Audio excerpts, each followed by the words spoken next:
Belinda Audiobooks presents this unabridged recording of Tommo and Hawk, written by Bryce Courtenay and read by Humphrey Bower. Hello, wherever you are. This is Bryce Courtenay, and quite obviously I'm the writer of Tommo and Hawk. Tommo and Hawk is a second of what I call my thank you notes to Australia. And it was a time in Australia where we went from being basically prisoners of Her Majesty, or His Majesty at the time, to being free citizens. It was the time of the Great Gold Rush when suddenly the first huge migration of free people came into the country. And in a sense, it was that time in Australia when we became Australians. Curiously enough, people don't understand that the economy at that time was not based on the land at all, but it was based on the sea. It was based on whale oil. So Tommo and Hawk talks about the whaling industry, and that takes us to New Zealand as well. And here we tackle the Maori Wars, where in fact we finally dispossessed the Maoris of their land. And so Tommo and Hawk is really the story of both Australia and New Zealand, and about the two twins, one black and one white, rather incongruously but correctly, which were adopted by Mary Abacus, who is one of the major characters in Potato Factory. Let me tell you how that came about. Every now and again in those days, the dockside whores were enormously promiscuous, and they'd take on the whole crew of a whaling ship. And by some fluke of nature, and it is possible, sperm whale Sally gave birth to a perfectly black and a perfectly white child, so-called twins. And they were called Tommo and Hawk because she had a tomahawk emblazoned or tattooed on her breast, and Mary adopted them. And this is the story of Tommo and Hawk as they discover a brand new Australia. It takes us to New Zealand, it takes us to the Maori Wars, and then takes us to the Gold Rush, where we in effect became, for the first time, a country which was not based on convicts. I do hope you enjoy it. It was a great joy writing it. And now here's your narrator, Humphrey Bower, with Tommo and Hawk.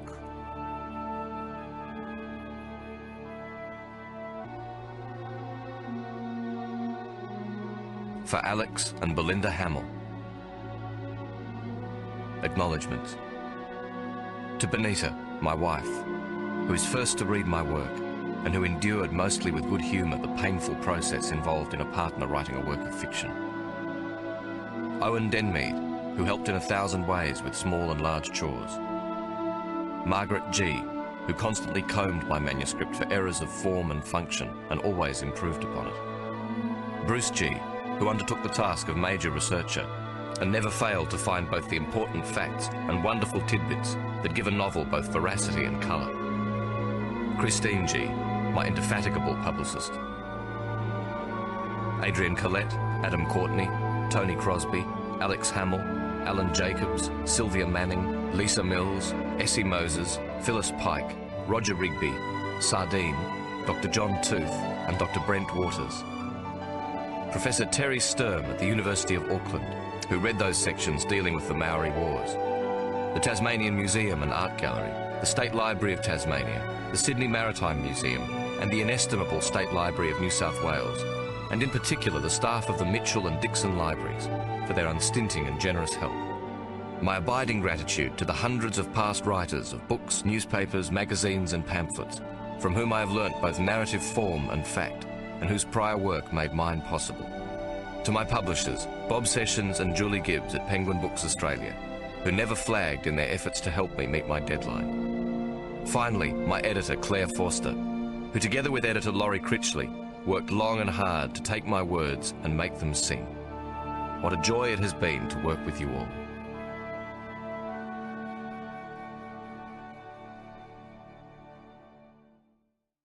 I have a boy who cannot speak, and a boy who will not speak. Both I love with all my heart, but do not know how to keep. Mary Abacus. Book 1. Chapter 1. Tommo. Hobart Town, July 1856. It ain't long now before Hawk comes to fetch me, to scrape his brother off the floor of Brodie's Sly Grog Shop. Funny that. When you're mostly scared in life, you feel things brave folk don't bother to feel.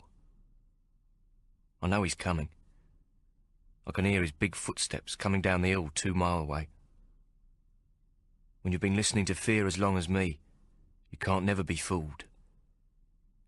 Fear is always the little brat in you, ears pricked, heart thumping, listening to what can't be heard, knowing what's going to happen by the way your arsehole is puckering like a rabbit's nose. No matter what you learns in life, the fear in you never grows up. That first fear, when you were 7 and stolen from your family and took into the wilderness. That first big begetting of fear in your life becomes a part of every fear you has ever afterwards. Fear builds up like rust in a metal water pipe. Its beginning, its first trickle, is always about being alone. Not loneliness, but being alone and helpless, with no one what cares, no one what gives a fig, what will flick an eyelid if you lives or dies. You're a small creature alone what has no defences of its own, and so is the natural prey to a world full of hungry mongrels. It don't matter if you grows to be big and strong, and cunning as a shithouse rat. It don't matter if you can defend yourself with fisticuffs or use an axe or knife like nobody's business. Fear don't take notice of them things. It just don't grow up and start being brave. It stays with you, so you can't put faith in nothing and nobody. If you can't trust, then it stands to reason you can't love, because if you does, you'll become some mongrel's prey. There is always someone watching you in the tall timbers. You learn to feel him like an itch under your skin, like a chill breath on the back of your neck. You knows in your thumping heart it's a wild man coming for you, a mongrel with arm in his heart. You can't see nothing, but he's lurking, creeping, minding his feet so his steps don't warn you. He's moving closer, 1 foot raised like a kangaroo dog. But you don't know where or which way to run. The wind roars in the treetops like waves crashing against the shore, killing the small sounds, the snap of myrtle thicket, the sudden flutter of a bird, all the things you depend on to catch him out. You pull the air through your nose, sniff deep, testing for the sour smell of a grown man. But the early morning sun sucked the perfume from the eucalypt, the sassafras and King Billy pine, filling the frosty air so you can't smell nothing behind the sweetness at the end of your nostrils. You begin to tremble. You know what's coming. If he gets you, he'll bugger you, put his thumb and finger to his nose and snort his snot onto your back as he swives his cock into your arse. Then he'll hold you pinned and whistle over to his mates to come. If you struggle, he'll pull back your head, twist and snap your scrawny neck like you was a newborn pup. Other mongrels comes over, charging through the undergrowth, brushing aside the fern, boots cracking twigs, urgently pulling down their breeches, tripping as their pants fall to their ankles, laughing. You stretched over a felled hewn log what has its bark ripped off, its lemon yellow, naked, just like you, your face kissing the damp, dark, musty earth. Are you? Dog shut. Yes, boss. Your teeth chattering. You ain't seen nothing now, you hear? No, nothing, boss. I ain't seen nothing, no one. What are you, then? Dog shit, boss. Louder. Say it loud, boy. Dog shit. That's better. You'll say naught to no bugger, you understand? Tell them we'll come again. Kill you. Cut your throat ear to ear. Yes, boss. Then the crash of myrtle twigs as they melt into the trees, ghosts in the morning mist. You alone again in the forest. The bellbirds begin to call again, the sound of an axe striking deeper into the bush. You snivels a while, and try to wipe away the blood from your arse with a bunch of green leaves. Then you scrapes the muck from your back and what's running down your legs with a strip of bark, ashamed. Nobody you can tell what cares. You shit bright red for a month after. That's the all of it. It never changes. One fear begets another, but it's always the same fear. The same small brat in you facing the same mongrels.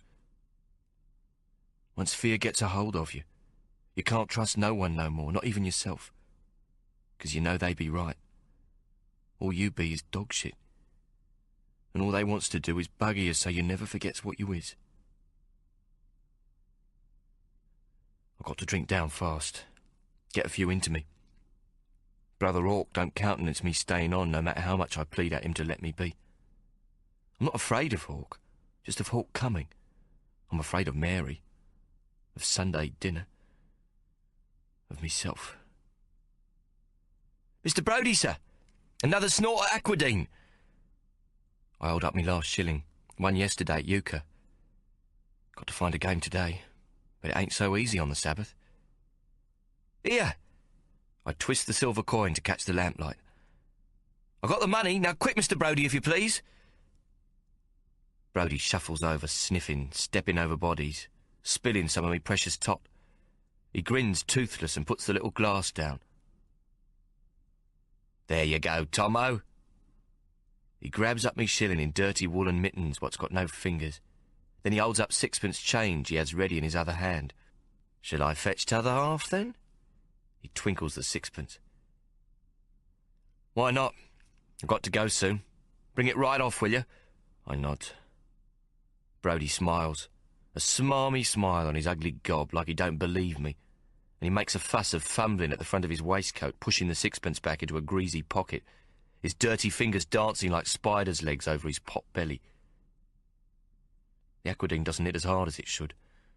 Barely tickles me throat.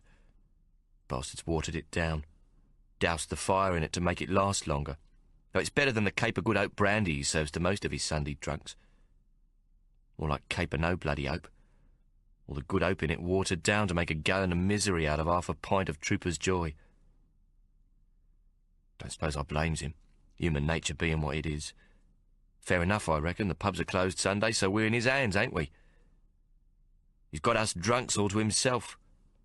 Brodie milking a few more pennies from the slops of Saturday night's barrel and charging us double for the privilege. Dare say I'd do the same. Can't feel too sorry for a Sunday drunk, can you? The sun should be well up by now, if it ain't raining outside. That'd be Hobart Town, all right. Sunshine, then rain, snow, hot, cold, calm and blow, all in the course of the same morning. Not that I mind, used to it. The wilderness be mostly rain and wind and bone-snapping cold. Could be nearly noon. Now who'd know here in the oil-lantern darkness? The shadows be the same now as if it be always midnight in the world. I comes in early, not much past dawn, with the mist still hanging on the river. Birds just beginning to chitter, currawong, kookaburra, green rosella calling and silver gulls wheeling. They be the early risers and the noisy buggers. Then come the little uns, scrub tit, scarlet robin, yellow wattlebird and blue wren, kipping in a bit, then starting to talk with the sun. Tide coming in, slapping, spiffing and spuming on Salamanca Beach. I couldn't sleep no more, even though I was sozzled last night and should have been well able. But me restlessness is getting worse. Time to move on. Hawk knows I ain't going to stay in Hobart Town now he's back from England. But he still talks of us joining Mary, of being a proper family again and doing brewery work up at Strickland Falls. It would be our fortune made, Tommo, he reckons. Ha bloody ha. A fortune in me hands would be poured down me throat or lost at the dogs and horses. Can't make a copper penny stay long enough in me pocket to even gather warmth. Hawk will be here soon. Silent, bending double to get through the door, a great dark shadow hunched over, his head bumping against the rafters. Him so black the lamplight don't show nothing but the whites of his eyes, the silver sheen of the scar on his neck, and the shine on his nails where he holds his fingers to his nose. A nigger for me brother, though I be as white as one of Mary's best Sunday tablecloths. Hawk be twice my size, too, though we be born of the same mamma. Different from the start, Mary reckons. From the day she set eyes on us, two mewling orphans in a basket. Even more different now. Hawk wouldn't be caught dead down here if it weren't for yours truly. Even the stink's too bad for his well-raised nose. But I don't smell nothing no more. Don't take no notice. Not even of the farts from the drunks lying at me feet, or curled up in the dark corners, snorting bubbles in their spew, or seeing things terrifying what ain't there. Reckon that'll happen to me soon enough. A few more years on the grog, and some mongrel like Brodie'll add too much acid to give a kick to his watered-down spirits, and that'll be the end of dear little Tommo. Over I topples, a nicely pickled feed of flesh for the waiting worms. Or it'll be the horrors. I've seen it happen to some younger than me, holding their ears and closing their eyes and screaming for the snakes to be took away. You'd think I'd be shitting myself, but I ain't. Truth be, I'm more scared of Hawk coming to fetch me to Mary's Sunday roast. More feared about sitting at her clean white tablecloth and chewing through a plate of mutton with Mary's green eyes watching on me, so as I want to jump up and make for the door and keep running until I don't feel the disappointment in her eyes no more. There be so much I've forgotten the 7 years since I was snatched from Mary's tender care. 7 years I've been in the wilderness, but I never forgot Mary's white cloth, spread on the kitchen table for Sunday dinner. She'd spread it like forgiveness. Like whatever we done wrong in the past week was forgiven when we sat round her Sabbath table. Mary's white tablecloth religion was most accommodating of our weekly wickedness. You'd sit down a sinner and rise up with a full belly and a clear conscience. Not a holy word spoken, neither. When I were left to mind Sam's Slits whiskey still beside the river, cold, wet, starving, drunken alone in a timber-getter's bark hut, I'd recall into my mind Mary's kitchen of a winter's Sunday. The same wind churning the river and howling in the hue and pine. I was that wind, battering at Mary's kitchen door, rattling on the glazed windows of her cottage. And then, when it couldn't find no way to come into the warmth, howling its protest high up in the eaves. Wind off the Antarctic Sea, the banshees howling be the widder ghosts of dead sailors, Ikey, picking his teeth with his pinky nail, would say when it got particular furious outside. Inside Mary's warm kitchen there were no need to heed the rain, beating on the steamed-up window glass like a boy's tin drum. We was seated there at her Sunday table, snug as a bug in a rug. Mary at the head of the table, Hawk and me at either side. And at the end, tucking in like there was no tomorrow, Ikey Solomon, what handed us over to Mary's care when we was born. It were Ikey what give us his name, too, though he weren't our papa, nor Mary's husband neither. Ikey died before I found me way back, but he comes to me mind often. When we knew him, he was just Ikey. But before he got nabbed, he was the most highly regarded villain in all of London town. The Prince of Fences, they called him, with a finger in every pie. I've heard say that he and Mary were in the brothel business together. But Mary be a ticket to leave now, and owner of the Potato Factory Brewery. She don't like much to dwell on the past. So there we'd sit, a small, strange family.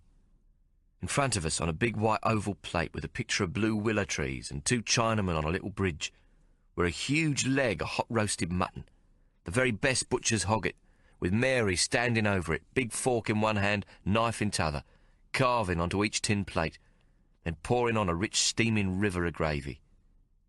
Little pearl onions glistening and swimming in the bright brown gravy, what covered the thick slices of tender meat. Mary always put in the same on my plate as Hawk, her full knowing I could never eat all of it, that Hawk would polish off what I left, then eat Ikey's leftovers, and then what meat was still on the bone. It were her way of feeding Hawk while not showing me up to be a runt. And that's where I always supposed God would be on a howling winter's Sunday. He'd be seated at our kitchen table, sharing our leg of mutton, with Mary's best sharp knife and fork in his almighty hands, his holy elbows on the snowy white tablecloth of forgiveness, fork stabbing at great chunks of meat, champing away like nobody's business. Him, the nabob of heaven, there with us, instead of presiding over all the God business going on down at St. David's Church, where the true Merinos, free settlers and lags, what should have known better, be praying and hymn-singing and freezing their bollocks and titties off. Them in church thinking they be earning extra points in heaven for going out in all the flurry and howl of a winter's blustering morning. And meanwhile, God be sitting at our kitchen table all cosy like, getting a good feed of Mary's best mutton and enjoying himself. Touch more gravy, God? Don't mind if I do, Tommo, my dear. God, polite as you like, while I pours in more gravy, little onions tumbling out of the jug. God ever so grateful to be out of the devil's breath weather what comes roaring and snorting down the mountain. I'd lie there in the forest hut, wrapped in me wet blanket, coughing and shivering, dreaming of Mary's Sunday kitchen. "I'll come back, Mama," I'd cry, teeth chattering fit to break. "You just watch and see. Little Tom will be back sure enough, soon as I can find my way to Port Davy and stow away aboard a timber ketch."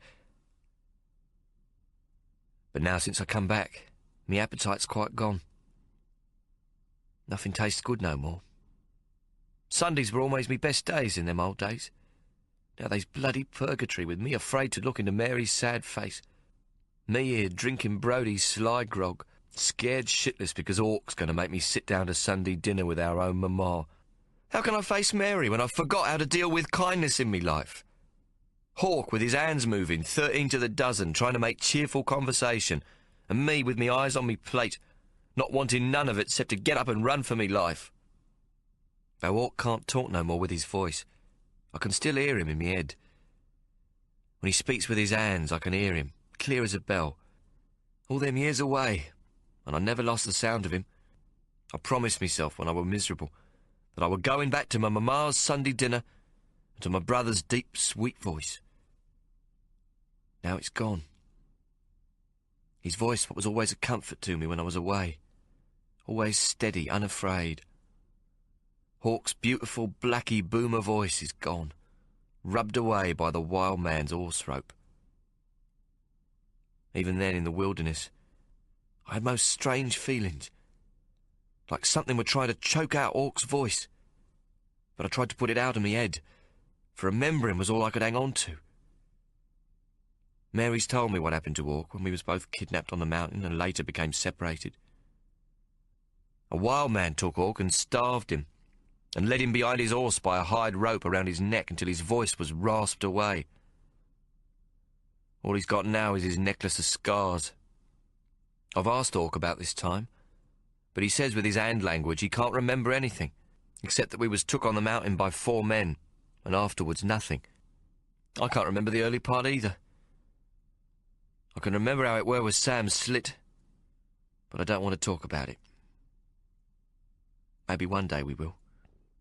I suppose I should count myself the luckiest cove in the world that I was spared the terrible thing done to make Hawk lose his voice. But I don't think myself lucky. Poor dumb Hawk, he's the lucky one. He didn't stay away long enough from Mary to learn to be afraid. Fear never took him and introduced him to the mongrels. He can still feel things. I've seen the tears brimming when he tries to ask what happened to me in the wilderness. His confusion when I shakes me head because I can't say for the bitterness inside of me. I can see my brother's concern for me, but I don't feel it. Can't feel the love I know Hawk has for me. I could do before I was took. I could feel everything we were feeling, like we were 2 fingers on the same hand. Shit, now I don't feel nothing no more. Not for Hawk, not for Mary, not for myself. That's what the wilderness done to yours truly. It took all the feeling out of old Tommo and left only the fear of the mongrels, what's always lurking in the tall timbers waiting to get you. I calls for another shot. Brodie brings it, but before I can pretend to search for a sixpence I know I ain't got, a drunk on the floor begins to shout and jerk, taking a fit. Brodie curses and forgets to ask for me money. He goes over and kicks the poor sod in the head. Brodie knows his stuff. When a man's took to fit in, a kick in the head sometimes will bring him to calm again. Suppose it'd be the shock.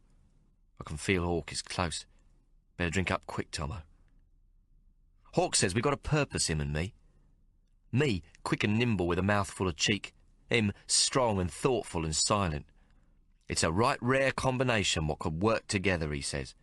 Mary says we are her team to build up the brewery she started soon as she was freed. It's up to us now to gain folks' respect. Be someone what our kind has never been before. What them Merinos think the likes of us can never be. It's the world's best opportunity for the taking, Hawk says. We'd soon be proper toffs, and your children, Tommo, they'd be true Merinos. But old Tommo here knows that's crap. There's no purpose, no opportunity for the likes of me. You can't make nothing good out of nothing. Take a look at me, will you? Mary's little lamb has become a drunk, a useless scum what wakes up and needs a drink. Somebody what can't think of nothing but a bottle to leach the anger and the hate out of his rotting guts. What's I going to do? Wear a clean collar and learn clerking? Sit in an eye chair with a green eye shade, sharpen quill and blacking, working at profit and loss? Mary's precious little bookkeeper, Tommo X Solomon, beer baron in the making? Load of rubbish if you ask me. I ain't clever, but me hands now, they's a different story. Dog baiting and fist fighting and timber getting and burns from Sam Slit's whiskey still, that's what made 'em look bad. Every finger and knuckle looks broke or dog-bitten. And what's skin for other folk is scars for me. Scar tissue, what can take most kinds of pain. They don't look much chopped, but they be good hands, even if I do say so myself. That's the difference, see? They ain't like Mary's hands, what are black and twisted and broken. And I think most painful of movement. That's me one big secret. Hands what looks battered, but as sly as a fox. Other broadsmen see me holding cards at cribbage, or the Yankee game of poker, what's catching on among the troopers and gold miners. And they thinks, here's a go. Little bugger can't do nothing nasty with the flats using them poor sodding little mitts. Ha! What they sees is timber getter's hands, bashed in the saw pit, calloused on the axe handle, cut, broken, burnt. Hands what ain't capable of handling a deck or palming a card in broad daylight, so that the most suspicious sharper can't see what's going on right in front of his very own eyes. No danger in them pathetic, scarred and sorrowful little paws. No, sir, not them. But that's where they be wrong. That's their biggest mistake. What Ikey taught us at cards, me hands took too natural, like they had a mind of their own. Ikey himself were most complimentary about this. Most elegant and nimble, full of guilefulness and most diabolical of purpose. Flippers tailor-made by the devil himself to belong to a broadsman of most superior talent. Congratulations, my dear. Ikey were right. Me hands has a pure and natural ability for winning at cards by means of cheating. They's good enough kept on the straight, mind. They hold their own and more in any honest game, if such an event be possible. But they's most amazing on the cross. Sometimes they do things with a deck of flats what can even astonish me. Never's the day they don't earn me grog enough to dampen down what's ugly and frightening and burning inside me. There's always some mouth who fancies himself at cards, and who's got a silver sixpence to lose in an hurry. Or a trooper with the Queen's florin he wants to double or treble, and who grows most confident when he watches Tommo's clumsy little hands busy at spreading the cards around the table. That be me only asset. Hands what are up to no good. Good only for cheating at cards, fist-fighting, dog-baiting, and being most fast and nimble when they are clasped round the handle of a small lopping axe, like the one I always carries on me belt in case of mongrels. Them's me total credentials, me hands. Hawk says he'll learn me reading again, the trick of which I've long since forgotten. But I'm not so sure I can pick it up again. Look, he says. You learned Ikey's hand language soon enough again. Reading is the same. You'll soon be schooled back to it again. But reading be a thing of the head, and Ikey and Hawk's hand language be a thing of the hands. That's the big difference. Me head's fucked, but me hands ain't. Nastiness is the only thing what I'm well schooled in now. Mary's nicely brought up little lad, Tommo, what even at 7 years old had some book learning and writing, is now everything what's deemed bad. But Mary and Hawk expects that with a bit of plumping up, kindness and affection, what I am become will go away again, that the niceness is still inside me, only for a moment drowned out by me wilderness life, that with a bit of gentleness and love and a few gravy-soaked Sunday dinners under me belt, it'll all bob back to the surface like a cormorant what's been fishing, and there I'll be, good as new, floating merrily down the river of happiness and contentment. How the hell, I begs to know, does I do that? For 7 sodding years I had the living daylights kicked out of me by mongrels, the like of Sam Bloody Slit. Now I'm supposed to pretend all is forgiven, and the world ain't no longer a bad place. Can't them two see that ain't possible? That what's inside me is all screwed up for good? A large hand comes down on the back of me neck and squeezes. Not so it hurts, but firm enough. Crikey, it be Hawk. I didn't see or feel him come in. So lost am I in my own stupid misery. I grabs at the tot in front of me and tries to knock it back. But me head won't go back because Hawk's holding me neck, and I spills most of the precious liquid onto me blouse. Damn! I twists away angry and looks up. Sure enough, Hawk's got his finger and thumb pinching at his nose, lamplight shining on his fingernails. I can't help but smile. Hawk lifts me from the bench by me scrawny neck. He don't do it rough, but he don't intend to have no protest from me neither. I could still twist and kick him in the bollocks, double him up, then headbutt him as he's coming down. I'll take on any cove what's up to a foot higher than me, and bigger yet if I be drunk. Besides, I got me axe. But I don't, of course. I don't fight Hawk. He's like a band of iron around me neck. It ain't him what's making me angry. So I lets him steer me towards the door. Brodie shouts I owe him 6pence. Hawk lets go my neck, digs in his coat and flips him a shilling. Then he touches me lightly on the shoulder, directing me once more to the doorway. Brodie clasps his mittened hands together but misses the spinning coin and curses as it clatters to the floor, and two wretches, growling like a pair of pit bitches, come alive and scramble for it at his feet, tits falling out. Brodie jumps aside, dancing a jig, then kicks out wildly at the two soaks, screeching like a demented cocky parrot. Outside the sunlight be so bright I'm blinded, and Hawk waits while I hold my hands up against me eyes and rubs. He can't say nothing to me till I can see proper, till my eyes adjusts to the sunlight. So he stands and rests his big hand soft on my shoulder. We stand outside with all the tiny lights flickering in front of me eyes, little stars and explosions floating in blackness. Hawk's hand on my shoulder feels safe, feels good. Jesus, it's coming back to me. Coming back into me heart. But then I thinks maybe it's only Brodie's crook grog what's pumping through me veins, giving me a drunk's false hope. So I rolls me shoulder and shrugs off his hand. No point him imagining what ain't true. I can see clearly again, and I note it's well past noon by the position of the sun. Hawk is standing, waiting. Now he has his arms folded and clasped to his chest, looking down at his boots, his dark shadow cast in the dust, that's nearly twice the size of me own. Mary, is it? I sneer. Commanding yours truly to Sunday bloody dinner? Hawk looks down sideways at me, his eyes narrowed, then shakes his head slowly and spits to the side of his boot. Come, he signals to me. Our ship is leaving on the afternoon tide. Chapter 2. Hawk. Hobart Town, July 1856. Tommo's come back to us bad. The wild men have made him bad, taken his niceness and smashed it. His blue eyes are hard, the laughter in them gone. Tommo's come back to us damaged, Mamma, I say to Mary with me hands, the language I now use between us. He's lost himself somewhere. Hush, you hear? Mary says. She doesn't like what I'm saying. She looks at me accusingly. You're still good despite what you've suffered, so why not him? I shrug. It's not the same. I'm a nigger. Niggers aren't supposed to have feelings.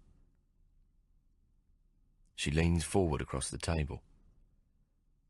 Nonsense. Now you listen to me, Hawk. He'll come good. All he needs is a lot of loving. She purses her lips. I'm not much good at mothering no more. A bit old for all that malarkey. But now he's back, he'll get lots of good food and proper care. Least I can do. Yeah, I say, trying to look more hopeful than I feel. He'll get that and more. I hope you're right, Mamma. The wilderness took a lot from our Tommo. Not more than it took from you. Sudden tears well up in her eyes, and Mary points to my neck, to the rope burns, the permanent scars that ring it in a band of silver tissue an inch wide against my black skin. The wild man took your voice. Her lips are pulled thin as she wipes her mouth with the back of her hand. Nothing could be as bad as that, now could it? She has never said anything about my voice before. Never spoken about it since it happened. Since the day she found me in the mountains. Now I can see that it's more than she wanted to say. That she thinks it's come out wrong. So she thinks a moment, then smiles, brushing away the tears. Trying to brush away the horror she's felt all these years of what was done to me. It was such a nice voice, Hawk. You was just a little un, but your voice were already deep. She smiles at me. Did you know that, son? I nod and she continues. Lovely it were, like a melody. Folk would listen when you talked, even when you were a sprat. The wild man took that. There's no making up for that. She shrugs, eyebrows high, mouth twisted. You've come good. Tommo's got no lasting damage, a little to his hands. But not like what happened to you, not like that. It's inside, Mama. I think about how Tommo's afraid. That's where he's broken. Something's broken inside him. Mary looks strangely at me.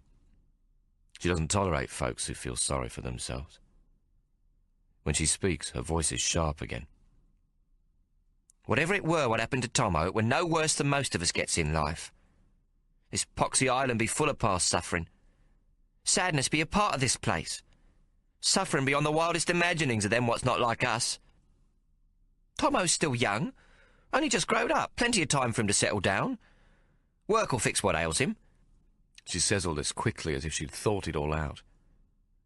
Mary mostly keeps things to herself. Thinks them out, then keeps them. Holds them tight to use only when needed.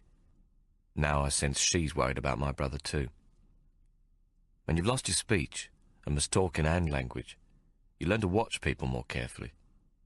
Ike always said, Listen with your eyes, Hawk.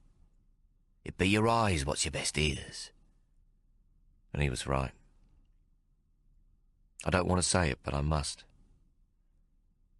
Mama, I don't think Tommo will want to work in the brewery. Mary draws back sharply. What's you saying? What's you talking about? It is late Sunday morning, with a high blue sky over the mountain, and the winter's sun polishes the river like mirror glass. Mary's kitchen is bathed in sunlight. The window panes reflect bright squares that burn out the colour where they make a pattern on the dark brick floor.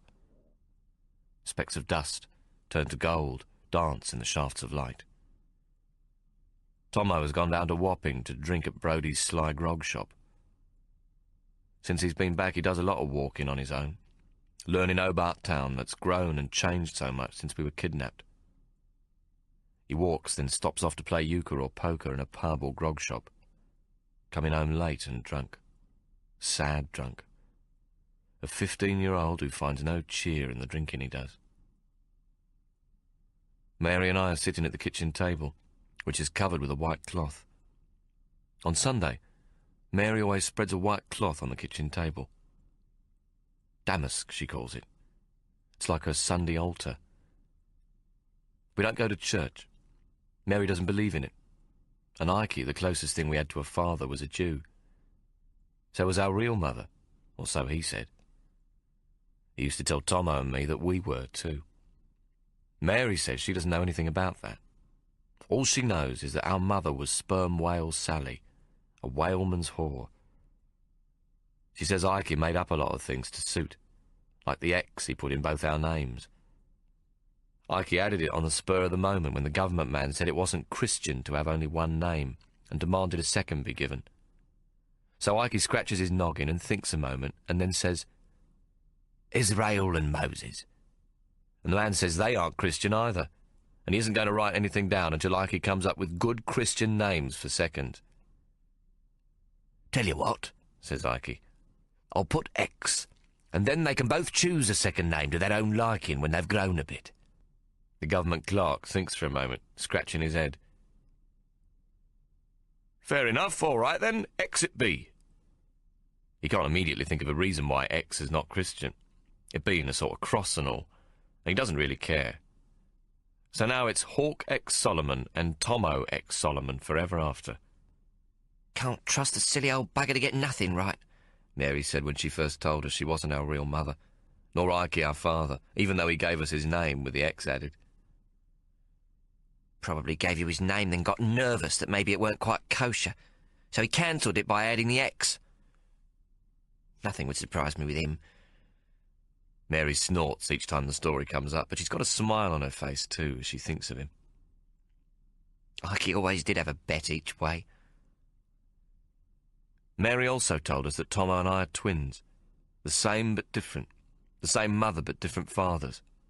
A fluke of nature, she said, that happens sometimes with oars.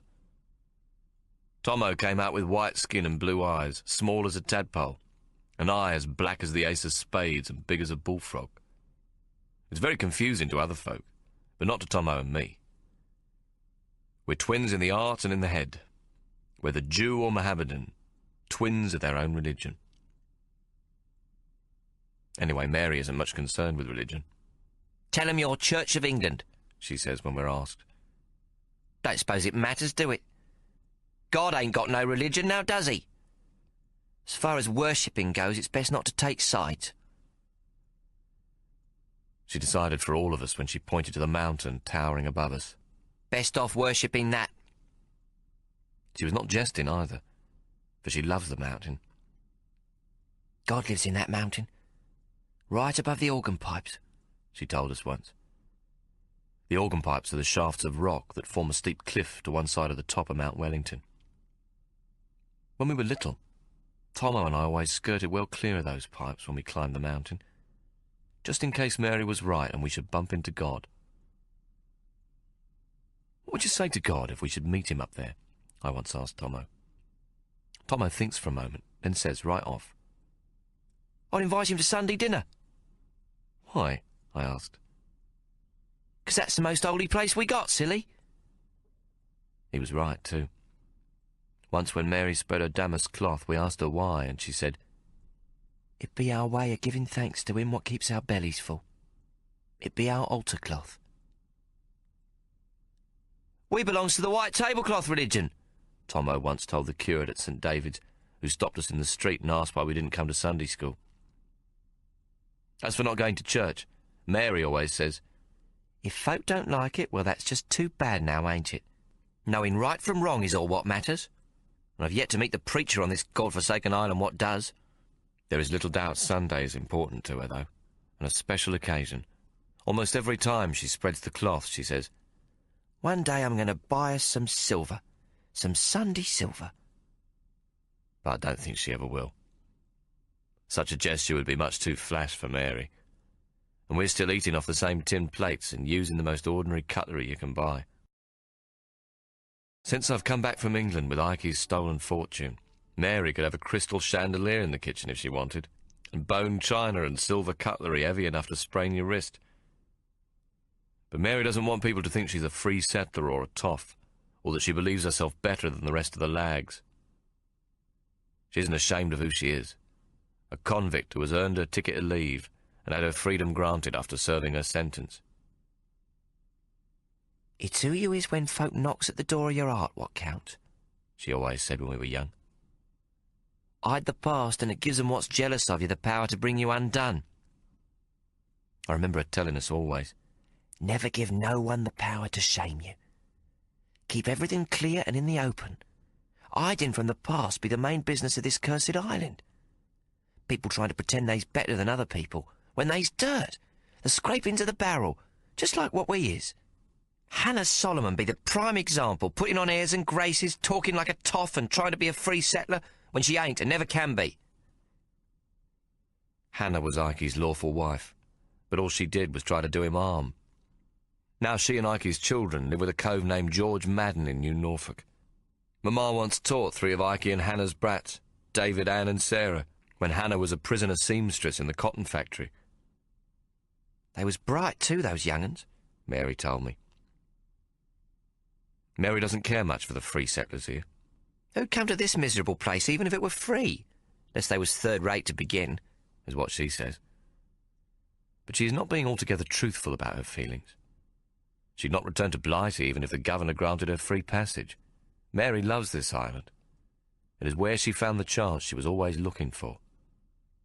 Tasmania is what saved Mary and gave her back her character. She doesn't pine for the good old days like Ikey did. Blimey, what good old days was they then? She'd say sarcastically when Ikey got to reminiscing about London town. For the likes of me, they was shit. And this ain't shit, my dear? Ikey asks, sweeping his arm to include the whole island. Yes, but there be a difference, Mary snaps back. There you was buried permanent in it. Born in shit and drowned and died in it. No bleeding hope of rising above it. Here, if you pushes hard enough, you can get your head up through the surface. And when you does, my dear, Ikey cackles, all you can see is arseholes. But Mary would not give in. Life's too bleeding short to be frightened of what's already been, she'd say. Can't get yesterday back and change it now, can you? That is why Mary can't see what has gone wrong with Tommo. She won't ever look backwards. When we were put to bed as young'uns, she'd often say, "Today's all we got, ain't it? I mean, who knows? Tomorrow we could all be dead." She'd take Tommo's hand and mine so that we were joined to her. Be honest, fair, listen, keep your gob shut. Anyone can get through one day at a time. It's light and then it's dark, and it's bleeding over, ain't it? Persistence. That's all what gets you there in the end. Believing in yourself and persistence. Then, after she'd made this little speech, she'd let go our hands and tug at the chain about her neck, and produce from her bosom the gold Waterloo medal Ikey gave her. She'd hold it tight in her fist. "What's it say?" she'd demand. "I shall never surrender," Tommo and I would shout together, that being the legend written on the back of Mary's talisman. "And don't you never forget it," Mary would say. "Persistence and character." That is everything Mary believes. Never give up, no matter how painful the journey. Overcome and persist. I know that in her heart she can't understand Tommo, how he's sorry for himself and won't forget the past now that things are good again. Drowning his sorrows in grog, not showing grit in his character, that's what she can't abide in my twin. I can sense she sees too much of Ikey in him. Not the Ikey of London town, not the successful fence and forger much admired among thieves and villains, and even accorded a grudging respect by policemen and magistrates. But the broken Ikey, the Ikey who was brought to his knees by hard convict labour and trained to obedience with the warder's whip. Now I've told her Tommo doesn't want to take up her legacy of persistence and character to work at her beloved brewery. She looks down at the white damask cloth and begins to smooth it with both her poor broken hands. A little frown forms, her top lip covered by the bottom one. Then she begins to speak quietly without looking at me, like she's thinking out loud. "Course he'll want to work at the brewery. Tommo never were a lazy boy. He'll do his share. He'll come good," she says, as though she's trying to convince herself, as though she secretly fears she might not be right about my brother. Mamma, it's not that. He isn't ready to come back to us yet. But Mary will not look, doesn't want to see my hands, and continues. "We'll buy all the new land in the Huon Valley we can get. We'll do it through Mr. Emmett, so nosy parkers what can't mind their own business don't catch on. Surprise the buggers. We'll grow all the hops we need for the use of the brewery and maybe some for the new colony of Victoria." Mary lifts her chin and her eyes narrow. "We'll not get caught short again because some bastard beer baron tries to put us out of business. Not never again." She grips the sides of the table. Then she looks up and becomes aware of me again. "Hawk, you'll not talk to no one about the money, Ikey's money, ever. You understand?" I've been back from England 3 months, and this is the first time Mary's talked about what we'll do with the fortune I took from his and Hannah's old Whitechapel home. Ikey's stolen treasure had lain there for years. hidden in an Austrian safe. For though Ike and Hannah knew half its secret combination each, they never trusted each other enough to tell each other their half. Hannah believed she and her brats deserved the lot, and sent her son David to claim it, but with a little luck and cunning, I got there first. "You know I won't tell anyone, Mamma," I nod. Not even to Tommo, you hear? I look at her, shocked. There is nothing I have ever hidden from Tommo. "Mamma, Tommo's my twin." Mary gazes down at the table. Tommo's been away. We don't know where, he won't say. She looks up, her eyes steady. You hear me, Hawk Solomon? Don't you never tell your brother until I say. There is a part of Mary that's hard as granite, that won't brook any contradiction. Her mouth is drawn in a thin line, the skin seeming to barely conceal the hardness of the skull beneath. Mary has a look that can frighten me, and now she's used it against Tommo, her dearest Tommo, whom she loves with all her heart. She lowers her eyes again. You know about growing hops. You learnt it in England. That will be yours to concern yourself about. The Ewan Valley, what we can buy of it, will be yours, Hawk. Tommo can work with me at Strickland Falls and prove himself. Prove he may be trusted. He must learn what you already know about brewing. Catch up like, be an apprentice boy. I bang my fist on the table so she is forced to look up. Mamma, Tommo won't. He won't come back, not yet. But she's too quick for me. She doesn't hear the half of it because her eyes are squinched tight closed, and she can't see my hand speaking to her, though she's heard the smack of my fist and knows full well what I'm trying to say.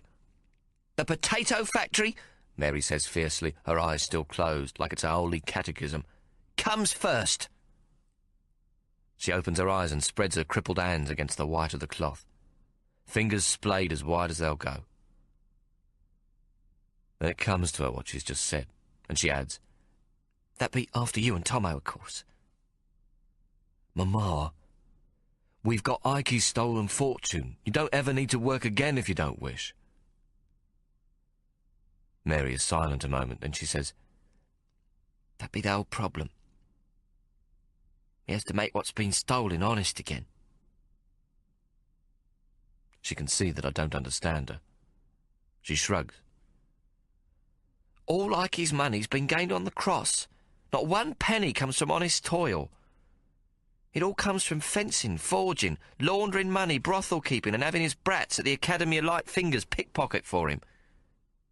As for Hannah Solomon, hers comes from running scams in bawdy houses. All right, I put in me time in such places too, but I never cheated nor used poor kids what can't defend themselves. We has to put the money to decent use and make it clean. But, Mamma, I stole that fortune. I opened Ike's safe using the combination we worked out from Ike's riddle. We've no more call on that money than the Solomons have. Hawk! Mary shouts in protest. You know it's not the same. Ike gave you the riddle that held his 3 numbers to the safe. He were as good as saying that if you be the clever one to crack the riddle what opens his half of the safe, then providing he could also work out Hannah's set of numbers, what were in it be ours. His to share with us. Mamma, Ike didn't say anything of the sort. He didn't know you already knew Hannah's half of the combination. You never did tell him, did you? Ike always thought it was just a clever riddle he'd given me to test me wits. Mary purses her lips. More fool him, then, she says, but softly. He were a fool to underestimate the both of us. You in particular. But even if I'd cracked Ike's part of the riddle, he knew it would give us only half title to the money. She smiles. If Ike were alive, he'd be proud. Most proud that we beat the wicked cunning of that bitch, and her miserable brat David Solomon. They were his natural family, but he saw them for what they were. She gazes at me fondly now. I were right to send you to England, to learn the growing hops. Heaven knows we didn't have a penny to spare at the time, not for sending you, nor for purchasing land when you returned to do the growing. But I always knew it were the right thing to do. She clasps her hand suddenly. And look what happened. You returned with Ikey's fortune and the knowledge we needed. Now we can buy the whole Ewan Valley if we want. Mamma, perhaps we could argue that if Ikey hadn't died before the safe was opened, he would have left us the part of the fortune that was his to give. But half of what came out of that safe rightly belongs to Hannah Solomon. Ikey was willing she should have her share. He always said so. But Hannah demanded more, much more, and that's what stopped him giving her half in the first place. The thought that she wouldn't rest there. That, and the fact that he didn't trust her to do right by him, stopped them from dividing it fairly in the first place. They were both ruled by greed. But what was Hannah's wasn't Ikey's when he was alive, nor is it for us to have now that he's dead. Her half share be our compensation for the kidnapping of you and Tommo. Mamma, we can't prove that she and David Solomon were behind the kidnapping. Huh, and Hannah can't prove you opened Ikey's safe before David arrived in London either. That's two can't proves. We're quits then, ain't we? Mary looks smug. Far as she's concerned, you were waiting in London with Ikey's half of the combination, and the two of you opened that safe together and found it empty. Her expression turns grim. I know it were them. She taps her chest with her finger. In me heart. I know it were David and Hannah Solomon what kidnapped my boys. She points her finger at me, shaking it. All the bleeding dosh in the world can't bring back your voice, or undo what's been done to Tommo. They've got to be punished. Mary suddenly realises that she's shouting, and looks around. She lowers her voice to almost a whisper, even though there's no one about to hear us. Besides, if Ikey were alive, and you'd brought him back the old fortune from London, do you really think he would have divided it in half and given Hannah her share? Not bleeding likely he would. I'll tell you something for nothing. He wouldn't have given her a farthing, not a brass razoo. Mary folds her arms across her breasts. By keeping the lot, we're only doing what Ikey would have wanted most. I shake my head slowly. Mamma, we don't know that. It isn't a decent thing that we're doing. Mary's face reddens. She is suddenly furious. Don't talk to me about decent. Decent be what decent does. That bitch done nothing decent in her frigging life. I ain't giving that or nothing, you hear, over my dead body. Not a bleeding penny, you hear me? Me conscience be clear on the matter. I've never seen Mary so fierce, and Ikey's words come back to me. Out of a clear blue sky, my dears, with not a cloud of contention to be seen, not a fluffy puff of ill humour on the far horizon, Mary can evoke a hurricane in minutes. She don't give a tinker's cuss for the consequences to herself of her malevolent tongue. Mary has a temper what can turn the sweetest harmony, the calmest waters, into a raging storm at sea, greater than that what wrecked the Spanish Armada. There is nothing more I can say in the face of her anger. I shrug, but Mary's not finished yet. You think Hannah's going to be happy with half? She'll be off to the law in a flash if she knows we've got Ikey's money. Besides, who's to know what's hers and what were Ikey's? She stabs a finger at me again. You going to let her decide? Let Hannah Solomon tell you what's her fair share, eh? You going to do that? You bar me or something? What Mary says is logical. Hannah will never be satisfied until she has the lot. But Mary knows Hannah won't go to the law. When Ikey was sentenced to transportation for purchasing stolen goods, the Old Bailey ruled that whatever could be recovered of his stolen goods was the property of the Crown. Ikey always said that if we recovered any of the money, we should never speak of it. The law has big ears, my dear. Ears what can gather taxes and fines like a dredger gathers mud. When it comes to money, stay stum. The less known all round, the better, know what I mean? I remind Mary of this, knowing full well that she doesn't need reminding. Mamma, you know Hannah won't go running to the magistrate. She won't want to draw attention to herself. Besides, she'd have done it before if she'd thought it an advantage to her. She already suspects we've got Ikey's money. Mary frowns, then shakes her head. Suspecting and knowing for certain ain't the same thing now, are they? Once Hannah and that son of hers knows for certain they'd be after us. David Solomon would never let up. The humiliation of him knowing it were you what tricked him would be enough. He'd kill you. I shrug. Mama, you recall I left a ring in the safe with a little note that purported to be from Ikey. Remember, always leave a little salt on the bread. Seemed a good joke at the time. David still thinks Ikey outsmarted them. He thinks the fortune was taken when Ikey was still in England, and that the note was intended for Hannah. As far as he knows, Ikey had the money and couldn't spend it before he died, so it must be here. No, Mary says. There's no proof of it. I shake my head. Listen, Mama. David must conclude that Ikey left the money to you. That would be a natural enough assumption, don't you think? Assumption. Assumption ain't proof. That ain't knowing, Mary snaps, still protesting. Ah, but if you buy the land in the Huon Valley, he'll know soon enough, won't he? Mary thinks a moment, then sighs. Oh, you be right. But, Mama, what if we tell them we wish to make peace? If we admit that Ikey left you all the money, but that you wish, out of the goodness of your heart, to do the right and proper thing and give Hannah her half? Mary looks at me astonished. She's lost for words, so I continue quickly. Mama, it would wipe away the wrongs done and guarantee our safety. Ikey always said, mutual greed can make the worst of enemies the best of loving friends.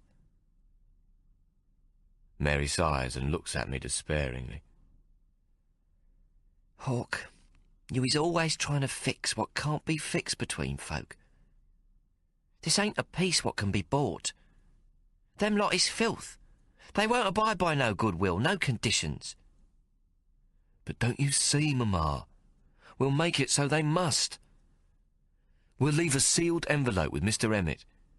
They know he's the governor's chief clerk as well as being your good friend, and so can't be corrupted. We'll give him instructions that it's only to be opened if harm comes to any of us and they're involved. The note will tell the authorities about Hannah's possession of Ikey's money, that rightly belongs to the Crown. Then we'll tell Hannah and David about the letter lodged with Mr. Emmett. Huh, fat chance of pulling that off. What about our money? The law would confiscate that too. What money? I smile. We'll say Ikey left instructions before he died to give Hannah all his money. That when I came back from London, I only acted as a courier for a small commission. You were his executor, entitled to 10%, that you're now perfectly prepared to rebate to the Crown. Mary shakes her head and tut-tuts. You've gone balmy, Hawk. But I can see she's thinking, frowning and drumming her fingers on the white tablecloth. Tell you what, she says at last. I shrug and spread my hands. What? Get Tommo to stay put. To stay at home with us, and after he's been sober 1 year and worked with me in the brewery, we'll do it. We'll give Hannah a quarter share. That'd be more than what rightly belongs to her. She looks closely at me now, reading my consternation. And you still can't tell Tommo about Ikey's money, neither. You hear me now, Hawk Solomon? You've got to stay stum. I shake my head. Mama, I must give Tommo a reason to stay. I must tell him. Helping to protect you from any harm might be the only way to convince him to stay. Please, Mama. No, Hawk. He's not to be trusted yet. Mama, Tommo would do nothing to harm us. Mary's lips are pursed. Be that as it may, you're not to tell about the money. Nor about David and Hannah hating us. Tommo ain't no fool. He'll want to know why. Now Mary looks directly into my eyes. I'm worried he's going to run away from us. You'd not Scarpa too. Go with him, would you, Hawk? My heart sinks. She must be able to see how distraught I am, how my throat aches with concern for her. Mary is counting on me, and now, with Tommo returned, him also. She knows, though, that the brewery can get along without Tommo, but it will be harder without me. Mama, I can't leave my brother. I swore that if Tommo came back to us, I'd never leave him again. If he goes, I must go too. I can feel the tears running down my black face now. I sniff, my hands working fast. Please, Mama. I beg you to understand. You must let me get the badness out of Tommo. Then we'll come back to you. I promise. Mary says nothing. Instead, she pulls at the chain around her neck to bring up her Waterloo medal, which she clasps tightly in her fist. When Mary holds her good luck charm, it means she's not going to budge an inch. She will never surrender. I feel defeated. Telling Tommo about Ike's money was the last card in my deck. My only chance to make him stay. I was willing to compromise Tommo's peace of mind for the greater good, believing truly that he would be best off here at home with us. But now Mary forbids me this. She expects me to let Tommo go away on his own again. She's making me choose between my love for Tommo and for her. Mary, whom I love with all my heart. Mary, to whom Tommo and I owe our very life, who made us her own when Ike brought us home in his tobacco basket. 2 brats of a whore died in childbirth. Rats already eating the birth mess when he found us in the early morning sunshine. I know what Mary has done for us. Tommo and I saw it often enough when we were small. Each morning at 8 o'clock, after the Reverend Smiles had eaten lamb's kidneys and fresh eggs, with his napkin still tied about his neck, he'd take up his prayer book and come out to the churchyard beside the Foundling Home to bury the newborn dead. He would say what passes for a prayer for the unwanted infants left to perish in the churchyard or on the docks, under bridges and in ditches. In a hurry of words too fast for their meaning to be understood, he'd bury what the scavenger cats and dogs and the dock rats had not eaten. Dust to dust, ashes to ashes, rubbish to rubbish, he might as well have said, for it makes no difference when there's nobody to mourn. Tommo and I would have been in that graveyard if Ike had not found us and Mary taken us in. They weren't man and wife, not even living as such, but they became our mother and father. And Mary raised us up properly. She tutored us in reading and writing and sums until we were more advanced in these skills than other children and even most adults on the island. She loved us with a great fierceness, scolded us, bathed and bandaged our cuts and scratches, dried our tears and taught us how to be on our guard against a hostile world. Each night she held us tenderly. "My boys," she always said, kissing us on the cheek. "My lovely little boys."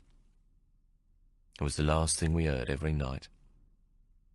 Then, when we were kidnapped, she went into the wilderness to look for us. She went on her own where no woman had ever been alone before, her life 100 times endangered in the process. When she found me, she killed the wild man who'd captured me. Now we are back together, and all she asks of Tommo and me is that we stay and share in everything she's built with her own hands. That we stay and build her precious brewery now that Ike's fortune makes it possible. That we become rich and happy and give her grandchildren to rock on her knee in her old age. But we will not. We cannot. Tommo's broken inside and needs to go away. And if I let him go alone, I know he'll never come back. Tommo doesn't think his life's worth a pinch of shit, and it's up to me to help him see otherwise. If he'd never come back from the wilderness, perhaps I could have eventually lived my life. But I grieved him every day he was away, and I always knew he wasn't dead. He was in my head first thing on waking and last thing at night, and 100 times in between. Whatever should come to pass, I can never let Tommo go out of my life again. The silence grows between Mary and me until it is almost unbearable. I sit at the table looking out of the window through my tears with nothing I can say, and Mary waits. Finally, I cease blubbing. "Tommo coming home for dinner, then?" Mary asks at last. "There's a nice leg of mutton in the oven." She says it quietly.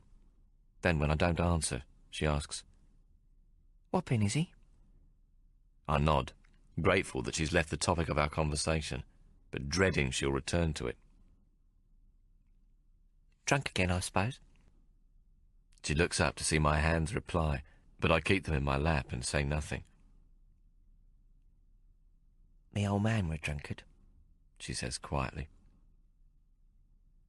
How long's Tommo been drinking? Since almost when he was taken into the wilderness. 6 years, maybe more. He doesn't say exactly. The timber getter he was with ran us still. Mary sighs and shakes her head. Don't make sense. He can drink all the beer he wants here at home. She looks up and gives a bitter laugh, her eyes bright and wet. His mamma owns a bleeding brewery. Tomahawk's the best drop of beer in Tasmania. Mamma, it's spirits he's taken to. He says it's the fire that's needed to kill the cold inside him. Jesus! Mary is suddenly angry. He even talks like a drunk. Drink don't drive away the demons, only character can do that. Mary clucks her tongue. You can't make excuses for him, son. He'll promise you everything, but he'll let you down, Hawk. Tommo will break your heart before it's all over. She stabs her finger at me. Mark me words. If Tommo don't stay, you won't cure him by being with him. Love never cured a drunkard. Hard work and watching over him like a hawk. That'd be the way if there be a way at all. Watching over him like a hawk. That's funny. But Mary doesn't notice the pun. She leans over and touches my hand. Listen to your mamma. If he stops here with us, at least we can both watch over him, keep an eye on him. We can see he don't come to no harm. Maybe even bring him eventually to a cure. Mamma, Tommo's afraid. He's scared that if he stays, he'll shame you, spoil things here. Mary looks aghast. Shame me? Me? What's been the lowest of the low? Shame me? How do you propose he can do that? Tommo don't even begin to know what real shaming be. Tommo knows most folks think highly of you here in Hobart Town, Mamma. And you think I care? You think I put them miserable lot before my boys, before little Tommo? Mamma, it isn't what you think, it's what Tommo thinks. Thinks? Mary is growing furious. Drunks don't think anything but where their next drink be coming from. I know, I were practically one myself. Me old man were one. Christ, don't tell me about drunks. I seen it, been it. I've been broken like Tommo, let me tell you. See these? She holds up her terrible hands. I got them broke by men. Clerks, looking for a job at bookkeeping. There was a job down the docks, see, East End. We waited, hundreds of us, lined up to apply. All men, except me. I gets the billet. Out of all of them, I'm chosen, and it's the happiest day of me life. I walks home, it's misty, and you can't see nothing down the wharfs. They's waiting for me. Dozens of the bastard, waiting in the mist. Woman taking our job, says they. Clerking ain't for women, understand, bitch? Mary begins to weep softly. They threw me down and raped me.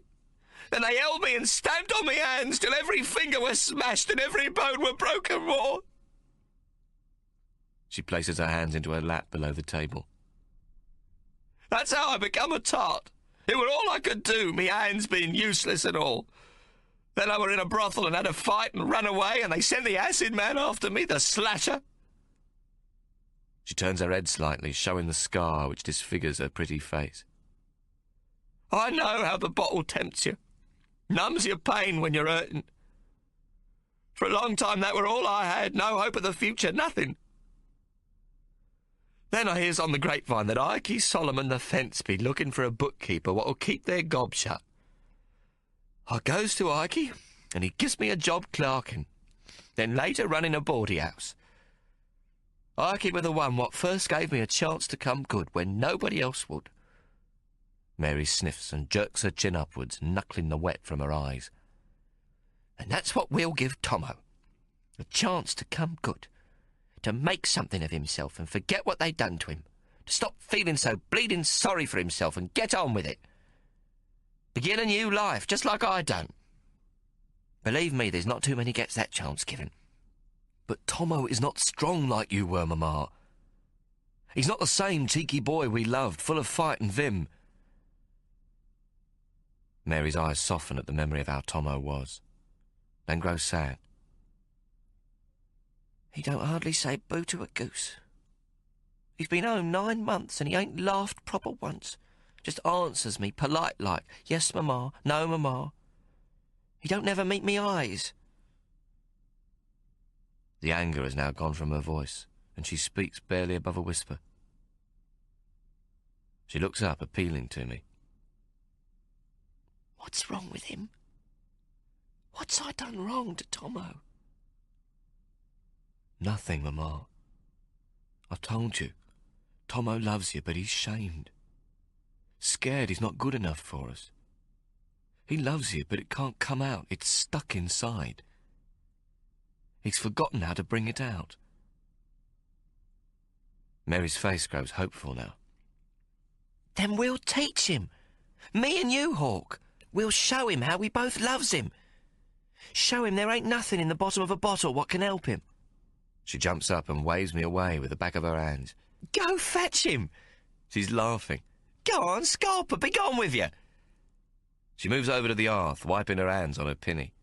I'll get the cabbage cooked. Roast will be ready in half an hour. Tell him I done little onions and brown gravy, too. Always liked a nice drop of gravy, did our Tommo. Mary hasn't yet given up on the prospect of keeping Tommo. Or she doesn't want to face what we both know to be the truth. I don't know which. I smile sadly and shake my head. Then I rise and go to where she's standing beside the hearth. Mary's head comes to not much above my waist. I'm 15 years old, 6 feet and 4 inches tall, and no beanpole. I stoop down to kiss her. It's not something I do often, and it's most clumsy. Mary brings her hand up to her face and touches the place where I kissed her. A tear runs down her cheek and disappears into the notch between 2 fingers. Then she buries her head against my waist and clasps me tight. Don't leave me, Hawk. I loves you with all me heart. You won't leave your old mamma, will you? I can feel my heart pushing up into my throat, filling my lungs so I can't breathe. Oh, God, Mary is begging me. Mary, the hardest rock I know, is crumbling. Suddenly I hate Tommo, hate the ties that bind me to him, hate him for spoiling all our lives. And I hate myself for my disloyalty to Mary. Mary is crying, sobs coming out of her breast so soft there's scarcely a whimper. And now I can't see her for my own tears. I'm crying, not because she's forced me to choose between her and Tommo, but because I love her so very much. I put her gently away from me. Mamma, please, I beg you. I try once more. Let me tell Tommo about Ikey's money. Perhaps he'll stay if I tell him about the threat you face from Hannah and David. Perhaps that will be the difference to make him stay on. No! Mary shouts. No, no! She bangs her fist hard against the kitchen wall, then turns to me again. You'll not dare tell him about the money! I can barely move my hands to talk, for the pain in my chest. Then I must go with him, Mamma, I signed to her. I can't let him be parted from me again. Something snaps inside of her. I can see it, a dark thing that bursts out of her. I've seen Mary angry. Her temper is well known, but I've never seen her like this. Her whole body begins to tremble. There is fire in her green eyes. Suddenly she charges at me, pushing me in the belly. She's screaming and hammering her fists against my chest. Go! Go! Go to hell, the both of you! These are words I've never heard from her, and they break my heart. Mamma, please. I clasp her wrists. Mamma, Mamma. She pulls away, but I hold onto her wrists and she spits in my face. Let me go, you black bastard! So I let go of her and cover my face, weeping. She's beating against me again. And don't you call me Mamma! You both come from a horse cunt, a nigger and a drunken runt. You ain't no part of me. You ain't no sons of Mary Abacus. I hold my hands out to her, pleading, sobbing. Mary pulls back suddenly and grabs at the medal hanging from its chain around her neck and holds it in her fist in front of her furious face. I've been on me own before. It ain't nothing new. Her skin is ashen and her voice grown cold. She is breathing hard, talking in short bursts, hissing out the words, her chest heaving. You hear me, Hawk? If you go with your brother, the two of you will not be back. Never again. Not to this house. You'll not get what's mine. I swear it. She pauses a moment and shakes the fist holding the Waterloo medal. What's swore on this can't be took back, you hear me? Now fuck off! Get out of my house, pack your bag and get out! I don't want to see neither of you never again! I'm weeping again, though it is not for Tommo and me that I cry, but for our mamma. I know on the morrow or the day after Mary will beg our forgiveness. She loves us with all her heart and mind and soul. But like Tommo, what's happened in her life can't be banished, despite what she's always said. All her own hurt comes flooding back when she's backed into a corner, and she knows only how to snarl and claw her way out to safety or perdition. She's the small brat who's never been loved. She's on her own, and to her own mind, when she's crossed, all she's got is herself to depend on. In her heart of hearts, I know Mary's lost hope in Tommo, and doesn't think he'll ever come good. But she won't come out and say it. She can't say it of her own son. If she does, she'll be admitting she loves me more than him, when before we were taken it were always slightly the other way. When we were brats, Tommo always made Mary laugh. He was just about the only one who could. Mary has always blamed herself for not finding him, not rescuing him as she did me. And now he's come back. She's once again lost what she wants most to love. To realise Tommo doesn't want her, has no place for her in his life, must be more than she can bear, and so she fights and orders us away. She has made me choose between her and Tommo. Either I go with Tommo, for he will not stay here with me, or I lose him forever, and that I cannot do. I rise slowly from the chair, and without signalling another word to our beloved mamma, I leave the kitchen, not sure if I shall ever return, but knowing that I will ever love her. Chapter 3. Tommo. The Pacific Ocean, November 1856. We've been at sea for 3.5 months, sailing north on the Yankee whaling ship, Nankin Maiden, what be out of New Bedford, Massachusetts. The master is Captain Mordecai O'Hara, a fierce and pious man. The Nankin Maiden's an old ship, a bark, but a good 'un. 150 feet from stem to stern with a beam of 30 foot, 300 tons, and well known these 30 years in the Antarctic, Southern Ocean and Pacific waters. She's after sperm whale.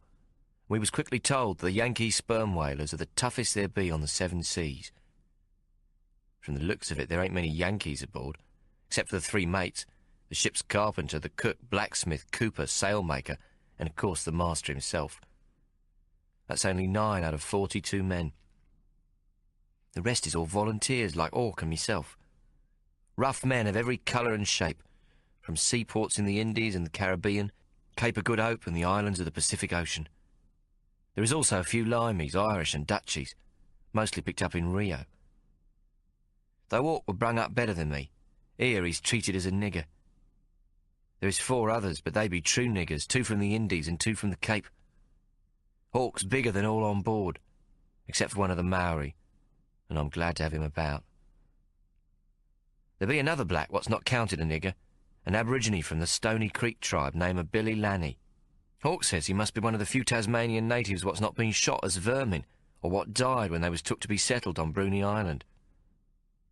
Lanny keeps to himself, though he's friendly enough when you talks to him. Lanny's a small man, no bigger than myself, though his head seems larger than suits the body what carries it. Under his canvas breeches, what is rolled up for deck scrubbing and the like, he has sparrow legs, thin pin-like sticks. He's built a narrower chest, too, but he seems amazing strong for such a little fella. He wears a beard of tiny curls, close to his face, and his hair is 1,000 or more tight, springy curls clung to his head. They're quite different looking to Hawk's. He has deep-set eyes and most pleasing white teeth when he smiles. This bloody ship is owned by a Rhode Island syndicate, all of them Quakers, what have vowed it a dry cask afloat, meaning that grog ain't permitted on board while she's at sea. The past 3 months and 16 days have been the worst of me life. Not a drop of grog has passed me lips. Any breach of this rule is punished most cruel, as we witnessed a week out to sea with Billy Lanny, the victim. Lanny, a regular crew member much experienced in the whaling game, come back on board ship in Hobart Town and brung with him a quart bottle of Cape brandy. He knew he'd be punished if it were found, but he didn't care. Sure enough, it were found by the first mate, Mr. Crawling Nestbite. We were just 3 nights out to sea when he found Billy Lanny drunk as a lord, dancing a merry jig in the forecastle and singing a bawdy ditty. To my mind, the real tragedy of the whole affair is that only a quarter of the bottle were consumed before the first mate found out. The sentence would not have been a single stroke more had Billy drunk the lot, as I'd surely have done. In the presence of the lot of us, the rest of the precious brandy were poured overboard by the first mate, while me tongue stuck to the roof of me miserable mouth. Nestbite, like the master, is a Quaker, and told us that the Lord in heaven did not propose to show any mercy to the feckless black, nor should we expect any from the highest authority on earth. This authority turns out to be Captain O'Hara himself, who, it seems, knows all about the will of God. 5 days later, at 10 o'clock on Sunday morning, we'd be called on deck to hear Billy's sentence. The captain, in best black cloth suit and white lace bibby, stands on the forecastle to address us. Billy Lanny is made to stand before him, his hands clasped to his front and his head bowed as though in prayer. Nestbite stands beside him with one hand on Lanny's shoulder and the empty brandy bottle in his other hand. The Christ within us lives in you all, because something of God exists in every man. O'Hara begins in a most reasonable voice. Then he says to Billy, Even in thee, an ignorant savage. He turns to us and goes on. In thee also, in every man here, there is the inward light if he should take it into himself and illuminate his heart in Christ Jesus' name. He brings his attention back to Billy. This inward light is a guide to us of good and evil, in thee and me. In thy case, Billy Lanny, I have sought to discover the will of God by deliberation and by illumination of that same light in me. The captain pauses and stares towards the topmast in a sort of holy-looking way. Then he fixes his eyes on Billy again. It has been made clear to me by divine revelation that thou art to be most severely punished. Evil exists in all of us, and we have witnessed it now in thee. And bringing strong drink aboard, we have seen clearly the spirit of Satan confronting the spirit of the Lord Jesus himself. It is written that thou shalt take no strong drink, and thou hast disobeyed, and so this evil must be punished. Billy Lanny, whaleman on the good vessel Nankin Maiden, in the name of our Lord Jesus Christ our Saviour, I pronounce sentence of 100 lashes. There is a gasp from the crew, for 100 lashes with the knotted rope be severe punishment. The captain then picks up a book. What he explains to us is the articles of the ship. I can't remember the exact words, but it more or less says that the Nankin Maiden be under the tender and loving care of the Lord Jesus, and be therefore, according to the Holy Scriptures, an empty vessel to be filled with the Spirit of the Lord. The captain is responsible for interpreting the Word of God in all matters requiring discipline, and for delivering punishments with his own hand in the name of Christ Jesus, Amen. This means he can punish Billy any way he likes. When they strips Billy naked and ties him to the mizzenmast, his back be so scarred from past floggings that the rope at first can't cut through the flesh beneath. Billy don't take no leather strap to bite down upon, and all the way through the terrible beating, he don't make no sound except a grunt as the wicked whip strikes him deep to flay the meat from his ribs and backbone. When all's done, The captain stands bent over him with his hands clasped upon his knees, sweat pouring off, and him panting like a bitch on heat. O'Hara wears a gold signet ring on his right hand, with a flat top the size of a shilling. Now a piece of Lanny's flesh is stuck upon it, so that it looks like it's set with a large ruby. There is smiles of wonderment among the crew at the way Billy's taken his flogging. Some say that even if Billy be a black, never a braver man has put to sea, and all vows that they would man a whaleboat with him any day of the week. This is rare praise on board a vessel where it's every man for himself. The many languages the men gibber away in keeps them apart, and the English is spoke only to give instructions, organise the whale hunt, or give out punishment. But when the hunt is on, the 6 men who crew together in each of the 4 open whaleboats share a common destiny. They knows their lives to be in mortal danger, and they stays close the better to survive. A crew member what's shown his mettle is not forgotten, and Billy Lanny's courage under the captain's lash will hold him in good stead. This be even more true after what happens when he's cut loose from the mast. When they cuts Billy down, he stands unsteady, with the blood running down his open back to his scrawny bum and forming puddles of crimson at his heels. Then he straightens and faces out to sea, sniffing the air in great draughts.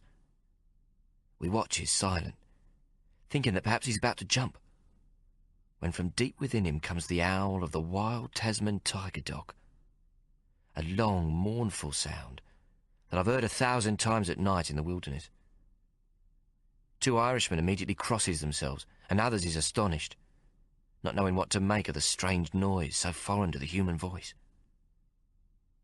Then Billy turns slowly to Captain O'Hara and gives him a most gentlemanly bow, pointing to the master's white Quaker bibby, which with the rest of his blouse is stained with Billy's blood and flecks of skin. The black man gives a smile of tender sweetness and says, "God bless thee, Captain. You'll be washed in the blood of the Lamb and forgiven." He says this in perfect English, which I ain't never heard from him. O'Hara gasps and takes a step backwards. "Blasphemy! Thou hast blasphemed!" he yells, shaking his finger at Billy. "A heathen savage hath taken the name of the Lord God in vain!" He orders Billy tied back to the mast and hands the blood-soaked lash to Mr. Nestbite, who gives him another 50 lashes. When they cuts Billy down this time, he don't howl like the tiger dog, but stands at the ship's rails and looks out to sea, his hands fluttering as though he's trying to calm the waves. Then he turns to Nestbite and points at him. "Blurry big fish come to get you, boss." He draws his finger slowly across his throat. "Ah," he says, like a man choking. The crew moves back at this.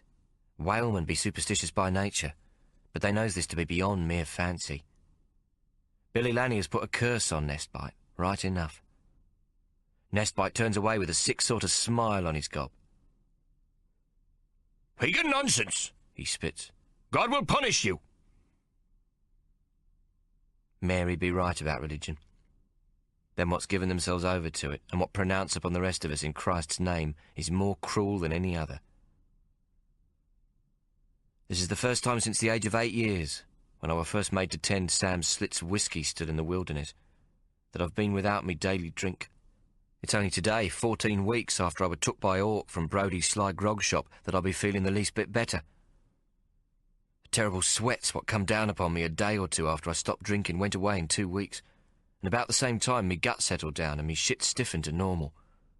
But the craving for strong spirits never stops. And yet, as I stands here on the cross stays, looking out for the whale, I'll be aware for the first time in many a year of the wind in me face, and the dancing of the white caps, like toy sailing boats stretched to the horizon. The sky has clouded over since this morning when I climbed up the mainmast. What Hawk tells me in our lessons is cumulus cloud, now brooding against a grey horizon, has nudged aside the mare's tails what stretched across the horizon when my watch began. The sun, up above the gathering cloud, beats down warm on me back, and it's excellent weather for a spotting of the whale. Hawk and me ain't yet witnessed a hunt, though we've been among the blue whales twice. We did not give chase, as they're too fast and strong to be harpooned. It is the sperm whale, the next largest in the sea that we hopes to find. I'm eating a bit more these days, though a whaler's daily ration ain't much good. Hard biscuit, what's a weevil's feast, a pound of salt beef or greasy pork, or even horse, and 2 pound of plum duff on Tuesdays and Thursdays. This dreary lot is washed down with long lick, a mixture of tea, coffee and molasses, and 3 times each week a portion of lime juice for the scurvy. By decent folks' standards, the food is pig swill. No man ashore except a starving beggar would touch it. Hunger got me in the end, and I suppose the dead cockroaches in the molasses adds to its taste well enough. Fancy dreaming about eating possum stew again. It'd be fair delicious right now, and the thought of a plump mutton bird, split and flattened, then roasted on a fire of live coals, is enough to make me drool. I'd eat my own Sunday dinner as well as Hawk's at Mary's table, except she don't want us there no more. But I can't think about that, and anyway I'd give up every morsel of food on earth for a single snort of Brodie's watered-down Cape brandy. I'm a drinking man by nature. I know that now. From the very first taste of the hot whiskey coming drop and trickle from the copper tube in a Sam's slit still, I knew I'd found me true love. I did not come to drunkenness from despair, though I haven't said this to Hawk, what believes I'm become a drunkard because of what happened to me in the wilderness. And without the whiskey jug to fuel me through the bitter cold and rain of them days, the loneliness and the mongrels, I'd have surely died. But I sees it clear now. If I'd been born a prince, I'd still be a drunk. Now I'm just plain thirsty. Desperate for a drop. I got a plan, though. I've been collecting raisins from the plum duff. On good days, there'll be as many as 20 a serve, and in not too many weeks I'll have a handy store. I'm going to dry them and soak them, and then when I'm on galley duty, which is often enough, steal some of the yeast used for baking the skipper's bread to add to them. Sam's slit be of value to me at last. There were nothing that bastard did not know about the fermenting of grog, and I reckon a tolerable good brandy will come from these raisins yet. Yours truly shalt not be denied his grog by these god-gobbing Yankees. Hawk is much pleased that his little brother eats more now. He's patient and tender to me when I sulks, dreaming of the drink. In our spare moments he teaches me to read and write again from books, and a slate he brought abroad with him. Hawk is a fine teacher to me. When he hears something, it remains in his noggin forever after. He can remember each and every word spoken by Captain O'Hara when he pronounced sentence on Billy Lanny. He's made me a copy of the captain's sermon on his slate, as a means of me learning to write again, which is why I can now recall it word for word. Hawk reckons I must write to be educated and read so me mind might be alive to the world beyond the inside of a brandy bottle. The fact that I don't want to see nothing but the insides of that bottle don't worry him. Anyways, Hawk likes to teach me, and I likes to learn from him. And on board ship I finds out something else. I can be a great help to him too, translating his hand language to the other men, though they's picking up a bit of it anyways. Because Hawk is dumb, there's many reckon him deaf as well, and they shouts and hollers at him, so that I need to remind him he can hear as well as they. But being mute, he can't much talk to no one in his language save me, so we've asked to work together. To me great sadness, though, we ain't allowed to man a whaleboat together, because I were declared too small to row with the strength of t'other men. I fights back on this, as I've rowed since childhood, and also on the Gordon and the Franklin when I were in the wilderness. But the fourth mate, Mr. Seb Rawlings, takes one look at yours truly, and that be bloody that. "No whaleboat for you, lad," he says right off. But with Hawk it were different. A week out to sea, Seb Rawlings set a whaleboat over the side with the crew, including Hawk. This were to see if Hawk's amazing size and strength would serve him well with the harpoon. All of us what watched from the deck could see that Hawk were quite steady in the boat, with the 25-pound harpoon held above his shoulder, even though the sea were less than calm. A barrel with a white circle painted on it were cast from the whaleboat, with a light line attached, and allowed to drift away, bobbing up and down amongst the waves. Hawk were then told to aim the harpoon at the barrel while standing full upright in the bow. At first the crew laughed as Hawk launched the harpoon and were thrown on his back again and again, and once even upended into the sea. But Hawk don't give up easy, and with a little instruction, He soon improved. By Hawk's fifth outing, we watched as he threw the harpoon a good distance. He were most accurate, too, often spearing the dot painted on the barrel, and never so much as missing by more than the few inches allowable for the hunting of the sperm whale. Mr. Rawlins pronounced himself satisfied, and Hawk were appointed as standby. What sees that the whaleboat's equipment be all ship-shape before launching, and what can be called upon to crew if someone be ill or unable to take their place for some other reason. It's a terrible disappointment to me that I can't hunt whale with me brother. Hawk ain't happy neither, and makes me say this for him to the mate. Hawk tells Rawlings of me previous life as a timber getter, where I gathered strength in me arms and back, but Rawlings only laughs. A whaleboat be no place for a boy of your size, lad. I would not have you on my conscience, nor as a danger to the other crew. Tell him I'll be responsible for you. Hawk signals to me with his hand. I translates once again, and Rawlings smiles thinly at Hawk. Are you now the captain of my whaleboat? I can see his patience is sore tried, and he dismisses us with a backward wave of his hand. Go on now, be away with you. So here I is, Tommo the Brave, standing on 2 wooden rungs at the top of the mainmast on a 2-hour watch, searching for the spout of a whale but not allowed to join in the hunt, and me without a drink for 106 days. If I does see a pod of whale, I've a good mind to look the other way, but that would be stupid. 2 other men, one on each of the other masts, are also set to looking, and the first to spot a whale receives a week's extra rations. It's food Hawk would relish, as he never seems to get enough to eat. I'm forever worried about Hawk's hunger, and have set about trying to satisfy it with fishing. As little lads, before we was took, Hawk and me were good fishermen, but he lost the skill of it when Mary put him to book learning and clerking, and then sent him to England to learn about growing hops. Hawk still talks of London town sometimes, though he sees it through different eyes to Ikey's.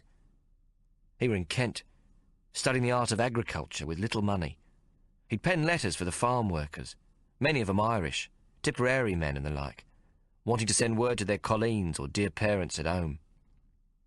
For 6pence a letter, he'd write the most tender love letters, though he knows nothing of love or women. His letters be so sweet the eyes of his customers would fill with tears, and it got so that before a note were dispatched, it would be read to the whole gathering for their enjoyment. So successful did Hawk become with his flowery phrases that most of his Saturday afternoons were spent in this pursuit, and it made him sufficient coin to go up to London town by train of a Sunday.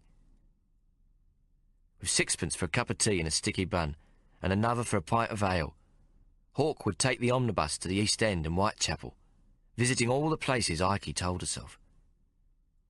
In our childhood dreams, London town were a place of palaces and broad streets, where everyone were a toff, and Ikey much respected, a prince among men.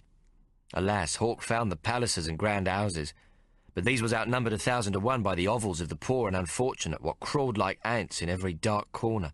Yet these was the very places Ikey meant when he'd spoke to us of the throbbing art of the great city. Ikey's corner of the world was mostly rags, poverty and drunkenness, Hawk reckons. He tells of how often in winter it never grows light, the smog from the coal fires and factories closing out the sun. When the weather got warmer, the stench were unbearable and attacked his delicate nostrils long before the train pulled into Waterloo Station. The fumes made his nose drip and his lungs wheeze, so that after a few hours he longed to be back in the fresh countryside. In winter, walking the streets in the cold, wet and dark, the terrible stench were gone, swallowed by the frost and snow. But this were a time of despair for our big-hearted Hawk, when he'd see barefooted children wrapped in newspapers and rags, begging a penny and near to perishing. He'd take as many as he could to a pie shop and empty his pockets of all he possessed. It was common enough, he says, to find their little corpses under the bridges when they did not survive the cold of the night. Hawk made many a visit to Petticoat and Rosemary Lanes, and found him not much changed from Ikey's tales, though it were the same poverty witnessed everywhere. Sometimes he'd drink a pint of ale at the Pig and Spit, the public house what were once owned by our true mother, Sperm Whale Sally, or as she were known then, Mary Bell Firkin. Hawk tried to find Ikey's old coves, Sparrow Fart and Bob Marley, but to no avail. Some knew of Bob Marley, what they claimed had taken the boat for New York. All had heard of Ikey Solomon, though only some knew what had happened to him. Only one person remembered Sparrow Fart, and it was thought he'd been transported to Van Diemen's Land or New South Wales, not long after Ikey himself. Hawk visited Ikey's Whitechapel home, of course, and though boarded up at the doors and windows, it were most impressive, a veritable mansion when compared to the rows of miserable houses for the poor what surrounded it, all stuck together with common walls. Though Hawk talks often of the poverty he saw, he sometimes recalls London in spring, when the sky above Hyde Park were duck-egg blue, the sun warm to the back of the neck and the larks singing high in the sky. Daffodils, crocus and bluebells were poking up everywhere in great patches through the green grass of the park. The squares fronting the big houses were ablaze with peach, pear and plum blossom, and the rich folks' window boxes filled with tulips. Then he tells of lovers sitting hand in hand, and old people clapping to the beat as they listen to the military bands play their stirring marches in the parkland rotundas. He recalls the wonders and delights of Vauxhall Gardens, and the pretty girls everywhere.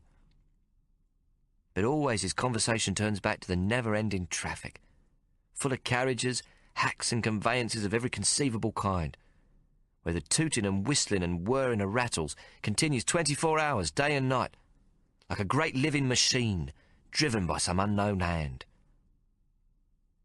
Tommo, London is every type of misery and despair, though it is filled with delights beyond your imaginings, he declares. But still, I miss the simplicity of Hobart Town, with folks stopping to greet you and pass the time of day. Hawk also remembers his constant hunger while he were in Blighty, for he never got enough to eat. He's been near starving on the Nankin Maiden too, and so I've started to fish for him. In exchange for me kangaroo skin coat, the blacksmith has provided me with a long braided line, sinker lead and various sized hooks. The Maori aboard have showed me how to make lures from cloth and wire, and I've got an arrangement with the cook whereby he keeps half what I catches and the remainder be fed to Hawk and me. The bastard cheats us often, claiming more bone upon cleaning and filleting my catch than a fish could carry. But what we get adds greatly to our rations. Some days I catch even more than we can eat, or the cook can cheat herself, and this is shared with the Maori and Islander crew. Apart from them, the men aboard will not eat fish or shark freshly caught, much preferring salt beef. We've become friends of sorts with these Kanakas, this being a word from Hawaii what means man. Our friendship with the Maori be especially strong, and they welcome Hawk and me to be amongst them sometimes. Though their faces be every inch tattooed, so that they appear to be primitive savages of great fierceness, they's a jolly lot and often laughing. They cannot say Hawk's name, but call him Hawk, what be good enough. Already I've some handy words of their language, which Hawk also begins to understand. They show great delight when I make a word or string together a sentence in their tongue, and are at great pains to correct me when I get it wrong. And so my time when not on watch is well taken up, and not only with new learning at reading and writing. Billy Lanny has taken to showing us some of the many knots and hitches to be found in the seaman's trade. Splicing be the hardest, but I'm learning to turn a neat splice, though Hawk with his big hands is making less progress. Sometimes I play cards in the forecastle, but it ain't the same without grog. It's fishing what is my most important daily task, almost more than gathering raisins. Fish ain't always plentiful, and days may pass without me catching anything. I frets for Hawk when this happens. But though I don't never want to be parted from him again, I doubt that me love of Hawk is stronger than me love of grog. It's near time for me to be called down from this bloody watch. 2 hours spent standing on wooden rungs, me eyes peeled for whales, and the breeze stiffening and growing blustery in me face is most tiring work, and I'll be glad to be back on deck. But just as I'm thinking this, I sees a whale blow. At first I ain't sure, but then another whale breaks the surface, and this time I sees the spouting clear. "There she blows!" I yell at the top of my voice. "There she blows!" I scream, pointing to starboard, my throat hoarse. Now I see him again, a pod of at least 4, and big uns too. One begins to sound, and I see its great fluke hit the water with an explosion, like a small cannon fired against the wind.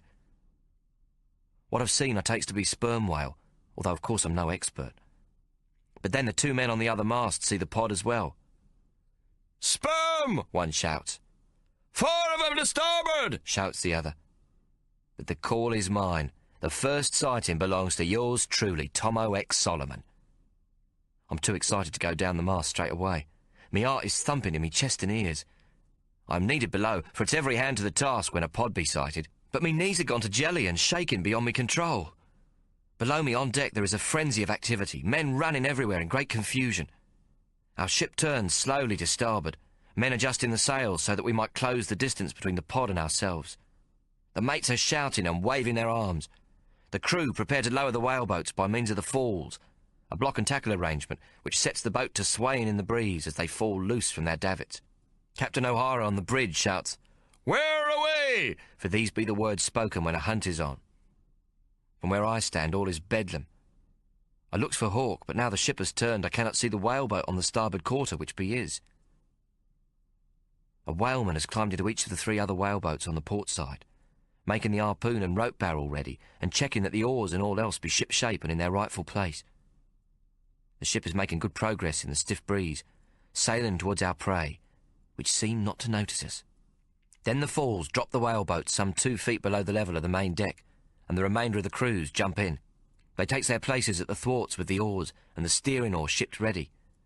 At last the 3 boats are dropped into the ocean with a foamy splash. As soon as the boats hit the water, the 5 oarsmen in each, including the harpooner, begin to row at a frantic pace, with the mate at the steering oar. The hunt is on.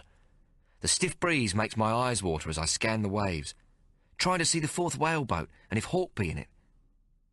But it's all hands on deck when a whale chase is on, and I got to get down where I'm needed. I scramble down the mast, wishing I'd been chosen to man a whaleboat with me brother beside me. But at that moment I has a second wish, and I pray that Hawk has not been chosen, and that he be safe on the deck below me. He'll not be in the crew lest someone be indisposed, and I tell myself there is nothing to worry about. Then suddenly me heart is full of fear. I'm back in the wilderness, caught in the tall timbers, and I can feel that they are near. Tommo has smelt the mongrels coming, but this time they be after me brother, Hawk. Chapter 4. Hawk. The Pacific Ocean, November 1856. I'm seated in a quiet corner of the poop deck, my watch completed in 2 hours to myself.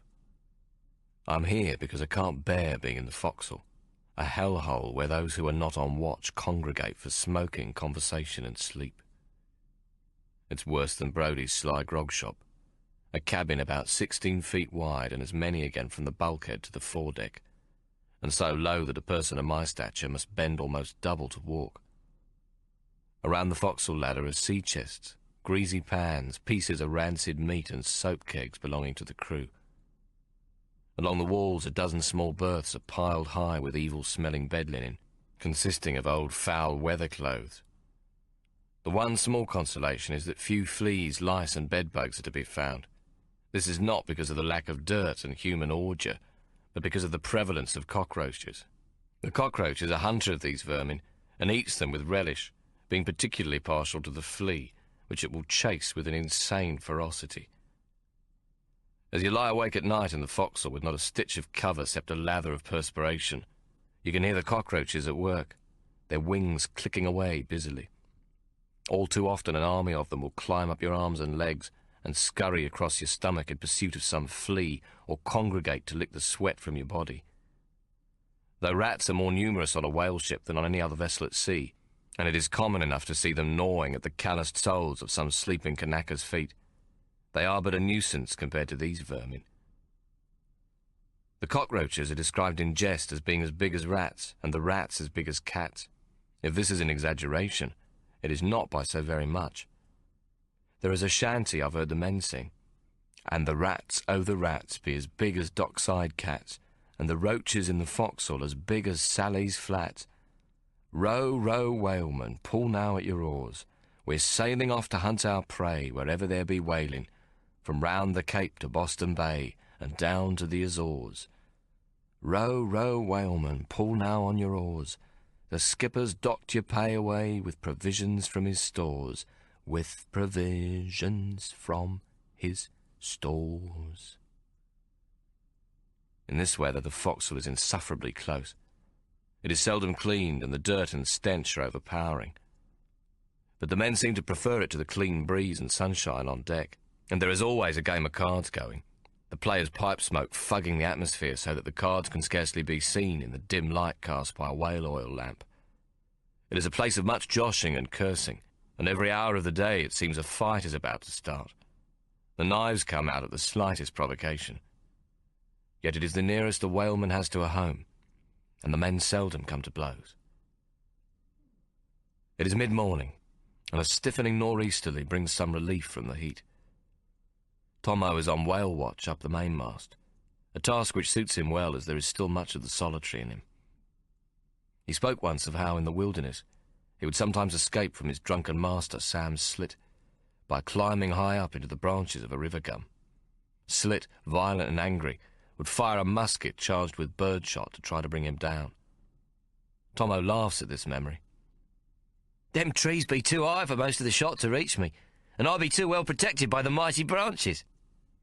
I sometimes think of Tommo as a small child who climbs into the branches of a grog tree to escape his own miseries. I wonder how he shall become a man while still he seeks this escape. But then I wonder, am I yet a man? How may I tell? How do we move from the state of childhood to manhood? There must be a moment when we pass over into manhood. We are now 16, but it cannot simply be a time set by others when we are said to come of age. It is, I should imagine, a moment of the heart and of the intelligence, or even, if there is such a thing, of the soul. But perhaps we can also lose our childhood too soon on account of suffering. Tommo is an example of this. He has suffered too much and has been cheated out of his rightful share of childhood, its natural expectations and excitements. He has grown up too soon, and thus is bitter and cynical. But what of the others like him, the street urchins who hunt in feral packs around Hobart Town? Those brats who look at you with snotted noses and old tired eyes, their only ability calculating the gain which might be made from your presence amongst them. Are they still children? Unlike Tommo, they are neither bitter nor cynical, for they expect nothing of life, only their certain death at the hands of others like them, or at the end of the hangman's rope. Perhaps the moment of manhood or womanhood is the moment when we give up hope for ourselves. The feral children of Hobart Town are the flotsam on the tide of humanity. If the clergyman, judge, teacher and merchant, those four wise corners which frame our noble society, are to be believed, there is no hope to be held for any of them. In the eyes of the clergyman, they are lost souls, doomed to a short life of no virtue and a pauper's grave. The judge believes it is bounden duty to punish such delinquent brats for the sins they commit against their fellow man. To the teacher, they are simply the dull-minded infants who pay no heed in lessons and are quickly left behind. To the merchant, they are an easy source of stolen pennies, to be set upon by dogs when they beg for charity. Yet if these pitiable, slack-jawed children had been granted a childhood of love, decency, and some useful learning, they might well have passed naturally into maturity and proved themselves as good as any other person. Even poor Tommo had the early benefits of love and teaching before we were kidnapped. Whilst I was fortunately returned to Mary quite soon thereafter, receiving her love and with it the opportunity to learn, Tommo spent his next 7 years amongst some of the vilest of the human tribe.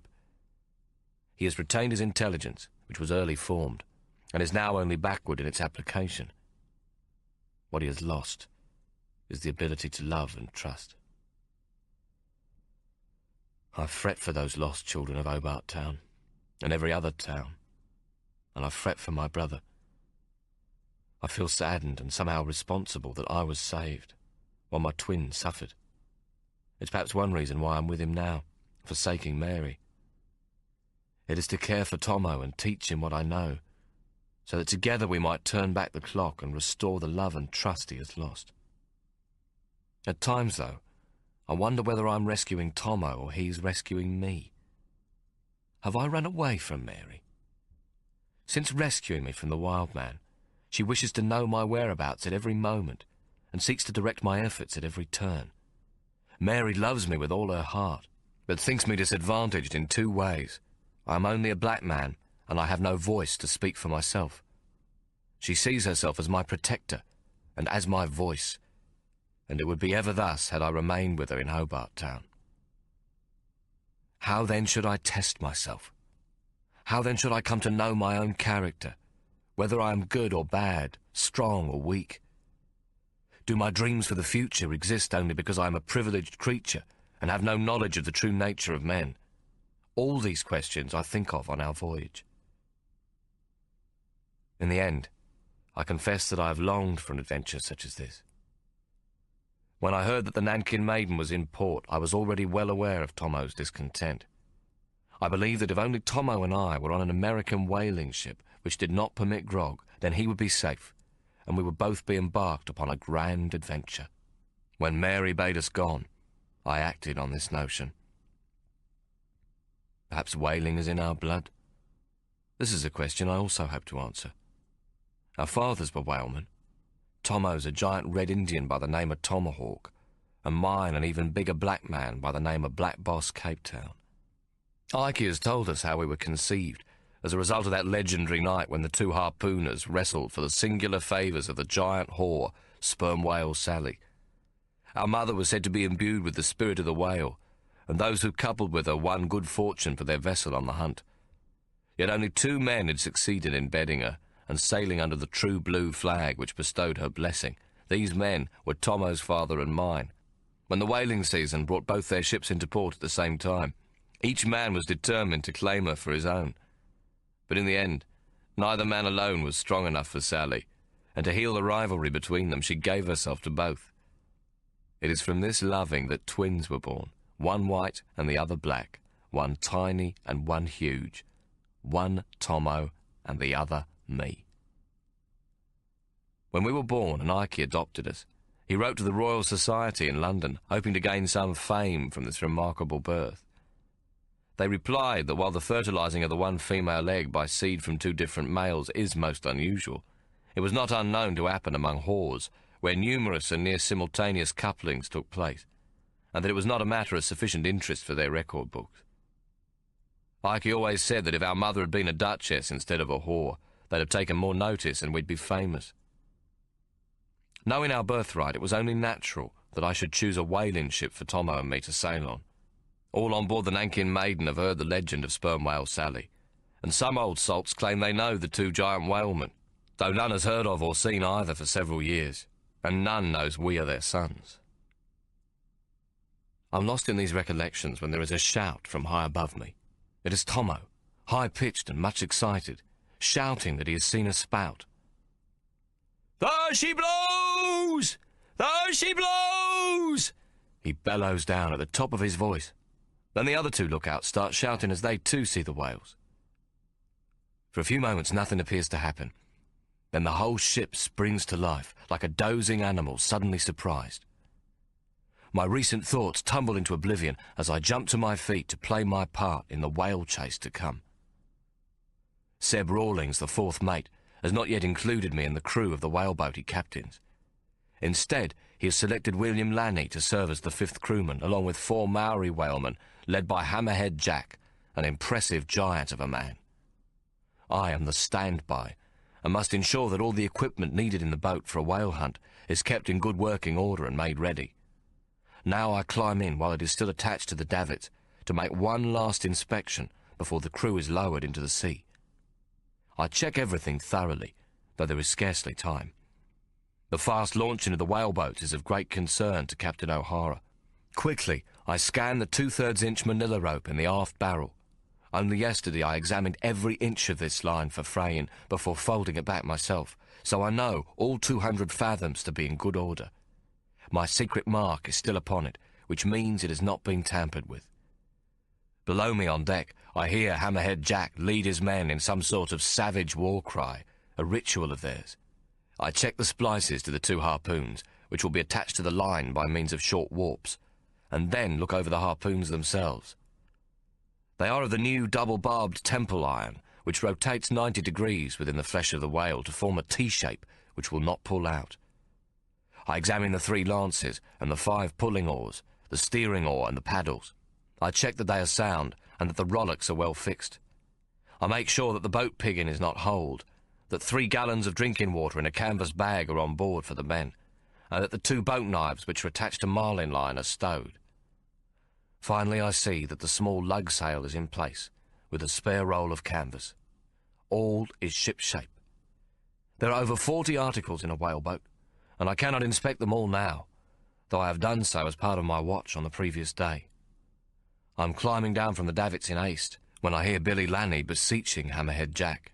"I go crew, Jack. Me back be tickety-boo, #1," Billy says in some anguish. "Let me see your back then, Billy," a voice demands from behind us. To my surprise, it is not Rawlings, and I turn to see the first mate, Crawling Nestbite, standing in front of the little Aborigine. Billy Lanny shakes his head vigorously. "You know must say, boss, rowing me can do, no blurry problems." He swings his arms about like a windmill to show that they are not troubled by the wounds on his back.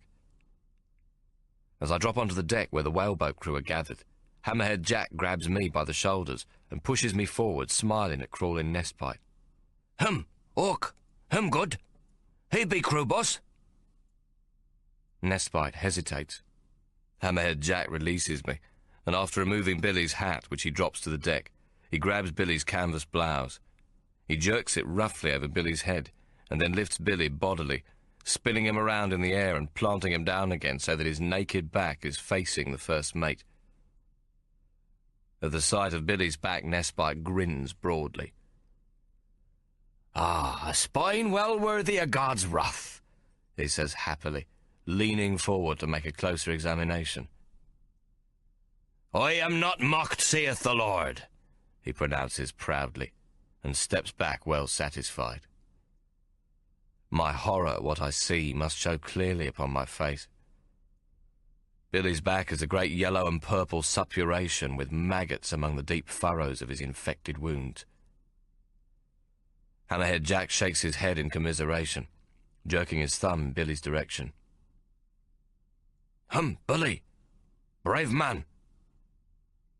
Then he clucks his tongue twice. "Not come, boss. Too much sick to row boat."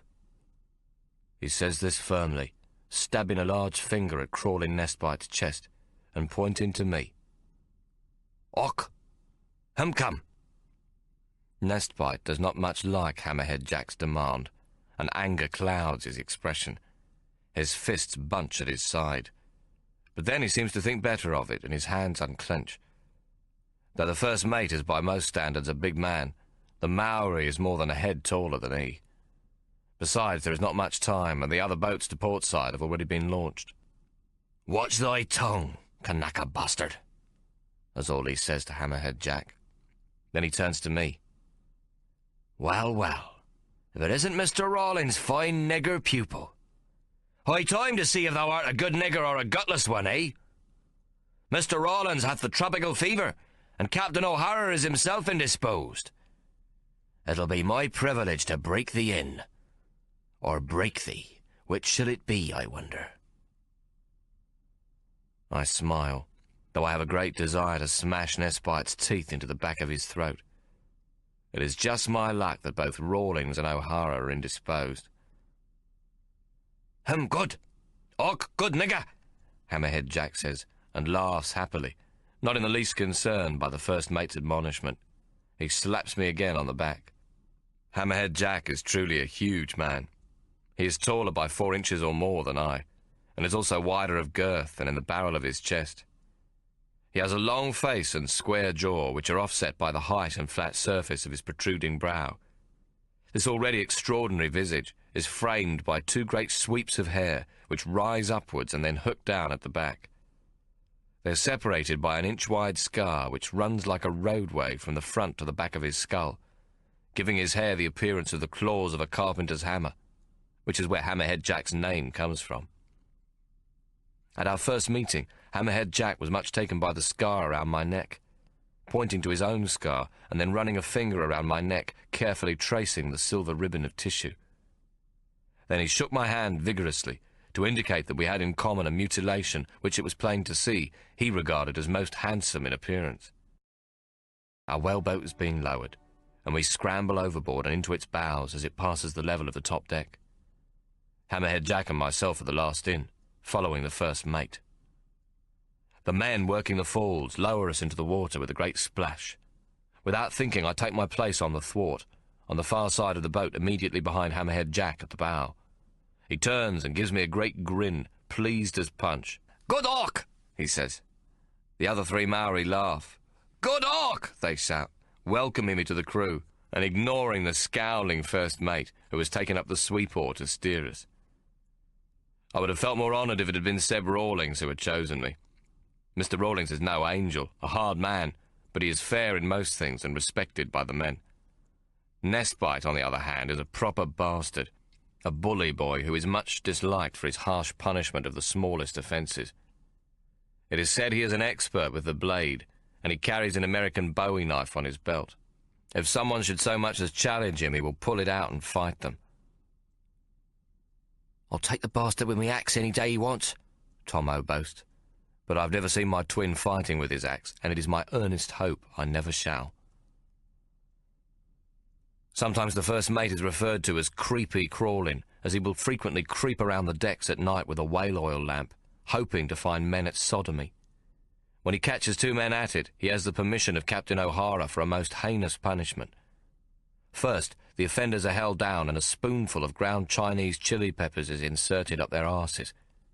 Their hands are then tied behind their backs, and they are allowed to go for the night. If any should render them aid in their agony as the peppers burn their insides, they too will receive the same treatment. The following morning at muster, the offenders are given 50 lashes, inflicted by the first mate's own hand. Then, with their backs open and bleeding, they are made to walk the main deck with huge bags of salt tied about their necks by a cord. The bags rest on their backs, leaking salt into their open wounds by means of small apertures. Their wounds aflame, they must walk until they drop from exhaustion. Nestbite repeats this torture of chili and floggings every day for a week, with the victim still required to complete a full watch each day. After this, each offender is issued with a brass neckplate bearing the inscription, "A son of Sodom," and under this the words, "I am not worthy of God's redemption." Those who have been caught are named brass bimbos by the rest of the whalemen, and there are half a dozen or so on board who bear this attachment. They do so without shame, as if it is a badge of honour, hard-earned, which I suppose is true enough. Crawling Nestbite is a cruel braggart who talks endlessly of his exploits and derring-do with the whale. There is an old saying on a whaling vessel which goes thus: "That which the coward brags he will do, the whaleman true goes silent too." It must be said in fairness, though, that those men who have shared a boat with Nestbite admit that he is not lacking in courage. He is known to be reckless, and because of this, no one who has previously voyaged on the Nankin Maiden will volunteer for his whaleboat, choosing any other by preference. While he takes delight in inflicting suffering on others, he is not afraid to take on a man his own size, even without a knife. That is all that can be said in his favour. The crew are hard men who would turn like a pack of wild dogs on one of their own kind caught stealing or cheating. But they take little pleasure in witnessing Nestbite's numerous cruelties to whalemen whom he believes have offended him or have been neglectful of their duties. Though his Quaker mouth is full of God's words, his dark soul is in the possession of the devil himself. Nestbite employs only 2 expletives, bastard and damn, explaining to all that both words are not a blasphemy or foul language. The first is but the name for a child born out of wedlock, and the second a shortening of the word damnation, which is to be found frequently in the good book itself. If both words are innocent, then never was there a man who could inject more venom into them. I've been out to sea only half a dozen times in a whaleboat, on practice runs while we were becalmed to learn the harpoon. Now the atmosphere is charged. I sincerely hope that I do not let my companions down, for I don't know what to expect. Seb Rawlings, on the last occasion he took me out, pronounced himself satisfied that I have the strength and skill to throw the harpoon. But as we rowed back to the ship, he said, "Ah, yes, lad. But do ye have the courage to stand up to the whale? And will ye use the lance correct?" Do I have the courage? I now ask myself. Will I prove a coward? I cannot answer. I must wait for the moment to come, when I must throw a harpoon into a live whale and not a bobbing barrel, and use a lance at which I've had no practice. I'm thankful that Hammerhead Jack is the harpooner in our crew, and I hope by watching to learn much from him. Seated on our thwarts, we are perilously close to the harpoon rope. This runs from the barrel at the stern, down the centre of the boat, to the crutch on the starboard bow, where it is spliced to the two harpoons in front of where Hammerhead Jack is seated. When the rope is running to the whale, it becomes sizzling hot. Should we suddenly be thrown against it, or move carelessly, it will in a moment cut inches deep into our thighs or slice our arms down to the bone, cooking the flesh it ravages. We cannot see the other three whaleboats, and our late start has caused some anxiety in Nestbite. "Row! Row! Row! Row!" he repeats urgently. "It's first to the pod for us, or I'll see ye flogged and stretched to the mizzen! Row! Row! Row, ye cannibal bastards! Row!" His voice grows ever angrier as he envisages us lagging behind the other boats. I'm not sure how much of this call is understood by Hammerhead Jack and the rest of the crew. Their faces show nothing beyond the strain of pulling at the oars, and they do not quicken their stroke at the mate's admonishment. My arms ache, and I wonder how much longer I can keep up. The breeze seems to me to be stiffening, and the sea is beginning to rise. Nestbite, who steers the boat from the stern sheets, counts the breeze insufficient to hoist the lug sail, and we must perforce row on. As we come over the lip of a large wave, I can see there is new cloud boiling up from the horizon. A sniff of rain is in the air. I have been told whalemen hunting in the Pacific Ocean are not concerned by a squall at sea. The Yankee whaleboat is well constructed from half-inch white cedar clinker planking and difficult to capsize. If it should upend or be swamped, it will continue to float or even right itself. If the sea is moderately calm, it is no great hardship to clamber back in. But in the Southern Ocean around Cape Horn and towards the Antarctic, it is an altogether different proposition. If a boat should be overturned by an errant wave, the crew will often freeze to death. "Pacific whaling be a treat, lad," Rawlings once confided at harpoon practice. "We've naught to bother about except for a mishap with the whale." Then he grins.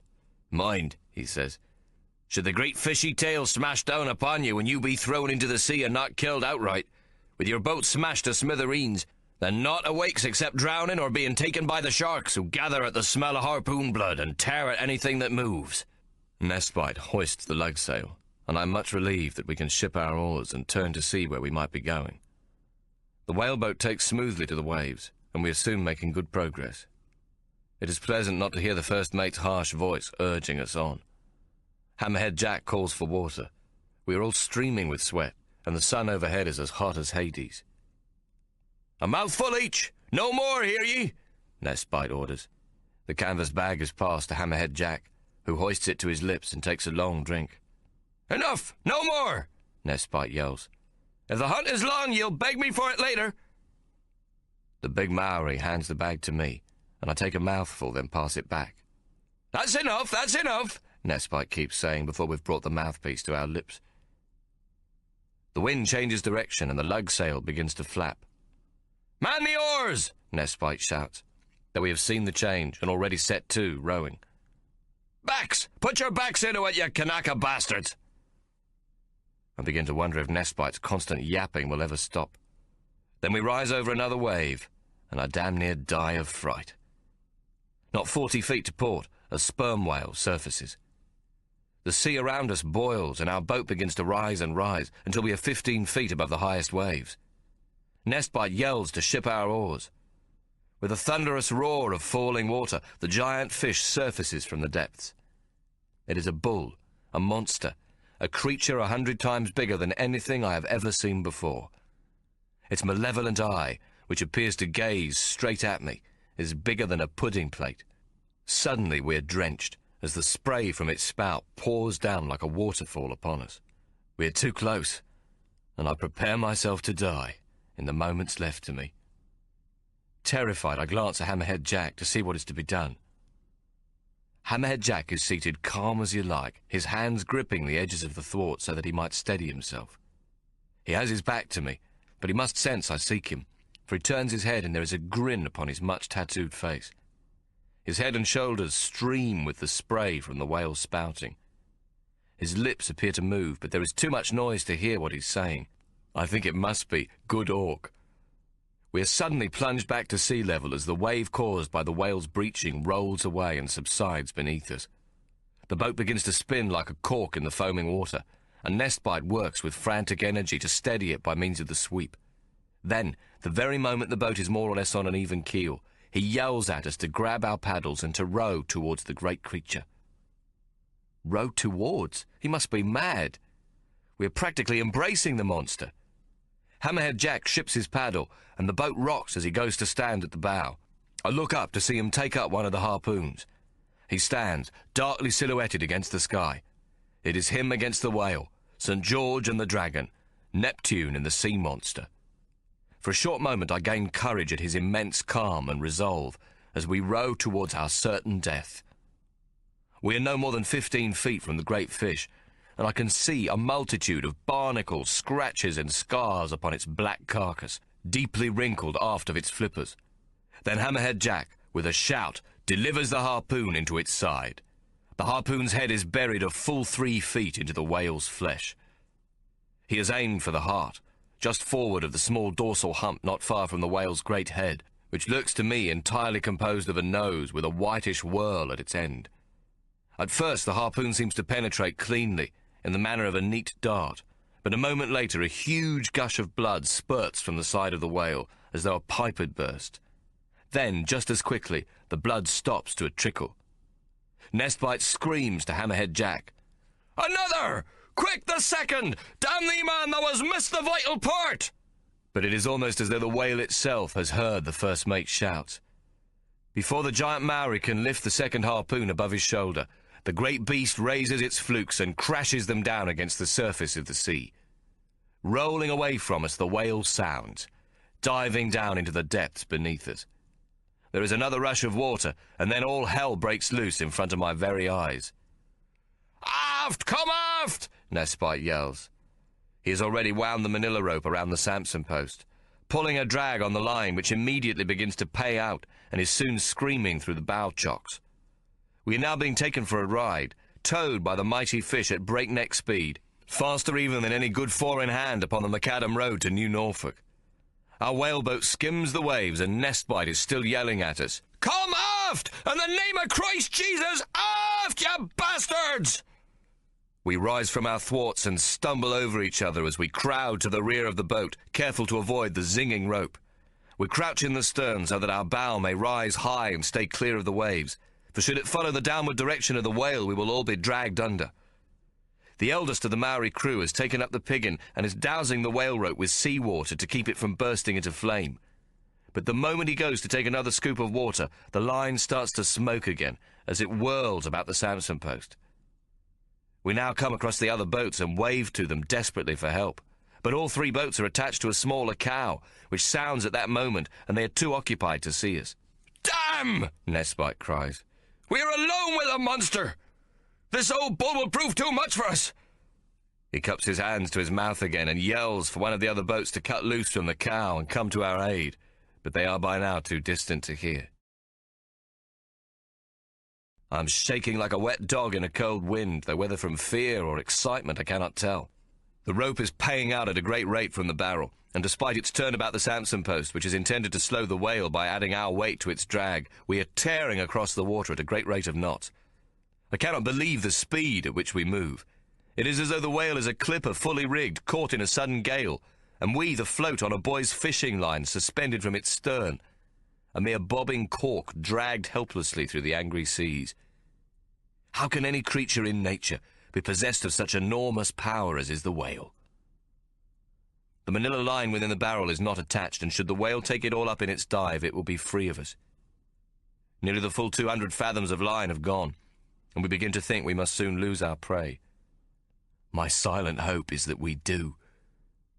Then the rope suddenly goes slack, and we are at once becalmed. Thank God, I think. We are saved.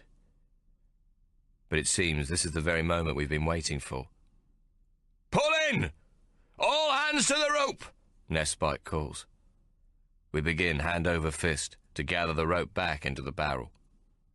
It is the hardest of work, and soon my hands are bleeding, but there is no respite. The task must be done quickly, and we must be ready for the whale when he breaches. We pull at the rope until it is no longer slack, and so we know it is attached to the whale lurking somewhere below us. The very moment the rope is gathered, the Maori move back to their thwarts. I follow, scrambling to take up my oar behind Hammerhead Jack. "We go," he says happily to me. "Whale come." He makes an upward movement with his hands, and then blows through his lips. Pfft, which I take to mean that the whale will soon surface spouting again.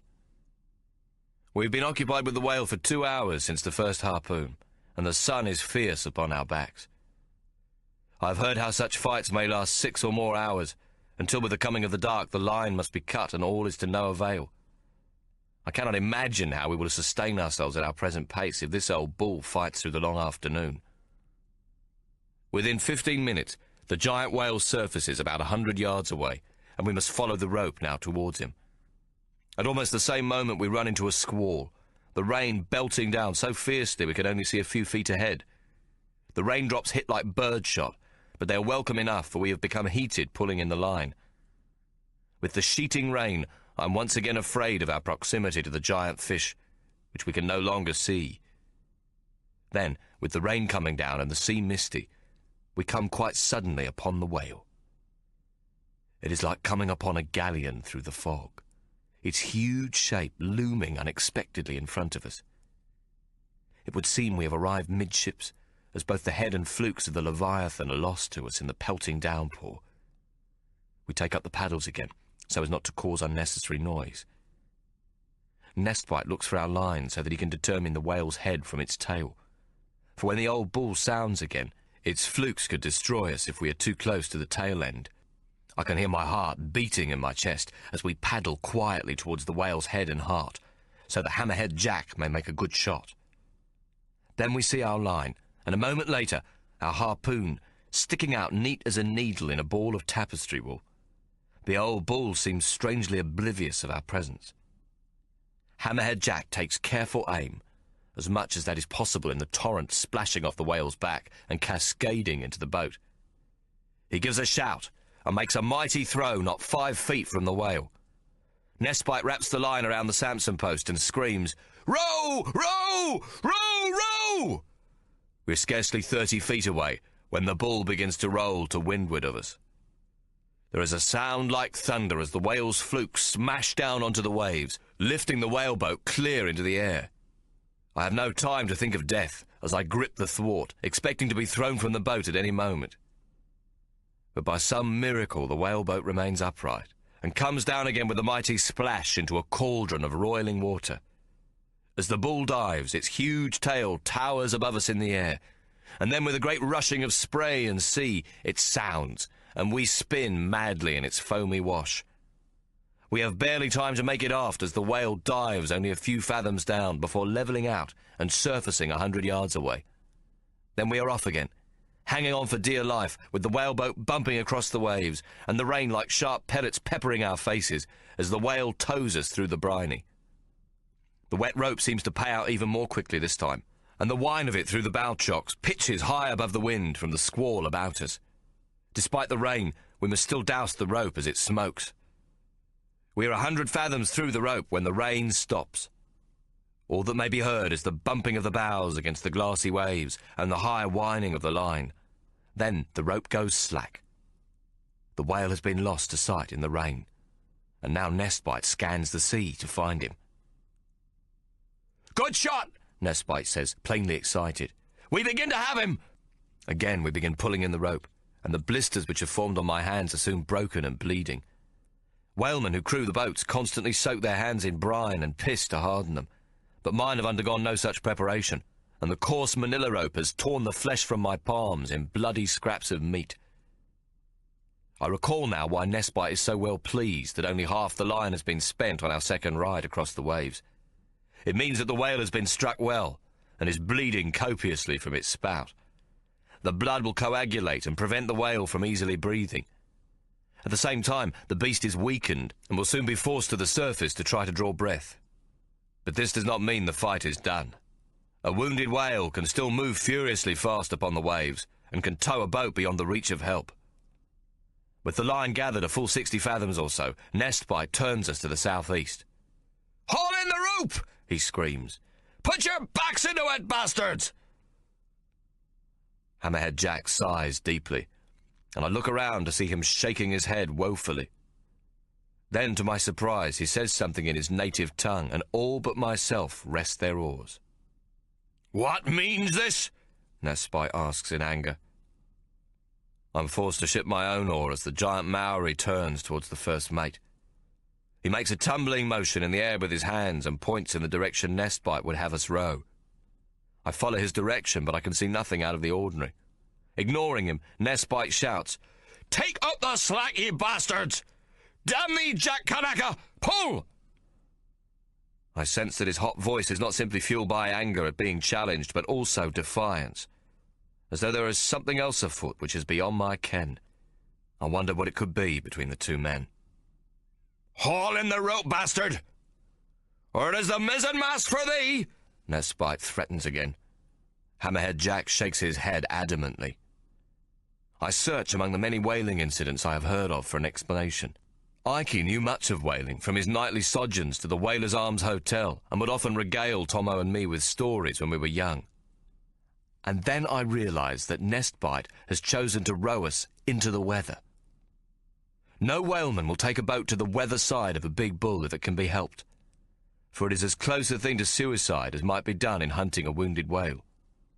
When a bull whale is struck and comes to the surface, he always rolls windward, and if the whale boat should be close enough to use a lance, he will roll on top of it, killing all within.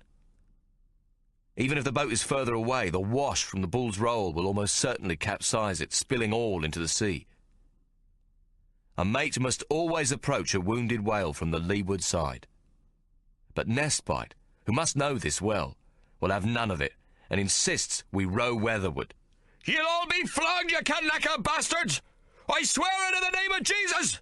he screams at Hammerhead Jack. "You'll not get away with this disobedience! Haul in the rope, you cannibal bastards!"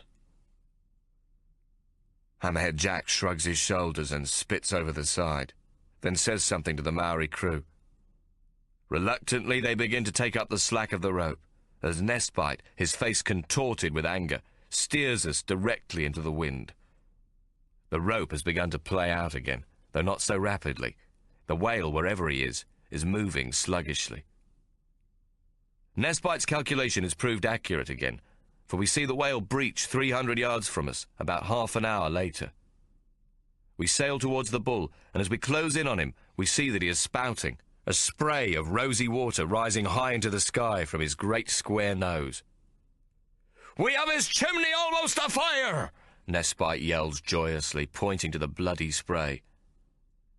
We have been going 4 hours, and I am bone-weary, my hands hurting beyond any pain I have felt since the wild man lassoed my throat behind his horse. If we must fight this beast much longer, I am not sure I shall bear up. Death, should it come, no longer seems such a bad thing. Hammerhead Jack's tattooed face is most serious, his lips pulled tight and his eyes narrowed. The others also appear unhappy. Nestbite takes no notice, steering the boat directly towards the whale, which barely moves, its fluke slowly slapping the water. I am mindful of an angry man drumming his fingers on the table as he considers his next action. It is as though we are being forewarned that there is still much power in this beast, which must soon take vengeance on us or die itself. All at once I am above my own miseries, aware only of the tension and the sense of death that prevails in the air about us, though whether it is ours or the old bull's, I cannot say.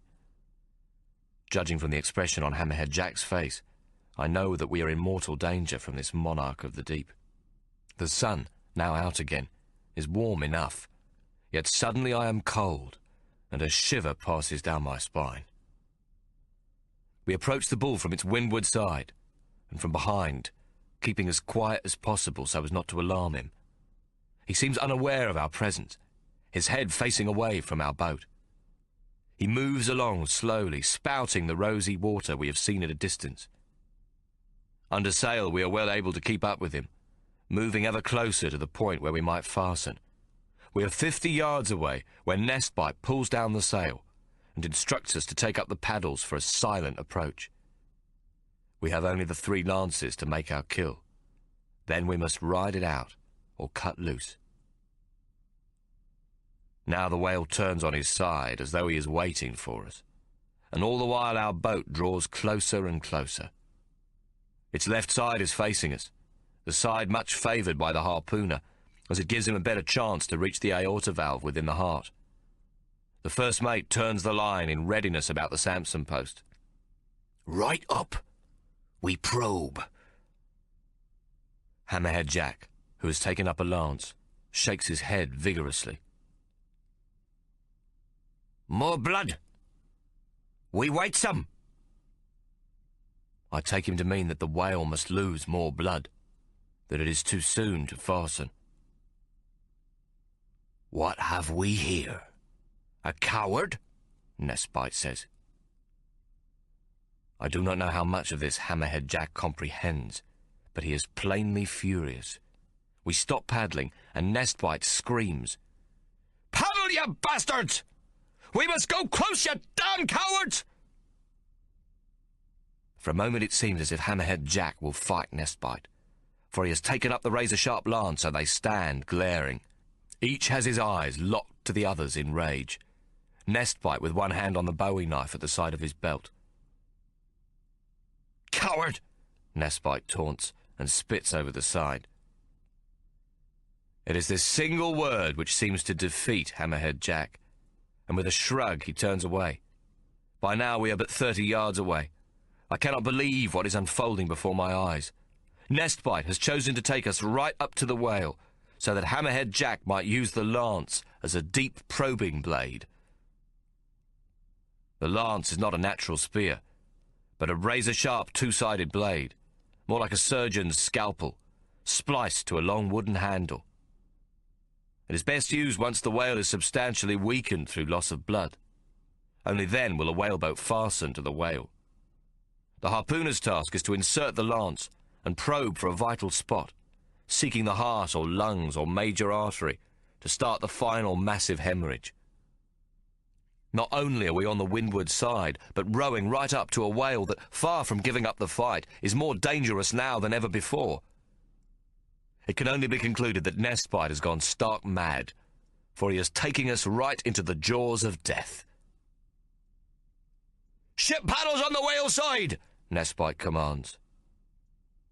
This is my side, and I'm sweating with fear. Stand off! Nestbite cries, meaning that I and the young Maori behind me should stop the boat from bumping the whale by means of our paddles held against its great carcass. I have never touched a whale before, leastways one which may kill me for being so bold as to dare. My hands go out at one point when we go closer to the great sea beast, and I feel its wet hide, soft to the touch under my palms. Hammerhead Jack turns quietly to me and motions that I should take up a lance. I do so, but I'm shaking like a leaf, and he can see the fear in my eyes. Good Hawk, he says quietly. He seems calm as he makes his inspection of the whale's flank. Then he indicates a place on its side and points to me and to the lance I am holding. Moving a foot or so away, he swiftly inserts his own lance, which seems to cut through the beast's flesh like a hot knife through lard. Numbly, I follow suit. I'm astonished at the ease with which the blade runs through the whale flesh. Hammerhead Jack twists and probes, churning the malevolent knife to find the blood pipe he seeks, grunting with the effort. I do the same, though I feel sick as my blade buries into the great beast's body, not knowing what it is I seek to find. Suddenly, a great arc of crimson, 10 inches wide, sprays out from where I have made my cut, and both Hammerhead Jack and I are deluged in the sanguinous gush. Push away and stand off! Nestbite yells. I'm not certain how, in my bloody state, I find my oar, nor do I recall pushing away from the whale. But we are a full 20 feet away when the ball begins to roll towards us, and his great flukes come up and smash down in a mighty explosion which rings my ears almost to deafness. He barely misses us as he prepares to dive. It is as though a mountain is falling on us, and I am certain we shall be crushed to death. Somehow, the bull's huge bulk misses, and we escape his crushing weight upon us. But with a roar of rushing water, a tidal wave overtakes us, and the boat goes over. I'm underwater, yet can hear the scream of the line as it pays out. I struggle to free myself, knowing I have only moments to reach the surface before I must tangle in the line and be cut in half. I come clear of the boat at last, gasping and taking great gulps of air. The water about me is stained red. A paddle floats past, and I grab it. It sinks beneath my grasp, and then I see that I'm clutching a man's severed arm. I drop it from my frantic grasp and swim the few strokes towards the whaleboat, which has by some miracle righted itself. It is not yet moving, though the line is still paying out with a high-pitched whistle. My terror spurring me on, I lift myself into the half-submerged boat. I rest a moment, sucking in the wondrous air before looking about me. In the water around me other heads have surfaced, and they swim towards the boat, where I pull each aboard as best I can. 3 of the Maori and Nestbite, but Hammerhead Jack is missing. Then I see him, 20 feet away.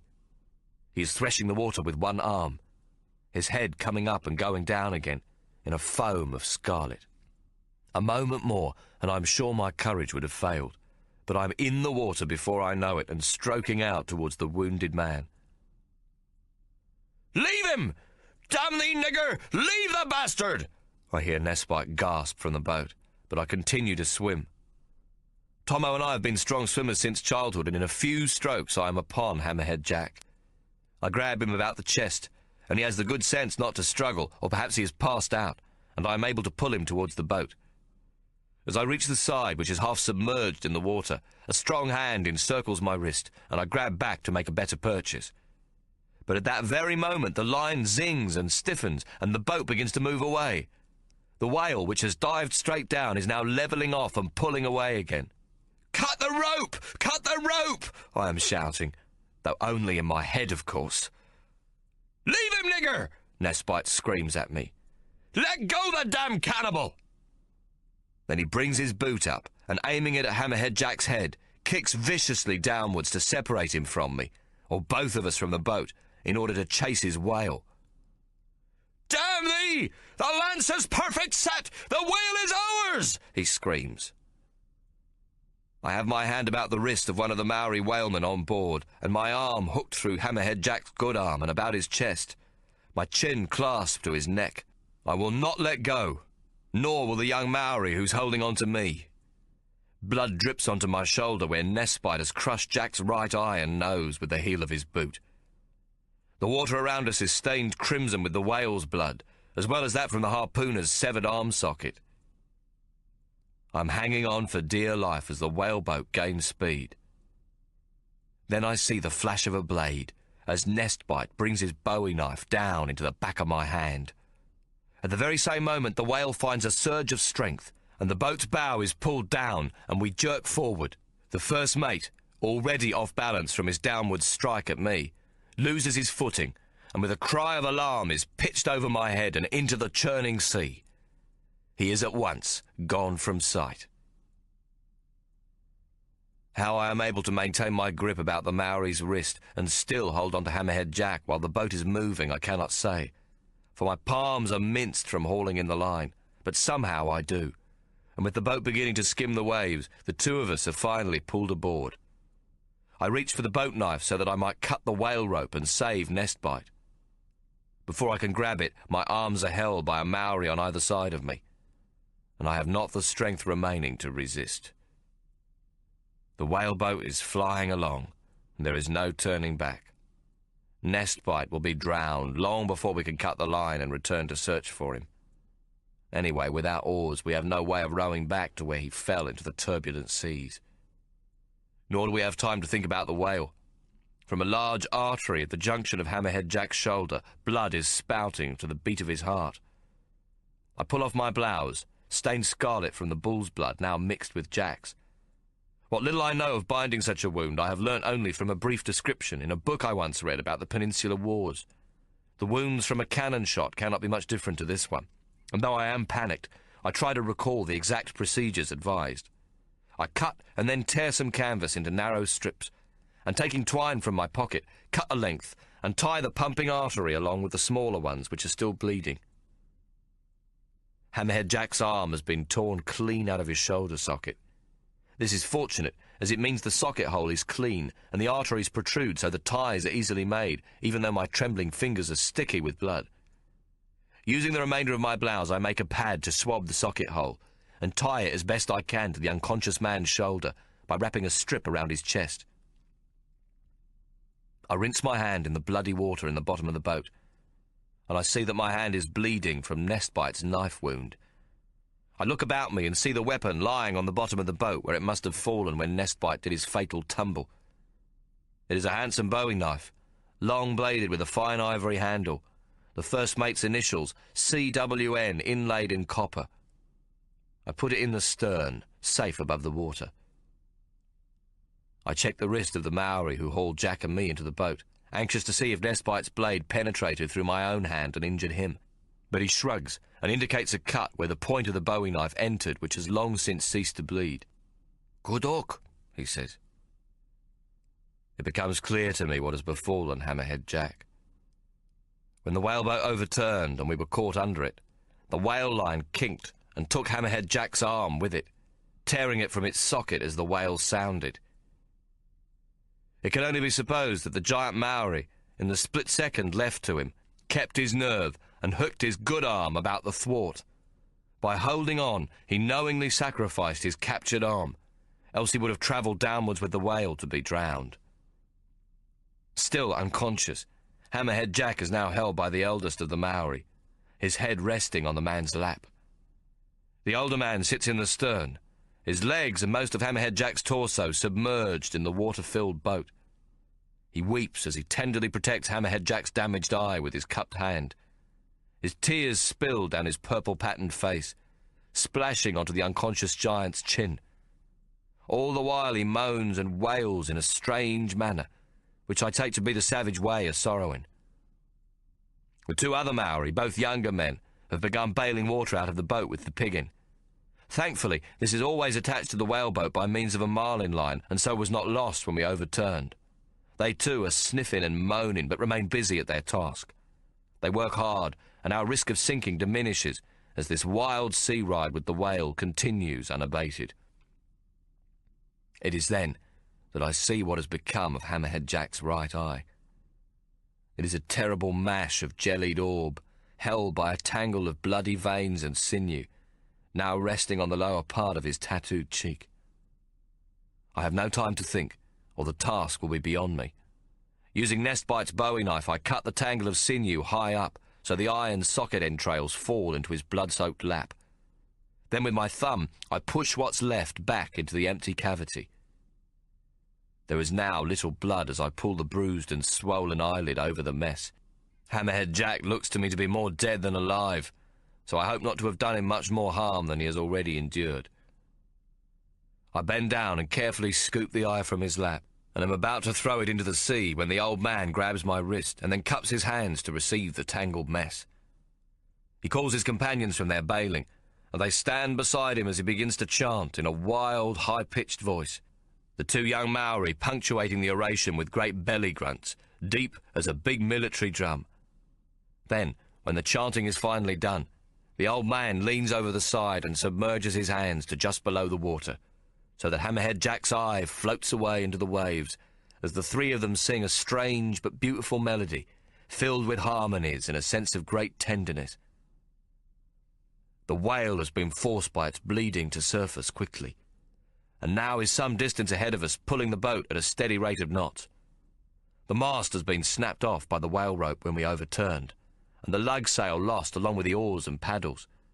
So we are captured, prisoners in our own whaleboat, tethered to a great sea beast which may eventually stop or simply continue onwards until the rope runs out. Either way, we are as helpless as small children, lost in a snowstorm on Cradle Mountain. We have not had a drop to drink for 6 hours, and before then only a mouthful. My head is light, and the horizon dances in front of my eyes. Our hats were lost when the boat capsized, and the sun will surely addle our brains.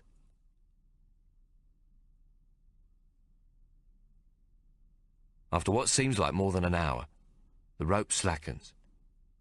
The old bull turns, and in an arc, heads back in our direction. Now, I think, he has come at last to take his revenge. It is better so, more worthy that we should die this way than any other. We're done for anyway. There has been no sighting of the other boats or the ship, and we are lost at sea. In an open whaleboat we will go through the night well enough, but we will not last long without water. Hammerhead Jack will be dead before the sun climbs to its zenith again, and we who are left will not see too many sunsets after that. Better this quick death at the hands of a worthy foe than a slow and lingering one lying cooked in the bottom of a whaleboat.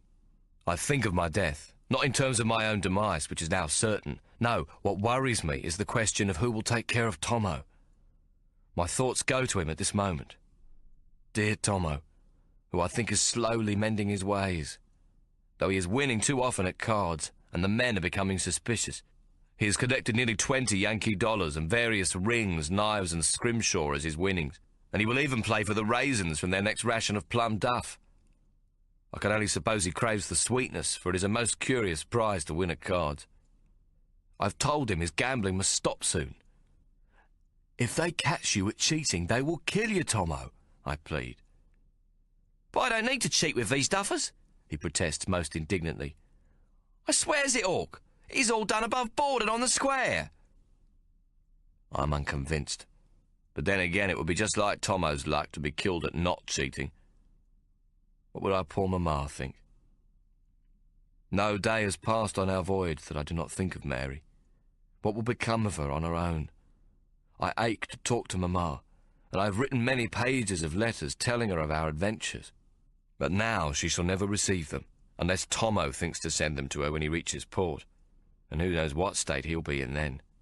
My heart is heavy for Mary and for Tommo, as I prepare to meet my death.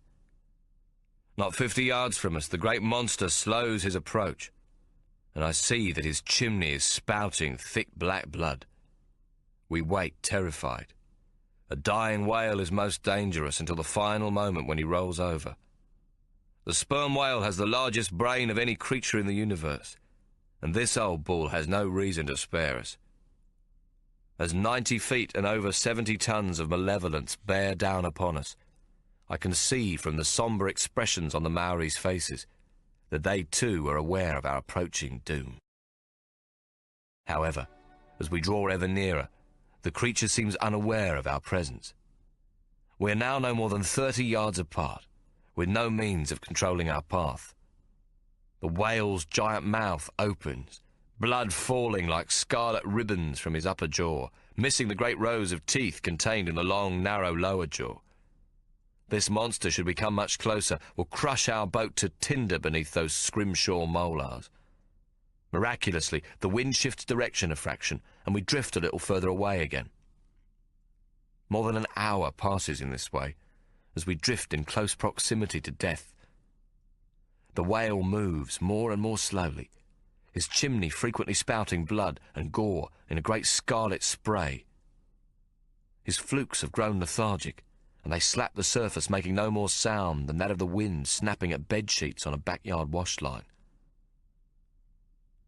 I think, after all, that our grand opponent is aware of our presence, and with none of his own kind around him, desires to be near us.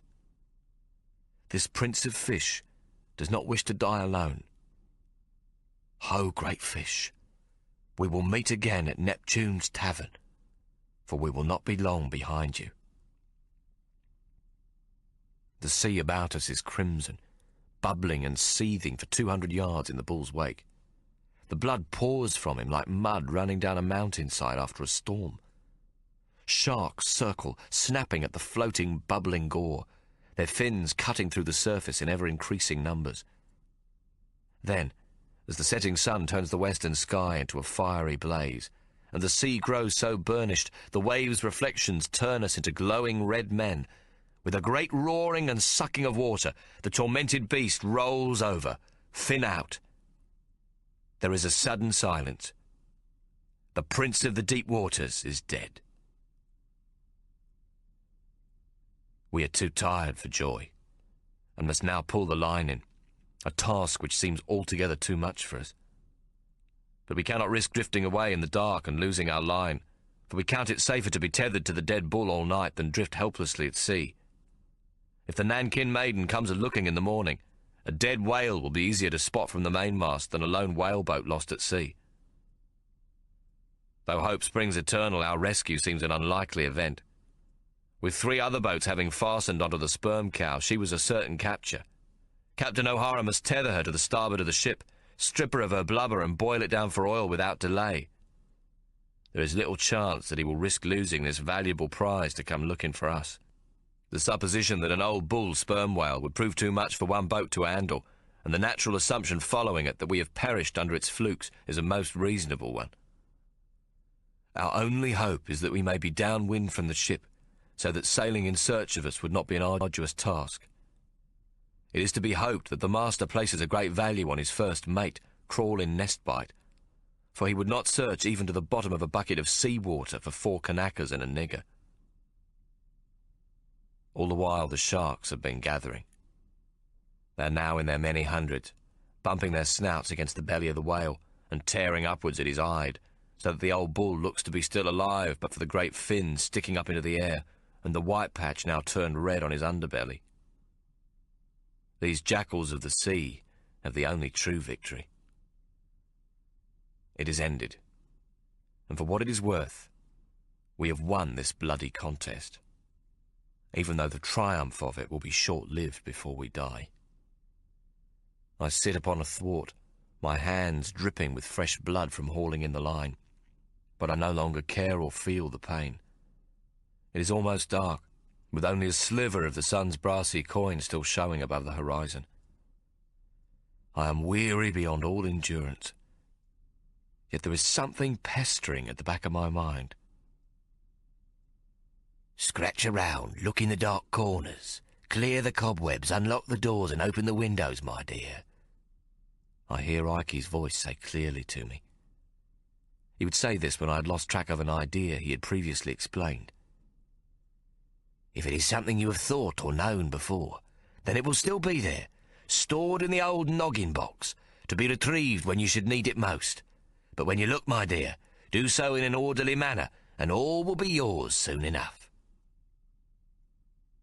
So I go to thinking, letting this nightmare of a day pass once again through my mind. And then, at last, I recall what it is that has been troubling me. When I held Hammerhead Jack in the water and screamed to Nestbite to cut the line, I swear I heard my own voice, not only in my imagination, but out loud. Yet I know this cannot be. I have not uttered a single word since Mary rescued me from the wild man. I touch my throat, then swallow. It feels tender, raw, though this might equally be from lack of water during the long afternoon. Have my ears deceived me? I open my mouth to attempt to make a sound. Chapter 5. Tommo. The Pacific Ocean, November 1856. If I've spoken against the God-Gobbers what owns this ship, or Captain O'Hara, the master, I now hopes desperately that Christian fidelity might save me brother's life. It's near sunset, and the other 3 boats returned to the ship 2 hours ago with a sperm cow in tow. They says they saw Nestbite and his crew attached to a monstrous sperm bull, what they at once judged too much of a handful for a single boat. The whale were 90 foot if it be an inch, with a ton to every foot. They was all made fast to the cow, and none could let loose to follow Nestbite and his Maori, though all felt sure that the first mate would be forced to cut the manila rope, or that it would run out soon enough. They were sure that the giant sea creature would not find one whaleboat much of a drag upon himself, and would easily outrun the 200 fathoms of harpoon line. But now it's close to dark, and Hawk's whaleboat still ain't returned. Most now believes that the bull's got the better of 'em. It ain't unusual, though, for a whaleboat to stay out overnight if another hour might bring the kill and the moon be bright enough to see by. There is fresh water on board and a lantern keg with a little ship's biscuit and salt beef, even clay pipes and a quid of tobacco for comfort in the dark hours. But all this, I'm told, is the very tag end of hope by the second mate, Tom Stubbs. If they hasn't returned by sunset, it is likely that the crew, including me brother Hawk, be lost at sea or dead. The men know Nesbite is reckless. Many in the forecastle reckons he has taken one too many chances, that his luck has finally run out. It's 5 months since the last taking of a whale, and it's just such circumstances that make a man careless. Seb Rawlings has come from his cabin where he were confined with the tropical fever. It be his boat what's missing, and he feels to blame for not going out with his crew. He's shaking with the fever, and his eyes is bright as agates, lips cracked and teeth chattering, but he seems to have his senses about him. He asks that I be allowed to take the watch from aloft, where I can look out for Hawk's boat. He says that as the light grows dim in the west, my young eyes might prove better than those of an older whaleman. There's great to do on the ship. The cow is thought to be some 20 tons, and a good catch after such a long time without a sighting. She's already chained to the starboard side, ready for flensing, when the blubber will be cut from her for boiling down in the trypots. Her oil will be enough with what's already been took to fill half the ship's barrels. This is a most important event, for the first half of our cargo will pay the costs of the voyage, and the second half will pay the whalemen and the owners. Whale oil burns clean without smoke, and is used for lamps throughout the civilized world. It be a precious commodity. Not a drop of oil from this cow must be wasted to the sharks or spoilt by the weather, and the sooner the trying out is underway, the better. There's been no talk among the mates of going to look for Hawk's whaleboat, and the men is clearly against it. Only Billy Lanning and myself wants a search party, and we holds no sway at all. Billy calls for a whaleboat to go, with him and me as crew. "Shut your gob!" several shouts at him. "Elbow bastard!" someone else growls. The other Kanakas and the niggers don't want to search neither. The islanders hates the Maori, and the 4 black men, though from different parts themselves, don't seize Hawk as one of them. Nestbite is hated by one and all, and his loss thought a good riddance. 4 Kanakas and a dumb nigger ain't worth keeping the flensing and the tripods waiting for. "Let the cutting in begin!" they cry. None wants to see a drop of their precious booty wasted. Unchaining the cow from the ship and anchoring her at sea while we searches for the missing whaleboat would let a full night pass with 1,000 sharks tearing at her carcass.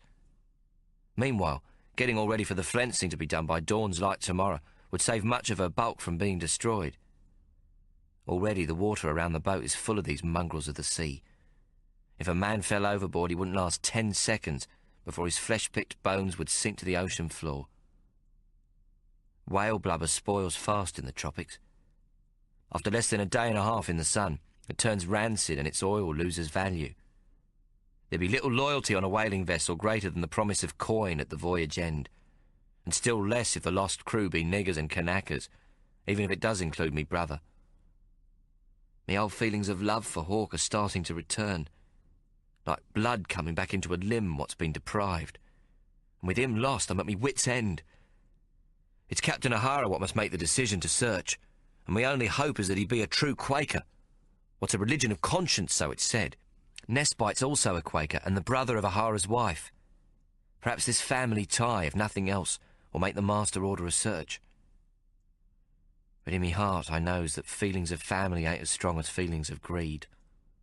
O'Hara is a New Englander, and they is notorious penny pinchers.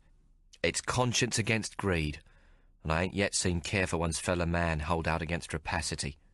As Ike says, "It ain't religion what makes the world go round. 'Tis everlasting avarice, my dear." My mind is filled with anxiety as I climb up the mainmast to the highest of the watch stays. I stand on the cross stays, holding fast to the masthead hoop. The sun's heat is weakening, though the sky is not yet turned to saffron to make visibility difficult. It's fortunate that the hunt took place in a northeasterly direction, so that I need not face direct into the setting sun. It's good fortune, too, that it took place downwind from the Nankin Maiden, so the sailing conditions be good. Tonight is a full moon, and the earlier clouds have cleared. A sighting in the moonlight is by no means impossible. I want to pray, but I'm not sure how. I ain't had much practice since the age of 7 at bedtime, and then it were only to repeat at Mary's knee the words she gives us to say. Gentle Jesus, meek and mild, look upon this little child. I forget how the rest goes. The only God I knows is the one what comes to sit at Mary's table of a Sunday to escape from the cold and the wind moaning in the organ pipes on Mount Wellington. But I doesn't think our white tablecloth God of the warm brown gravy and the roast mutton is the sort of cove to find a whaleboat what's 1,000 miles out to sea and bring my brother back safe to me. I wonder if you mind very much going out and finding me twin brother, God? Where might he be, son? Whaling, sir. His whaleboat be lost or took by a whale. Then I adds for good measure, the master be a Quaker and very pious. Whales, eh? Sperm, is it? Yes, sir. I nod me head. Sperm whale be my particular pride and joy, Tommo. Biggest creature of all, except for the blue whale. What's just a bit too big for my liking. Not quite perfect made like the sperm. There be no other creature in the heavens, on the earth, or in the waters like the sperm whale. Did you know that I gave that creature a brain 5 times the size of man's? The largest brain of any creature on earth. Did you know that, Tommo? Yes, sir. Hawk told me. Well then, why do you suppose I done that? Dunno, sir. Well, you see, Tommo, every creature's got its mongrels. And the sperm whale, what don't do no harm to no one, has got you lot. The terriblest bunch of mongrels of all. Sometimes, if you've got sufficient brains, it is possible to win against the mongrels. Yes, sir. Thank you, sir. It's just that I was hoping... Pass the salt, God asks, and then adds, no day can be judged until night has fallen, Tommo. Yes, sir, I said, not knowing what that last remark's supposed to mean. There is no arguing with the Almighty, and I'm more troubled than ever. I fears that God is on the side of the whale and me brother forever lost. What God done for Jonah, it don't seem likely he's going to do for Hawk.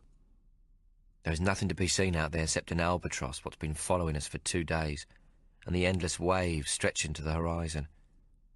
A gold colour starts to spread in the sky, and if a search don't begin before sundown, it's unlikely to begin at all.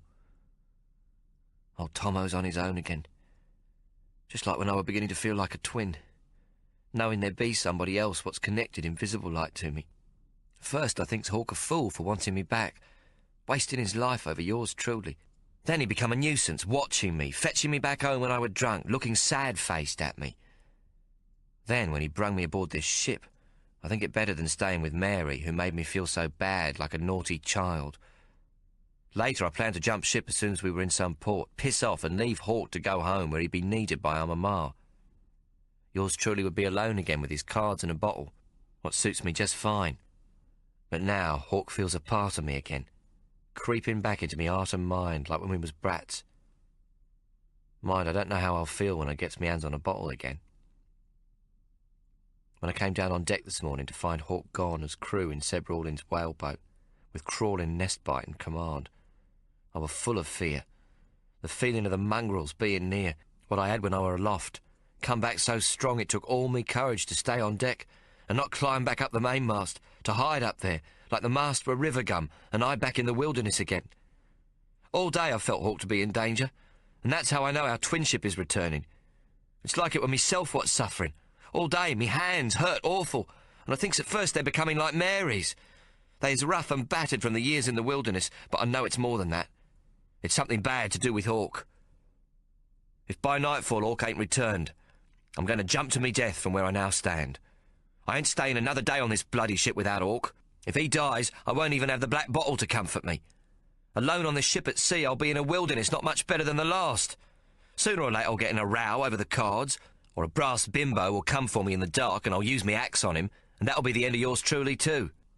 It'll be as certain as the sun coming up in the morning. Suddenly I hears the rattling of chains, and I look down to see men scrambling to the starboard. I can't believe me eyes. They's unchaining the cow from the side of the ship, and 2 whaleboats has been lowered on the port side to tow her away and anchor her at sea.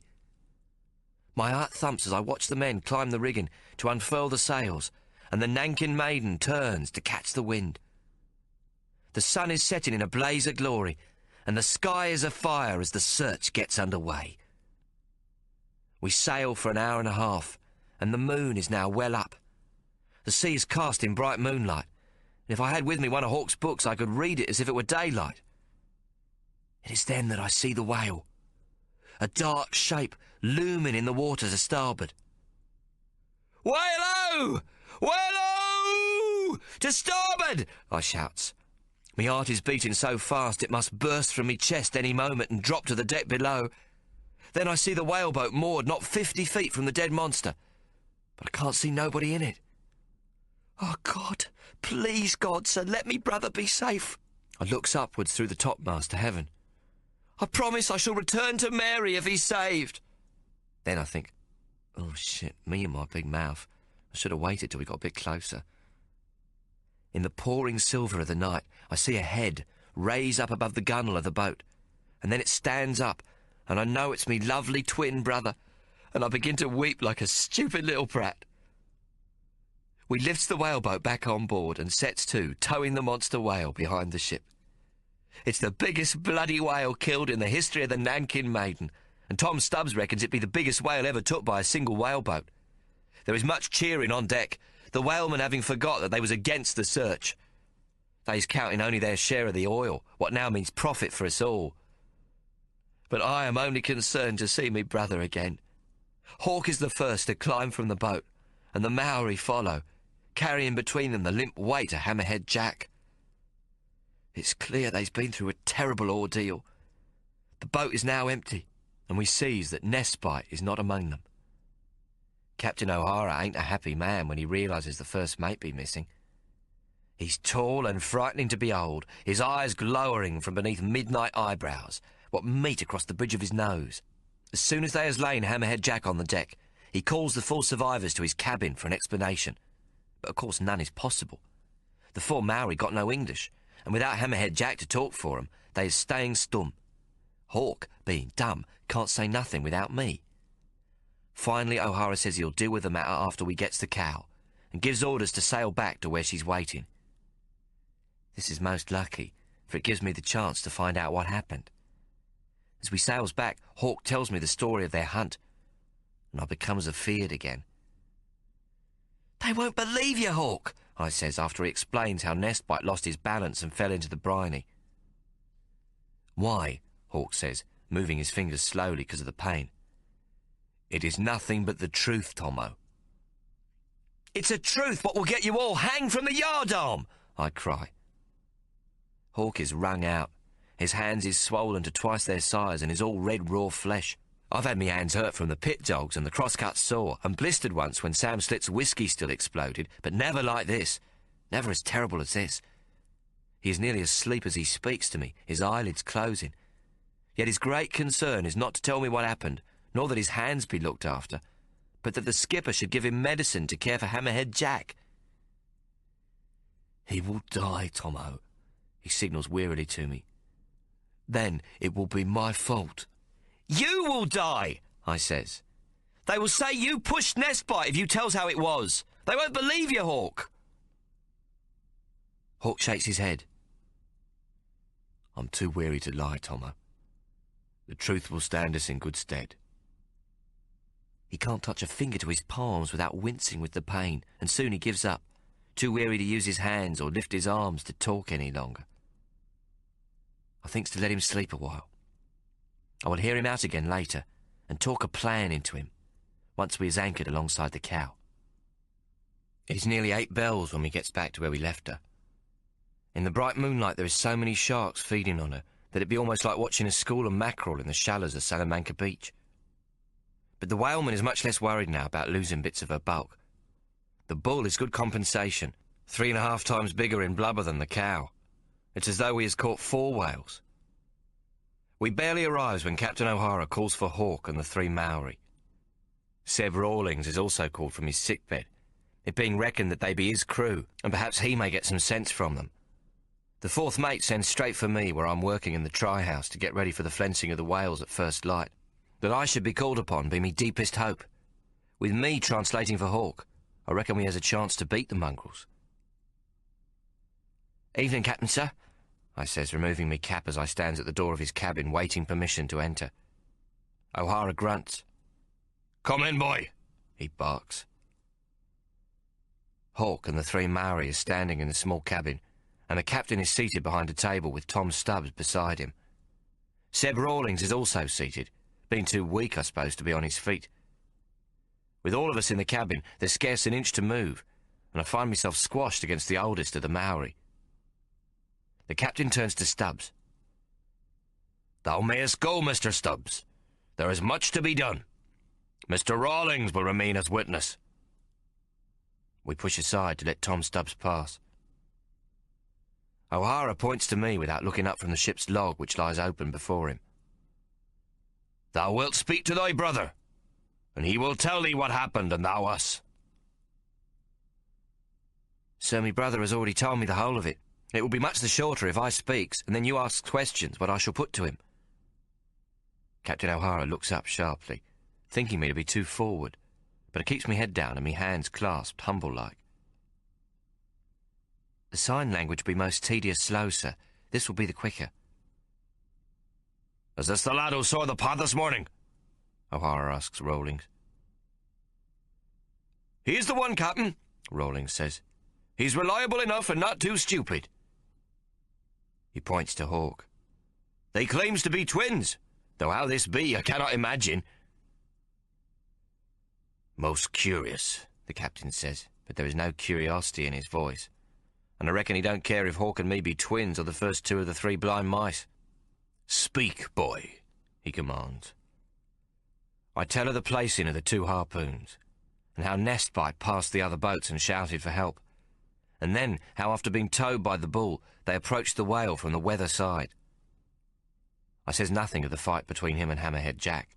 I tell how Nestbite wished them to fasten to the whale while there was still much life in him, so as they might more quickly open a major blood flow, as the first mate did not think they could otherwise wear the bull down sufficient to take him with one boat. Mr. Nestbite did confide all this to them? O'Hara questions. No, Captain, but it were clear enough to me, brother. Clear enough, was it? Your brother is an expert on the whale and whaling, and what actions to take in every circumstance. No, Captain, but he didn't think Mr. Nestbite were going up to bid the whale the time of day. It were a stupid thing to say, and I'm sorry the moment it comes out of me big mouth. Hold thy tongue, boy, O'Hara growls. I'll not take lip from such as thee. I drop my head. Yes, sir. Sorry, sir, I says. Out of the corner of my eye I can see Hawk is trying to talk to me. I ignore him, not wishing at this moment to meet his eye, but Rawlings sees his movements. What's he saying, Tommo? What's your brother saying? He stammers, all a-chittering and a-chattering teeth from the fever. What Hawk's saying is that I should tell the story like he told it to me. He thinks the captain just wants to write it down for the record. Oh, I thinks. Hawk may be the smart one, but he don't know a mongrel when he sees one. Captain O'Hara here ain't just keeping his log, he's holding a trial. He wants revenge for his brother-in-law. I knows this for sure. Old Tommo's nose for mongrels is working well. What does he say? The captain demands to know. Yes, sir. He says he's sorry for presuming to know what Mr. Nestbite was thinking about what to do with the whale. He says I must say only what happened, and should otherwise shut me big mouth. I doesn't look at Hawk as I says this, and I can only hope he's got the nous to keep his hands to himself. Continue, O'Hara commands, a bit happier. So I tells how the whale rolled to windward and capsized the boat. How only the Maori and Hawk come up again, with Hawk rescuing Hammerhead Jack from the briny after he'd lost his arm.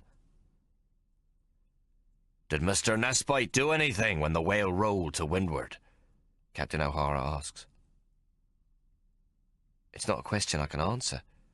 So I turns to Hawk, who gives me a most despairing look, like I've done them in. He has no way now to tell the truth and must go along with my tale. He signals that Nestbite shouted they should ship oars. He said that they should ship oars, Captain, I reply. Aye, aye, O'Hara says impatient. But did he do something? Do something? I look to Hawk, who says he does not recall anything.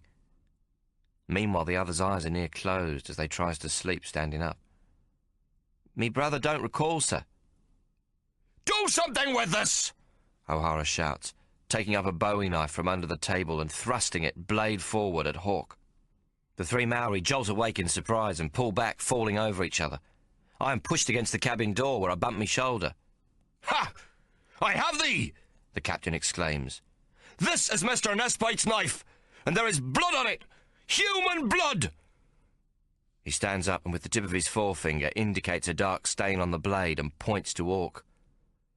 "Thou didst murder him, and then threw him to the sharks!" I'm took completely by surprise. Hawk ain't said nothing about Nesbite's knife. I look at Hawk and see that he is smiling and shaking his head. He alone has not flinched when the captain thrust the knife at him. "Well, answer me, man!" O'Hara barks. You were right, Tommo. He wants a victim, Hawk says with his hands. Tell him the truth. I used it to cut the mess what was Hammerhead Jack's eye. The blood on the blade is Hammerhead Jack's, and that on the handle is from my hands. I says all this, and Hawk holds up his hands to show their cruel state. "How came he to be in possession of Mr. Nesbite's knife?" O'Hara demands. "A man doesn't leave his own knife lying around, leastways Mr. Nesbite didn't." He stabs down upon the table with the bowie knife so that it judders as he releases it. "Thou takes me for a fool, boy! There is a boat knife for the purpose of cutting. Why did not Hawk use that knife?" Tell him that when the whale rolled, Nesbite took out his knife to cut the line, but we were thrown out before he could do so. He must have dropped the knife in the boat, where I later discovered it. Hawk signals to me. It ain't Hawk's fault he's so bad at lying. He ain't had much practice like me. Besides, he's weary. First he says he didn't see Nesbite do nothing when the bull rolled. Now he says Nesbite were busy cutting the whaling line with his bowie knife and loses it from his grasp as the boat turns over. So I ask you, how could that be? The boat capsizes, and by some miracle Nesbite's bowie knife grows hands of its own to cling to the bottom of the boat so it don't fall out with everything else. But the captain is waiting for me to translate what Hawk's just told me, so I has to invent an explanation quick. Billy Lanning has recently shown us how to tie the short warp to the harpoon rope, and so I says desperate, "He took it off from his lanyard and give it to Hawk to fix the short warp to the harpoon rope, Captain. The boat knife being tied to a marling line in the stern of the boat and the warp to be fixed in the bow. Me brother then pushed the knife into his belt on account that they had to quickly man the oars. He thought to return it later to the first mate." "This happened just before the whale rolled?" the skipper asks. He must think me a fool to fall into such a silly trap. I talks to Hawk as though I were asking him the question with our sign language, but what I'm saying is that I'll tell the skipper that the knots were done just before the second harpoon were used. It was then that Nesbite noticed the splice were not right on the short warp. It's a feeble enough explanation what I gives to the captain, but it can't be proved wrong, and it makes some sort of sense. But O'Hara ain't yet willing to give up.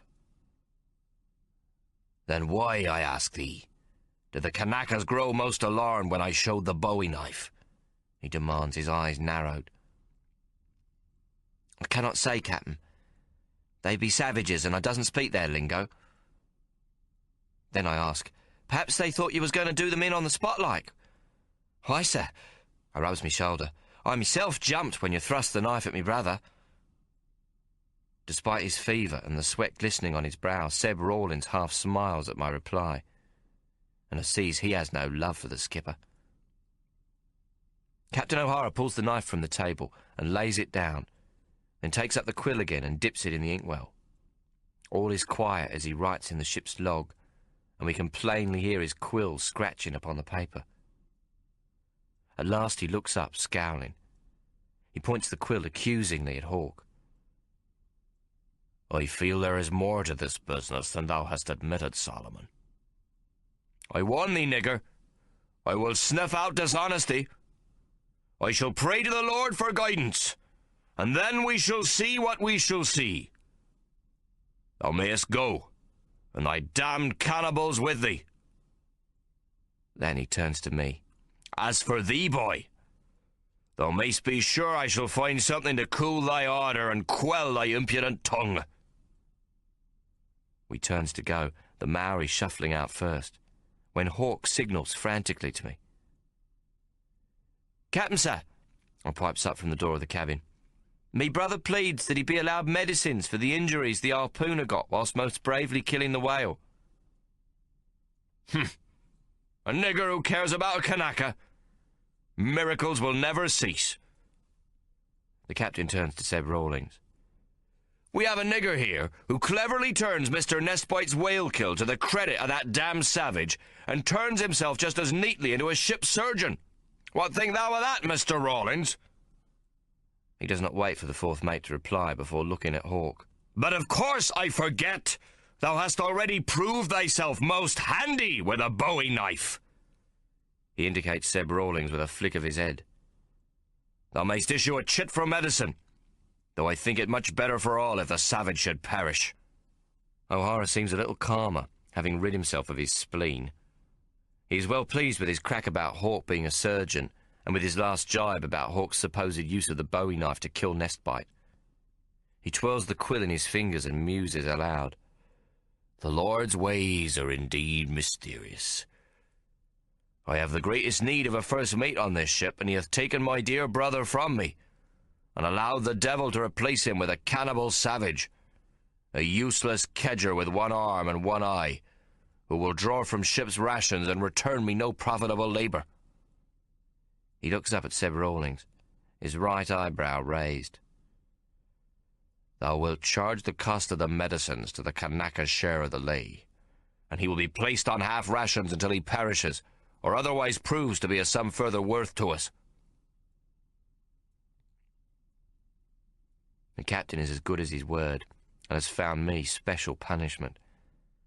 I'm working in the blubber room, where I must pitch up the pieces of blubber to be cut ready for the tripods.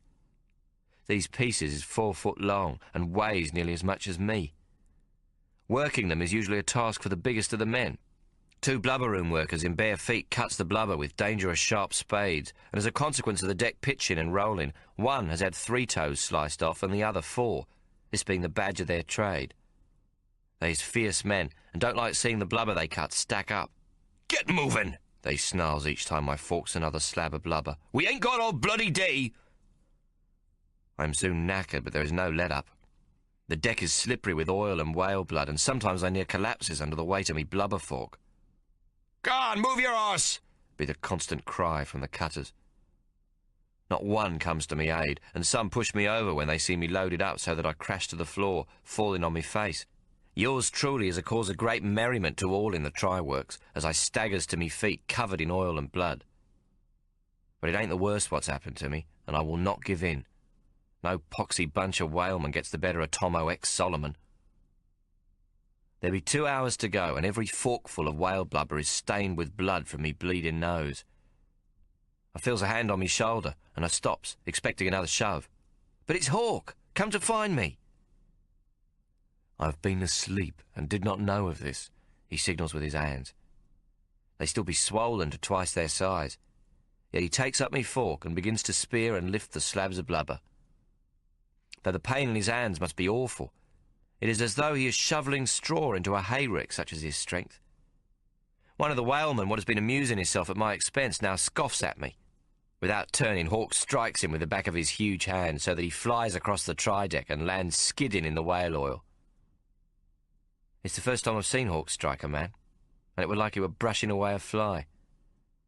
Then Hawk walks over to the whaleman, who is nursing a bloody nose, and with the fork pierces the greasy duck of his Norfolk breeches so that the tines fit under the man's belt. Hawk lifts him up and carries him across the room, depositing him on the blubber table in front of the mincer. The mincer is a large man himself, dressed in a cassock made from the skin of a whale's penis, and he holds the blubber room man down as though he's about to slice him to size for the tripods, before letting him go again. There is howls of laughter from the men watching. Hawk smiles his big white smile at the others in the blubber room, and they ain't so stupid that they can't see that it carries a warning never to mock me again. I'm most shamed that me brother needs to defend me, though I be too tired to fight it. I tells myself that if it should ever come to an open fight, I'd even the score with me axe. But I know that Hawk's now a part of me, and that old Tommo is no longer alone in this world.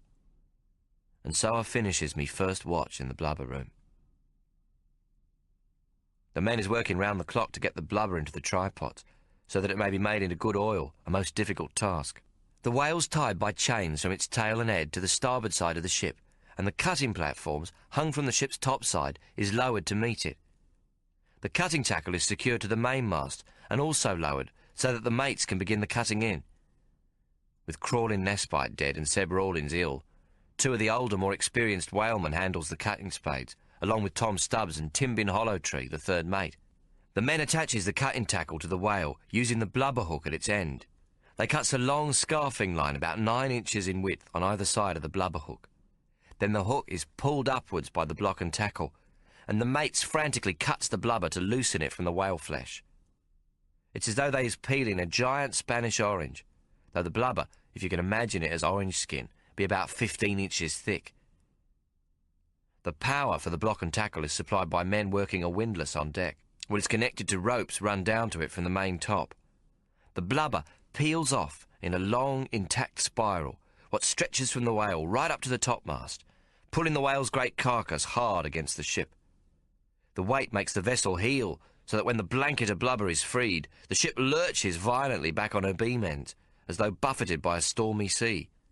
The long strips of blubber, what weighs as much as a ton, are then lowered by the tackle into the blubber room, where they cut into slabs by the blubber room men of the few toes. It is these self-same slabs of blubber which yours truly is required to lift and carry to the mincer. This cove cuts them into fine strips, leaving only the skin attached, so as the blubber now resembles the leaves of a book, known in whaleman lingo as Bible leaves. These thin leaves, not much more than an inch thick, gives us the most oil.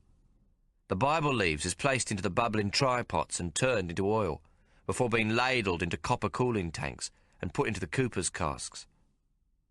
If it all sounds simple enough, it seems to me a vision from the cavern of hell itself. At the cutting platform, not many inches from the surface of the water, the sharks is in a feeding frenzy, and the mates stabbing down at them with their cutting spades. This is no sport, for each shark killed means more blubber saved. A shark what's cut with the razor-sharp spade becomes the prey of the other sharks, what's then distracted from the whale carcass as they turn to feed on their own kind. Up on deck, the sails and rigging be completely clouded in black smoke, while the deck is lit by the orange flames what keeps the oil hissing and bubbling in the tripods. This fire ain't fed with wood, for there ain't room enough on a whaler to carry timber. Instead, the whale gives us the means to make its own oil. After the blubber is turned into oil, the skin and bits remaining, known as the fritters, is burnt as fuel. The dense smoke makes it difficult to see. The men about the windlass be blackened by it, their faces like polished blackamoors in the glare of the flames. Every surface of the windlass and the decks, bulwarks, rails and try-works is covered in oil and slime from the whale. Inside the blubber room we's clothed in greasy duck and covered in oil, blood and blubber, as savage-looking a group of men as could be found on the face of the earth. The smell is beyond the ken of any landlubber. No abattoir or cesspool compares with the evil pong of smoked blubber. This stink, once in the skin, can only be undone by weeks of scrubbing with lye. Us whalemen will be making our presence known to any what stands downwind for some time to come. The Nankin maiden pitches and rocks in the seas, like she's about to be engulfed in flames, and the rats is as many as ants at a picnic. They darts between our legs, feasting on the scraps, till they so bloated with blubber that they drags themselves along in the slime, and may easily be kicked high over the ship's side as though they was footballs. The final task is to take the precious spermaceti oil from the head of the whale. A hole is made in the whale's noggin, and the spermaceti scooped out. This be a whitish, waxy liquid, what's 5 times more valuable than the best whale oil, and is used to make ointments and ladies' cosmetics. It makes the finest candles and incense what the Pope himself uses. The cow we took gives 5 barrels of this stuff, and Hawk's large bull no less than 12. After me first watch, I'm too exhausted to feel shame that I would have collapsed had it not been for Hawk. But Billy Lanny comes up to me in the forecastle, and patting me on the back, says in his peculiar lingo that I has done well. Such a job were for a big pella, and the master be a plurry quacker Christmas sausage, which I takes to mean a bloody Quaker Christian savage. I crawls into me bunk, and I has never slept more soundly in me life. I wouldn't have given a damn if the cockroaches had made merry over every inch of me body. though they was busy feasting elsewhere like the rats. For 2 days and nights we worked the tripods, and on my 4th watch I am finally able to complete forking the heavy slabs of blubber without Hawk coming to my rescue. With a little help from his twin, yours truly has survived the ordeal what were meant to break him. Up yours, Captain O'Hara, sir. At last we cuts the bloody remains of the whales loose and watches their blubber-stripped carcasses float away. The sharks still churn the water and tear ferocious at them, and 10,000 seabirds darts ever downwards for scraps. The top of the whale carcasses looks like giant rookeries, with birds squabbling, wings flapping and beaks snapping for every available morsel of flesh. In all the time we've been flensing the whales and boiling down their blubber, these birds have surrounded us with a screeching what has drowned out all other noise on deck and below, so that we must shout to be heard at more than a distance of 3 feet. After the whales has floated far enough to the leeward away, so that they be 2 small dots on the horizon, I'm amazed at the silence what surrounds us. It's like the great parties at the governor's mansion I has heard of, now finished and quiet, with every guest gone home again. The first duty now, with the barrels stacked in the hold, is to wash down the decks and housing. This task is a tradition, a right to bring successful hunts in the future. The men is knackered, but they put great heart into the scrubbing of the decks, using absorbent cloths over their hands made from the tendons of the whale. Whale oil is most effective in removing stains of all kind, and soon the vessel is ship-shape. But no amounts of cleaning gets rid of the oily fish stink. Only the forecastle, now lit by candles and whale oil lamps, has a sweet smell. It don't take long, though, for the forecastle to sink back to its former state, and who's to mind? Hawk is more particular about cleanliness than yours truly. Cards and sly grog is seldom found in clean-smelling places, and pipe smoke and spittoons is as much a part of a game of flats as the joker in the pack. A little dirt don't hurt no one. Hammerhead Jack is still alive. He is weak and in great pain, yet he never cries out. Under Hawk's tender care he is slowly mending. Billy Lanny has had a hand in this too. The medicines Hawk got from Seb Rawlings did nothing to keep the Maori's shoulder socket from festering. His face was swollen mightily, and his eye socket leaked pus and gore, despite Hawk cleaning it each day, along with the terrible shoulder wound. For days, Hammerhead Jack were in a constant fever and delirium. His men were ever at his side, never leaving, and it was clear they believed he would die.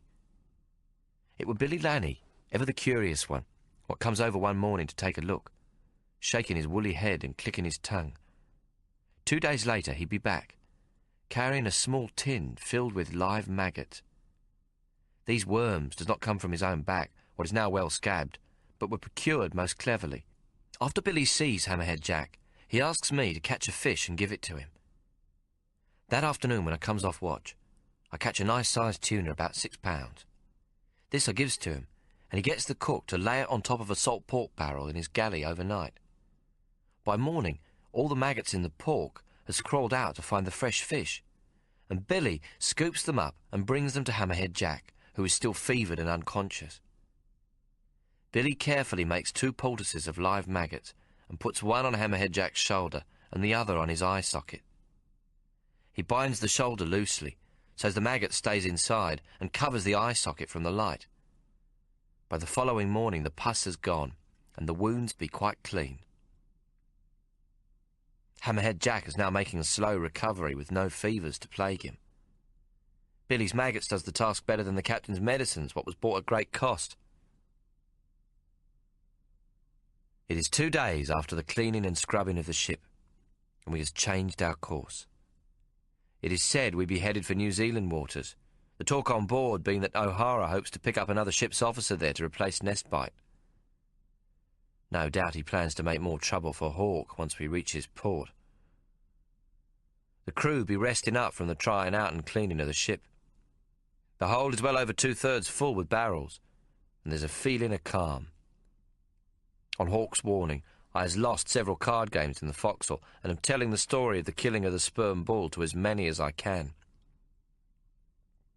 All seems well, and so it knocks me for 6 when Captain O'Hara sends Seb Rawlings and Tom Stubbs to arrest Hawk and the 3 Maori, He plans to try him for the murder of Crawling Nestbite. I nearly panics, but then takes heart, for the men's views has changed somewhat. Nestbite is not missed, and the foxhole is a much calmer place for his death. I've been most careful to tell my cooked-up version of the hunt, making much of Hammerhead Jack's bravery and Hawk's courage in rescuing him when he was sinking in the briny in a foam of blood. The crew already sees their bringing in a 90-foot sperm whale as an awesome achievement, and Hawk, Hammerhead Jack and his Maori crew has become heroes of sorts. Although there's only a nigger and 4 Kanakas, there is now a high regard for them, if for no other reason than each man on board will be more flush for their courage. They has not forgotten either Hawk's backhanding of the cutter what scorned me.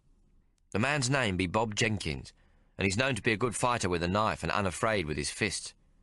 He's not small with it, 14 stone and almost 6 foot, with good weight in his shoulders and nimble enough on his feet. News of Hawk smashing him to the deck and then forking him up to the mincing man has spread throughout the ship. It has earned Hawk respect for his Herculean strength. The story grows more exaggerated daily. Jenkins is much shamed and vows he'll have his day. When the master sends Rawlings and Stubbs to fetch Nestbite's crew and put them in chains, there is much unrest among the men. Hammerhead Jack is also brought into custody, and on the Sabbath all is made to stand before the mainmast in front of the entire crew. Captain O'Hara is again dressed in his black Quaker suit, with a white lace bibby at his neck. Only his greasy stovepipe hat be the same as other days. He has in his left hand the Holy Bible, which he holds against the pocket of his long coat. He looks round at us and begins to speak. We are gathered together here on the Sabbath, and in the name of the Lord, to witness that justice be done in the trial of the whaleboat crew under the command of the first officer of this ship. I have spent much time at prayer in the concern of the murder of Mr. Nestbite, and have asked for higher guidance on the matter. O'Hara frowns at the prisoners, what stands with their heads bowed before him.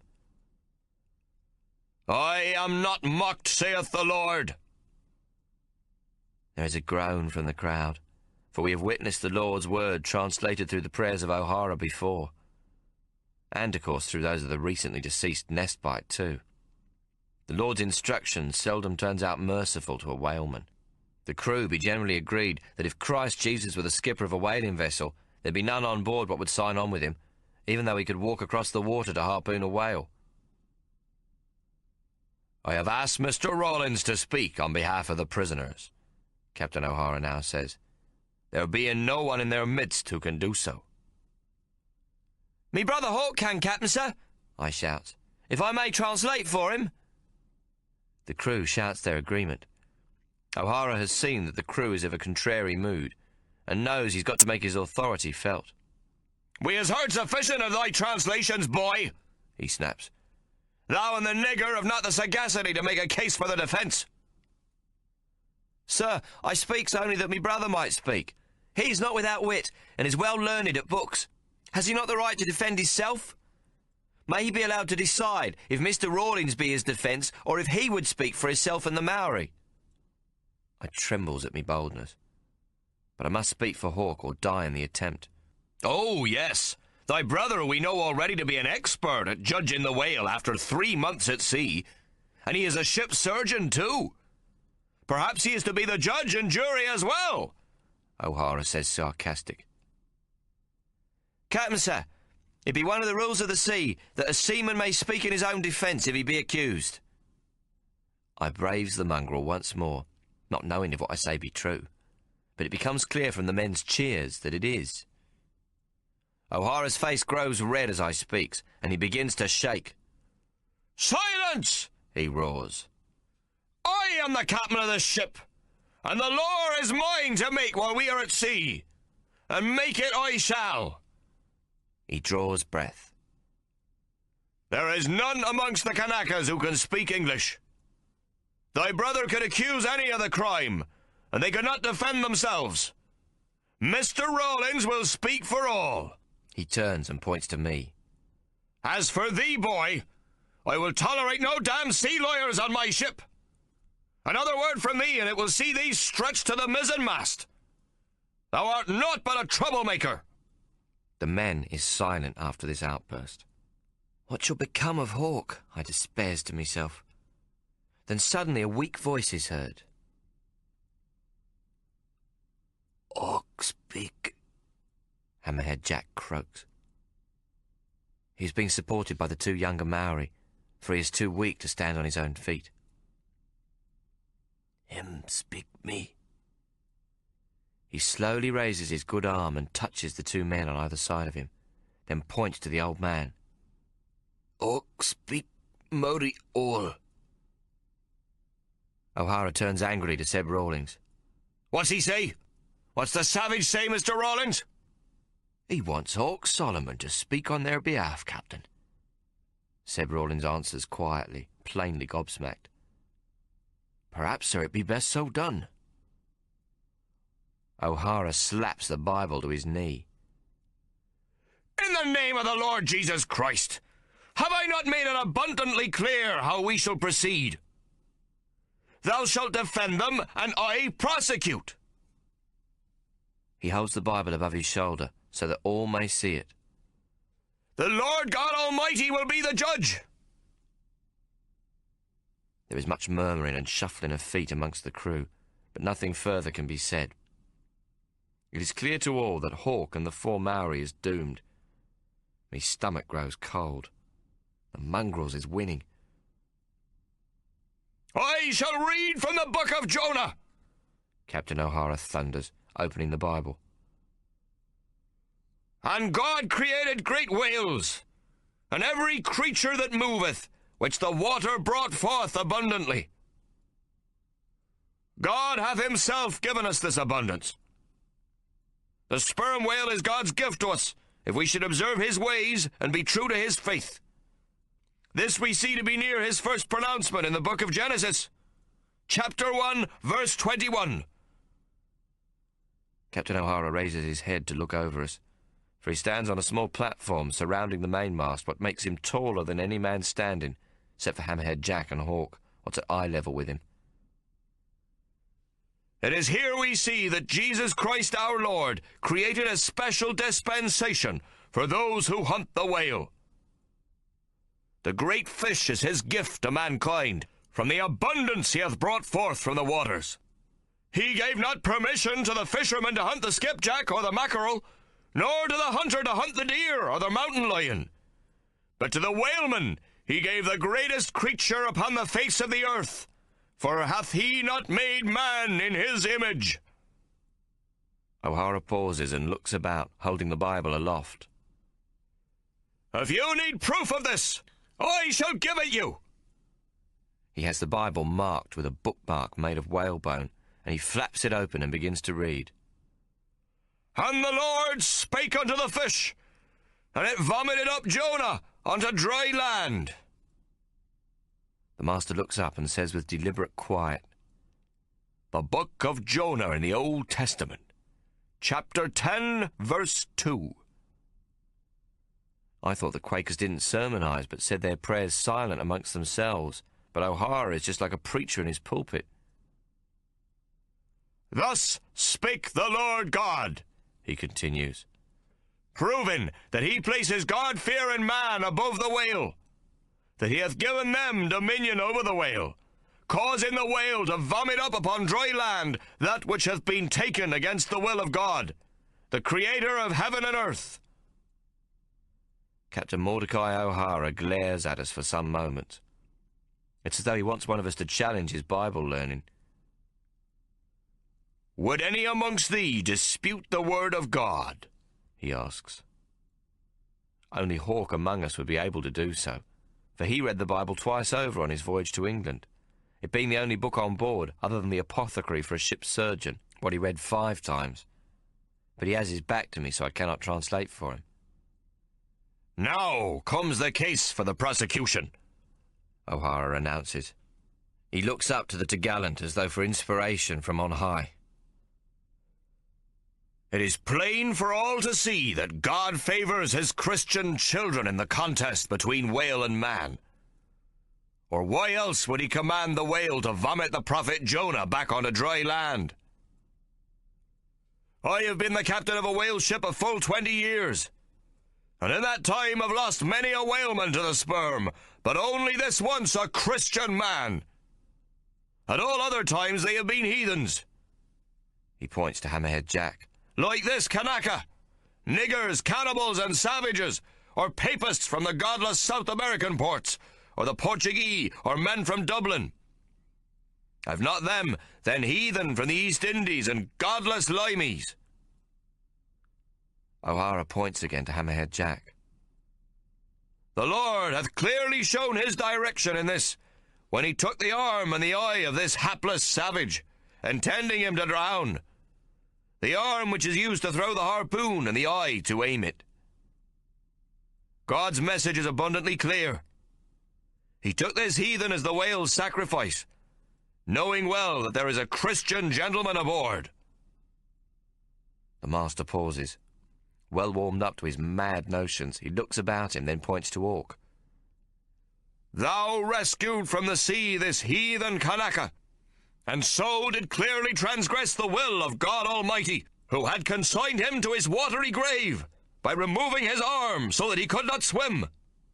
There is a grumbling among us what understands what the captain be saying, for many will be wounded in some future battle against the whale. Now he's being told that we won't be rescued lest we is a Quaker Christian like our master.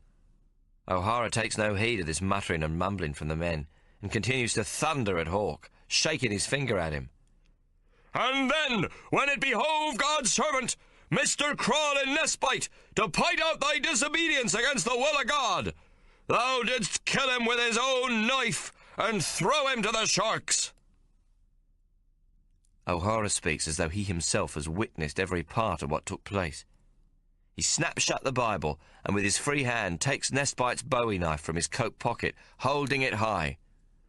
"This was the very knife used. The blood of human sacrifice is stained on the blade for all to see." There is a gasp from the crew, though most has long since lost the thread of O'Hara's reasoning. "I rest my case," Captain O'Hara says, most satisfied. Seb Rawlings argues in Hawk and the Maori's defence. He tells Hawk's story as it were told that fateful night in the skipper's cabin, the version cooked up by yours truly. This he does most credibly, not missing much of the detail. The men already knows the tale well, and they nods in agreement as they hears it. Seb Rawlings be a plain speaker, and it's clear they believes what he says to be true. There's all known danger while hunting the whale, and they knows the peril of being on his windward side. At the end of the mate's speech, the crew claps. But their support has no effect on the captain. He steps forward. "So be it," he says, most abrupt. "Now to the judgment of the Lord, who looks into all our hearts that he may find the truth." O'Hara drops to his knees on the deck, and clasping the Bible to his chest, raises his head towards the topmast and begins to pray, his lips moving silently. The men stands awkward, heads bowed, caps in hand, waiting, none daring to move, till a full 5 minutes later when O'Hara opens his eyes and rises, still holding the Bible to his chest. "I am not mocked, saith the Lord," he says in a deep, slow voice. Then he turns to Hawk. "The Lord Jesus Christ hath spoken to me in a clear voice, and I am commanded to say to thee, thou, Hawk Solomon, and thou, Hammerhead Jack, and your fellow Kanakas, have received the sanction of the Lord Christ Jesus, who hath sentenced each of thee to 50 lashes. Furthermore, from each of thee shall be confiscated that portion of the lay, the profit from the oil rendered from both whales most recently caught, when the final disbursement shall take place. This is the will of the Lord, till ye may be judged by temporal justice, the will of courts ashore." The men break into hubbub, and O'Hara waits for them to quieten. The sentence is harsh, but those what stands before the master of a whaling ship are brutal men. If they cares to give credit to a god at all, they counts his bounty by the number of barrels contained in the hold. They praises him if there be many, and curses him if there be few. O'Hara now turns to the three mates. "Mr. Stubbs, Mr. Hollowtree and Mr. Rawlings. Ye shall each administer 50 lashes upon the 3 Maori men, and I shall fulfil my Christian duty by doing the same," he points to Hammerhead Jack, "to this damned kedger." Then he pauses and looks over the heads of the men gathered about him. "Bob Jenkins, where art thou? Come forward, if you please," he commands. Jenkins, the blubber cutter what Hawk has forked to the mincer, steps out of the crowd. "Yes, sir, Captain," he says, touching his cap. "Thou shalt take the lash to the nigger." Jenkins grins widely. "I shall do me very best, Captain." It be agreed that the mate shall go first, then Jenkins, and finally the captain. The lashings is terrible, and there is much yelling and groaning from the 3 Maori, what collapses to the deck sobbing when they is cut down. They are brave lads, and the crew does not reckon them cowards for this. 50 lashes with the knotted rope has been known to kill a man, and there's very few like Billy Lanny what be strong enough to accept such punishment in silence. Then me brother's blouse is removed, and he is tied to the mast. Jenkins steps forward, holding the bloody rope with a great grin upon his ugly gob. I vows that if ever we be ashore, and I discovers where he is, I will take with me axe no less than 3 fingers from the very hand what holds the lash with such pleasure. Jenkins flogs me brother, and Hawk jerks with each violent blow. Hawk makes no sound, but because he is dumb, the men don't see this as courage under the lash. Many winces, though, at the force Jenkins puts behind every blow. The blubber man grunts with each lash he places, and Hawk gets much the worst of the 4 beatings. My eyes smart with tears, and I tremble with anger. The sod will pay for this. At last it ends. They cut Hawk loose, and he stands bleeding, though his head is not bowed. Slow tears squeeze from his eyes as he looks at me and sees that I too am weeping. Meanwhile, poor Hammerhead Jack is being lifted to his feet by the 2 mates, Tom Stubbs and Timbin Hollowtree. He is too weak to stand alone, and when the Maori were beaten, he were left to lie upon the deck. Now he struggles to rise with the support of the 2 ship's officers. There is no fear in his eyes, though it's clear he has no strength left in his great body, and has lost much weight since the whale hunt. Through me tears, I see that Hawk is talking to me with his hands, and wants to address the captain. I brush my eyes and step forward. "Permission to speak, Captain, sir," I say respectfully. O'Hara stares at me. He has already taken the blood-soaked lash from Jenkins. "What is it, boy?" "Sir, me brother Hawk wishes to address you." "Hast thou not had enough then, nigger?" O'Hara scowls at Hawk. Hawk speaks to me rapidly with his hands, and I translate. "Me brother wishes to accept the lashes on behalf of Hammerhead Jack." A murmur of shock passes through the crew, and only then do I realise what me lips have said. "Hawk, no!" I protest, but he fixes me with such a look that I have no choice but to go on. "The Maori is much weakened," I hears myself say. "He will die if he receives the knotted rope." "It is God's will that he should die," O'Hara thunders. "The devil hath taken possession of thy soul, nigger. Thou hast once before disobeyed the Almighty in this matter. Now, damn me, thou wouldst do so again." O'Hara is shaking all over, his fury risen to a pitch. The lash in his hands drips bright red onto his boot. Now some of the crew what's been grumbling starts to shout. There is a growing anger amongst them, for they realise that Captain O'Hara means to kill the giant Maori.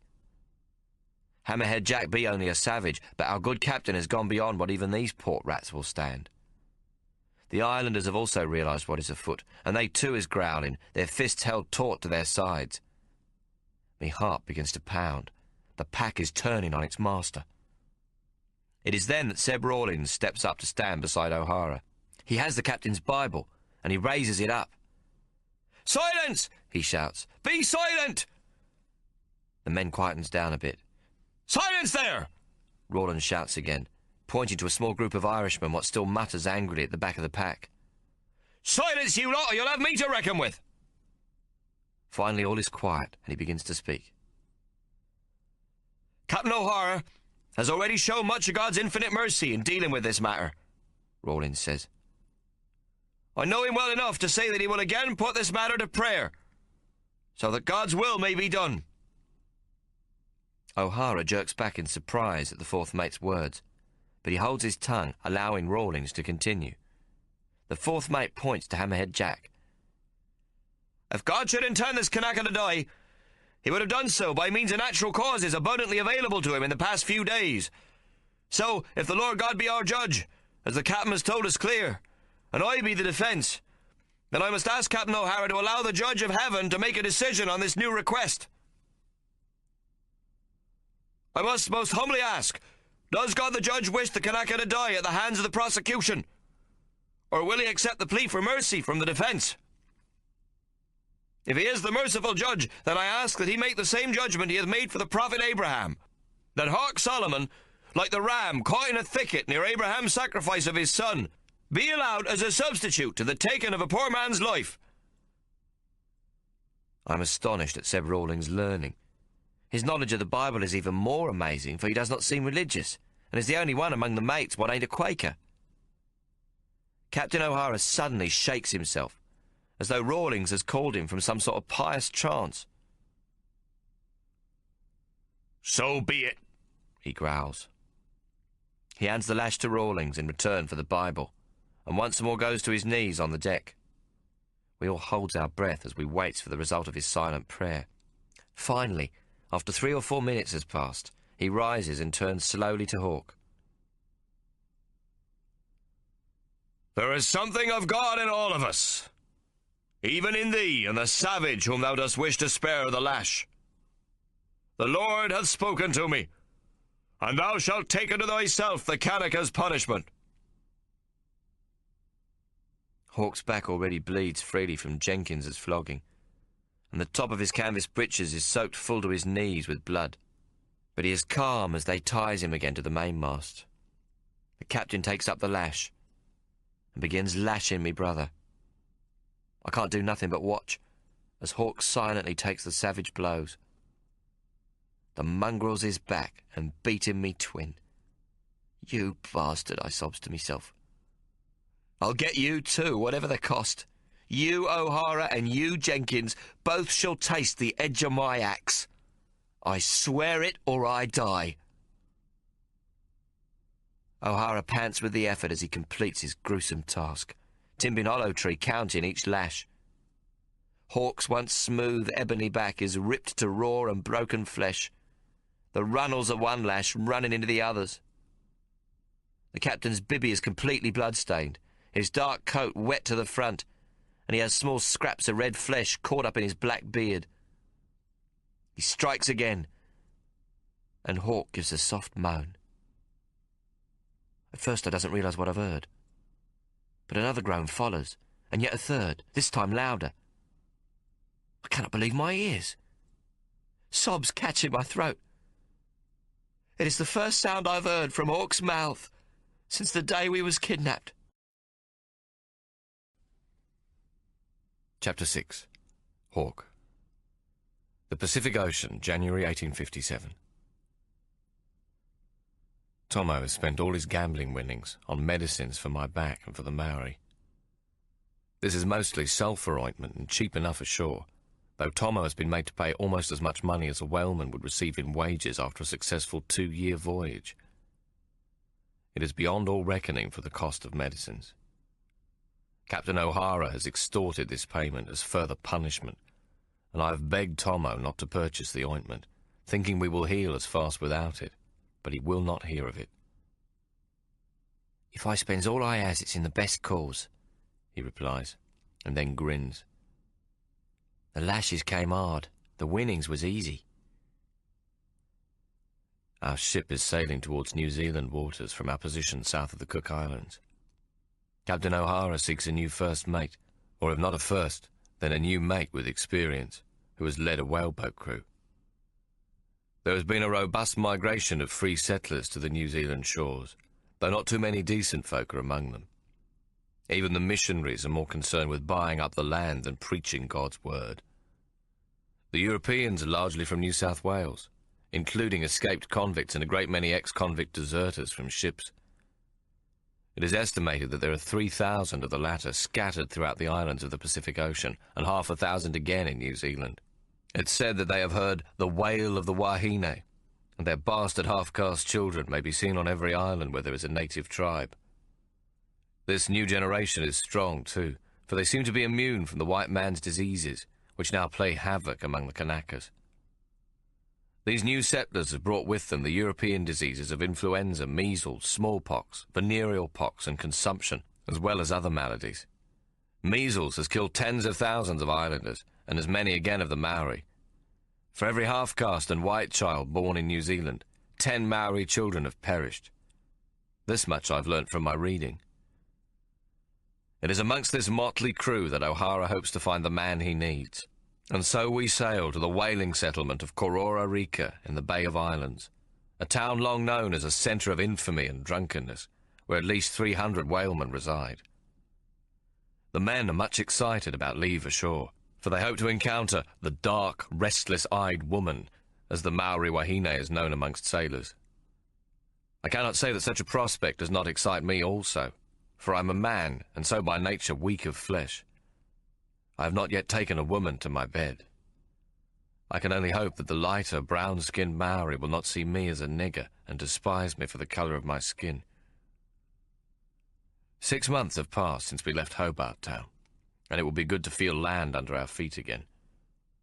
All the same, I would think O'Hara much better advised to sail on across the Tasman Sea to Australia, where he would more easily find a mate to suit his needs and meet our needs as well. Tommo and I intend to jump ship in Sydney or some other civilized port at the first opportunity. We have grown weary of life at sea. Although it has provided me with a great adventure, this has been offset by a catastrophe and a brutal punishment which I did not deserve. In truth, whaling is mostly an adventure to speak about at a later time, in the comfort of a warm parlour or in the company of men at an alehouse. Mostly it is endless days of great tedium and repetition, with the hunting of the whale a rare interlude that we have encountered only once these 6 months. We spend Christmas aboard the ship, a hot, sultry day with little wind. There was naught to mark it as a special day, save an hour-long sermon from the captain. Our rations were unchanged, salt beef and long lick, with not even a fish from Tommo to add to our repast, his efforts that day being unsuccessful and much curtailed by the captain's prayers. For the Maori and Islander crew, Christmas was a day as any other, but for me it was a time of homesickness. Though Tommo and I are Jewish by birth, still Christmas was always observed in our family because of Mary, who made an occasion for yet another roast dinner. My thoughts turned time and again to our mamma, home without her boys. I wondered if she had spread her white tablecloth out. Probably not. She doesn't like to fuss over herself. Tommo was no comfort either that day. It being Christmas, the crew are merry enough, and it is a grand opportunity for a game of cards in the forecastle. Tommo does not share my sentiments, as there was no Christmas for him in the wilderness. When I came to sit with him at cards, the look he gave me made me feel more his keeper than his twin. I'm not yet fully convinced that Tommo has forsworn the demon grog. My hope is that his enforced abstinence may prove permanent, and will rob him of the will to gamble, for grog and cards go hand in glove. With the one practice, the other must surely follow as night follows day. The infamous settlement of Kororareka is just the place to test Tommo's resolve, and I am ashamed to say I have great misgivings. I'm not at all sure that Tommo does not try to gull me with his claims that his need for ardent spirits has been quenched, and that he will forsake gambling when we come ashore.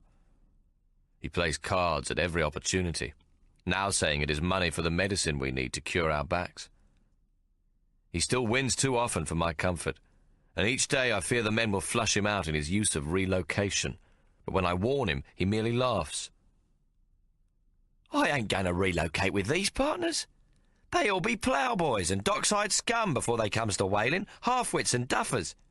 You insults me natural talents, Hawk, to say I relocate with them lot. Relocation was a favourite expression of Ike Solomon's. In the beginning, Tommo's skill with cards came from Ike's assiduous training. He taught us when we were small brats how to palm a card and a host of other nefarious tricks, each of which he would refer to as one of life's little essentials, my dears. The idea of these little essentials was that if a man should find himself in Timbuktu, broke and knowing nothing of the people, language or society, he could, through their use, earn himself a plate of food, a roof for the night, and an ounce of shag. Ikey's little essentials were a means of survival until the morning. Ikey placed dexterity with a pack of cards at the topmost of these essentials, even before reading and writing. Every man on earth will gamble if he be given half a chance. The deck of cards may be found from Bombay to Peking, Samarkand to Sydney, Cairo to the Cape of Good Hope, and London to New York.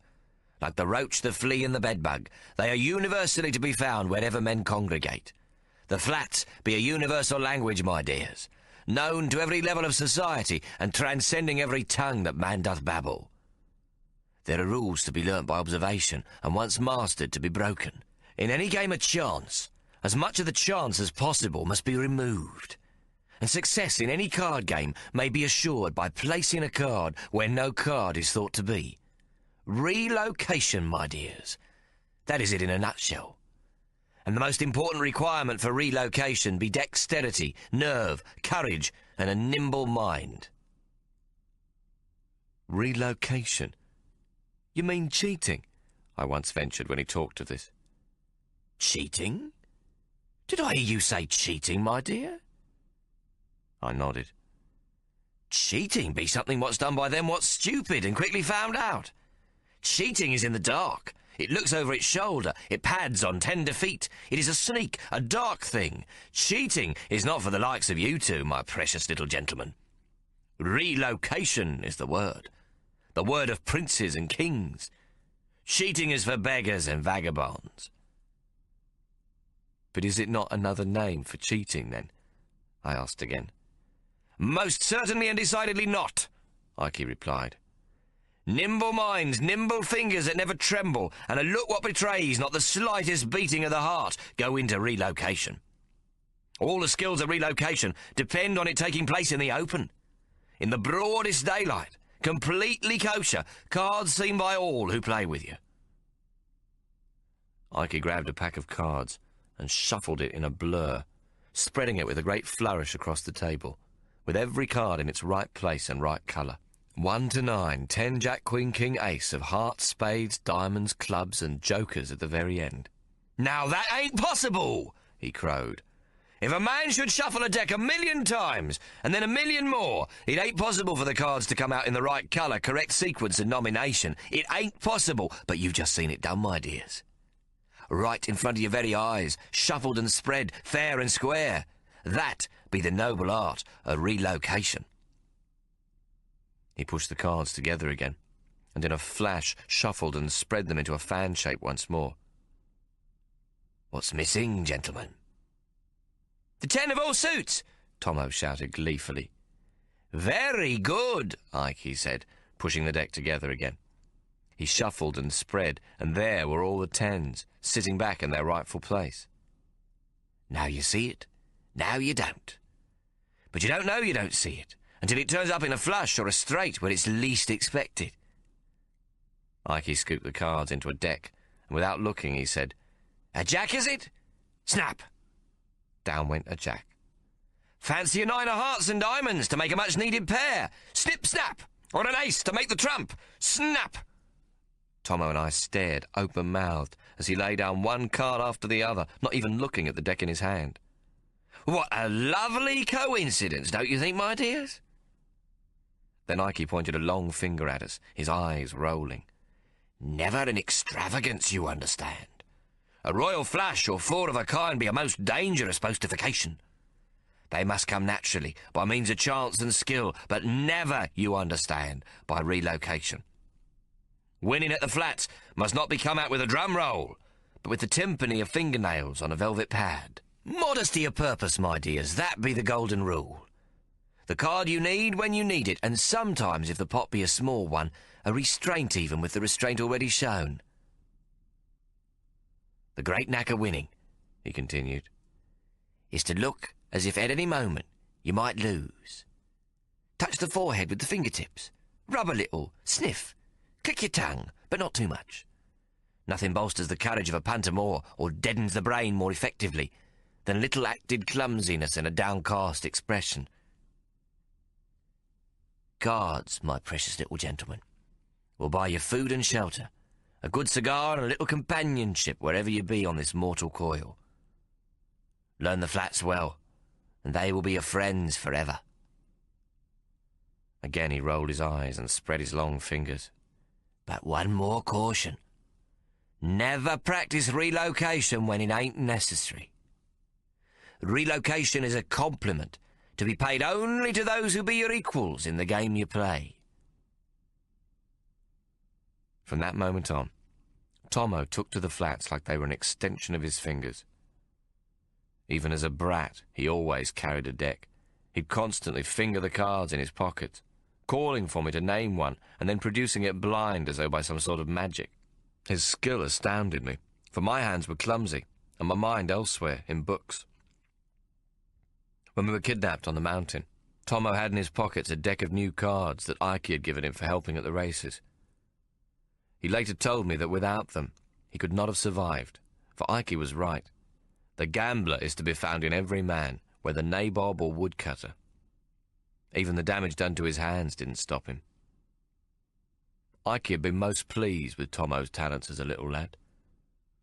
There was only one other his age who could match him, he said, a boy in London by the name of Sparrowfart, also trained by Ike in his Methodist Academy of Light Fingers. "Sparrowfart, if he should be here, would be too good even for you, Tommo, my dear. You must work harder to beat the splendour of the sparrow." And that, I think, is part of the trouble. Even in the wilderness, after losing all that you could call his life, Tommo took with him Ike's challenge. Whenever it was bleak for him, which seems by all accounts to have been most of the time, he would seek the comfort of the cards. "I'm going to beat the splendour of the sparrow," he would say to himself.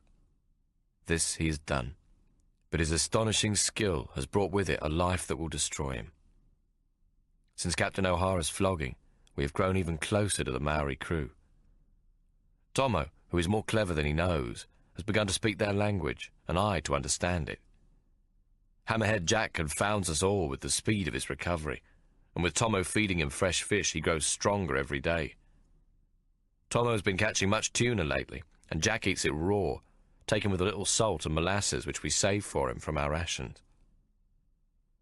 My back is healing well, though I never thought that I should learn to sleep on my stomach. As my wounds begin to bind, I often wake with a great itching to find 100 cockroaches grazing upon the scabs like contented cows. At first this disgusted me to the point of crying out, but Billy Lanny, who is an expert on matters of the lash, bade me be patient and led me to understand that these vile vermin do much good. Like the maggots in Hammerhead Jack's suppurating arm and eye, they keep the wounds clean. We've learned that Hammerhead Jack is of the Ngāti Hoa tribe, though his hero is Honihiki, leader of the Ngāpui. Jack tells me that Honihiki was the fiercest of warriors and also the first chief to sign the Treaty of Waitangi, which recognized the sovereignty of Queen Victoria over the land of the Long White Cloud, or Aotearoa, as the Maori call their country. Though Hammerhead Jack is too low-born to be a chief himself, he is most intelligent and a natural leader of men. Hammerhead Jack has taken to walking about the deck again, and the whalemen, whoever they be, Kanaka, white man or nigger, have a new respect for the one-armed giant. His missing right eye makes him most formidable in appearance, so that grown men stand aside as he passes by. If Captain O'Hara should happen along, then Hammerhead Jack will grin his big white smile and be as pleasant as can be imagined in his greeting. But his smile does not soothe the Quaker master, who growls and scowls, and sometimes, if he is close by, spits over the ship's rails. Never does he return the Maori salutations. Tommo has asked the other Maori what they might do when we make a landfall in New Zealand. They shrug and point to Hammerhead Jack. It is for him to say. Although he is not Rangatira or noble-born, they see him as their leader. But of course, Hammerhead Jack will be put ashore without further ado. Captain O'Hara has bled him dry of his share of whale oil entitlements, and regards him as a useless kedger not to be tolerated on board a moment longer. What perhaps he does not understand is that he loses all three Maori when he throws Hammerhead Jack aside. He will lose a whaleboat crew of much valuable experience, aside from me. Tommo has grown more excited by the day as he coaxes a voice from my throat. At first I could make only a feeble grunt or two, but he is wondrously patient, and spends hours mouthing sounds he thinks I might produce, vowels in particular. I doubt if he remembers that they are called vowels, but he offers these sounds as though by instinct. He works with me until the pain in my throat is almost unbearable, and then has me gargle with seawater. He insists I gargle every hour, and when he is not on watch, he attends to it himself. Already I'm making progress, and hope in a week or so to say my first 2 words. These Tommo has decided upon, as well as the following 2. The first will be Tommo Solomon, and the next will complete the sentence, Tommo Solomon loves me. By the time we enter the harbour at Kororareka, I am possessed of a voice that, while slow to form the words on my tongue, has a complete enough vocabulary of sounds. These sounds have grown familiar to my ear, although my pronunciation is not always correct. The trouble is that while I hear the words as I have always done, my tongue cannot yet form them clearly. But I am on my way, and before long shall speak as a normal man, with perhaps a deep rasping that comes from a throat grown rusty in all the years I have been without a voice. It is a strange sensation that I may now communicate without waiting for Tommo to cast his eyes in my direction first, and I'm not yet accustomed to people looking upon me when I speak. It seems odd that their attention is not on Tommo or Mary, as the case may be. I have grown so much a listener over the years that I doubt I shall ever be the main spokesman in any conversation. Ike would often say that I'd been given a great gift in being without voice. Congratulations, my dear. You have been forcibly given the gift of listening. That be very high up on the order as one of life's little essentials. Your ears be perfect tuned to savour the essence of every voice you hear. Mostly we drowns out listening with the need to hear our own voices. No man finds a voice sweeter to his ear than his own. But if you wants to know what's in a man's soul, listen to him. Listen to his silences. They be louder than his words. Then listen to his speech. Listen to what he's saying behind his voice. The conversation going on in a man's head be the one that tells you the most. By following Ike's advice, though of course I had no option but to do so, I have indeed learnt a great deal about people. If the relocation of cards was Ike's major gift to Tommo, then the skill of listening was his gift to me. Listening is my true language, and I do not think I shall ever forsake it. Kororareka is a settlement with nigh 2,000 Europeans and numerous natives. The Maori to be found here are for the most part a poor-looking lot. They dress in flaxen mats or dirty blankets, though some who have prospered from port trade are in silk-top hats and polished boots, with gold watches attached to chains looped across their large bellies. A few quiet families are to be seen, and children also, half-caste, Maori and European, many of them dirty and barefoot with snotty noses. It is a town well past its prime, though that itself was short-lived enough, I'm told. Kororareka is a whaling town, possessed of 5 hotels, numerous grog shops, gambling hells and brothels. Drunkenness and lechery are everywhere to be observed, with the Maori man and his wahine consorts as bad as any whaleman. The dark alleys are filled with laughter, and the grunts and groans of whalemen who have waited long enough to be serviced by the honey-skinned wahine at the cost of a silver shilling and a jigger or two of Bombay gin or sailor's rum.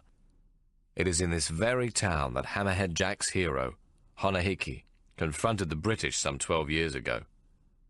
Grown tired of British duplicity, he withdrew his allegiance to the crown and showed his contempt for the symbol of British sovereignty by cutting down the flagstaff from which the Union Jack flew. He then sacked the town. Most Europeans contend that the reason for the chief's outrage was that the British had imposed onerous customs duties on Kororareka so as to encourage trading vessels to call at the new capital of Auckland instead. This meant that the local Maori were deprived of their earnings from the port's trade in flax and ship spars, pigs and potatoes. But Hammerhead Jack refutes this. Honahiki, he says, had come to the conclusion that the Treaty of Waitangi was most treacherous to the Maori people, for it was an attempt by the settlers to steal their land. From our conversations with the Maori on board, we have learnt of some of their beliefs. Paramount among these, as far as we can understand, is that by swearing allegiance to Queen Victoria and signing the Treaty of Waitangi, the Maori believed unequivocally that they had transferred merely the shadow of the land to the British monarch, and that the substance remained their own. We cannot sell the land to the European, for it is not ours to sell, explains Hammerhead Jack. One man, one chief, does not own the land. The land is owned by the Maori people, and they would all have to come to one voice and one opinion if they were to give up forever their land. Hammerhead Jack waves his lone paw and makes a point too obvious to contest. Why would my people sell what is their mana, their spirit, their life force? Papatuanuku is our Earth Mother, and we her children. Who would sell their mother? Land, he explains, may only be gained by one tribe from another through war. Then it may be used by the victors, but it is still owned by the Maori. It keeps our mana, which is the same for all the tribes. The Pākehā, who wish to use the land, may purchase its shadow, if the Maori tribe who control it agree. But though he may enjoy it and grow his crops upon it, or graze his sheep over it, he may never own it. The substance must always belong to the Maori people. Only the shadow of the land may be sold to the Pākehā. It is a difficult concept for us who are not Maori, but it is Ike again who helps me to comprehend the idea. For Ike believed that property was also one of life's little essentials. When telling me of the marvels of London, he would always explain how the English nobility are able to retain their fortunes and protect themselves against loss, even though they might spawn children who are drunkards and wastrels. The gentry build great terrace houses in the most salubrious parts of the city, which may be leased for a period of 100 years.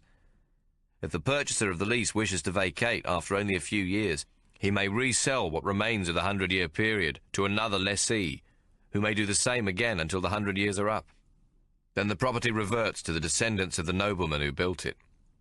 They will then put it up for lease for another 100 years, and in this way the aristocracy of England never lose the property they own, even if their sons prove profligate in the extreme and squander their inheritances. I think upon this, and decide that it is not so very different from the Maori selling the shadow of the land, but retaining its substance. The British themselves have created a precedent, and it would seem to me that those who own most of the land in Britain have their own kind of mana. They see themselves as the guardians of the spirit of their land, always maintaining the substance while leasing the shadow to any newcomer. The great chief, Honahiki, came to the conclusion that the mana of his land, its spirit and nourishment, had been stolen by Queen Victoria. The Maori people had become her slaves, for only the shadow had been given to them, and the substance taken by the Europeans. Already 20 million acres of land have been purchased by the whites, who see this land as belonging to them for eternity. They see no cause for future redress to the Maori people, and what they have claimed they will defend, if necessary, at the cost of Maori lives. I am deeply saddened by this knowledge. If, as I have come to think, a good man must have a conscience, then the New Zealand Maori is much cheated by the rapacious white, who has shown no conscience whatsoever in his dealings with the land's original owners. Who amongst us is a good man, then? As always, the Church, which claims to be the custodian of the conscience of man through the salvation of Christ Jesus, is foremost among the greedy. It claims a large portion of the 20 million acres, some of which have been purchased at a cost of £10 for each 400 acres, most of which has been obtained for a few trinkets.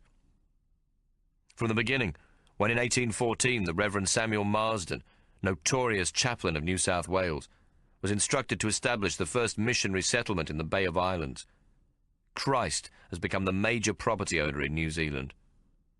Jesus is now Hammerhead Jack's landlord. There is no admission from the pulpit that the Church only owns the shadow of the land. Instead, these holy men give twice on Sunday praise to God that he has bequeathed them in perpetuity this new land of milk and honey, this second Canaan, this green and pleasant paradise upon the earth. It was this which caused Honahiki to become disenchanted with the British since the signing of the Treaty of Waitangi.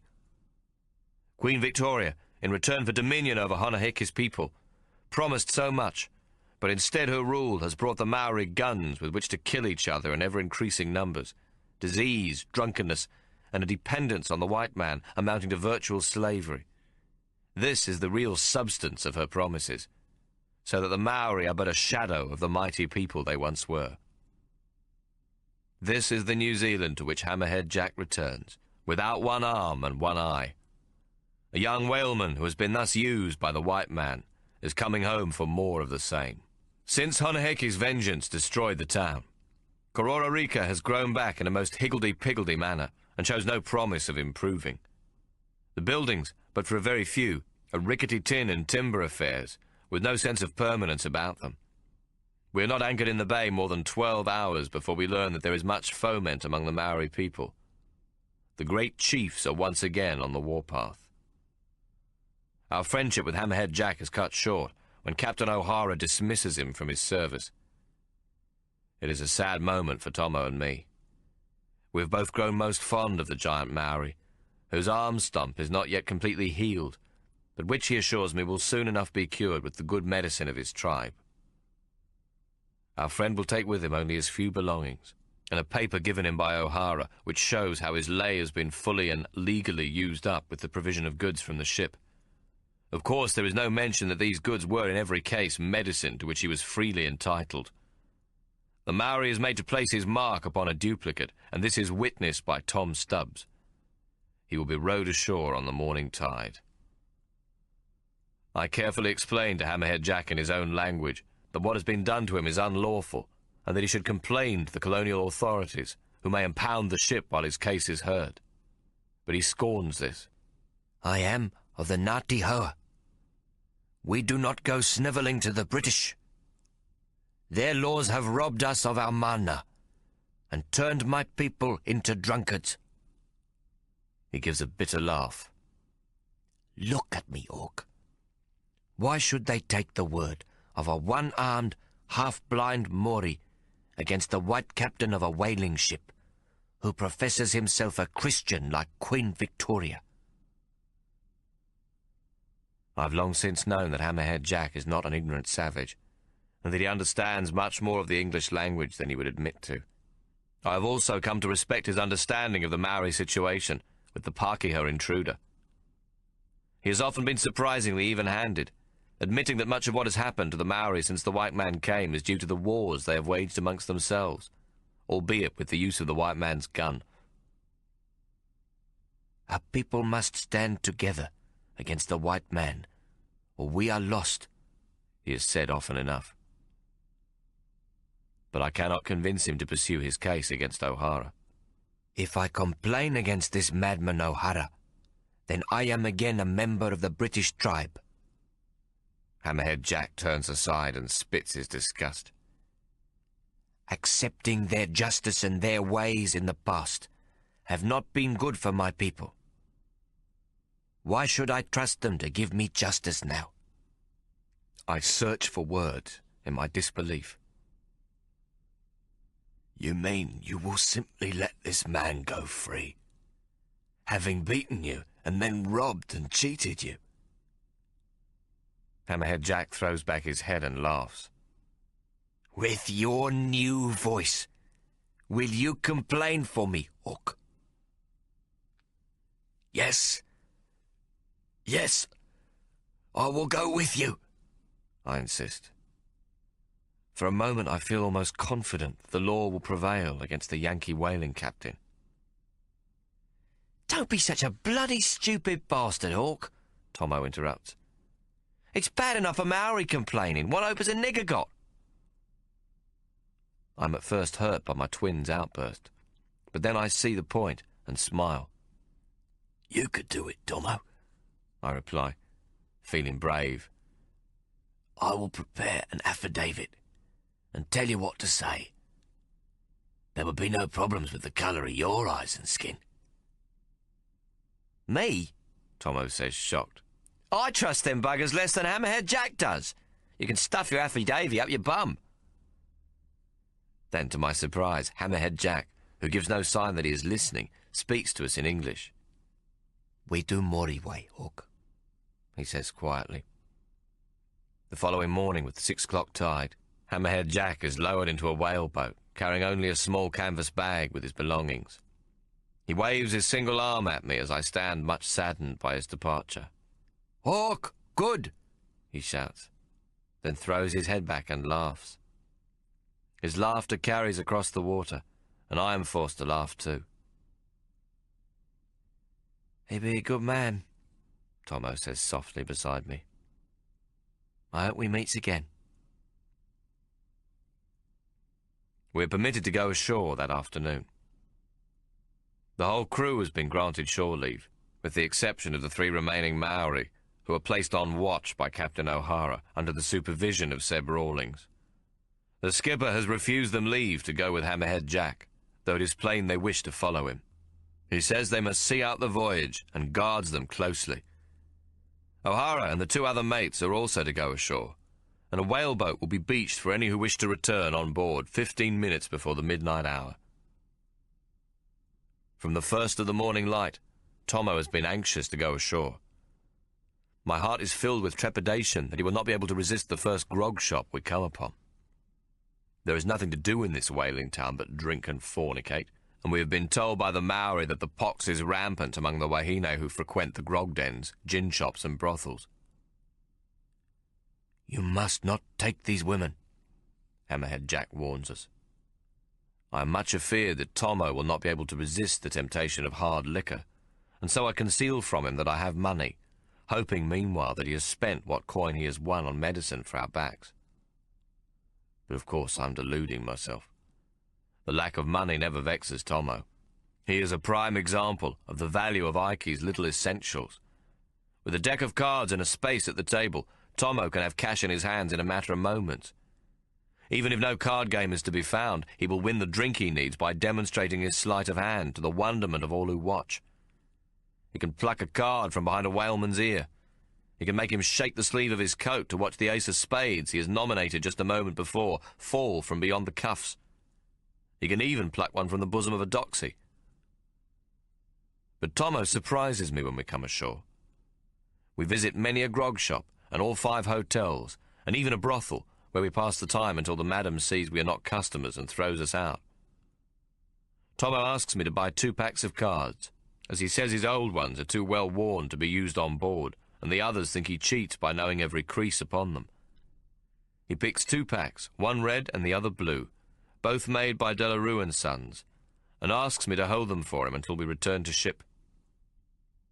And then it is onwards again. We enjoy the music, and at one hotel, the singing of 6 wahines who render love songs in a harmony to break any sailor's heart. Tommo will not tarry long at any place, but wants to see every hellhole, grog den, gin palace, rum shop and hotel in this poxy whaling settlement. Card games are everywhere to be found. Men are going furiously at them in the 1-shilling hells where they beckon him over and invite him to play. But Tommo shakes his head and grins. Too easy to take your coin, lads. It is as grand an exhibition of abstinence as ever I've seen, and I'm truly proud of Tommo. In the course of the evening we meet every whaleman who has come ashore from the Nankin Maiden. At a hotel which is more salubrious, though only by comparison with the others, Captain O'Hara is to be seen seated in a private room leading from the main saloon.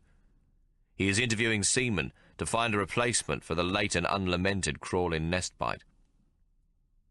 Several men sit on chairs outside this room, with their knees held tightly together and their caps on their laps, in the manner of men anxious to make a good impression. They're a seedy-looking lot, with raw faces and complexions which suggest that the rum bottle is a frequent gargle against the debilitating effects of inclement weather. O'Hara will be hard put to find a Christian gentleman among this scurvy assortment. Tommo moves ever onwards from one hellhole to another, but never a glass of spirits touches his lips, nor a deck of cards his hands. His blue eyes dart everywhere, and it is as though he is drinking in the sights and sounds he has missed for so long, that they are grog enough for him. I am so proud of him, for he has been true to his word. I'm already envisaging our happy return to Hobart Town, and to our dear Mary, whose forgiveness I have begged for in a long letter telling of our adventures. This I posted as soon as we came ashore. I am hard put to keep up with Tommo, for I am like a lumbering cart horse, and he like a yearling with spirit. My back is not yet completely healed, and hurts where my blouse sticks to it in the evening heat. After 9 hours ashore, I am anxious to return to the ship. I've not told Tommo that we have the means to pay for a doss house and a morning meal, eking out small coins for the ginger beer and sarsaparilla we are drinking. I fear he will have us up the whole night, visiting every nefarious establishment in town, though I believe we must nearly have done so already. At last, Tommo agrees to return to the ship. Before the midnight hour, we are back in the forecastle, sober as two judges, with only the cockroaches and the snoring drunks who have made it back aboard to keep us company. Tommo has bought a bag of boiled sweets for the 3 Maori, who have been forced to take the watch. He goes to give them their sweets. I can scarcely summon the energy I need to climb into my bunk, and am asleep on my stomach before the first cockroach climbs up my leg. The following morning, Tommo and I are summoned to Seb Rawlings' quarters, and asked if we know the whereabouts of the 3 Maori. The watch, he says, has reported us as coming on board just before midnight, and being unusually sober as well. He points to Tommo. You were observed talking to the 3 Kanakas not much later. Tommo does not deny this, explaining about the bag of sweets, and I am quick to support him in this matter. I was back in the forecastle not 10 minutes past the hour, Mr. Rawlings, Tommo says. That is right, I volunteer, though I have no way of knowing whether it be true. Besides your brother, who else saw you? Rawlings asked Tommo. Tommo shrugs. All who was aboard and not on watch were drunk and snoring in the forecastle, Mr. Rawlings. Only the night watch what saw us returning the whaleboat, and the 3 Kanakas would know we was aboard. He shrugs again. As you already knows, Mr. Rawlings, sir. Rawlings scratches his forehead with the tips of his fingers, as though to smooth out the frown etched upon it. On a whaling ship, there is not much that the crew do not know about the mates. It is known that the skipper remained ashore overnight, and will spend tonight ashore as well. So too will Stubbs and Hollowtree. They have done Rawlings' duty watches while he was consumed with the fever, and now, in return, he will remain on board and take their duties as well. Rawlings is silent for some time. Then he says musingly, We have searched the ship. There is no whaleboat missing. They could only have escaped by monkeying down the anchor chain and swimming ashore. He points to the town, bathed in the early morning sun. It is a good 2 cables to the shore, and this bay is well known for its sharks.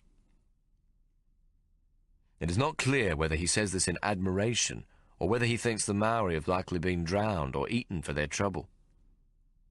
At any rate, the 3 Maori lads have seemingly escaped the ship, and Seb Rawlings isn't happy. He has lost what remains of his whaleboat crew, with only me, the new chum, remaining. Worst of all, he must explain this to O'Hara when he returns on board tomorrow morning.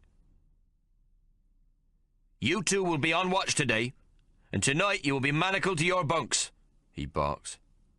But why? I ask. We have done naught. You returned to the ship sober last night, he retorts. Aye? I say, my voice questioning. 6 months at sea, and you go ashore and return on board sober? I know you're not to be religious. Do you take me for a fool, boy? We are Temperance Union, Mr. Rawlings, sir, I attempt. Ha! You lie. He points to Tommo, but he is still looking at me. Your brother is a gambler, and I have heard tell of how when we were in Hobart Town, you were seen dragging him aboard from out of a notorious grog shop.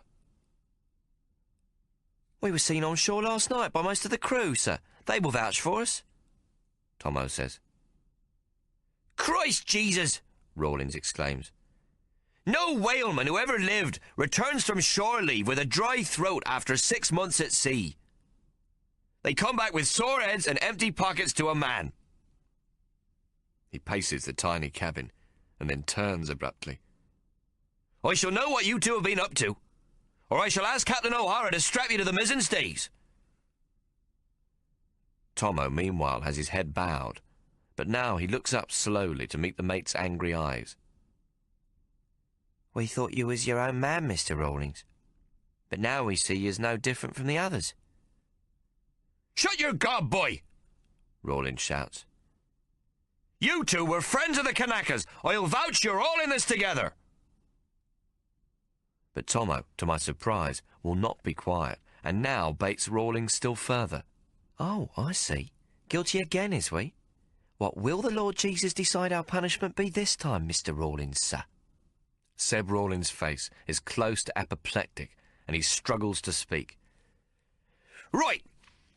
You will both be manacled and locked up below decks without rations until Captain O'Hara returns tomorrow morning. We have been alone in the dark with the rats and the cockroaches since yesterday morning. We have lost track of the time. Tommo, whose instincts are better than mine in such things, thinks it must be near to morning again. We're in a dark hole amidships, a place where the harpoons and lances are kept under lock and key. No sound reaches us from outside, and the only noises we hear, other than our own voices, are the creaking of ship's timbers, the squeaking and scurrying of rats, and the tick-tick-tick of cockroaches. We spend much time flicking off these last vermin as they clamber about our arms, legs, and necks. This is a most difficult task with shackles and manacles on, and there is a rattle of chains each time we make the attempt. The worst of it is the heat and our thirst, for we have had nothing past our lips but long lick, and that taken just before Seb Rawlings called us to see him yesterday morning. There is not sufficient room to lie down, and we are forced to sit with our backs to the wall and our knees pulled up. My back is soon wet with blood and pus as I must lean against the wall, and my new knit skin and the scabs covering my lashes break open again under the pressure. In all, it is a most uncomfortable situation, though we pass the hours at talk, and I learn more of Tommo's lost time in the wilderness. My twin has seen much in his 7 years away. He never speaks as though he is sorry for himself, but is matter-of-fact and often humorous. When I complain about our dark, cramped conditions, Tommo laughs and says, "Ain't nothing compared to the cramped quarters known by Sam Slit when the timber getters turns on him." "Oh," I say, "so he finally got his comeuppance." Tommo has told me how Sam Slit would often give a drunken timber getter a pint of whiskey from his still for the use of the man's half-caste Aboriginal woman or his little daughter. It was not so bad for the women, he said, who would get drunk anyway and not care what he did to them. But oh, how the little girls, no more than 10 or 11 years old, would weep all the while and plead for mercy, to no avail. Sam Slit would have his way with them, then beat them unconscious and rape them again and again. In the morning he would send them home to their huts in the forest, bruised and bleeding, with a flagon to soothe their daddy's hangovers. "This time it were different," Tommo recalls. "This time he kidnapped a 6-year-old half-caste called Gracie. Half-castes, particular if they be dark-skinned, be thought fair game at any age in the bloody wilderness. Ain't nobody what's going to make much of a fuss. But this time, Slit picked the wrong sprat, for her daddy were a big fella among the timber getters and not from a near settlement. He were most fond of his little black girlie. Slit took her without permission or in exchange, for he were drunk and liked the look of this little urchin, and thinks he will square it with her papa later. But Slit, what's been drinking raw spirit, beats her and fucks her and kills her in the process." "Sam Slit was your master. Didn't you run to tell someone?" I ask, horrified by the story my twin is telling me. I cannot imagine he would stand by and let such a thing happen. "Run to where? Tell who? This is the wilderness, ain't nobody to run to." I can feel the bitterness in his voice. "By wilderness laws, what he done were normal enough. Besides, I weren't there. I were out setting possum traps and come back to find 4 timber getters at Slit still. They had slung him on a long pole like an animal, tied wrists and ankles, and they are moving him out. He's moaning and groaning, but they've tied his mouth and his face is raw meat where they've beaten him. The little girl is slung over her daddy's shoulder like the 2 dead possums is slung over mine. I can see the dried blood around her mouth and nose where she's bled from inside. "Oh no, Tommo," I exclaim. "You need not say any more." Tommo is silent for a while, then sniffs in the dark, and I wonder if he's crying. He sniffs a second time, and now I'm sure he is. But a moment later he speaks. "No, I'll tell you. After all, it's a story about cramped quarters." He tries to laugh, but it comes out sad. Then he says, "Besides, that little half-caste dying gave me the courage to come back to you and Mama." Tommo draws a breath, then continues. "I follows the men carrying Sam's slip most of the day, and that night they makes camp. I don't know how the little half-caste girl has come to be near Sam's slit still, for these seem to be timber-getters what are after Hugh and Pine, for we has moved high up the Spring River, into the mountains where the big trees grow. I could only think they was on their way somewhere and made camp near slits, which in itself is deep enough into the wilderness for the law not to venture. But now these cutters take slip much further in than I've gone before. We more or less follows the course of the river all the next day and that night. I camped sufficient far away and downwind so I can make a small fire and cook me 2 possums. One I eat, and the other I put into my tucker bag with some berries I gathered during the day. On the second day, we follows the river again, climbing up past several waterfalls. We are much higher up in the mountains, and it's late in the afternoon when we comes to a clearing. It's here that the timber-getters has their camp. It's about an acre cleared, and to me surprise, there are several bullocks, which I know is used for dragging timber, but I can't think how they could be brought to such a spot. There is pigs and goats, and a host of chickens, a proper village-like, with meat drying and a smokehouse for fish, and 3 saw pits dug with platforms in working order, and in 2 of them a hewn log, half sawn. I've heard of the Deep Pine people, and seen some from time to time when they passed along the river on the way to Port Davy. But I has always thought them lone men, or 2 or 3 together at most. Ticketed leavers, debunked convicts, mostly Irish, who cuts the hew and pine high up on the Spring or Davy and floats it down the river. Now I sees there is about 30 people what lives here. 6 men and 4 women. 2 or 3 families sharing land is not unusual closer to settlement, but I didn't know that it went on so deep into the high timber. The men's white, but the women half-caste, all with babes to their breasts, except for one. An old toothless hag, bent over with her paps exposed and hair to her waist, but with a baldness to one side of her head. The rest is brats of every size and shape, light and dark. Some wears a worn wool coat or a knitted jumper much holed, but most are in possum and kangaroo skin, barefoot and snot-nosed dirty. Tommo laughs in the dark. I has only come to cleanliness since returning to Hobart Town, so I don't know why I should remark on the state of the children. They was no more dirty than I were myself.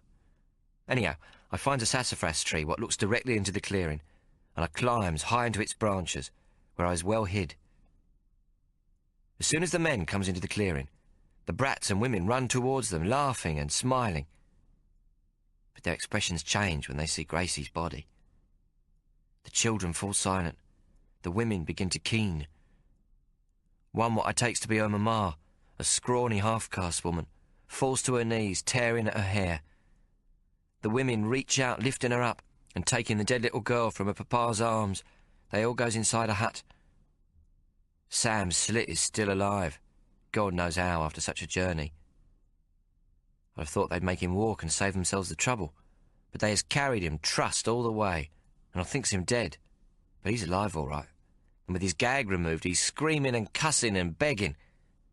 He is tied hand and foot, and left to sit in a small enclosure, surrounded by the bark huts of the timber-getters. The children gathers round him, at first fearful and then bolder. They pokes him with sticks or throws dust at him till it gets dark.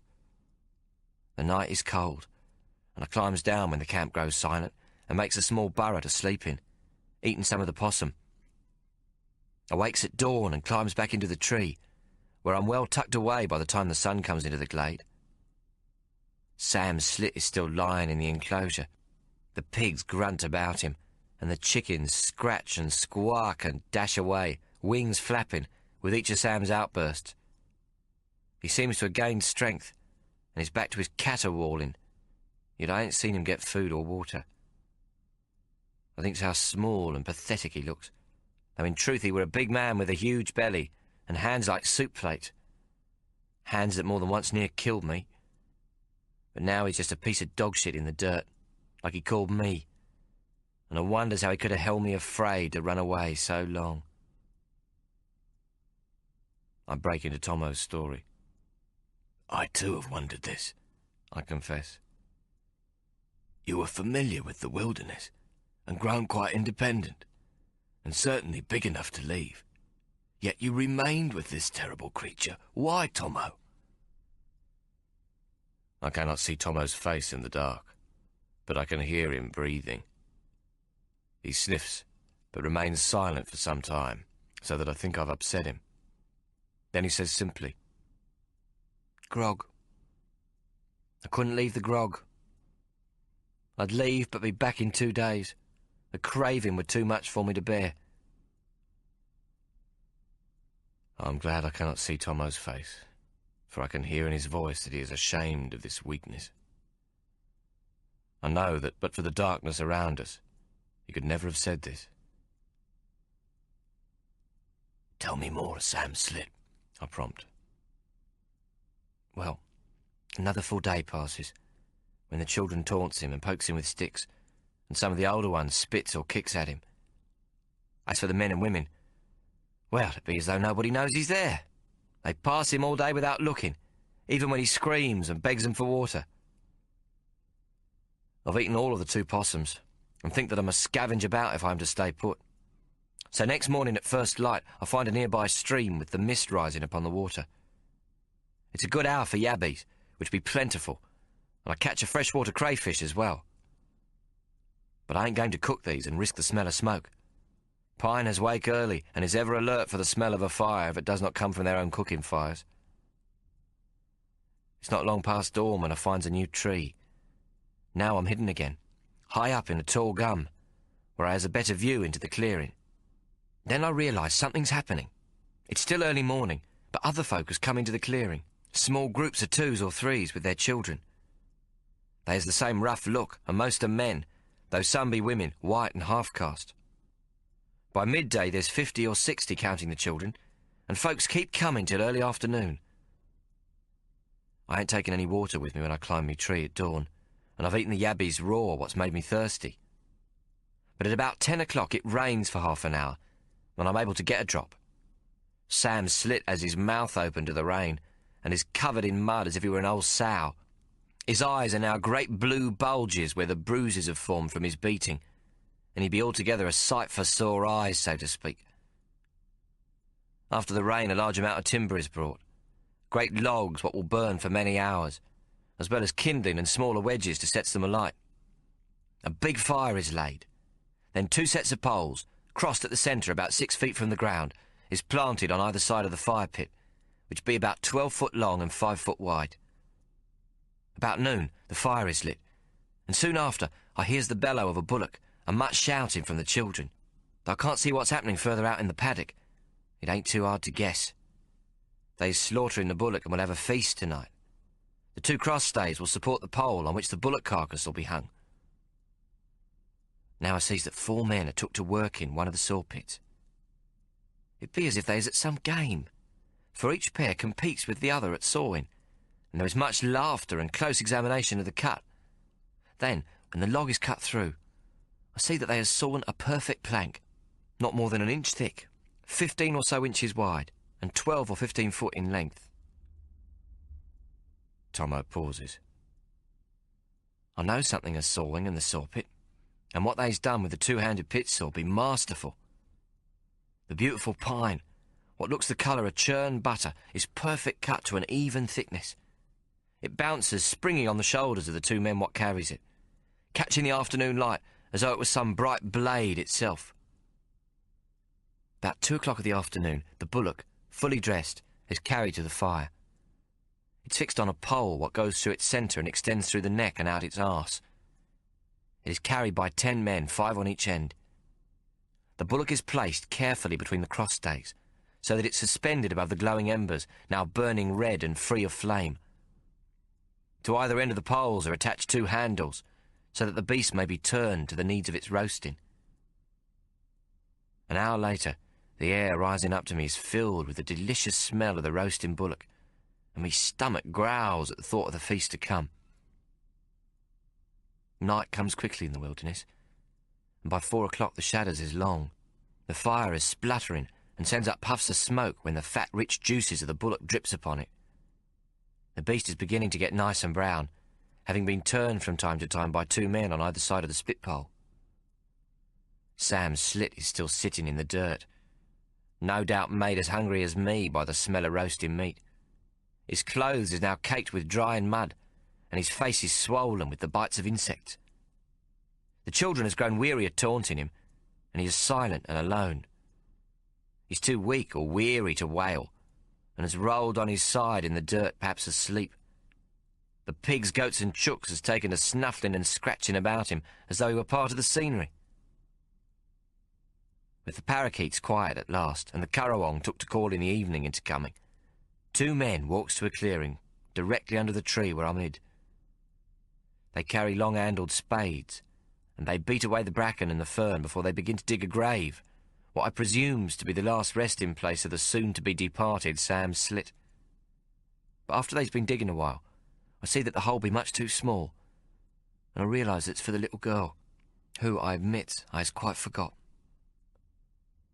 Then I sees the coffin brought, and the men and women and all the children gathered round, now nearly 100 in all. The coffin's been made from the pine plank I seen being cut, and it is now placed within the hole. The folks all gather close, and the little girl's papa speaks. He has the voice of a leader, and it carries clear to where I sit high in the tree above the small grave. I remember what he says to this day. "We seem queer folk to others, though not to ourselves," he begins. "A people driven deep into the wilderness, though not by persecution, though God knows we've all seen enough of that, but by a need to be left alone. A need to be away from the Protestant and his shackles, and his 200 years of dominion over us. We have no priest to bless us, and our Latin catechism is all but forgotten. In God's eyes we are as lost sheep, for we have not confessed our sins these many years. But we have ourselves, and our freedom." He looks upwards as though he's looking for the Almighty, and me heart nearly jumps out of me mouth, for he's staring direct up at me in the tree, and I'm sure I'll be found. But then he looks down again and continues talking. "Here in the wilderness, no man and no law shall tell us what we shall or may do," he says to all about him, "nor where we shall go or what we shall be. And most of all, no man shall use his hands to take or use what be ours, hard won with the sweat of our brows, or given as the seed of our loins." He stops and looks about him, then turns his eyes to the small coffin. "We do not have much, but what we have is hard-earned, under a clean sky. It is honest bread. And most of what we have is our kin and our kith. If any of these be hurt or beaten or harmed, then we all be so hurt and beaten and harmed. And we must take into our own hands the means of justice required of decent men who live in the sight of a righteous and almighty God. Whomsoever harmeth one of my little children, harmeth me, thus saith the Lord." The little girl's daddy stops and looks around him again, as though straight into the hearts of each of those what stands about the small grave.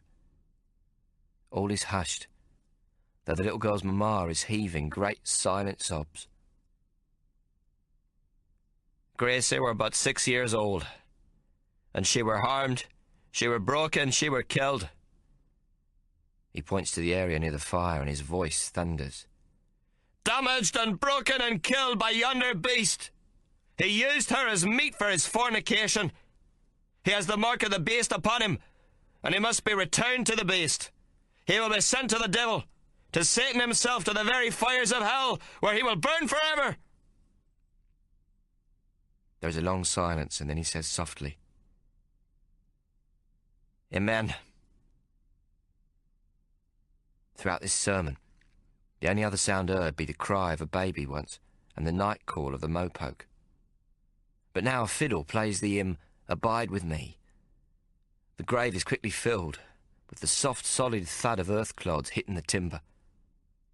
None sings to accompany the lone fiddler, and the small community breaks up soon after.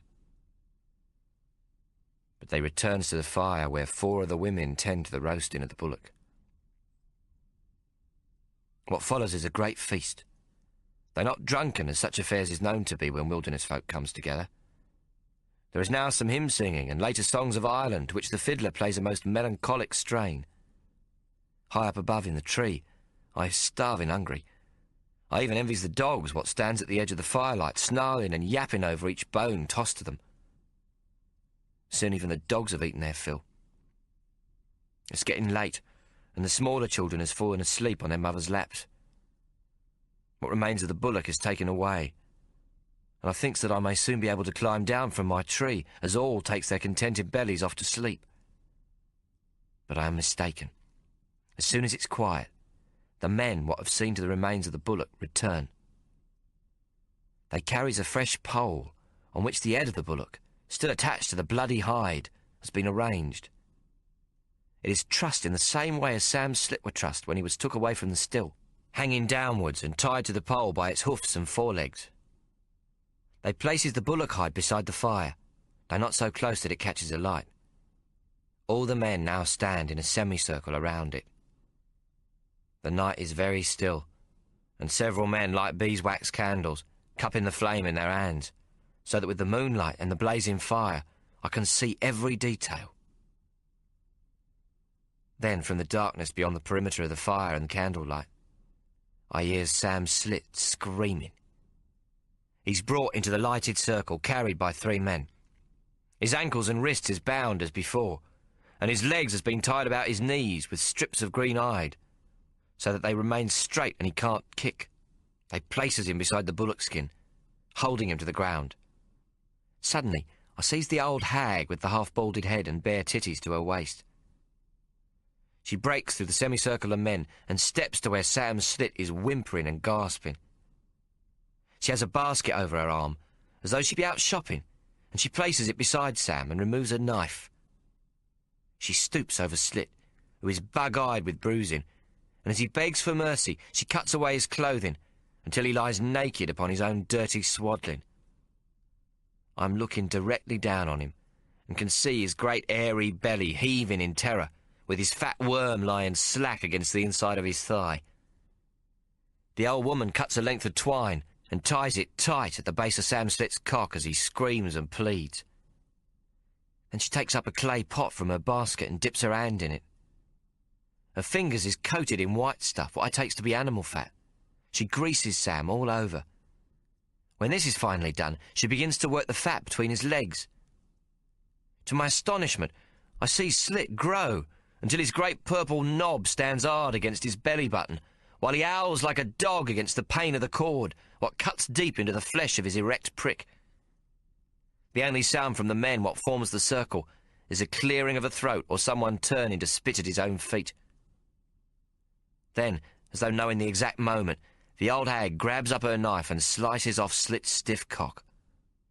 She holds it up a moment for all to see, then throws it into the fire, where it sizzles, the animal fat catching fire, turning the embers into sudden flames. There is a small spurt of blood, and a terrible screaming from Slit, but the cord acts as a tourniquet, and the blood soon stops. The old woman now makes a loop of twine and slips it over Slit's knackers. Again she pulls tight to Sam's yells of pain. She grabs his balls in her hand and pulls hard so that the skin stretches a full 6 or 8 inches, and her blade slices again. This time the twine is held so tight that there is very little blood at all. Sam Slit is now jerking, screaming and sobbing, snot running from his nostrils. The old hag beckons with a bloody claw, and 4 men take Slit up, 2 by the legs and 2 by the arms.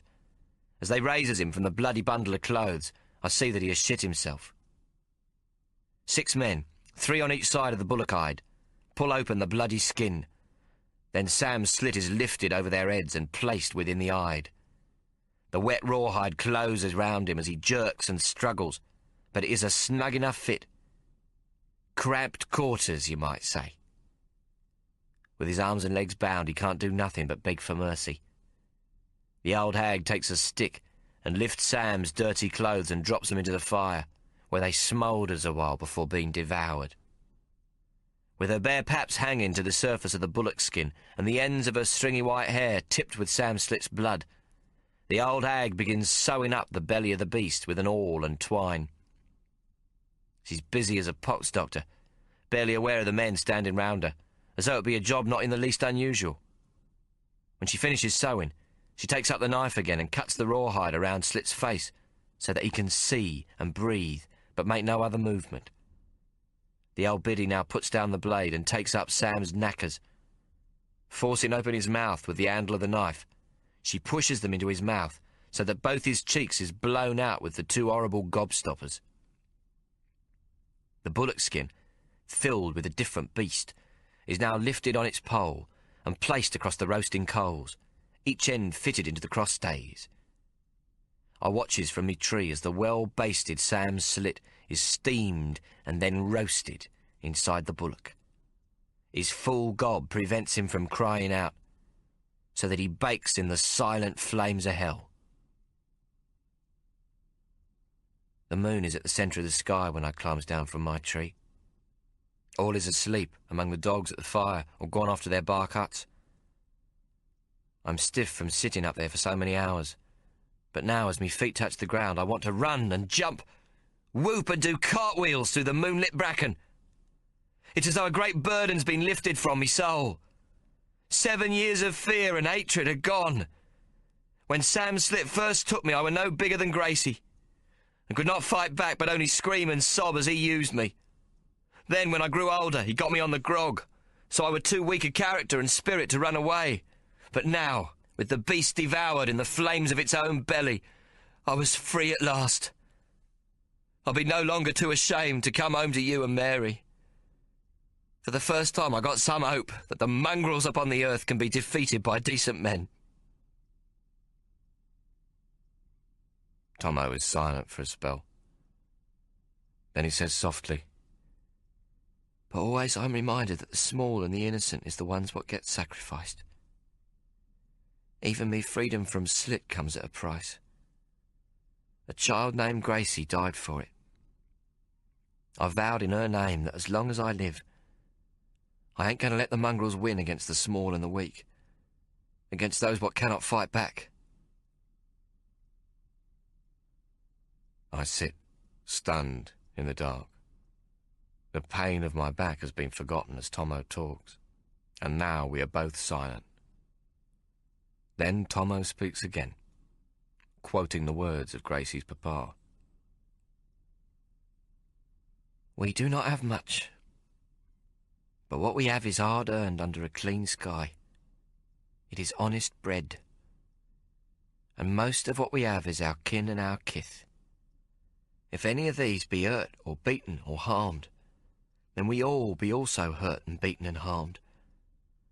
And we must take into our own hands the means of justice required of decent men who live in the sight of a righteous and almighty God. This is a different twin from the one I thought I knew. Tommo has led me to believe that he is uncaring and cynical, hardened in the ways of the world, too damaged to care about his fellow man, concerned only with where and when he may find his next drink. Now I perceive in him an anger, one which he will not always use judiciously, as witnessed by his answering back of Rawlings, and our subsequent incarceration in this dark hole. But I tell myself it is a much better Tommo. There is much of my old twin come back, the smart-mouthed though always caring little boy, whom I knew and loved so well before we were parted. The years in the wilderness have not destroyed him completely, I'm sure. His abstinence ashore last night has given me great heart, and I am filled with optimism for our future. Tommo reaches out in the dark and clasps my arm in both his manacled hands. O'Hara and Jenkins hurt and beat you and the lads. My kith and kin. He adds quietly, And so I've remembered the words of Gracie's daddy. And I have kept me vow. Chapter 7. Tommo. Kororareka, March 1857. Staying sober that night was the most difficult task of me life. At every gym palace, grog shop, brothel and hotel, temptation stared me in the gob. 2 minutes at a game of cards in a 1 shilling hell and I would have had a brandy in me trembling hand. If Hawk had known that I stayed sober only to make sure of the whereabouts of Jenkins and O'Hara, so that I might keep me vow of revenge, he would have been happy to see me gutter rolling drunk, being stranded on these godforsaken shores, sitting in a jail cell at Kororareka, is a bloody high price to pay for what we'd done. But our revenge worked even better than I'd hoped, and we are well rid of the Nankin maiden, though she still waits in the bay for her master to return from the surgeon's hospital. Twice in 2 days we've been manacled and put in custody, first by Seb Rawlings and then by the local constabulary. We used to go before the district police magistrate when next he sits, though who knows when that might be. The other prisoners reckon that we'll be taken to Auckland. Hawk is still furious that I acted against O'Hara without talking to him first. Now he sees how clearly I gulled him when we was ashore. He thought me show of temperance were from a new resolve to remain sober. I'll never get another drink in me lifetime if Hawk's got anything to do with it. I've even lost me raisin wine, the result of nearly 7 months of saving the raisins from me plum duff and winning them from the rations of the crew when they lost to me at cards. I gave the cook 5 big mackerel for the yeast I needed to speed the fermentation. Me ship-brewed grog were about a week off being ready when we was arrested and thrown into this foul nest. Now I won't never have the satisfaction of getting as full as a tick on board and thumbing me nose at Captain O'Hara and his pious Quaker owners with their bloody dry cask of float. Never mind, I thinks to myself. Our revenge on O'Hara and Jenkins be even sweeter than such a fine drop would have been. We are sitting in this bloody cell where the vermin is as plentiful as on board ship. We have seen few rats and cockroaches, but the fleas and lice are back, and at night the bed bugs, so that we is always scratching. It is a good time to work with Hawk on his voice, which comes along fine, but is still very much on the rasp and low to the ear. I has to teach him to open his mouth and throw his voice wide. Honest, sometimes I don't know how me twin survived growing up without me. Hawk has ideas what would make him the laughing-stock of men what know life for the misery it is. If those in authority ever knew his secret thoughts, they'd arrest him for sedition. But as I comes to think of this, perhaps they would not. He knows so little of the evil what lurks in men's hearts, that those in power may well take him to be a harmless fool. Since his voice has begun to recover, Hawk speaks much of man's conscience, and has the peculiar notion that men must form a brotherhood and act responsible, the each for the other. We have a new country, Tommo. Why should we accept that we must follow old ways, old laws? Why must the poor be accepted as beyond redemption, and not worth the smallest charity? He asks. Because, for the most part, the poor be idiots, I says. Only because they have no opportunity, Hawk answers. Rubbish! Poor ain't an opportunity not given. It be how we looks at the world. He stares at me amazed. Bloody hell, you are right. How we look at the world. A way of looking at themselves and their own kind. It'd be the first time I've heard Hawk cuss with his new voice, and I laugh at the sound. When I were took by Sam Slip, I was just a 7-year-old brat, Cheeky, though, and bright, with an answer for all, and a bit of a joker, wouldn't you say? You were all that and more, Tommo. Hawk chuckled softly. But when Sam Slip beat me and abused me, I become a different boy. Soon I were like a kicked dog. When me master called, I'd come, me eyes filled with fear for the beating I expected. But I would still come. What else could I do? I were a child and in the wilderness with a wild man. So I gets accustomed to it, tries to please him and be a good boy. Soon I don't remember that I were ever any other way. That's what I mean, Hawk exclaims. You were taught to expect naught but blows and curses. That is what you received, and soon you thought the world no different. That's right, says I. That's why your brotherhood of men won't work. Men ain't kind to them as they don't have to be. Not in this hard old world. No, that's just it. We must change the conditions of the world. Men of conscience must stand together and change the conditions. What a load of codswallop, I says. There be only two conditions what exist in this world, Hawk. Strength and weakness. The strong shall destroy the weak. That's how it's always been. And I'll vouch that won't never change long as we live. Your fine ideas of conscience won't change anything neither. But you said yourself in the dark that you took a vow to defend the weak, to look after your kith and kin. That is the conscience in you, Tommo. Bull, that ain't conscience. The mongrels kicks you, and you finds a way to kick back, like we done to O'Hara and Jenkins. That'd be revenge, and well took, too.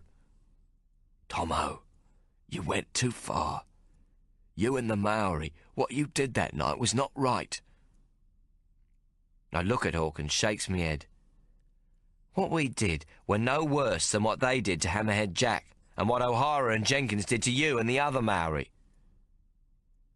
We could have gone to the law, Hawk says. We could have had the vessel impounded and our complaint heard. The law? You heard what Hammerhead Jack said about British law? Well, he were damn right. 4 Maori and a nigger against the Yankee captain of a whaling ship what's known for his Quaker piety. The case heard by some drunken district magistrate. For God's sake, Hawk. I think about how surprised Hawk were when we was taken out of the dark hole and brought to a crew muster before the mainmast. First up, Hawk thinks it must be the crew count before we sail. I ain't sure the plan has worked, so I don't know what to expect. We stumble out of the darkness into the brilliant morning sunshine, and our eyes is blinded for a time so that we need to be led by the boatswain what's come to fetch us from the hold. The shouting of the crew alerts Hawk that there is something new afoot. As we pass, some of the men touch us on the sleeve, and some grin and wish us well under their breaths. Our eyes begin to get used to the bright light, and I sees the 3 mates, Stubbs, Hollertree and Rawlins, standing beside the mainmast. O'Hara ain't among them, and Jenkins too is missing. Good, I thinks. The 3 mates are grim-faced, and all has their hands clasped to their chests, watching Hawk and myself. I am glad Hawk don't know what we've done, for he's a hopeless liar and might give the game away. As for yours truly, well, the wilderness taught me all I needs to know about lying. I'm all innocence in appearance, though not too innocent. That'd be just the same as looking guilty. Instead, like Hawk, I has confusion writ upon my gob, as if I be silent saying to myself, what's going on then? Several of the men are pointing to the mainmast, a foot above the heads of the ship's officers. Hawk looks up, and I follows his gaze. He gives a gasp, and this is followed by me own, for what I see is not expected. Hawk's horror be genuine as he grabs me with both his manacled hands. Look! The mast! He shouts in his rusted voice. There, nailed to the masthead, is the hand of Captain Mordecai O'Hara, chopped off at the wrist with his gold signet ring still on his 3rd finger. This time it don't wear the ruby of Billy Lanny's flesh as it did the day of his beating. The captain's hand has been nailed stoutly to the mast with a 3-inch copper nail, the fingers pointing to the heavens as though giving praise to the Almighty. A thin line of dried blood runs all the way from the mangled wrist to the base of the mast, and gives the evil appearance of a hand stuck on the end of a rod. Beside it, like two pale sausages nailed likewise with Cooper's barrel nails, are a forefinger and middle finger. What I knows belongs to Jenkins, for the ginger hair below the knuckles glints in the morning sun. I gasps and grabs back at Hawk's arm, feigning shock and horror. But inside I be pleased as punch, silently singing the praises of Hammerhead Jack's lads, what has done so well. God bless the Maori. To hell with British justice, this one's for Gracie, I says to myself. Well, of course, it's presumed we be guilty, and the boatswain now pulls us roughly by the manacles to stand in front of the three mates. It is Stubbs what speaks first. "What say you?" he shouts, looking at Hawk. What can Hawk say? He knows nothing. He is still shaken from the shock, and I hopes that they do not think it is because he is afraid. But with Stubbs' question, he seems to realise what might be afoot. Hawk is ever the optimist, but he ain't stupid. "Say," Hawk says, removing his cap. "I'm deeply shocked at what I see." He gestures with his manacled hands to O'Hara's hand and the two fingers nailed beside it. "Who has done this terrible thing?" The men have crowded forward, straining to hear Hawk's voice. "You are in this!" Rawlins shouts, pointing to Hawk and then to me. "You two are part of this!" "Part? How?" "You know well enough we be locked midships all of last night, and the board ship yesterday your instructions." I cough lightly and then add, "Sir," so as to show me disrespect, but not too much, for I clumsily remove me cap from me head and hold it to me front. Hawk scowls at me. He's put two and two together. He knows I am up to my neck in it somehow, though how he still ain't sure. He knows Rawlings is a fair man at heart, and does not wish to put him altogether on the captain's side. But Rawlings has little choice. He's got to take us to task, as if he were O'Hara himself. He's only the fourth mate, the most junior of the ship's officers, but he were in charge of the ship when the Maori escaped. And I doubts the other two, Stubbs and Hollowtree, will take the slightest share of the blame. Seb Rawlings is in big trouble, and he must get to the bottom of this affair or be disgraced forever. No doubt there will be an official inquiry. Perhaps, I thinks, Rawlings can be pushed into saying or doing something foolish, which might later be in our favour. Where the mongrels is concerned, yours truly is all for playing the crowd, and Rawlings is now on the side of the mongrels. "You are in this, bastard!" he yells, spitting the words at me. Now is the time to be humble. "Mr. Rawlins, sir, I begs your indulgence. As you know, the Maori took leave of the ship well after we returned the night before last. You yourself did muster us the morning following to ask if we did know of their whereabouts. But of course we did not," I say innocently, and Hawk nods his head. We is now too deep into this affair for him not to go along with me, and I sense that he knows what I'm up to with Rawlings. I continue. "Then you locked me brother and me up till we be fetched but a few moments ago." I turns towards the men.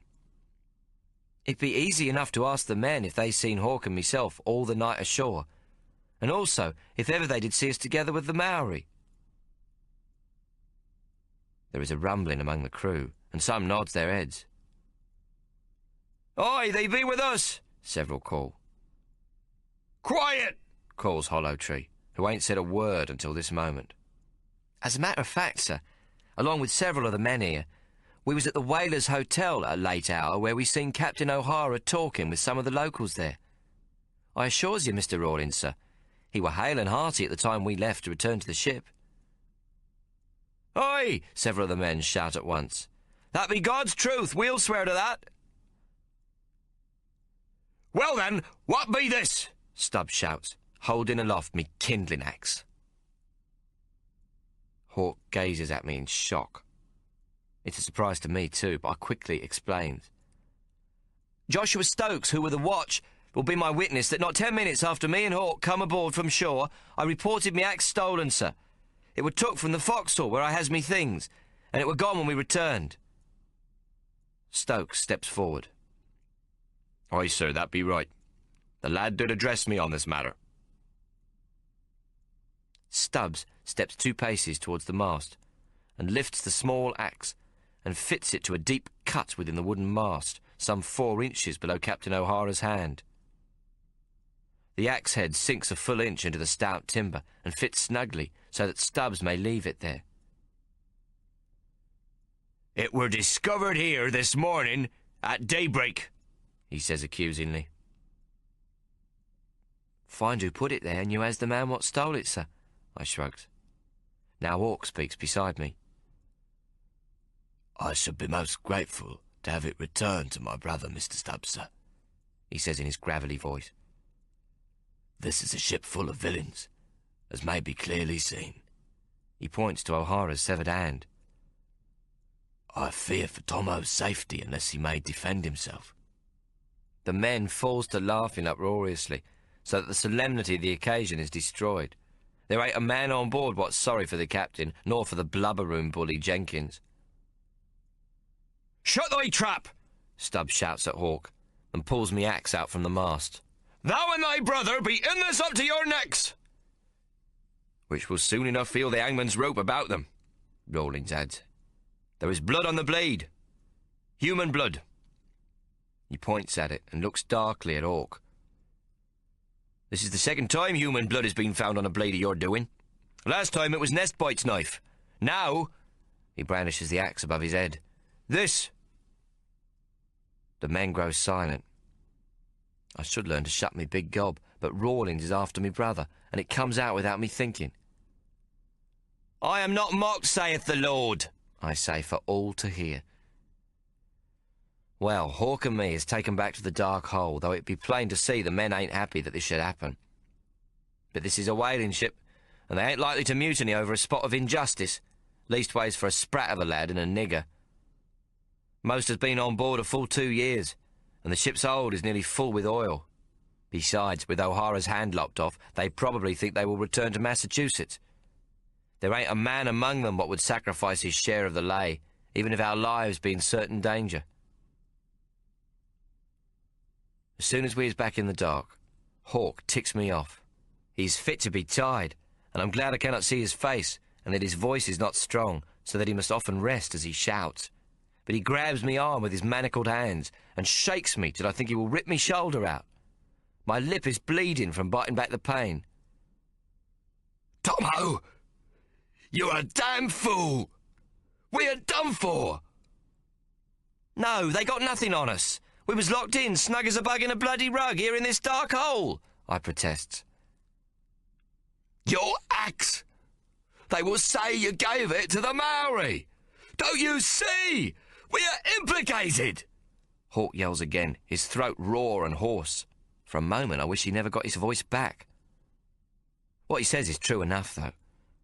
I did give me axe to the Maori when I told them where they might find Jenkins and O'Hara. But they agreed it should be thought they'd pinched it. I did not think they would return it. "Tommo, my people will kill O'Hara," Hammerhead Jack said to me several days before we reached New Zealand. "No," I tells him, "we must cut off his hand." He pauses, thinking, then frowns. "Why we not kill him?" he asks, puzzled. "He's no warrior. He's a coward," I says. "He must live with the memory that he's a coward and a mongrel." "What is mongrel?" I don't try to explain, though perhaps I could have done, for I has learnt a bit of the Maori tongue. Instead, I says, every time O'Hara lifts his arm, he's going to remember that he cannot steal from a Maori, nor beat him when there is no just cause. "Nigger too. He cannot beat Hawk." "Yes, he must be punished, for he is a mongrel," I says again. "Ha! Mongrel," Hammerhead Jack says. "Mongrel." He sounds the word and seems to like the taste of it. Then he picks up my axe with his good hand. I were using it to cut a tuna when he comes upon me on the aft deck. He takes the axe head in his huge paw and tests the edge with his thumb, drawing a thin line of blood. He whistles in admiration, for it keeps it as sharp as a barber's razor. "Your hand has held this axe, Tommo," he says in his own tongue. You must give it to us so a Maori hand may hold it when we find this mongrel. This way we will share the pleasure of our utu with you and Hawk. You can have me axe, Hammerhead Jack, I says excited, but don't tell Hawk. Hammerhead Jack shakes his head and laughs loudly. Oh, good. Not tell Hawk, he replies in English. He holds the axe in his hand as though weighing it. It has your mana. It will come back with this mongrel's blood upon the blade, Tommo. I can't say I didn't know what would be done with my axe. But when Hammerhead Jack nailed O'Hara's hand and fingers to the mast, he did so without me knowing. It were an act of incredible bravery, what I greatly admires. I can see it were done in order that Captain O'Hara would forever know that it were the Maori what had wreaked their vengeance upon him. Tommo's mongrel has been punished at last. I also know that Hammerhead Jack returned me axe, thinking that because it were reported stolen, the blame for what had happened would be placed squarely at his feet. Hawk and I would be innocent, even if we was under suspicion. The axe the final proof that the Maori alone were guilty. Now, with Hawk shouting at me, I realise that Hammerhead Jack is a warrior and don't give a fig for the British coming after him. I'd be surprised if he'd gone after O'Hara himself, though. He's too intelligent, and still too weak to take on the captain or Jenkins with only one hand. One of the other Maori must have done it, and now that they has escaped back to their own people, the law would have trouble finding the culprits amongst the tribe. Hammerhead Jack would know little of the law, caring only that me axe, me mana, be returned to me, and that his beloved Hawk be safe. It takes some hours to convince Hawk of this, and he still ain't completely happy with yours truly. But I think he is slowly coming to the view that British law would never have helped us out in New Zealand. Besides, I point out, when Hammerhead Jack said he did not trust in the law, you said nothing. I thought you knew the bastard would get away with it, and I wouldn't have the opportunity to keep my vow. Hawk stays silent, and I think perhaps I have him. Then he speaks quietly. I have written it down, Tommo. Every word O'Hara said to us, every syllable. Sooner or later, he would have come to port in Hobart Town, and with Mary's help, I would have him in front of the governor and brought to trial. I've learnt something new about me brother. He is patient and has a long memory. Will you do so now? Now that O'Hara has lost his hand? I asks. Hawk gives a short laugh. You may be damn sure of that. I shall make the law work for small men as well as those who have influence. If we do not force the judge or the magistrate to do his duty, then we cannot complain that we are hard done by. Poor men should have fine lawyers too. Ha! And how's your penniless beggar going to find such a lawyer? We will build a land where Mistress Justice is once again blind, the way she is supposed to be. Alas, she has long since seen her blindfold removed, so that she now judges those who supplicate in front of her by the cut of their clothes, the base or haughty accent on their lips, and the depth of their purse. I shakes my head in the dark. He's got his voice back all right. How on earth can I make this big nigger see that he tilts at windmills? It is late in the afternoon when, with a rattle of keys, we is brought once again on deck and handed into the custody of 2 police constables. Though he asks why we are arrested, not a word is spoken. The men gather around and there is some protest, but finally all our worldly goods is thrown into a whaleboat and we is rowed ashore. The only word spoken is by one of the 4 oarsmen what stand on the shore as we is led away. It is one of the Irishmen. God bless you, lads. Don't let the bastard British grind you down. Keep your Irish up, you hear now? He shouts. This morning the jailer comes in to see us. It is the first time we've spoke, though he has been here a week. He's a big man, dressed in a uniform much the worse for wear, with most of his recent breakfast on its front. He looks like a walrus, with a ragged ginger moustache and no beard, and his whiskey-pocked and bloated nose is like a polished plum planted in a hairy red nest. His cap sits askew on his head, with hair like the straw of an old scarecrow poking out. His eyes are dull as raisins, and his ears large and bright scarlet where the light shines through 'em. This is a deep-drinking, thirsty man if ever I seen one. "Morning, lads," he says in a mournful tone. "Morning, Sergeant," we replies, standing up with a clanking of chains. "Nottingham's the name, but not the sheriff of Robin Hood fame." If this be a joke, it comes out flat. "Best stand to attention," he says, and we brings our feet more or less together. "Well then, lads, you're off to Auckland," he goes on. "Your vessel be there now. Sailed 2 days since with your one-fisted skipper aboard." He looks up at Hawk. "You're a big feller, ain't you? Nearly as big as Hammerhead Jack." He scratches his chin as though he's thinking. "Now there's a big feller in more ways than one, what say you?" "He's a big feller, very tall," we mumbles without much enthusiasm. "Big troublemaker, too. Can't say I'm glad he's back. Been in the wars, from all appearances. Whale got him, was it?" Hawk nods. "Dangerous big fellas, whales, but not as dangerous as big black fellas, eh? What do you know of the savage?" "Who?" we both says. "Hammerhead Jack," he says. "What know ye of this hand-lopping affair?" Hawk speaks to me with his hands, though he does not look at me as I read them.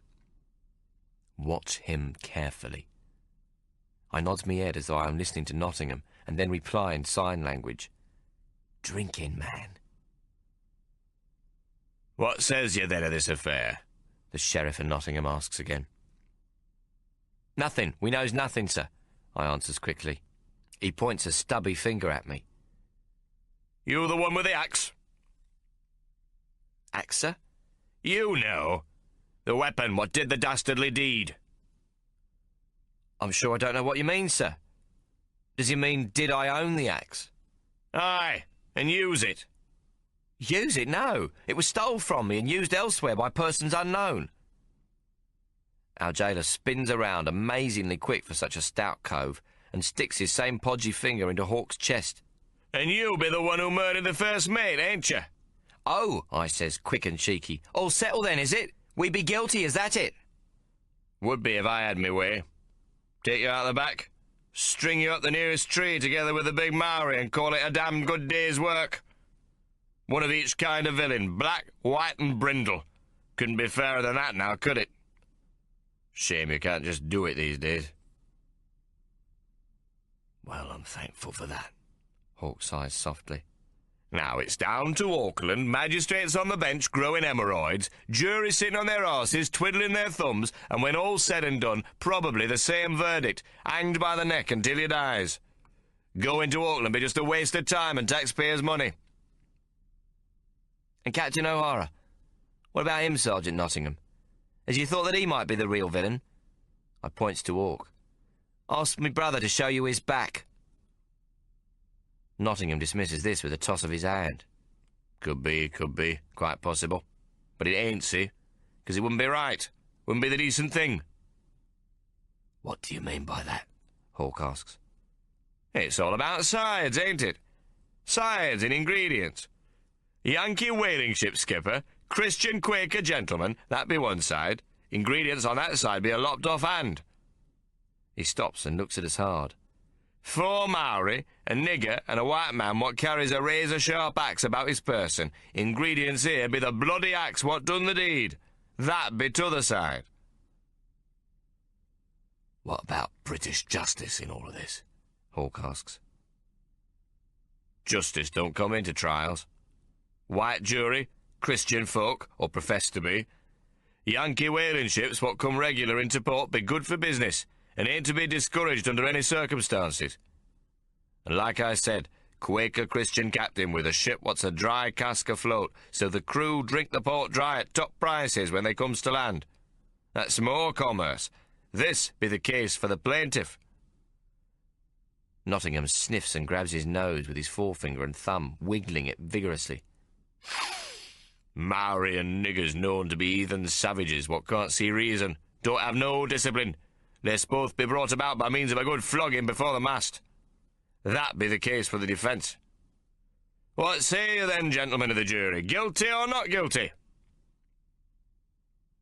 Nottingham says all this in a steady drone. Now he pauses and looks down at his naked big toe poking out of his broken boot. He wiggles it as though he's surprised to find it there. Then he shakes his head slowly and squints up at us. I might be a gambling man, but I wouldn't venture threepence on your chances. You'd be pushing wet dung uphill with a broken stick, lads. Best confess and be done with it, eh? You say you're a gambling man, sir? I asks. Could be. He sniffs through his tangerine moustache. Depends, don't it now? Play the flats, then? Been known to play a hand or two from time to time. Fancy yourself, does you? Didn't your daddy tell you never to play cards with strangers? With friends? You play with friends? Hawk asks. Poker, is it, or whist? I butt in before he could answer Hawk. Play the odd game in town now and then, Nottingham says without answering my question. What, in them 1 shilling L's, full of chumps and oars? I'll wager there's not a decent game to be found in this old town, I laughs. Look, lads, you'll be in enough trouble. Don't go looking for no more. This town's got a poker school what's too rich for your blood. Aye, Hawk says. most wisely spoken, Sergeant Nottingham. On the other hand, there could be a quid in it for you. Nottingham looks at Hawk shrewdly. Cost you 5 sovs to sit in. I whistle. £5. I has no idea if Hawk's got this kind of money.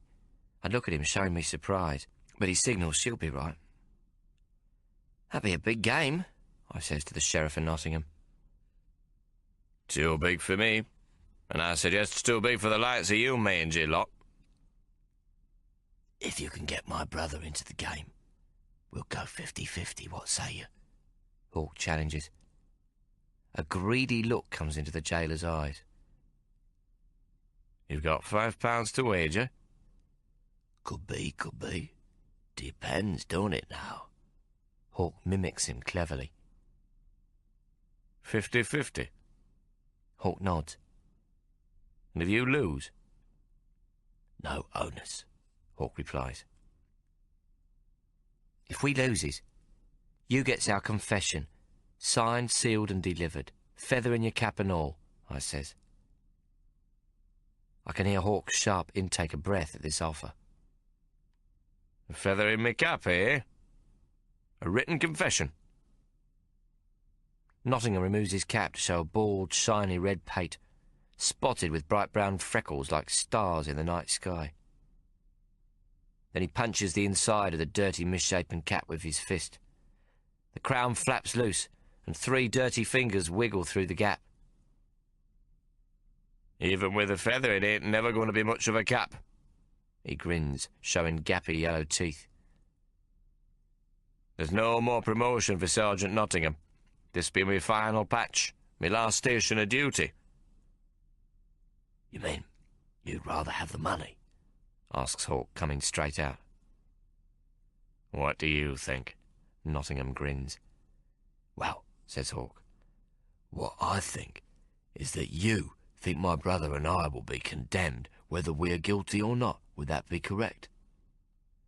Nottingham smiles a secret little smile and shrugs. That's about it, lads. Ain't no jury in this land what's going to condemn your Captain O'Hara for a bit of Maori and nigger flogging. I'm impressed at how quick Hawk's grasped the situation.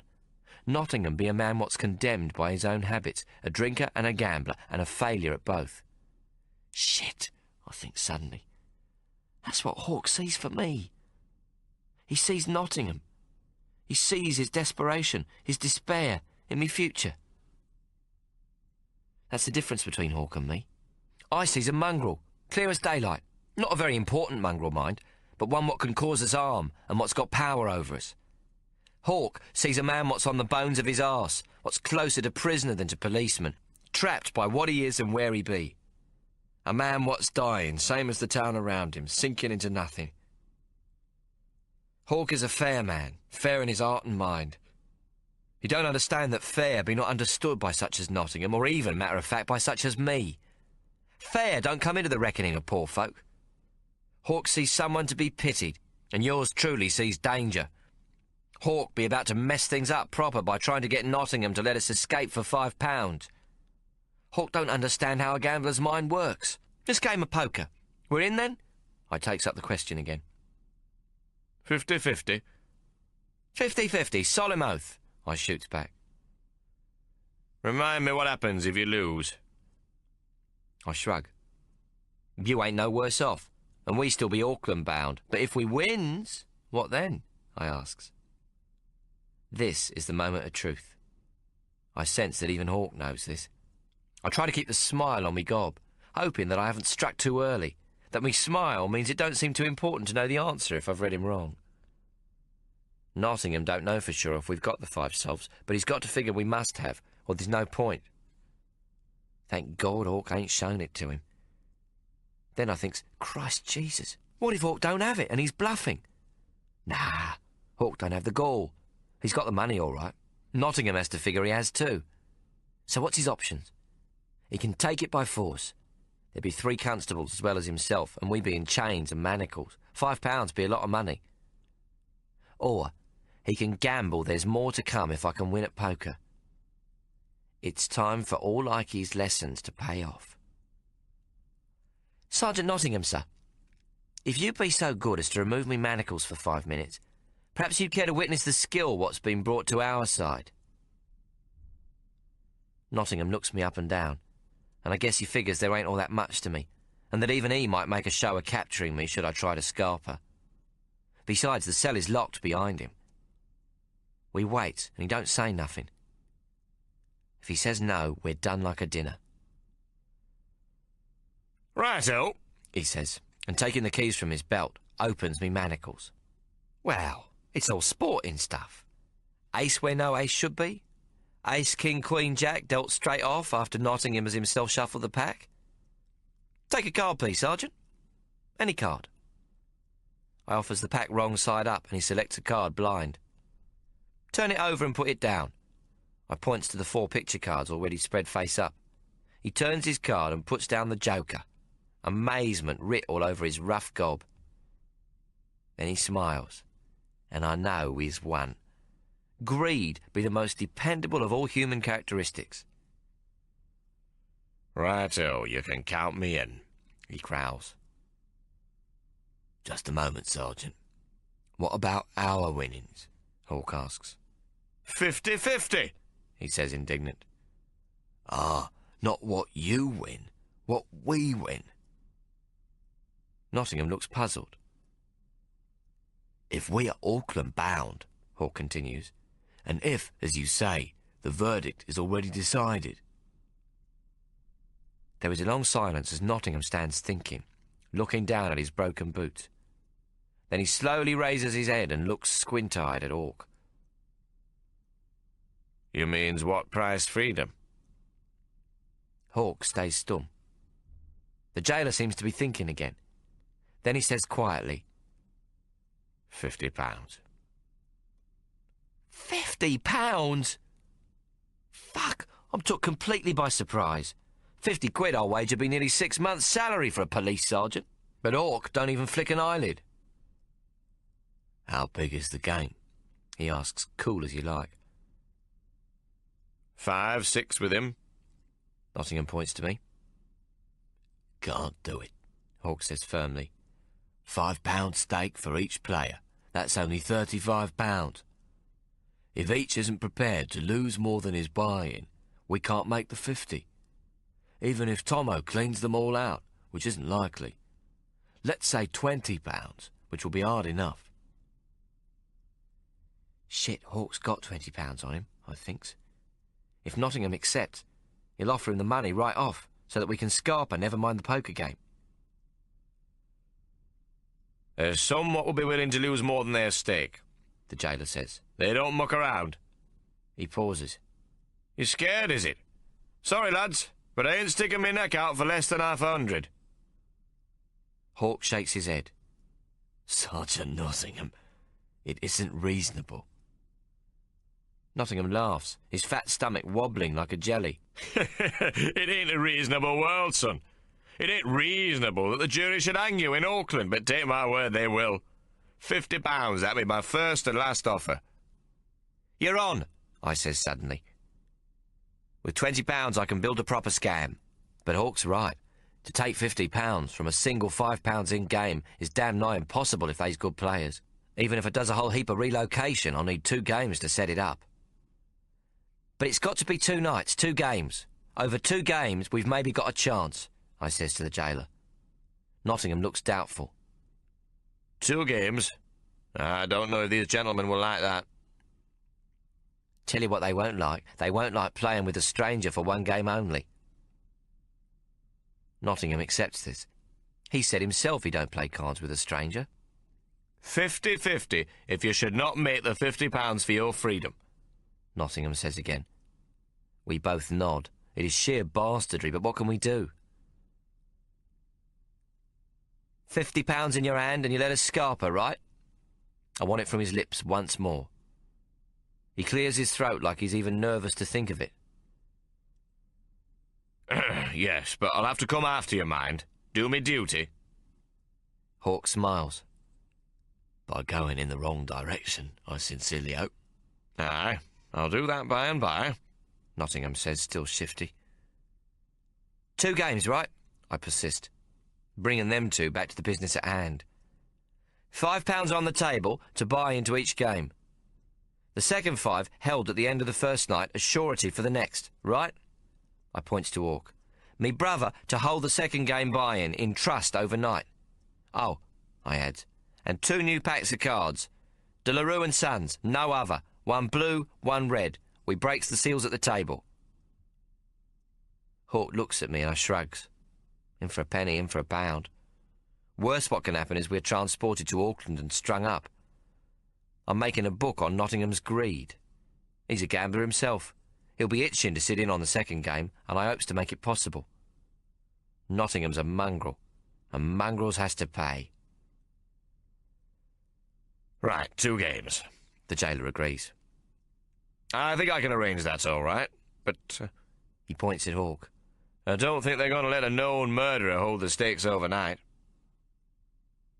I see Hawk scowl, and his eyes grow hard at Nottingham's accusation that he can't be trusted.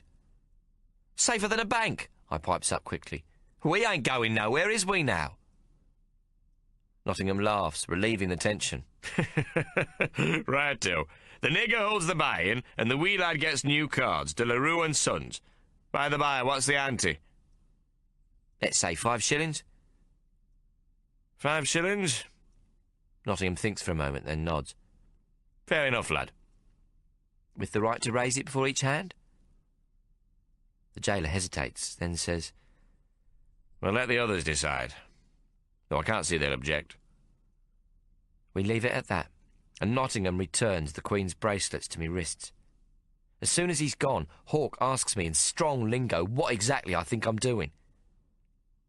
How much money has we got? I ducks the question. He hesitates. £25, he says. I act shocked. Shit, why didn't you say before? I thought I were going to have to work with 5. That I'd have to work a scam where we comes out square the first game so's we got the deposit for the second. 25 quid, eh? That's a king's bloody ransom. Now we can have a proper strategy. I grin. With that much, the very best Ike Solomon be possible. I pretend to think for a moment. We'll lose 15 right off. Thicken the plot and sweeten the pot, as Ike would say. Lose? £15? Hawk shouts, aghast. All these surprises, he's getting his voice up nice and strong. I roll my eyes in the manner of Ike. Can't win in the first game, not kosher, my dears. Not to be considered, quite out of the question. Absolutely forbidden and not to be entered into, I says, mimicking his voice. Hawk laughs despite himself, then grows serious again. What if we're taken to Auckland before there can be a second game, and we've dropped £15 in the first? Trust me, I reply. Nottingham won't let that happen. He's a gambler what feels he's going to get lucky. But I can't say I ain't worried. Any cove what plays regular in a £5 buy-in is either cashed and most professional in his handling of the flats, or apt to practice a little relocation himself. Either way, such a cove don't much like losing to strangers and is likely to get violent. No grog, Hawk says suddenly. Promise me, no brandy, no spirit. Gambling can't be done without drinking, Hawk, I protest. Folks get suspicious if you don't keep the tipple going. Hawk works his hands in the Ike manner. Drink and think go together like boys, bishops and bedchambers. It has been known to happen, but it is a most unholy alliance, my dears. He can do Ike even better than me. I sigh and nod me head. At this rate, I ain't never going to taste another drop. The game takes place in the jailer's office that very night, which leads me to think Nottingham ain't quite the innocent he seems. A high-stakes poker game don't come about this quick unless the players expect a pretty evening at someone else's expense. What, I ask myself, is Nottingham up to? It could mean two things. He's told the players we're easy fruit, ripe for the picking, but that'd be stupid because he knows we ain't. So he's not going to shit on his own doorstep, is he? He's the one what has to live in this town. It might mean he's got a two-way bet. All the other players is in the game together against me. A case of mutual benefit. Well, I thinks, there's no point in getting too clever at reading the bastard. I'll find out soon enough, because that's what the first game's for, ain't it? Hawk is allowed in the room, but he must be seated 3 feet behind me, and we is both shackled by the ankle to a chair leg. It's a curious sort of group, but no more strange, I suppose, than what's to be found in any seaport. Seated about the table is a Maori bloke, Hori Hura, what the whites rudely call the hairy horror. He is a merry fella, what wobbles with laughter after every sentence. He can barely reach the card table for his big belly. He is accompanied by Messrs. Tate and Lyle. These last two are small, rough-looking gentlemen, though they wear good cloth suits and clean linen with boots what has seen a shine. They is known as Maple and Syrup on account of the fact that they's inseparable, and their names is the same as what's on a Tate and Lyle maple syrup tin. It turns out that both Tate and Lyle come to New Zealand as boys in 1844, transported on the Mandarin from Parkhurst Penitentiary on the Isle of Wight, young felons to be apprenticed to settlers. But they soon ran away from their masters and took to living amongst the Maori to avoid the law. This is how they met Hori Hura, himself only a young'un. He is much taken with the Pākehā boys, who soon learn Maori and teaches him English, including what Ike would call a host of lively expressions fit to burn the ears off a churchwarden. They also teaches him the flats, and now, for many years, they's become his partners in trading. Most curiously, there is no mention of what sort of goods this trade be in. But they complains that much of their former customers is now took to Auckland, where they themselves wants to go. I reckons their trading be of a gambling nature, with visiting sailors their patsy mark. With so few ships now calling at Kororareka, and most stopping off at Auckland, they thinks to move their shady operation to the larger port. Maple and Syrup speak of their past with pride. Packhurst boys is well known in Tasmania too. Such boys almost exclusively start out with a record as thieves. They's nurtured in vice and repeatedly convicted in the Quarter Session Courts of London town until they finally appears at the Old Bailey. There, they's given their free passage out to New South Wales or Van Diemen's Land or to New Zealand. Ike told of how, when he first come to Van Diemen's Land, he would keep an eye on the Point Pure Reformatory near Port Arthur, where the Parkhurst boys were transported, just in case the one and only Sparrow Fart did suddenly appear among 'em. So, I says to myself, if these two bastards, Maple and Syrup, be on the straight and narrow as we're supposed to suppose, then our jailer be the real Sheriff of Nottingham. I be Robin Hood and Hawk Maid Marian. Then there is the Portuguese, Captain de Silva, a small, dark man with a goatee beard and a most handsome moustache, waxed and curled high to almost touch his earlobes. Nottingham introduces him to all, saying he has only come into harbour yesterday. When he went into the police station to post bond for his crew and pay his customs duty, he happened to inquire if there be a friendly game ashore. The last of me erstwhile partners for the night is Mrs. Barrett, what's in fact a man, thin as a rake, wearing a woman's dress and shawl, hose and boots. His grey hair is tied in a bun behind his neck, and he has a long black and very thin Jamaican cheroot in his mouth.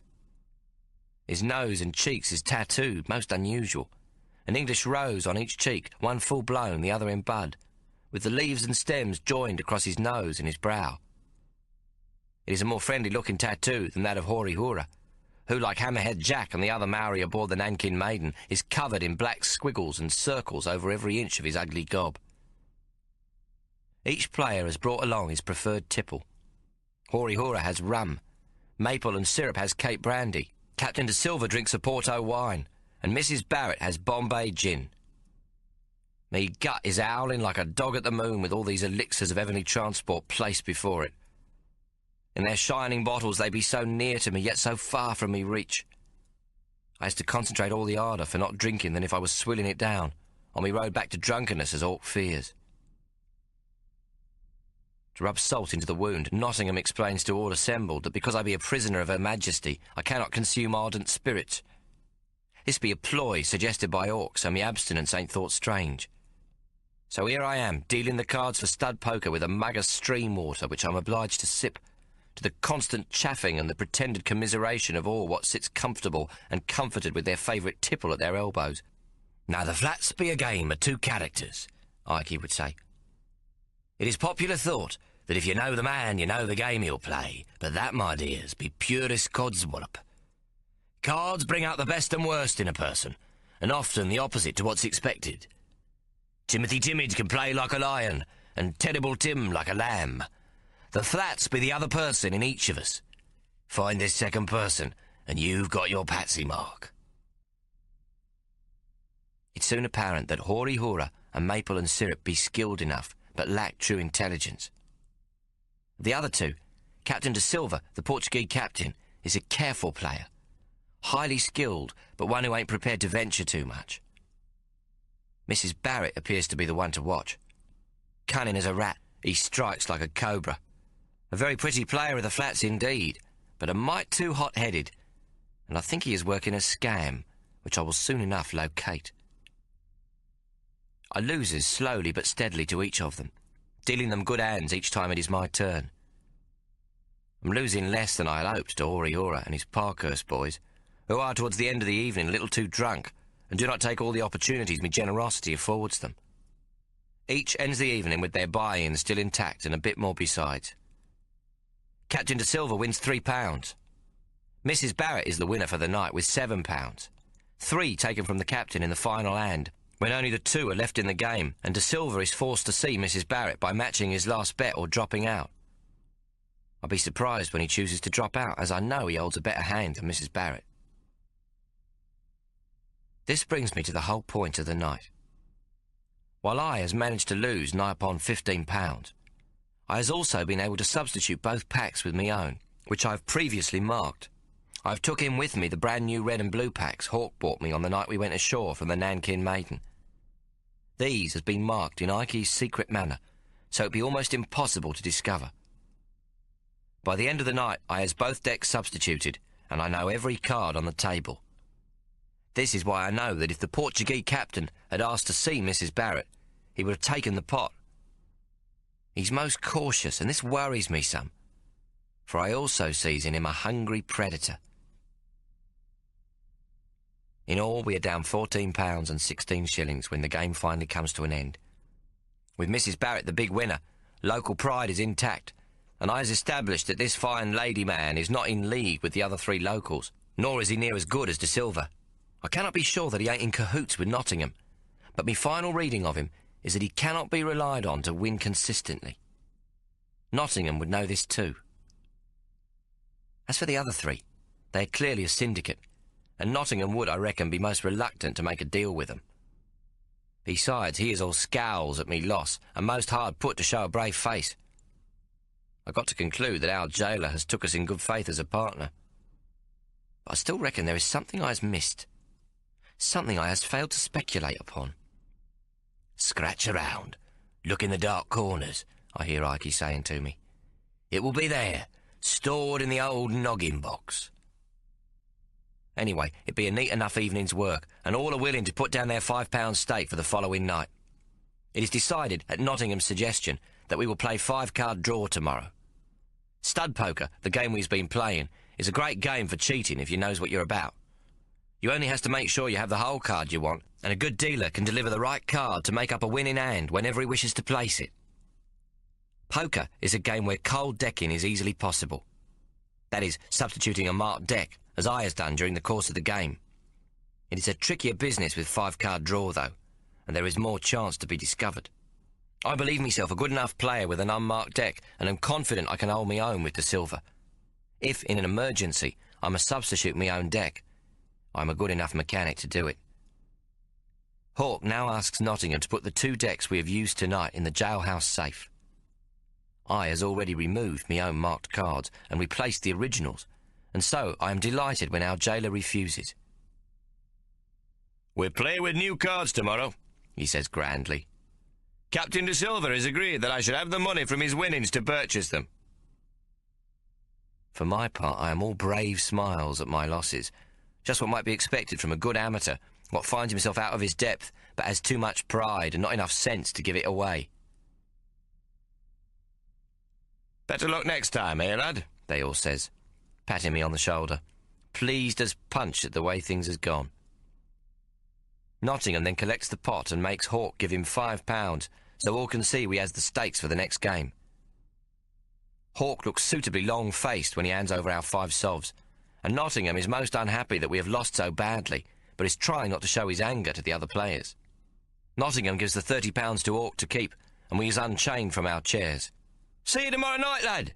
Could be your night," Syrup shouts as we is led back to our cells. We can hear them laughing, all high and mighty. When we is locked in again, Hawk sticks out his manacled hands. "You said we'd lose £15. We only lost £14 and 16 shillings. Where's the other 4 shillings? Escape money, I laughs, handing over the 4 shillings. I was keeping it for our expenses on the open road. The open bottle, more like, he says, a touch tetchy. That ain't fair, Hawk. Twice the Maori pushed his rum bottle to me when Nottingham weren't looking. Help yourself, Tommo, he says. Hawk nods and grimaces. I wronged you, Tommo. I'm sorry. It's just my own misgivings over the whole affair. The fat Maori and those 2 villains from Parkhurst, Maple and Syrup, I think they are the most dangerous. I know, I says, but they's poor mechanics and cannot match the play. Their cheating is only for chumps what knows no better. We could ask that they be seated away from each other. Nah, that would alert them that we're on to them. Besides, it'll make no difference. I'll take them slowly tomorrow night, driving the pot up only at the end when they be well out of the game.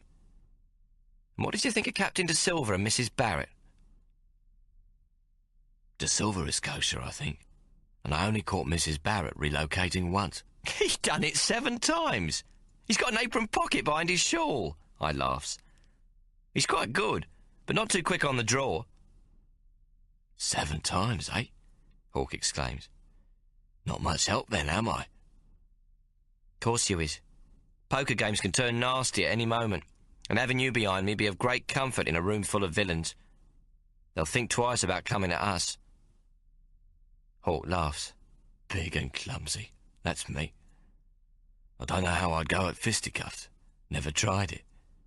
Besides, our legs are shackled to the chair. He pauses and then asks, How are we going then?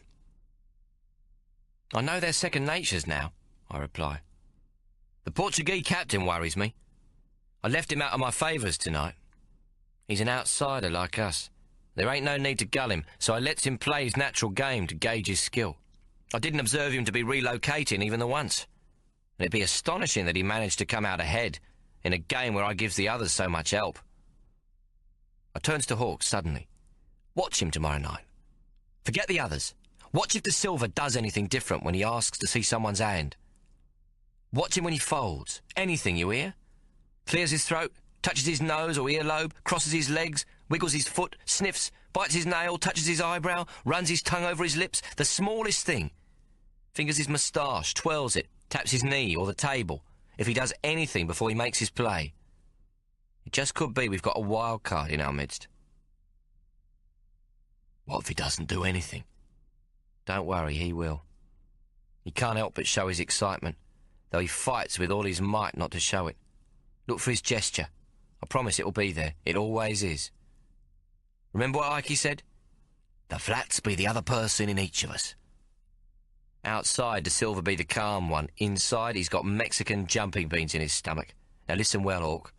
The lamplight be behind you and throws the shadow of all of us against the far wall, where your head is the tallest in the outline. When you sees De Silva make whatever sign it is, clear your throat once. Wait a moment, then lift your hand to your head as though to scratch your noggin, leaving one finger in the air. I'll see your sign in the shadow. Hawk grins, and I know he is glad he has a part to play. There's hope for the lad yet, I thinks. A little corruption will do him the world of good. Something to lighten that heavy bloody conscience he's always carrying around. As soon as his guests have gone, Nottingham is in to see us, and loses no time in telling us of his extreme displeasure at me performance. He calls me a wee lad what couldn't win at a game of marbles. He cannot trust me to win, and demands that he takes me place at the table and play with our stake. Of course, we refuse, but after much argument and cussing from our friend, Hawk agrees to advance him our last £5 against the 50 promised if we should win, an outcome which Nottingham seriously doubts. He jumps at the offer of having a stake in the game and leaves us a bit happier. I has not told Hawk that I thought Nottingham would demand to sit in on the second game, nor how well this would suit us, but he has worked it out for himself. The lad is definitely progressing. That were well done, I says to him after the jailer has left. What was? Bringing the bastard into the game. What do you mean? We had no choice, Hawk says. He was threatening to cancel the game tonight, and we are down nearly 15 quid. I spoke too soon. Hawk will ever be an innocent. Nottingham, as I expected, be just arrogant enough to believe he may save the situation if he should take me place at the table. As Ikey were fond of saying, a compulsive gambler always feels at his luckiest when he watches someone else lose, and very soon convinces himself that it will go different for him. This be just the perfect time to invite him into your game, my dears. Right, I says, trying not to laugh at Hawk. You done well.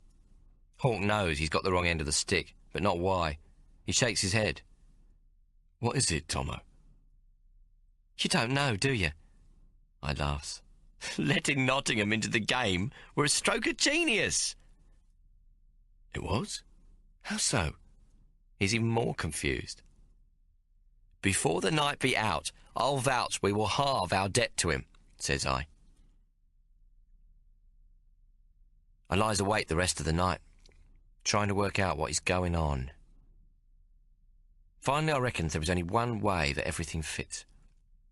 I knows I've got to be careful not to imagine what isn't, nor see coincidence for someone's clever and deliberate ploy, what's easy enough to do when playing cards. By morning, I realise there can only be one explanation. The Portuguese whaling captain and Nottingham are in a scam together. This seems most strange, and I don't wish to explain it to Hawk. There is too much speculation involved, and Hawk is one to work with the facts alone. But in me mind, I see it clear as day. Nottingham was harping on a bit too much about playing himself.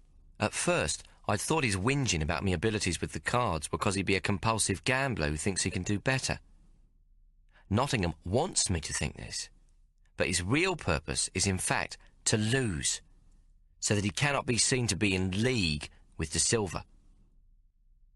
He will lose to me because it is a debt he can deduct from what we already owes him, and still we will be in debt to him. Now I feel sure that the reason De Silva has agreed to pay for new cards is that he will first mark them for himself. Nottingham, I realise, has never believed I can win. Me skills with the flats he has seen simply as a young lad grown overconfident and showing off some trick.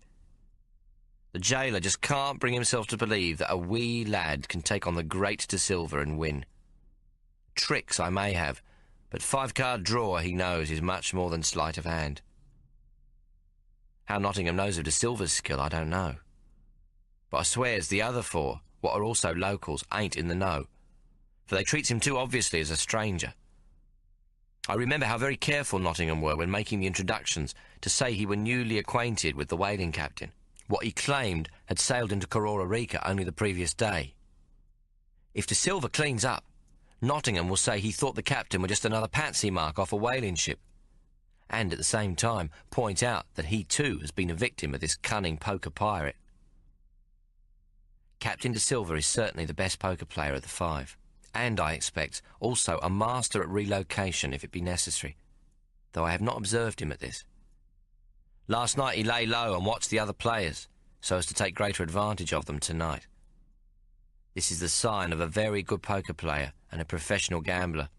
If he is playing with a marked deck, this will not harm his confidence either.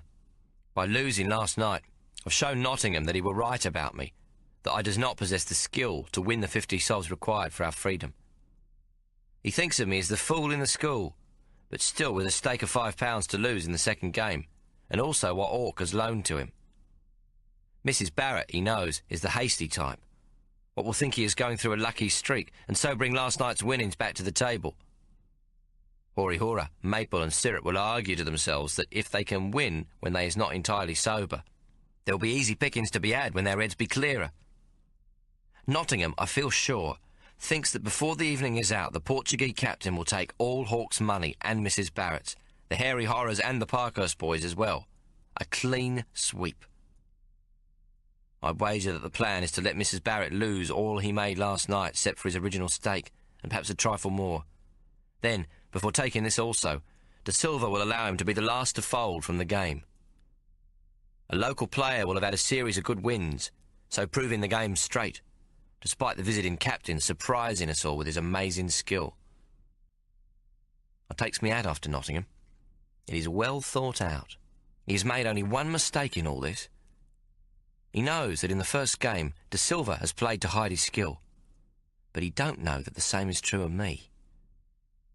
The fact that he has managed to get Hawk to stake him the £5 to partake in the second game will only convince him of our callowness. Nottingham must feel himself a pretty clever fellow all round. He will still deliver Hawk and me to the law in Auckland without tarnishing his name as a policeman, jailer and servant of the Queen. What's more, he will do so at a profit to himself.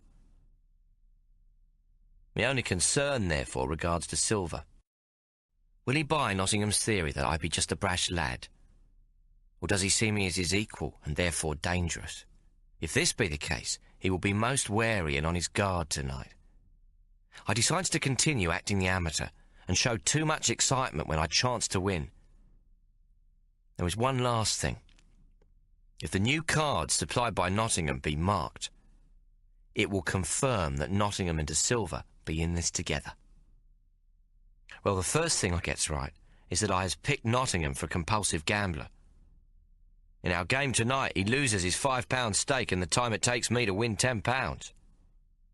I makes a right fuss each time I win £1, as if I am a silly child what can't believe his good fortune. I even lend Nottingham £5 against his promissory note. Meanwhile, Hawk, what through his years of being dumb has developed the habit of keen observation, soon sees a pattern emerging in the Portuguese captain. Each time De Silva holds a good hand or has relocated a card, he taps the tip of his left whisker. It be the tiniest gesture, but it be there. Hawk clears his throat, pauses, then scratches his head, and his finger rises above the shadow thrown across the wall in front of me. I soon gets the drift, and refrains from calling De Silva whenever he has a strong hand. Nottingham soon takes out another IOU from me, and then another, till he owes me £20. I ain't yet certain that the decks are marked, but know that if they are, Nottingham cannot read them, and the marking method be De Silva's own. When Nottingham asks one last time for credit, I refuse, and he is the first to be forced out of the game, amid much mockery.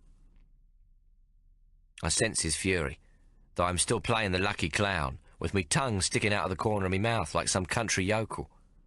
I win a little, then lose it again, and then win a little more, all the while holding me own. De Silva is winning slowly but surely at the expense of the 4 local lads, and is gradually wearing down the weaker players. This is the ploy I would myself use in his position. My mission at present is simply to stay in the game and match me skill with the whaling captain, letting him slowly build his winnings at the expense of the others while I build me own. 3 hours into the game and all the locals is cleaned out.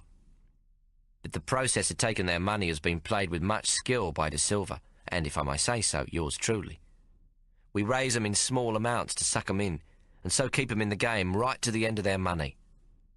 They has all committed considerable more pounds above their previous night's winnings, and it is a pretty example of how to empty an opponent's pockets.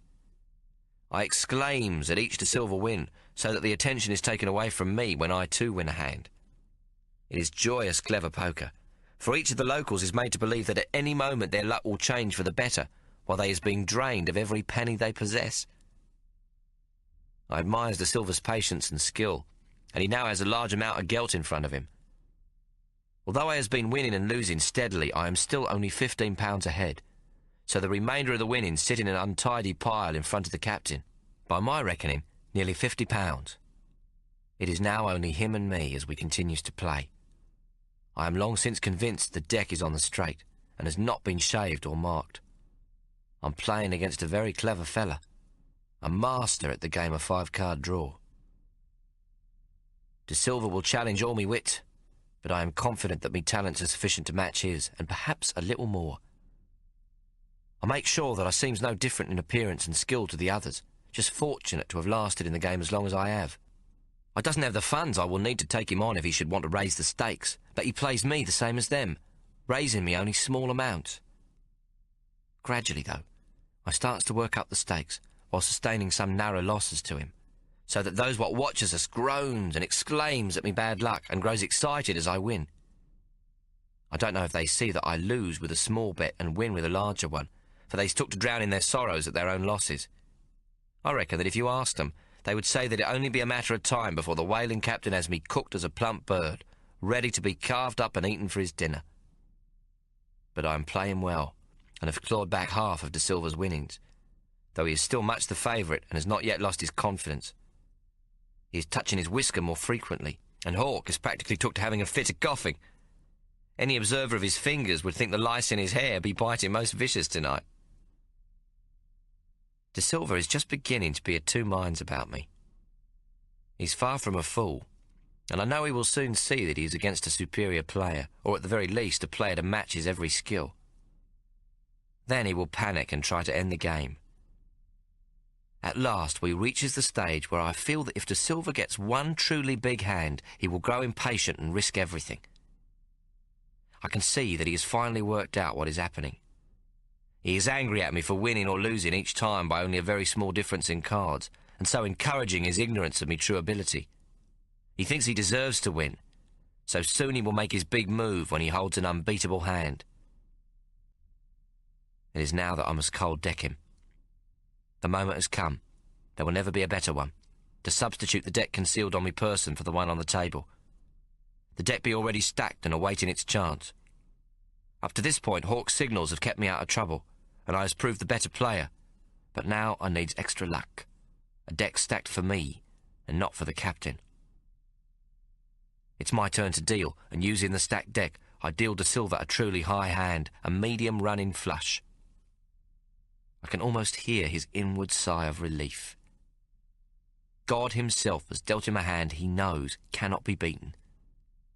So the Portuguese captain raises the pot by £5, and I does the same. He bets another £5, and I raises him again.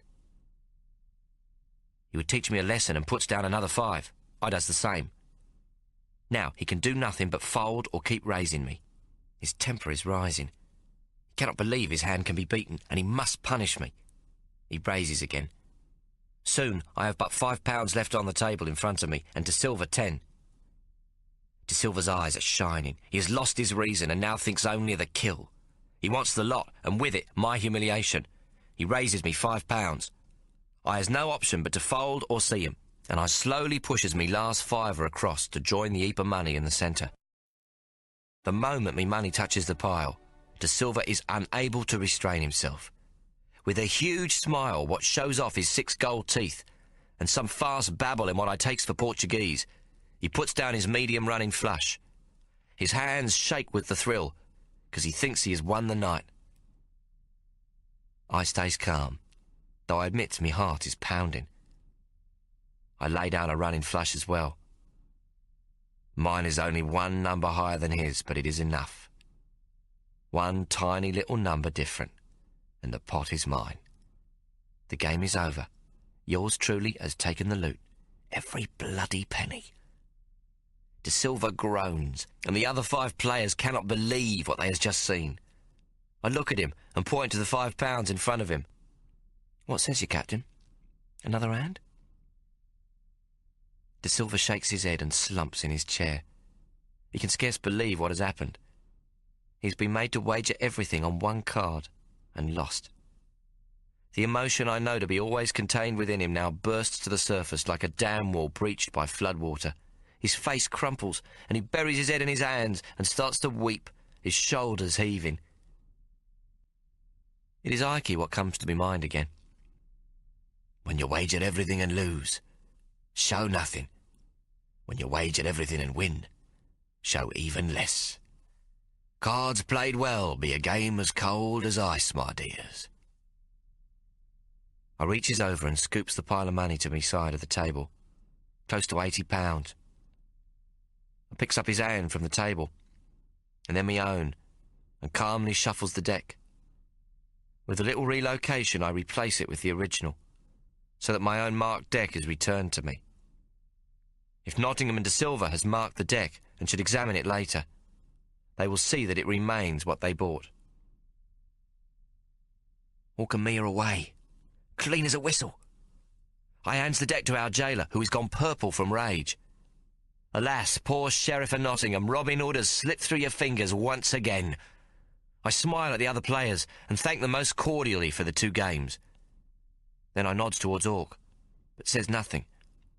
Finally, I turns back to the jailer. What say you, Sergeant Nottingham? A bit of luck for the wee lad, eh? Nottingham turns away from me, unable to contain his anger or meet me eye. I silently apologise to Ike for this transgression of his laws of behaviour. It is the biggest game I has ever played, and also the neatest win. I would have liked to play De Silva clean, for in the end I was sure I had the better of him. Nottingham's promissory notes, plus the £5 stake money Hawk gave him, takes care of £25 of our freedom money. And while we still have to give him another 25 to make up the 50, we have Hawk's original £25 back, plus close to 30 more. Our freedom has come to us at a great profit. I lean back and give the gelt to Hawk, who I am proud to say don't smile. He folds the notes carefully and puts them into his pocket and slips the gold sovereigns into his purse. I turns back to the table, and suddenly the old fear rises in me like swamp mist. Here, in the smoke-filled room of Kororareka jailhouse, I sniff the early morning scent of the wilderness, smell the wet damp earth under my nostrils as I lie over the skinned hewn log with my breeches down around my ankles. My heart is beating furious again. The mongrels are here, in this room, and they has us trapped. I turn quickly to see that Maple and Syrup have come to stand on either side of Hawk. I look round. The hairy horror is standing beside the window, holding his rum bottle by the neck, his great ugly tattooed phiz smiling drunkenly. His tiny eyes as hard as black agates, and I know Hawk and me is in danger. The huge Maori smashes the bottle against the windowsill. The bottle is not more than half empty, and a shower of dark rum splashes into me face and over me blouse, so that me eyes sting, and for a moment I can't see nothing. I'm too frightened even to lick at the rum, and when me eyes clear, I sees Horihora moving slowly towards Hawk with the jagged green bottleneck clutched in his enormous fist. "You give back me money, nigger," he growls. Chapter 8. Hawk. Kororareka, March 1857. I have just completed putting our winnings away when the 2 Parkhurst boys come to stand on either side of the chair to which I'm shackled. I'm feeling most proud of Tommo, who has won us our freedom, and so I take little notice of Maple and Syrup. They're both small men, now somewhat tipsy, and I do not feel intimidated, though perhaps a trifle uneasy. Nottingham seems most agitated by the events of the evening, and his complexion has gone from a rose to purple hue. This I cannot understand, as he will soon be £25 the richer. I suppose he's playing the bad loser. With the £20 in markers that we have, and the £5 buy-in he owes us, he will no longer collect the full 50. I hear the sound of glass shattering, and a shower of dark liquid hits Tommo in the face, splashing across his blouse as Horihura smashes his rum bottle against the windowsill. He pushes the jagged neck and shoulder of the bottle towards me. Maple and Syrup grab at my arms, and of course my ankle is shackled to the chair leg. Nottingham is grinning evilly, and behind him Mrs. Barrett and Captain De Silva have backed away in alarm, their hands and backs flat against the opposite wall. "Hawk!" Tommo yells as the two Parkhurst boys cling tighter to my arms and the huge Maori draws closer. "The chair leg! Break it!" I'm not quite sure what happens next, for I have never fully tried my strength, other than to lift a firkin of beer 10 times above my head as a joke for Mary's brewery workers, and to punish Jenkins when he tormented Tommo. But I stand up as much as my shackle chain allows and jerk my arms free, sending the two villains flying backwards across the room. Then I lift the chair and with my free hand break off the leg. With the chain and the chair leg attached to it, still about my ankle, I face the hairy horror. He hesitates a moment, giving me just enough time to swing the broken chair at him before the neck of jagged glass slashes towards my face. Horihura takes the blow on his shoulder, staggering sideways a single pace, and the glass misses me. From deep inside of me comes a rage so cold and hard that everything in the room seems to slow down. I drop the chair, which appears to bounce on the floor, and I watch as my left fist takes an eternity to swing through the air and connect with the jaw of the fat man in front of me. He too moves backwards, and I hit him again with my right hand, the bones in his nose smashing beneath my bare knuckles. The broken bottle drops from his hand and he starts to fall. His eyes roll to white as the back of his head hits the stone floor. "Get Maple and Syrup!" Tommo calls out, and I turn. It is at that moment that I feel a terrible pain in my own head, and all goes black. We're back in our cell, and I'm manacled and shackled again. My head throbs mightily, and my back, not fully healed, is wet with blood. I imagine it is torn open again, though I feel no real pain except for my head. Tommo, too, is much bruised about the face, and has lost his blouse. His torso is black and blue, and one eye, a persimmon shiner, now completely closed. His lips are swollen so that he looks somewhat like a parrotfish. If he's any indication, the two of us must be a very sorry sight indeed. "How's you feeling?" asks Tommo. "Crook," I croak. "My head feels broken open." "That's because it is," Tommo says. "You've blood on your back from your head where they hit you with the chair, but it's stopped bleeding now." I suddenly remember and grab at my pocket where I've put our winnings. "Don't bother yourself," Tommo says bitterly. "Bastards took the lot." "Nottingham? Where's Nottingham?" "Buggered if I know. Ain't seen hide nor hair of the sod since last night." "What's the time?" I ask. "Past dawn. But not much. The birds ain't been singing long." "What happened? Did you see?" Tommo tries to grin through his bruised lips. "I never seen a better left and right thrown. Bam, bam! You poleaxed him." "Did I? What happened after that?" Tommo tells me that when I turned around to hit Maple and Syrup, Nottingham picked up the broken chair and smashed it down on the back of my head, so that it was dicky birds and bursting stars as I joined Horihura on the floor. "Meanwhile, there I is, trying to break the leg off me bleeding chair, same as what you done." Tommo attempts a cheeky grin and shrugs. "Mind, it must have been a much stronger chair, because the bloody leg don't budge. Then the two Parkhurst boys rush over and beats the living daylights out of me. When they's given me face a good going over, they topples the chair and puts the boot in, while Nottingham just stands by and watches. One of the bastards kicks me on the side of the noggin, and I'm history. Next thing I knows, I wake up back in here behind bars." Did you see who it was who took our winnings? Nah, must have been after. I woke up and it was black as pitch in here. My first thought were to find you. Me ankles are tied, though me hands are free, and so I feels about and finds your head, and me hand comes away full of blood. Jesus, I thinks, they's killed you. But then you moans, so I knows you ain't dead. Yet. I was shitting myself until enough light come to see you was going to live. Only just, I groan. I lift my manacled hands to touch my head and realise that I'm swathed in a sort of turban. I sniff the sour smell of rum and realise it is Tommo's blouse torn into strips. My brother has taken the shirt off his back to bandage my head. The sun is well up and pushing through the little barred window high up in the wall of the cell. I think I shall die of thirst at any moment. Then there is a rattle of keys, and the door swings open. The dark shape of Sergeant Nottingham stands there, the daylight streaming into the cell behind his fat silhouette. Beyond Nottingham is another man.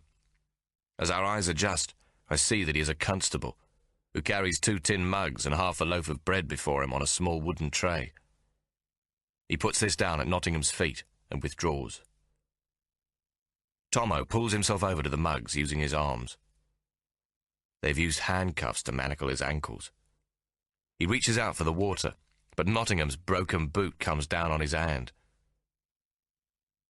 "Not so fast, lad. Well, well. A touch thirsty then, is we?"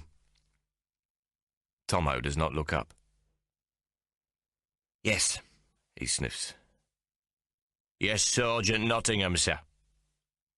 yes, sir. Tommo says again. Nottingham kicks at one of the mugs, and it spills all of its water as it rolls across the cell floor to rest at my feet. "One to go, lad. We must have proper manners now. Show respect for our betters. It's not yes. It's yes, Sergeant Nottingham, sir." Tommo is silent a moment. Then he snaps. You're a mongrel bastard, Nottingham. Nottingham kicks the second mug over. "Oops," he says. "Excuse I." Where's our money, Sergeant Nottingham? I ask. "Oh ho! The nigger speaks. Money? What money?" He feigns confusion. We struck a bargain. £50 for our freedom. "Money? Freedom? I'm sure I don't know what on earth you're on about, lad. Bribe, is it?" He throws back his head and chuckles. "Oh, I see. A bribe. You're offering me a bribe. Fancy that. £50. Nottingham clucks his tongue several times. "Afraid I can't give a known murderer freedom at the cost of £50, or even 100. Matter of duty and respect to my vocation." Sir, I am not a murderer, I rasp. Mr. Nestbite's death was an accident which occurred while hunting the whale. Nestbite? Nottingham frowns and touches the side of his bulbous nose with the tip of his forefinger. "Oh, yes. Yankee from the whaler, wasn't it?" The jailer shakes his head slowly. No, lad, not him. This be another murder altogether. A second murder. I have arrested you for the murder of Horihura." He dusts his hands together and lifts his boot from Tommo's hand, then kicks him in the ribs with the toe cap. Tommo goes rolling over but manages to bite back the pain. "As for you, let's call it accessory before the fact. Aiding and abetting to the crime of murder most foul." Nottingham smiles expansively. "The motive being attempted robbery. £78 took from 5 honourable gentlemen before you both were most bravely apprehended by yours truly, with the help of Messrs. Tate and Lyle. Attempted jailbreak valiantly prevented. Wouldn't be at all surprised if there's a commendation in it for me, and a medal from the governor presented to them too, for courage in the face of extreme danger." Nottingham farts loudly, then pats his belly and burps, highly pleased with himself. "This time the jury won't even be put to the trouble of choosing between a heathen nigger and a Christian Quaker gentleman. This time there be 5 witnesses, All men of good repute, including a police officer." He waves his hand airily and chuckles. "The magistrate in Auckland will be delighted that he has been saved a long, tedious trial." I listen to Nottingham with growing consternation. The fat jailer has tricked us out of our money and has me destined for the rope. "It was self-defence. An accident, Sergeant Nottingham," I cry. "He was coming at me with a broken bottle. You saw it yourself." Broken bottle? No sign of a broken bottle. No witnesses to a broken bottle. Nay, lad, that won't wash at all." "You're a bastard, Nottingham," Tommo spits again. "I beat your scam, and now you've robbed us of what's rightfully ours." Nottingham's mood changes quickly, and he points angrily to Tommo. "You're a brash young lad, Solomon. I'd bite my tongue if I were you. Evidence is clear enough. You and the nigger escaped from your cell and come across the five of us playing a nice friendly game of cards in my charge office." He changes back to his laconic self. "No harm in a game of cards now, is there? Tried to rob us, you did. Demands our money or else. Threatens us with a chair leg. Ripped right off it were. Horihora bravely leaps to our defence and is knocked to the floor and killed before the rest of us manages to overpower the two of you." Nottingham pauses, shrugs, and grins. "Except for Captain De Silva, who has sailed away to whaling on the morning tide, there are four of us what will swear to the truth of this in front of the judge." I look at Nottingham, shaking my head. 6 into £80 is only £13 and 6 shillings each.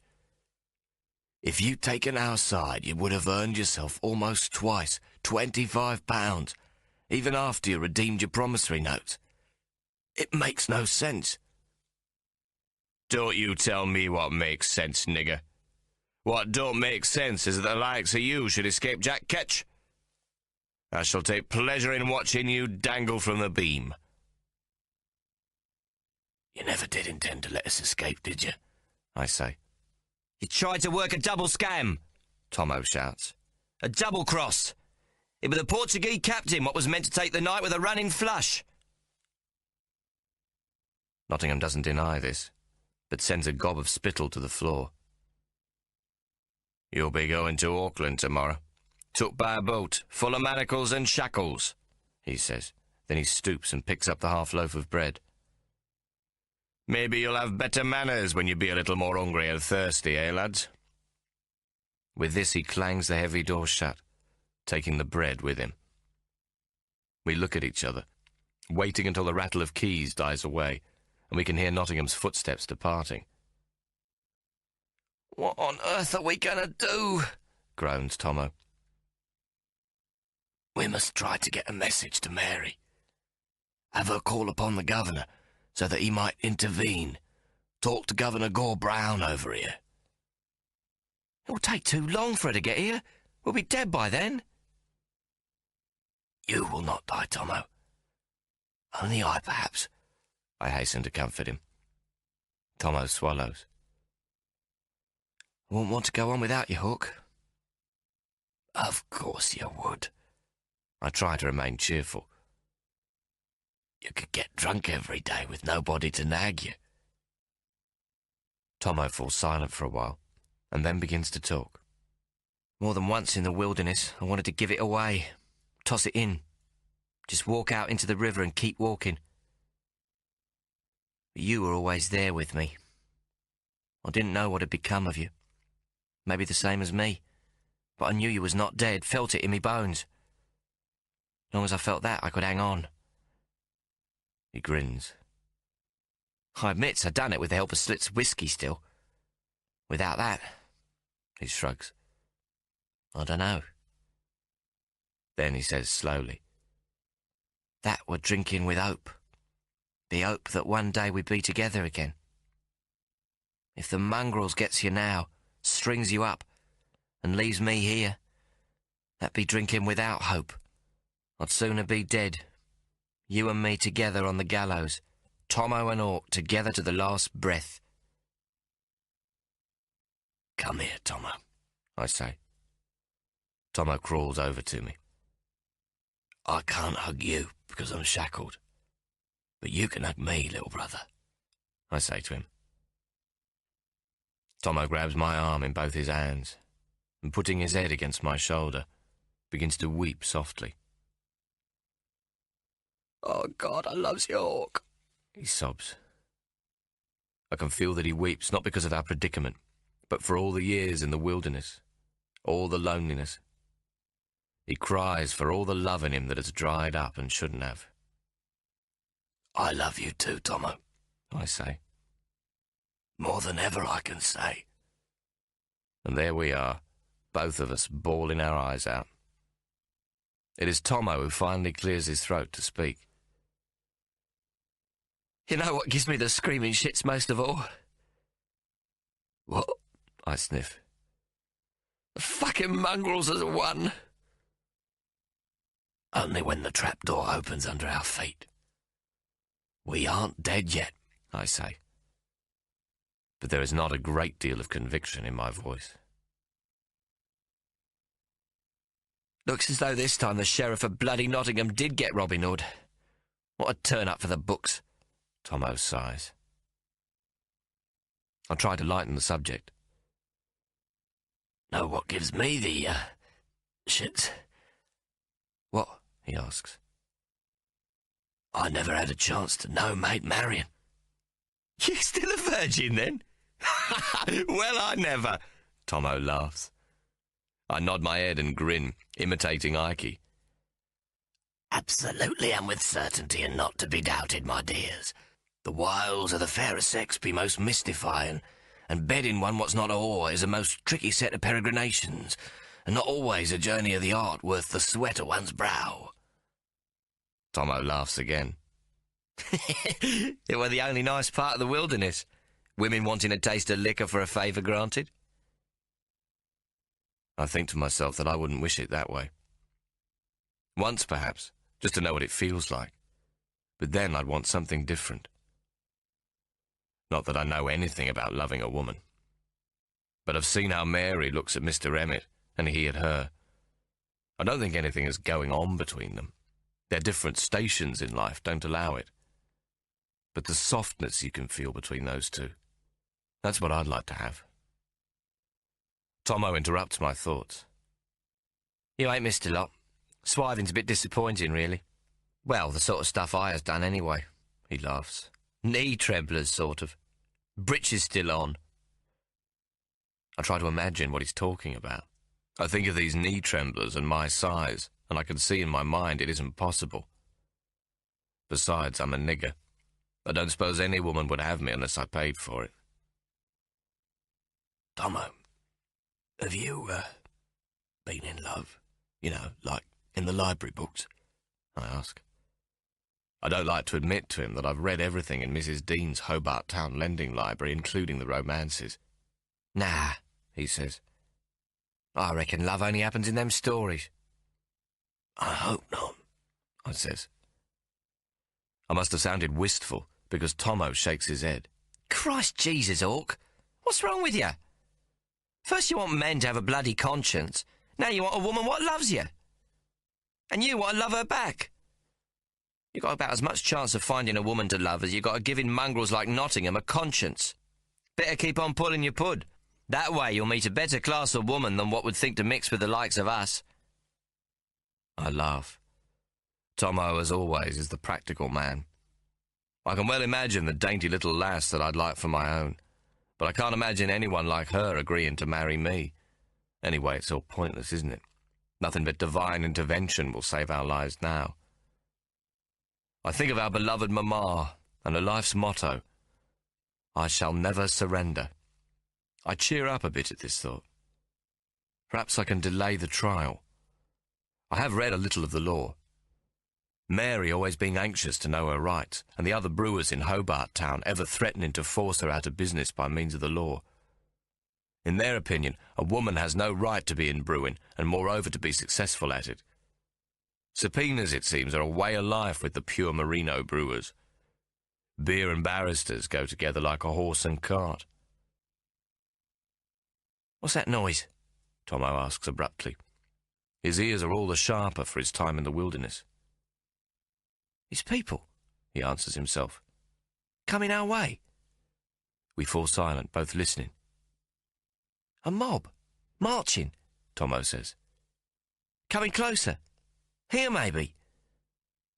Then I hear it, faintly. I cannot tell from what direction. We wait, and by the shouting and marching grows louder. What do you think it is? I ask.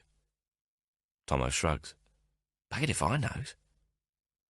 The noise escalates until we are sure it's a very large mob heading towards the jail. Strains of singing float towards us, mingled with shouting. Tommo listens intently, trying to make out the words. Shit! They're after us! He cries. Now I can hear it for myself. Utu! Utu! Revenge, revenge.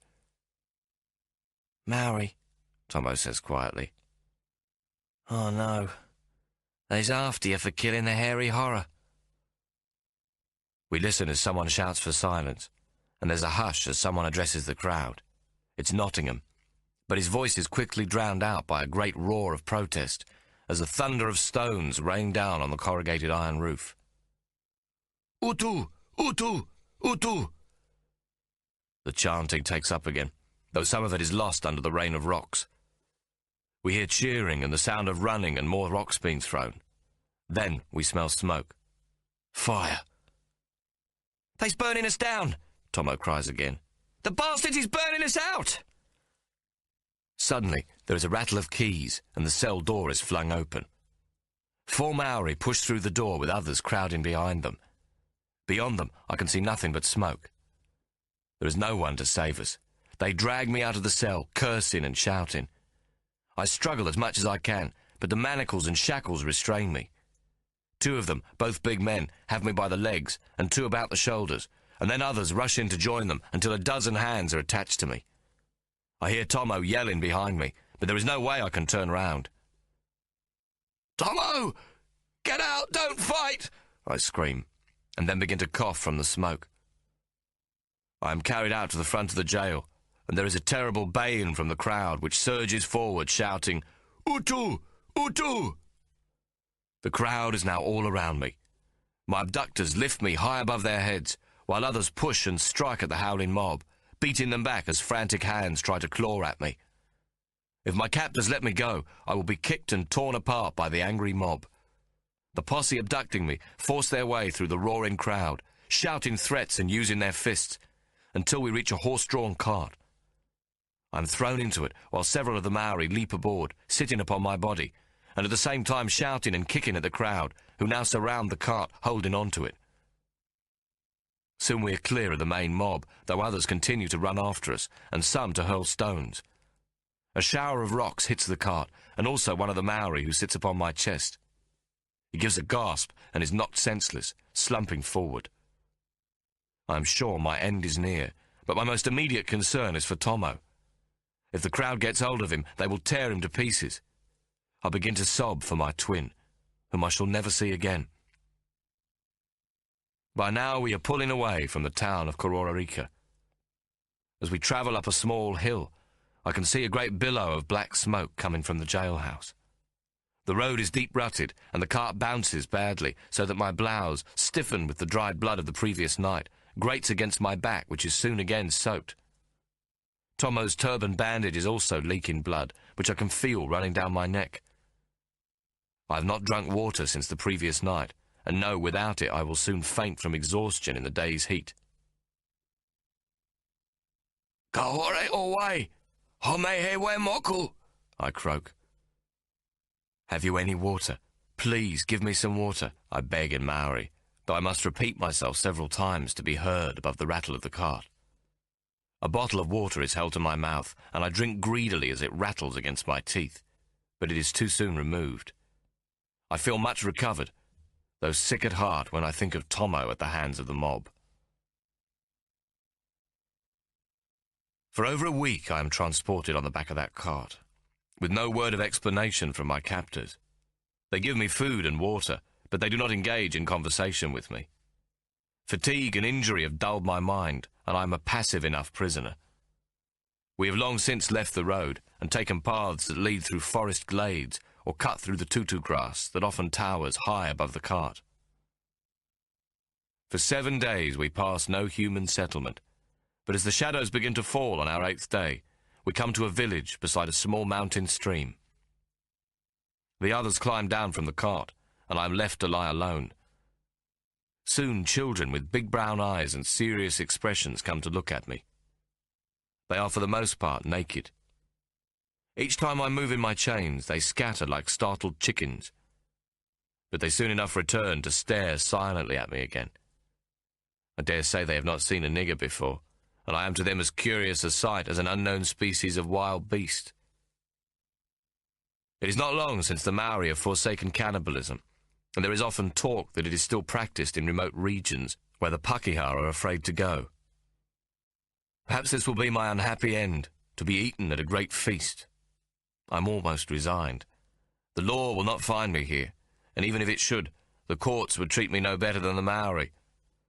After the authorities have broken my neck, they would feed me to the worms, which I think is no better than the cannibal's cooking pot. In days past, the Maori believed that to eat your enemy made you strong. The chief must inherit the strength of the chief and all the others he has killed in battle, and to do so, he must drink their blood and swallow their eyes, so that the spirits of his victims add to his power, his mana. All this Hammerhead Jack told me in the long days we spent together at sea. When my friend's eye was destroyed by nest bite, he explained that it was no great tragedy, for it was the right eye and not the left. The godhead of a chief and the spirit of the Maori lives in the left eye.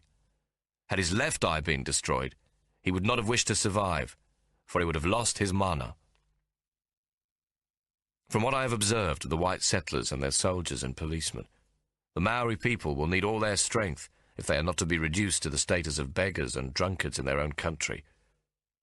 I have seen what has been done to the Aborigines in Van Diemen's Land, and hope that the same will not happen to the Maori.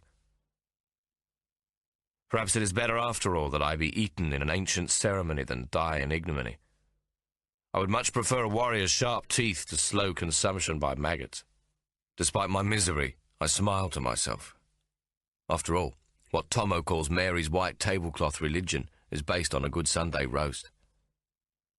I can hear God sitting at the table of the Maori chief. "Did you say a nice leg of pork, my dear?" God asks the chief of the cannibals. "No, sir," says the chief. "This be a nice leg of hawk." But then my humour changes. I am too sore and uncomfortable not to feel pity for myself. I think about my neck, how it seems to have an affinity for the rope. I lift my manacled hands to touch the band of silver tissue, the bright scar caused by the wild man when I was 7 years old. It is now a well-defined track where the hangman will neatly fit the final loop of hemp to break my neck. That is, if Nottingham and his Auckland jury should catch up with me. What a sorry end I shall have either way. When I took Tommo from Brodie's sly grog shop, I was bitterly saddened by Mary's anger and banishment. And yet I had thought that we might have a great adventure together and return to our mamma with Tommo sober and both of us much experienced in the world.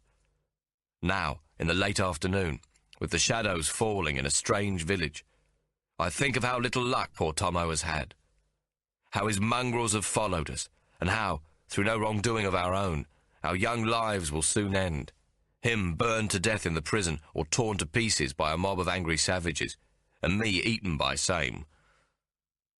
The children are clambering more boldly upon the cart, and some reach out and touch me, then pull their hands away quickly as though I have burnt their fingers. I ask for water and try to smile, but they are completely taken aback at the sound of my voice. They leap wildly from the cart and scatter, the smaller ones fleeing helter-skelter, their tiny feet shooting back puffs of dust as they run, yelling in terror, as if followed by a wild black beast. And then a large voice rings out. "Hawk! Hawk, good!" And this is followed by a great laugh which resounds in the gathering dusk. It is none other than Hammerhead Jack. My old friend soon has me ensconced in a large hut where a couple of plump older wahinas minister to me. They cut away my blouse and gently remove the coarse linen from the broken wounds on my back, laughing every time I wince, as though it is a huge joke. They clap their hands whenever I find a word to use in their language. The women make a poultice of leaves and sticky ointment which they apply tenderly to my skin, packing it in with black mud which is left to dry. Whatever the medicine is, my back is soon quite comfortable. Next, they remove Tommo's turban bandage and shave the hair from the back of my head, using the edge of a sharpened shell which proves most effective. They laugh at my springy black curls, which one of the women gathers in her hand and cups to her thighs. After much cackling at this, they tend my head wound most caringly. I drink what must be a gallon of water, and eat a large dish of yams and sweet potatoes with a little meat mixed in. Finally, the kind women remove the poultices and bathe me, laughing all the more when I will not submit to the removal of my breeches. They carefully wrap a blanket around my shoulders. It is well into the evening, with a 3/4 moon risen in a clear, clean, starry heaven, when I am taken to the marae, the meeting place, to attend a hui, a gathering of the men. I am asked most politely to sit on a bright woven mat before the elders, the rananga, while the rest of the men are seated behind me. This, I surmise, is the kawa of the marae, good etiquette, which shows respect for me. Hammerhead Jack then addresses the gathering, speaking too quickly for me to understand everything he is saying. I soon realize, however, that he is telling of our voyage and the killing of the sperm whale. He points often to me, whereupon the elders facing me smile, and those behind me murmur their approval. My giant friend's arm socket is much improved, and the skin, though tender in appearance, has no suppuration and is clean and healthy looking. The wound from his missing eye has healed up completely, the skin about the socket puckered like a Christmas prune. In the meantime, the left eye seems to have grown curiously larger and brighter in his huge head, and it is not so difficult to believe that his godhead lives there. This eye is most commanding. It opens wide and darts about as he talks, almost as though he is a cyclops. Hammerhead Jack has the same air of authority about him as he did on board ship, while he still shows respect and pays obeisance to his chief. The chief is a man not much older than him, a tall, solidly built rangatira, though somewhat smaller in stature than the whaleman. Finally, with a grand sweep of his good arm and a big smile, Hammerhead Jack points to me and says, "Hawk, good!" Then he bids me stand. After much poking out of his tongue and slapping of his thighs, he finally rubs noses with me. Amidst cheering and clapping, the chief, whose name is Wiramu Tamehana, bids me sit again. He calls out and beckons to someone seated behind me. Presently, a young Maori about my age comes to the front, and speaking tolerably good English, translates the chief's speech of welcome to me. I later learn that Wiramu Tamehana speaks excellent English and has been well educated by missionaries, but chooses not to use the invader's tongue. Chief Wiramu Tamehana first thanks me for saving Hammerhead Jack's life, and says that his people are much honoured to have a brave man among them. He asks me to remove my blanket and show the lashes I have taken on behalf of his tribesmen. "Here is a man who has given his blood for the Maori people. Is he not our brother, and welcome in the Ngāti Hoa tribe?" the young translator declares. The chief tells me I am welcome to stay, and that they will hide me from the Pākehā policemen who might come looking. There is no mention of the death of Horihura, and it is clear they do not see me as guilty of any crime against one of their own people. The Maori chief ends by saying that his people cannot trust Queen Victoria, who has taken their mana, their land, their prestige, and their substance from them, and left them only the shadow. They have 20 muskets and ammunition, and the men are well trained in the use of the taiaha, the fighting stick, which during earlier skirmishes against the Pākehā proved much superior to the British soldier's bayonet. At this the men show their delight, stamping their feet and slapping their thighs to make a thunderous whacking noise which reverberates through the dark night. The chief then holds up his hand to silence them. "We cannot fight the Pākehā. We are one tribe only, and too few. We must come together. All the Maori people must speak with one voice." Some of the men voice their consternation when he says this. and I can see the elders are not of one accord on the matter. But Chief Tamihana does not wish to discuss it, and instead invites me to talk. I am still not well, and have only a little voice left, so I ask the young Maori who speaks English to stand close. I speak slowly, using as many Maori words as I am able, and thank them for saving my life. I offer my service to the tribe, though I have no training in firearms, and admit that despite my size, I am no warrior. I have never killed a man. "We will teach you, Hawk!" Hammerhead Jack shouts jovially. "It is much easier than killing a whale." This is followed by much laughter from the others, and I begin to wonder whether my offer was wise. When the merriment lessens, I agree with their chief that the Maori people must speak as one voice. Many voices speaking at the same time can only be heard as a babble, I say. The Pākehā have the governor who can listen to their many voices and speak for them as one voice. Their unity is their strength. I do not take this further, for the chief has already made his point. I can read and write and have some knowledge of how the white man thinks, I say, thinking this a poor substitute for these warriors' experience, but it is all I have. I have studied the methods by which the soldiers of Queen Victoria fight, and this may also be useful. To know the mind of the enemy is always of some advantage. And how was the mind of the enemy, Captain O'Hara, when we chopped off his hand? Hammerhead Jack asks gleefully. It is clear they all know the story because there is another wave of laughter among the men. I am not sure that it was a wise thing to do, I say, trying to force a smile. Now the men are completely silent, and I can see from the expression on Hammerhead Jack's face that he is confused. Then the chief addresses me in English, to my surprise. Hawk, do you know much of the missionary talk? Some, I say, but I'm not of their faith. Me neither, though I know some of their ways, he says, as the lad now translates his words back into Maori for the elders. Does it not say, an eye for an eye, and a tooth for a tooth, in the missionary's black book? I nod. Indicating Hammerhead Jack, the chief continues. Well, my blood brother has lost his eye, and not taken the white man's eye in return. He points at the shoulder joint, which once held the giant Maori's arm.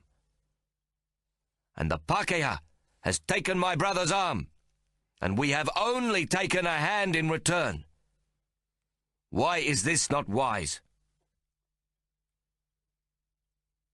The Pākehā have laws, which when they are disobeyed, lead to severe punishment. We should not take the law into our own hands, but must wait for a proper judgment, I reply, though it sounds rather foolish even to me. But the chief does not at once dismiss this. Ha! He exclaims. Then which is the more important? The laws of Queen Victoria, or the laws of the Pākehā God? In theory, the laws of God. The chief can see that I am struggling with my reply and raises his hand. We are told that we must obey Queen Victoria, who is the most powerful Pākehā. But we are also told that even she must obey the Christian God. Is that not true? It is true, but... I begin. The chief stops me. So, the laws of the Christian God say we must take an eye for an eye and an arm for an arm. When we take only a hand in return for an eye and an arm, and do not return the beating you took and the other Māori took to their backs, why will the Pākehā whaling captain think we have acted badly? Tamihana pauses. I am told he is a Christian. Why, under the laws of his own God, should he not be grateful for losing only his hand? It is difficult to argue with the flow of his reasoning. I have read the Bible twice over, and there is much within it I have come to respect. To me, the stumbling block has always been that men piously preach God's laws on the Sabbath, but practice man's laws on the following 6 days. Any fool may see that the two are in direct contradiction, that in fact greed and corruption transcend charity and compassion in society. The Maori have much to fear from the Pakeha laws, but we cannot defeat them by ignoring them, I venture. We must learn to use their own laws against them. Ha! The chief points to Hammerhead Jack. Like my brother, the Pakeha laws have only one eye. The other is blind, and cannot see the Maori people. The governor never does anything if a Maori is killed. Only when a Pakeha is killed. I shrug. The white man will not leave New Zealand. They will not go away. Queen Victoria has the Treaty of Waitangi, the paper which is signed by many of the Maori chiefs. Then we must tear it from her hand. She has stolen our mana, the chief replies. It is said that since the Maori people have learnt to use the Pakeha guns, they have killed more than 20,000 of their own people, and as many have died from the white man's diseases. There are now as many Pakeha as Maori in New Zealand. I know this from reading the Colonial Times back in Hobart Town. The chief shows no surprise at my words, and sighs. You are right, Hawk. We are allowed to kill each other as we please, and Queen Victoria does nothing to stop us. Only if we kill the Pakeha must we go to jail. Is this not strange? Did she not swear at the treaty that the Maori and the Pakeha would be the same under her law? Or do you think Queen Victoria likes us to kill each other, so the white man will soon become greater in number than the Maori? What can I say? I am young and not wise. I take a deep breath and gather my courage. But you are right, Chief Tamihana. You will only be strong when you speak with one voice. Now you are single tribes and can easily be divided. As long as tribe fights tribe, and Maori hates Maori, the Pakeha will always win. Believe me, I am on your side, Wirimu Tamihana. The Pakeha do not win because their laws are more just or their god is more powerful, but because they all fight for one queen. The chief nods. I will think upon this. I am the Ariki, the descendant of the eldest son of each generation, since the Maori came here from beyond the clouds and the bending of the earth line. I will talk to the ancestors. Then he asks again. You think the Maori must have a leader? Like Queen Victoria? The notion is, I can see, a new one for Tamihana, who frowns as he thinks about what I have said. It is not for me to say, Chief Tamihana. I do not know the Maori customs. I search for further explanations. But one big tribe which fights together under one leader will win the war over many smaller ones which fight alone. Ah! One tribe, one war. You are a good man, Orc. The chief smiles. Oh, good! Hammerhead Jack cries, amidst much cheering. I wait until the noise has died down. I would like to ask something for myself, I say to the chief. Chief Tamihana nods, granting me permission to make my request. I turn to Hammerhead Jack. My brother, Tommo. Can we find out what has happened to him? The men laugh anew, and I look about me in distress. How can they laugh at this? Hammerhead Jack knows we're twins and very close. He grins broadly. Ho! The little axeman! His single eye grows wide and shines bright, as though it has taken in the light from the missing other. Tommo is Maori also. He will join you in 2 days, Hawk. He holds up 2 fingers. We will welcome him when he comes. We have taken him another way to confuse the Pakeha policeman. He is with the old man and the others who were together with us in the whaleboat. Hammerhead Jack takes a step towards me and puts his huge single arm about my shoulder. Tommo, good. Hawk, good. I try very hard to restrain myself, but all can see the bright tears that run down my cheeks and the stupid smile upon my black face. Though we are fugitives, for the moment, Tommo and I have beaten the mongrels.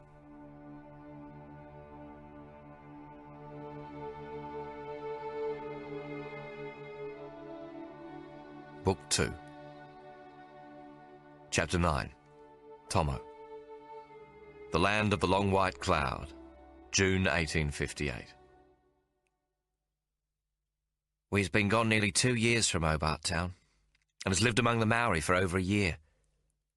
We's playing it safe, even though there was never any warrant for our arrest. From what we've heard, the authorities believe that the Maori attacking the prison was seeking revenge for the death of Horihura. No doubt we's thought to be well and truly dead. The government troopers wasn't too keen to come in search of us even if we was still alive, for there'd be a growing dispute between the white settlers and the Maori people over possession of the land. A bad quarrel is brewing, as the settlers become more greedy for Maori land, and the Maori chiefs more suspicious and unwilling to sell. To send troopers in search of them what's killed 2 criminals, what was going to hang anyway, weren't deemed in the best interests of the colony. Instead, the old business has been quickly forgotten in the name of diplomacy. Sergeant Nottingham were given the boot and retired on a government pension. We hears he's become another drunk, cadging drinks in Kororarika's hotels. Maple and Syrup has absconded to Auckland, while Mrs. Barrett ain't been seen since the night of the card game, his whereabouts unknown. De Silva, of course, sailed happily away. What a rescue it were! Smoke and shouting everywhere, and I'm thinking it's all over for me and Hawk when he is carried out of the cell by 4 savages. Soon after, 3 blokes grab yours truly, and I expect we'll both be torn to pieces by the mob. As they push me out of the cell, I sees Hawk through the smoke. He's been carried over the heads of his captors to the front of the jail, and I tries to follow him as they takes him towards the door. But then what's got a hold of me shoves me down a passageway towards the back of the jailhouse. In the corridor, we comes across Nottingham. He's on his hands and knees, with blood coming out of his nose and mouth, coughing and wheezing from the smoke. "You mongrel bastard, Nottingham!" I screams. "Your scam failed, didn't it, you two-faced bludger?" I suppose I should have saved me voice to pray for me life, but at that moment I hates the sod so much I don't give a damn. Me brother's going to be killed 'cause of him, and I only wish I had me axe so I could do the same to him. I hope the fire roasts the miserable pig like Sam Slit. I can hear the crowd outside howling for blood. Strange, I ain't afraid for myself, only for Hawk. Without him, there ain't no point anyways. Might as well be back in the wilderness or dead. I only hopes they make it quick. I don't want to die slow. Hands clawing at me, feet kicking and stamping, me bones crunching under their sticks and stones. The mob is braying now. It's a weird sound. They must have Hawk, I reckons. I wish they'd kill me first, so I don't have to bear the pain of hearing me brother bashed to death. "May you rot in hell, Nottingham!" I screams as I'm bundled out the back door. "Him mongrel, Tommo!" shouts one of the Maori, holding me about the shoulder, then laughs. I stares around in surprise.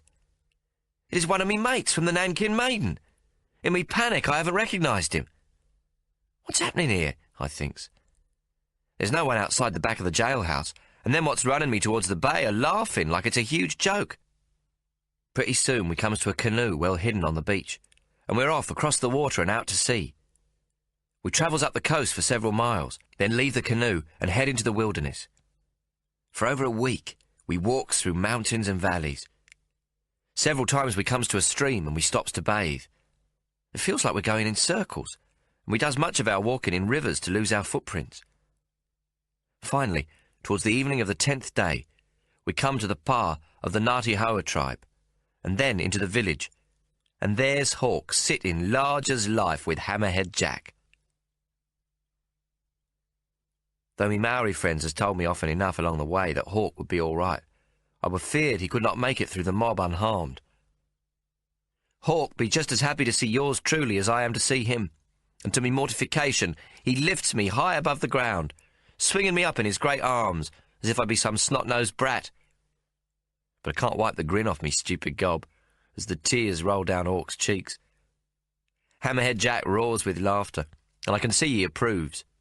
"We are safe from the mongrels here, Tommo," Hawk tells me as he returns me to the ground. And so we has been. But in the course of the year, I've learnt that life among the Maori can be as bloody difficult as life aboard ship. They have so many taboos, things they can and cannot do. They call this tapu, and it is ruled over by the chief and the priests, the tauhanga, what are the keepers of the tribe's history and law. The tauhanga are big men round these parts, second only to the chief himself. Chief Wiramu Tamihana is not only the tribe's leader, but also a kind of god. His tapu comes direct from the spirit and is the absolute law. All that the chief touches becomes tapu, or as white folk might say, holy. We've only been in the village a couple of months when we sees how powerful this tapu be. Hawk and Chief Tamihana is sitting together talking, with the chief smoking his pipe. By and by they takes a walk, and the chief, not thinking, leaves his tinderbox behind. 4 ordinary blokes happen by, and seeing the tinderbox, stops to light their pipes. But when they find out whose tinderbox it be, they realise they has committed a terrible sacrilege by using it, and they dies of fright. Truly, they dies. They is all stone dead, not 12 hours later, of the fear brought on by the tapu.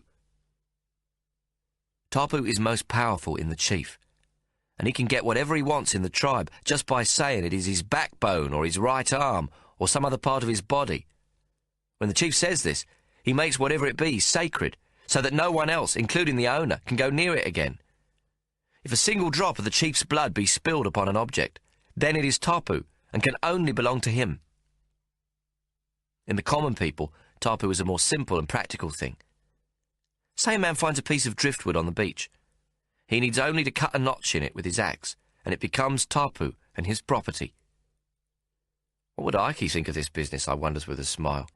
A man can simply pull a single strip of flax across his doorway, and no person can enter it until he returns to remove the tapu. A most efficient means of protecting your property. Of course, for the white man, property be only owned by evidence of a government deed and protected by a gun. Tapu has often made it hard for the Maori to deal with the Pākehā. Many white folks don't bother to learn the importance of their taboos and don't respect their rules. Living amongst the Maori, I has come to understand much about tapu, but I still makes mistakes. Hawk, though, has gone to much trouble to learn some of the complex tapus and laws of the people. This has come in most handy in his dealings with the Ngāti Hoa tribe and many others. Me brother has become a big man among the natives. Myself, I've had enough of adventures to last me a lifetime. I want us to move on, to find our way back to Australia. Being here ain't much different to being on the Nankin Maiden, as Chief Tamihana don't allow grog in his villages. Something what makes Big Brother Hawk happy, of course. I am now almost 2 years dry, though not cured in the least of me desire for the fiery grape. Not a single day passes without me thirsting for a drop. Hawk, meanwhile, is determined that we stay on in this dry place to repay our debt to Hammerhead Jack. Debt? What do you mean, debt? We don't owe no debt. You saved his life. You are wrong, Tommo, Hawk says in his patient way, what makes me want to kick him in the bollocks. I only helped him back into the whaleboat. You saved him from the whale, and from being flogged to death. Maybe, he replies, but he saved both of us. 2 lives. We owe him at least one, Tommo. Me own, I suppose, I says sarcastic-like. No, Tommo, you needn't give up your life, but there is much we can do to help. Hawk reckons that a great injustice is being done to the native people by the white men. His conscience has got the better of him. The world be full of mongrels, and now, with as many settlers in New Zealand as there are Maori, they've taken over this place and claimed it for their own. What can Hawk do to change this? Nothing. But he won't listen. And now he tells me that war is coming. War? I shouts. War between the Pākehā and the Maori? And you wants us to be a part of it? On the side of the Maori? I scream at him. What can we do? A nigger and a skinny runt. For God's sake, let's scarp her while we still can.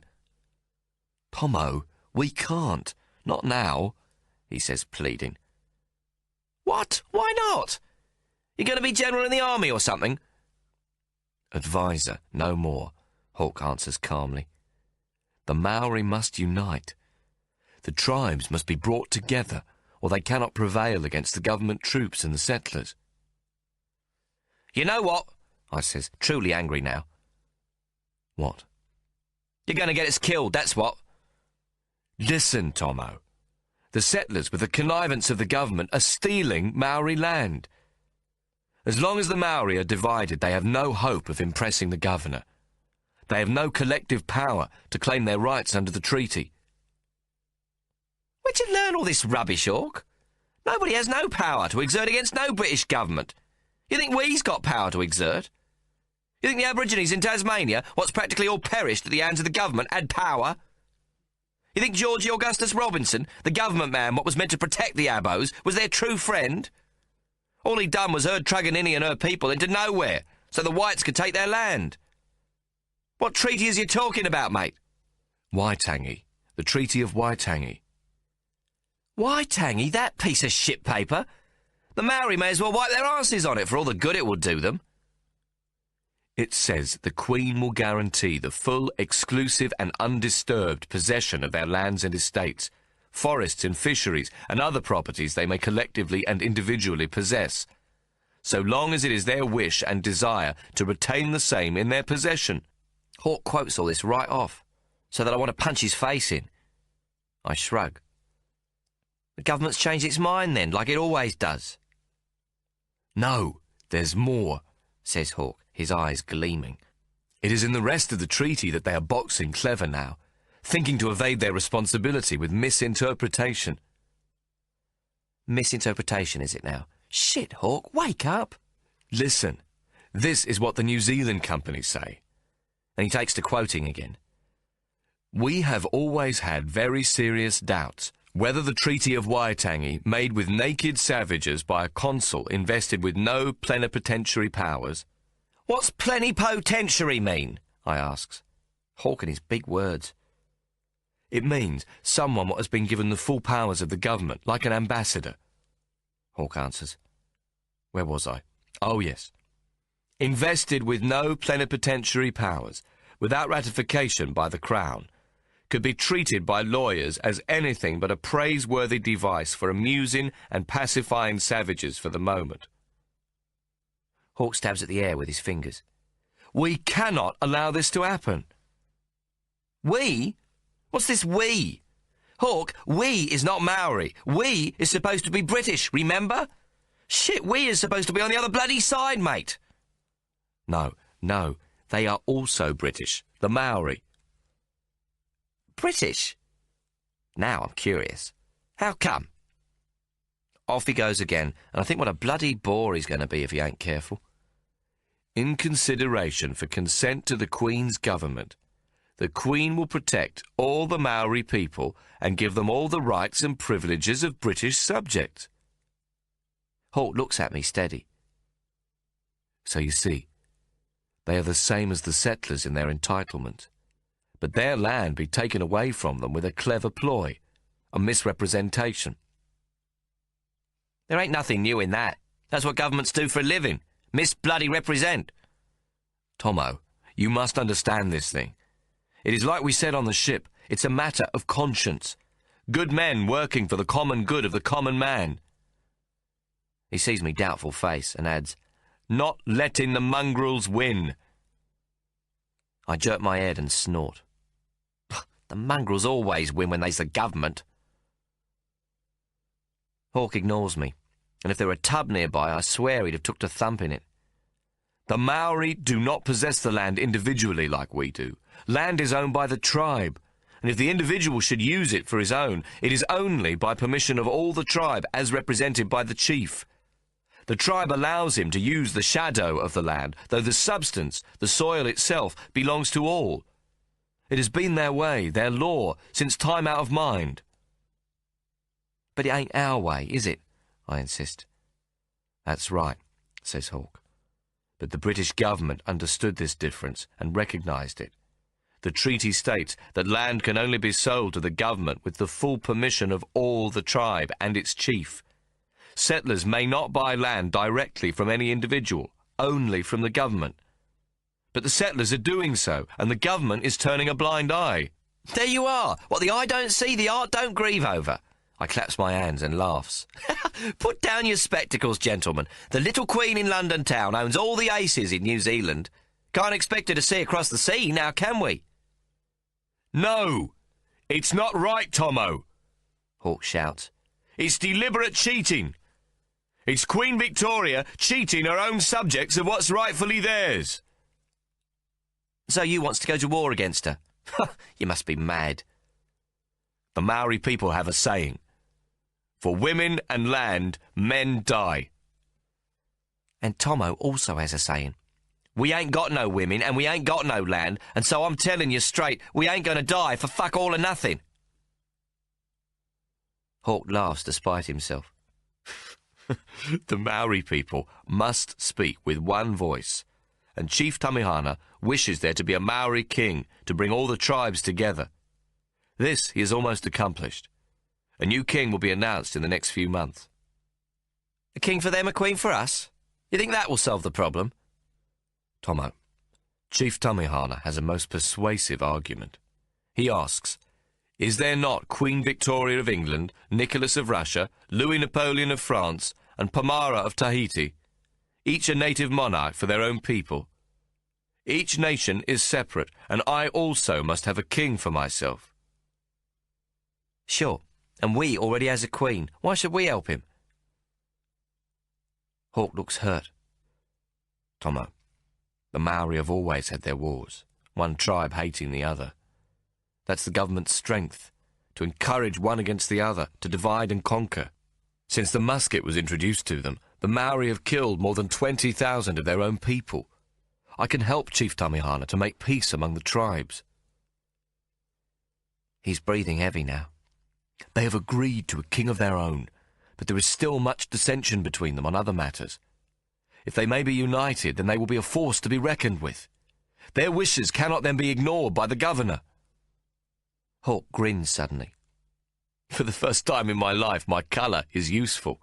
I am neither white nor brown. I am as black as the ace of spades, so I have no axe to grind. I'm no threat to either side.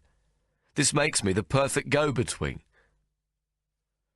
That's right, it'll be no different to always. Everybody hates the nigger, so now everyone can hate the black go-between.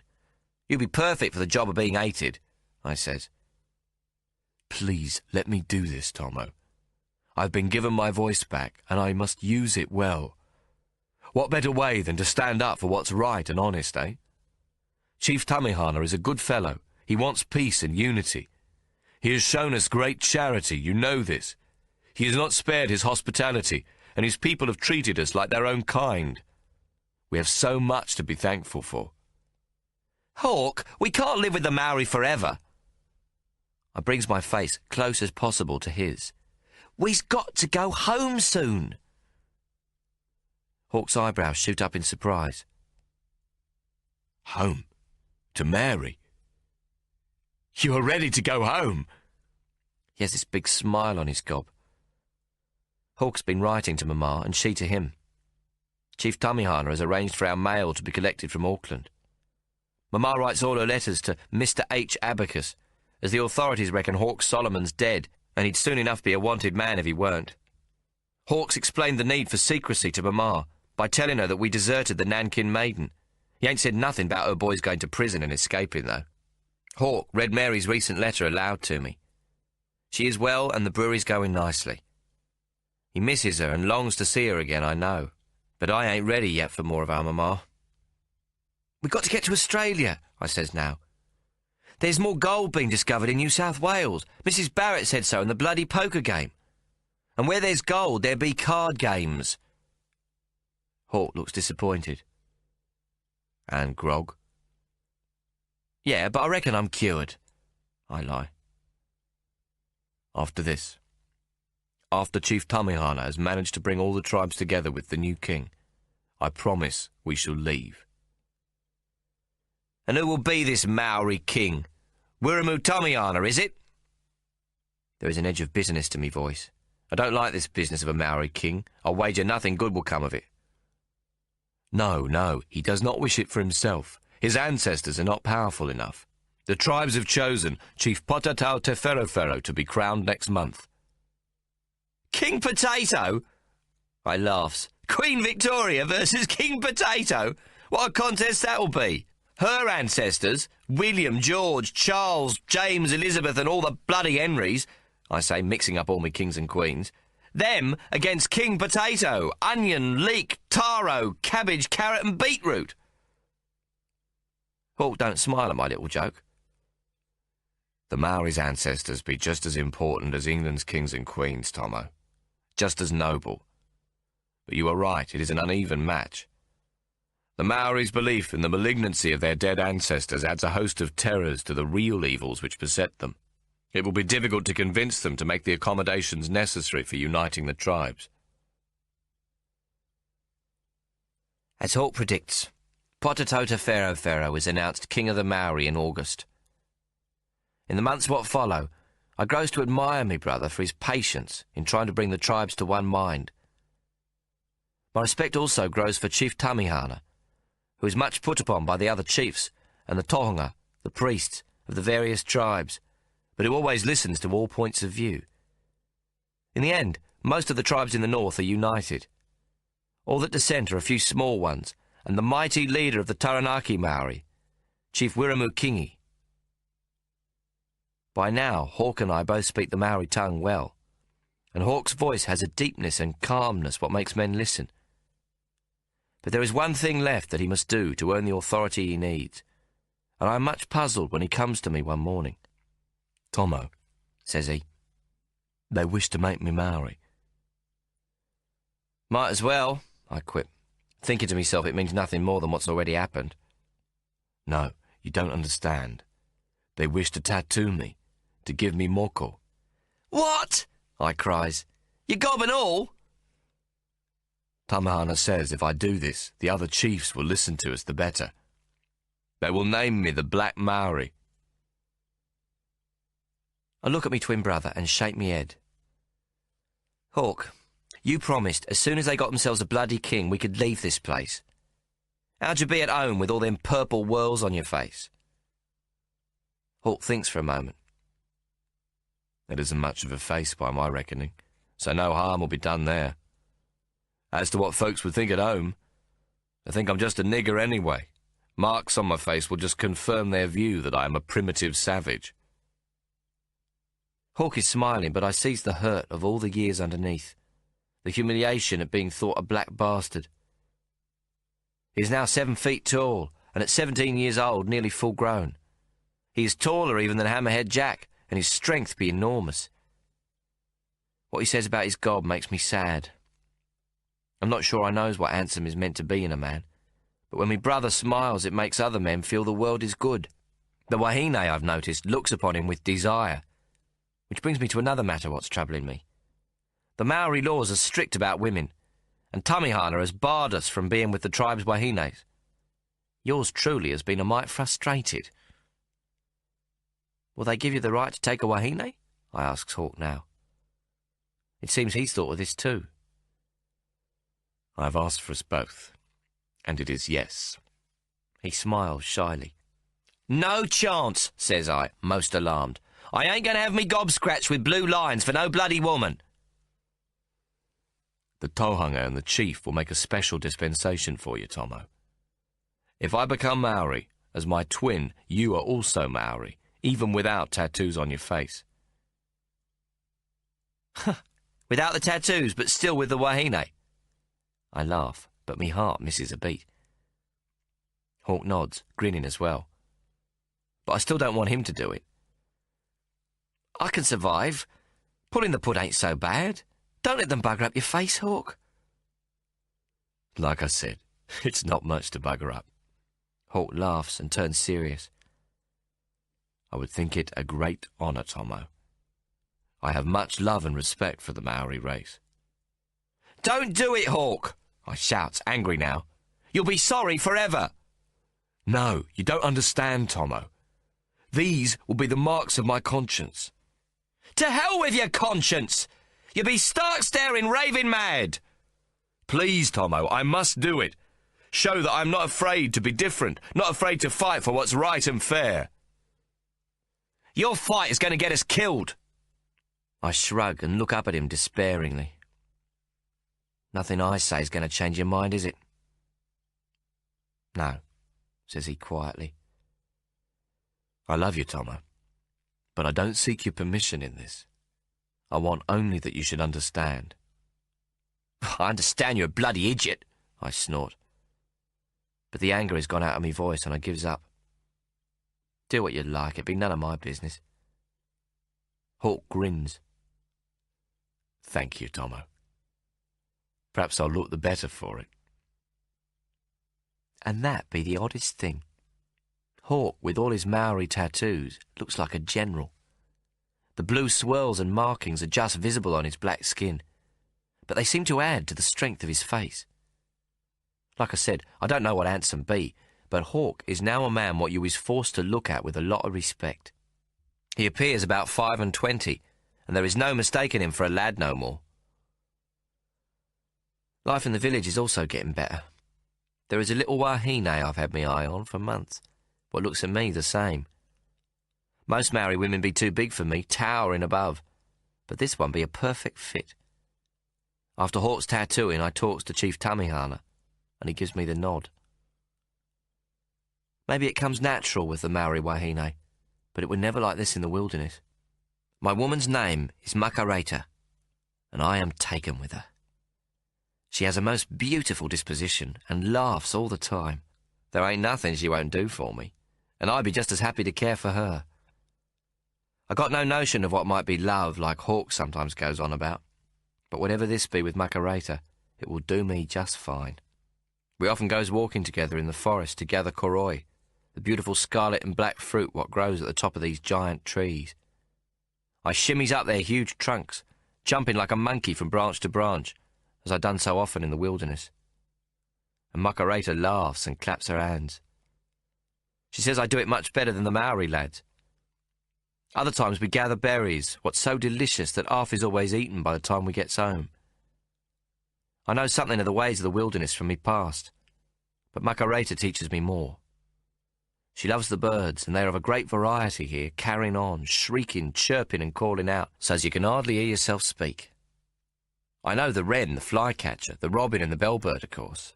She teaches me to recognise the calls of the pio-pio, the thrush what be different from ours, the popakatea, the piwakawaka, and the riroriro. This last one's a funny name for a bird, though riroriro be somewhat like the sound it makes, like some small steam engine starting up. Makareta knows all the forest plants. She was taught by her mother what knows much about herbs. She can name all the ferns, maybe 100 or more. Also the many parasites and climbing creepers, their huge coils and slender vines festooning the massive branches. She knows every detail of their bright leaves, blossoms and fruits. What's to eat, what's poison, what can be used to cast a spell or stop a pregnancy. I've always thought the wilderness a dangerous place, but now I marvels in the infinite variety and cunning of Mother Nature, and sees the beauty of the lichen, moss, fungi and vines. The graceful clematis is everywhere, its white blossoms the shining stars of the forest firmament. Makareta takes great joy in teaching me what she knows, and in turn wants to know everything about me. But the things I should tell her about myself I'd rather she didn't know. So I shows her some card tricks, and tells her about Mary. I even teaches her some of the nursery rhymes, Three Blind Mice and all the rest, as well as the songs Mary taught us when we were young'uns. I tell her about climbing Mount Wellington and spearing yabbies, and some of me and Hawk's boyhood adventures, before we were took by the wild men. After that I don't say nothing, and she soon knows not to ask, for she sees the look in me eyes. I think Hawk is secret pleased about me and Makareta. He could have any wahine in the village, for he is now made rangatira, what best translates as a gentleman of high status among the Maori. But he has not yet taken a wahine for himself. I think even Chief Tamihana has took to wondering about him. He's always suggesting this wahine or that one, but Hawk laughs and says he will know when it's right and keeps busy with his work. There are some things about Hawk what's got nothing to do with our being twins. After much fussing and shouting and to-ing and fro-ing, most of the objections of the other tribes are gradually sorted out. It takes many weeks, but at last the tribes agree to abide by the laws of the new Maori king. Our Chief Tamihana has become known as the Kingmaker and Peacemaker. At last, I think, Hawk's work be done. But Hawk is of a different mind. Not yet, Tommo. We have not yet got Chief Wiremu-Kingi of the Taranaki to join the King movement. Then, after he's done that, and all the tribes are united under your King Potato, then will you stop meddling? Hawk frowned. The Pākehā and the government are most upset at the proclamation of a Maori king. Tamihana will need me at his side a little longer. He looks at me, appealing. Please understand, Tommo. And so he stays. I has been given the task of training 55 young Maori warriors in the art of the fighting axe, an art what's been invented by yours truly. It's one of me few talents. I've always been good with a hand axe, fast and accurate. Now I has worked out ways to fend off spears, knives and even bayonets with the axe handle. Chief Tamihana wants Hawk and me well instructed in the use of the taiaha, the Maori fighting stick, a weapon most formidable. In return, I'm to train his men with the fighting axe. This ain't difficult, as the Maori are already skilled in using the hand axe for shaping their canoes and carving, and they quickly learns to use it as a weapon of combat as well. Over many weeks, I shows them how to throw it, so the razor-sharp blade finds its target every time, but mostly we works on hand-to-hand techniques. I calls me band of merry men what I've trained Tommo's Mongrel Killers. The Maori can't pronounce this, and so they has named us Tommo te Mokiri, what I think sounds most pleasing to the ear. It's no time at all before this new Maori king of ours has a flag, a magistrate, a surveyor, a council of state, a police force, and all the trappings. I be sure Hawk has a hand in setting up all of this, though he denies it. The Pākehā are not well pleased by these events, and liken it to treason. There'd be a lot of hostility, and some, even most, would march upon the new king to put a stop to such disloyalty to the Queen of England. Chief Tamihana, ever the moderate, says, "The king on his peace, the queen on her peace. God over both, and love binding them to each other." I often thinks Chief Tamihana and Hawk both be idiots, birds of a useless, peaceful feather. But Governor Gore Brown, a most pompous man, I gathers, thinks that the Maori will soon take to fighting amongst themselves. Hawk, who gets the newspaper from Auckland, reads the governor's opinion. I trust that time and absolute indifference and neglect on the part of the government will teach the natives of the folly of proceedings undertaken only by the promptings of vanity and instigated by disappointed advisers. Hawk laughs, setting the paper aside. I think we, along with Tamihana, are the disappointed advisers. What say you, Tommo? I say governors won't deal kindly with disappointed advisers what stands up to them. Like I said before, it's time to scarper, mate. In truth, I has grown more content with life among the Maori, what with Makareta and all. But I sniffs trouble brewing, and sure enough me instincts be right. 6 months after Patato's crowned king, a row breaks out between the colonists and the Atiawa people of the Taranaki, which is where the settlers most badly want to buy land. Chief Wiremu-Kingi declares his tribal lands is not for sale at any price. He ain't, he says, going to sell even a blade of grass or sod of earth or handful of dust to Governor Bloody Gore Brown. He knows that all the government will do is promptly sell it to the settlers. It's bad news that the first chief to tell the governor to go to hell is not of the King movement, and some thinks this is why the government has chosen to go against him. Chief Wiremu, though he be most powerful, now stands alone against the Pakeha government. Our chief, Tamihana, thinks this an opportunity to influence the Taranaki chief. He offers Hawk's assistance, and the tribes agree that the Black Maori should go to the Taranaki to help in the negotiations with the governor's men. He can help with translations between the two parties. For once, the governor is feeling the pinch. Only 7 of 26 million acres of land in the North Island has been purchased by the settlers. So Gore Brown ups and says, The Europeans covet these lands and are determined to enter in and possess them, rightly if possible, if not, then by any means at all. No excuse I or by your leave, or does you mind? What a mongrel bastard he turns out to be. Well, Chief Wiremu ain't having a bar of it. He ain't selling, and that's bloody that. So Governor Gore Brown starts to do a bit of reinterpreting of the Treaty of Waitangi. He reckons that if a Maori what tills or uses a piece of land he has inherited desires to sell that land to the government, he can do so without the permission of the chief and the tribe. He can even do it over the chief's head, so to speak. It is the first time this be said official-like by the Crown itself, which means Gore Brown intends it to become the law of the land. Soon enough, the governor finds a Maori turncoat by the name of Teitira, who offers to sell the governor some land at the mouth of the Waitara. Quick as a flash, his nibs agrees, provided a title can be made out. But, with Hawk cleaning it up for the governor's tender ears, Wiremu sticks to his story. Listen, Governor. Notwithstanding Teitira's decision, I will not permit sale of the Waitara to the Pakeha. Waitara is in my hands. I will not give it up. Never, never, never. I have spoken. And he storms off in a proper huff, like Hawk says he should. Things go from bad to worse when Mr. Paris, the governor's district land purchaser, decides that turncoat Teitira's title is valid, and the governor can buy his land at the mouth of the Waitara any time Teitira cares to name a price. Paris sends in his surveyors to peg it, and a cove named Octavius Carrington marks it out neat as you like. This is the Crown's land now, he announces, bold as brass, to the applause of the greedy settlers, what soon hopes to purchase it for themselves. Oh no, it is not, says Wiremu. This is my land, and my people's land, and my ancestors' land. He then sends in the women of the tribe to pull out the surveyor's pegs. There's trouble coming, big trouble, I says to Hawk. Time to back off, mate. What? Says Hawk. Back off? Tommo, we've got right on our side.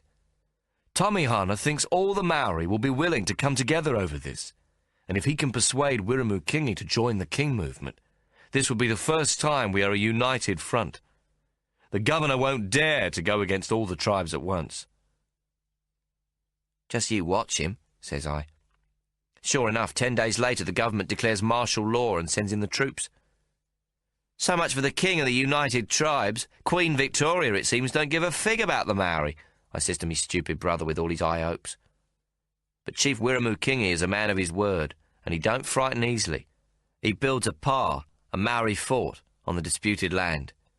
The governor sends in his troops, and the two sides face each other. It be clear that the government has the better forces with muskets and artillery at the ready. We're done for, Hawk says bitterly. I blame myself. I didn't think the governor would go so obviously against the Maori. I have to persuade Wiremu not to fight, or his people will be destroyed. This is a fight we cannot win. So Hawk sneaks off, and under cover of night joins Wiremu in his pa. I am beside myself when I discovers him gone. Even when the game is up, me stupid brother won't save his own hide. I am all for going after him, but Makareta begs me to stay. As she sees it, Hawk's gone to stop a fight, and the chief will listen to the Black Maori. I hope she be right, and perhaps I have come to care for my wahine more than I thinks, because I agree to stay with her, to wait and worry. The tribes of the King movement are on the alert at the threat of war, and are watching the crisis most careful. Their informants be everywhere, so we hears all as it takes place. With the government and the Taranaki fighters facing each other, the governor sends an ultimatum to Chief Wirramukini. To the chief who obstructs the Queen's Road, you have presumed to build on Her Majesty's land and to stop the free passage of persons coming and going. This is levying war against the Crown. Destroy the places you have built. Ask my forgiveness, and you shall receive it. If you refuse, the blood of your people will be on your own head. I shall order the men to open fire upon you if you do not obey my order. There ain't no road, and there ain't no need for free passage. The land is not the Queen's, but is in dispute. Until this is resolved, it belongs to the Maori people, according to the treaty. But the governor's guns are pointed at Chief Wirramukini's pa, and Hawk, we hear, is desperate for the chief not to fight. Wirramukini be no coward, and it takes great persuasion. But at last he agrees, and he leaves the pa swearing an oath of revenge as he watches the governor's troops destroy his fortifications. In the 6 months what follow, Hawk tries to convince Chief Wirramukini to meet with the governor. Ever the peacemaker, he argues that a forceful case may be made by the Maori, using the Treaty of Waitangi as evidence. They might yet save the day if they appeal to the Colonial Office in London, or directly to Queen Victoria herself. But Wirramukini ain't in the mood to listen to Hawk's advice or any other. Instead, he declares war against the Pākehā. He explains his position in the most powerful letter to a chieftainess of his own blood. Peace will not be made. I will continue to fight, and the Pākehā will be exterminated by me, or by my younger brother, Te Haparona. It is well with your children and us. We die upon the land which you and your brothers left us. We are here eating the English bullets. My friends, my parents, this shall be my work forever.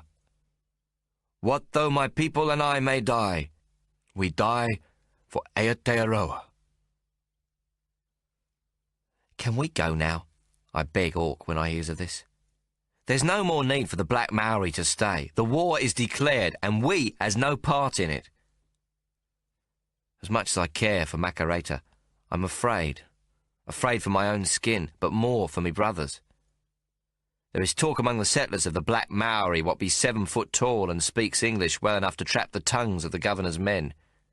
Hawk is thought to be a Maori of an extreme dark colour, for his tattoos are most correct, and he is of the Rangatira, and so assumed to be high-born. But his identity is a mystery. No one knows his true name, and when he speaks to translate for any of the Maori chiefs, or even for King Potatau himself, he's introduced only as the Black Maori. King Potatau has decreed that it is tapu to talk of Hawk to the Pākehā, so his secret be well kept. And so the rumour is begun amongst the Pākehā that the Black Maori is the true power behind the tribes. It is he what threatens to destroy them, a new general who will come silent in the night and murder their women and children while they sleep. Hawk reads aloud from the Auckland Herald to me. Black is the colour of the devil, and the Black Maori has all the appearance and characteristics of Satan himself. His hair is black and close grown to his head, and is easily likened to the devil's cap. His nose is large, and his eyes dark as pitch, and evil in every malevolent glance. If he lacks a pointed beard, it is only that his cunning has caused it to be shaved from his chin. His ears cannot be so well disguised, and are pointed like a goblin's. He speaks with a most acerbic tongue, enough to burn the ears of any gentleman, and not to be tolerated in the presence of the fairer sex. If a child should perchance come upon him unexpectedly, it would ever after be in a state of dreadful fright, the image of the devil burnt into its memory forever. Hawk, you know what they says of you. They think you a danger to them, and they will try to get you. Let's go now, while we still can, I plead when I hears this. But Hawk ain't going to be swayed. Tommo, I must see this through, or I am a coward. I have done everything I can to avert war, but the Pākehā will not relent, and are determined they should have land in the Taranaki, land the Maori do not wish to sell. If Wirramukini relents, it will not end there. This is the beginning, not the end, of the settlers' true rapacity. He stops, scratches his noggin, then adds, Besides, there is something else What, ain't you done enough? It is the way the Maori plan to fight, the organisation of the pa. The pa? But it looks like a most excellent fortification. The Maori pa is a fort, usually built upon a hill with palisades of logs, trenches, earth ramparts and underground chambers, as well as a river or some natural defence on one side. It is most difficult to attack, and I don't know what Hawk could be on about. The pa is about defence. This is fine for tribal war, but in these battles the Maori are often outnumbered by their British attackers, who also have superior arms and artillery. But it has stood them well in the past. They talk of great battles won, of fighting the British troopers to a standstill from the pa. Sometimes, yes, Hawk agrees. But how well they remember the victories, and how soon they forget the defeats. In the end, most attacks against the Maori pa were victorious for the British. The Maori are brave men who would willingly die for their land, but they are constantly under siege when they fight from a pa. If not beaten at arms, they can eventually be starved out. But it be their way of protecting their women and children. How else should they fight? Hawk looks serious. I do not love war, but have read much of it.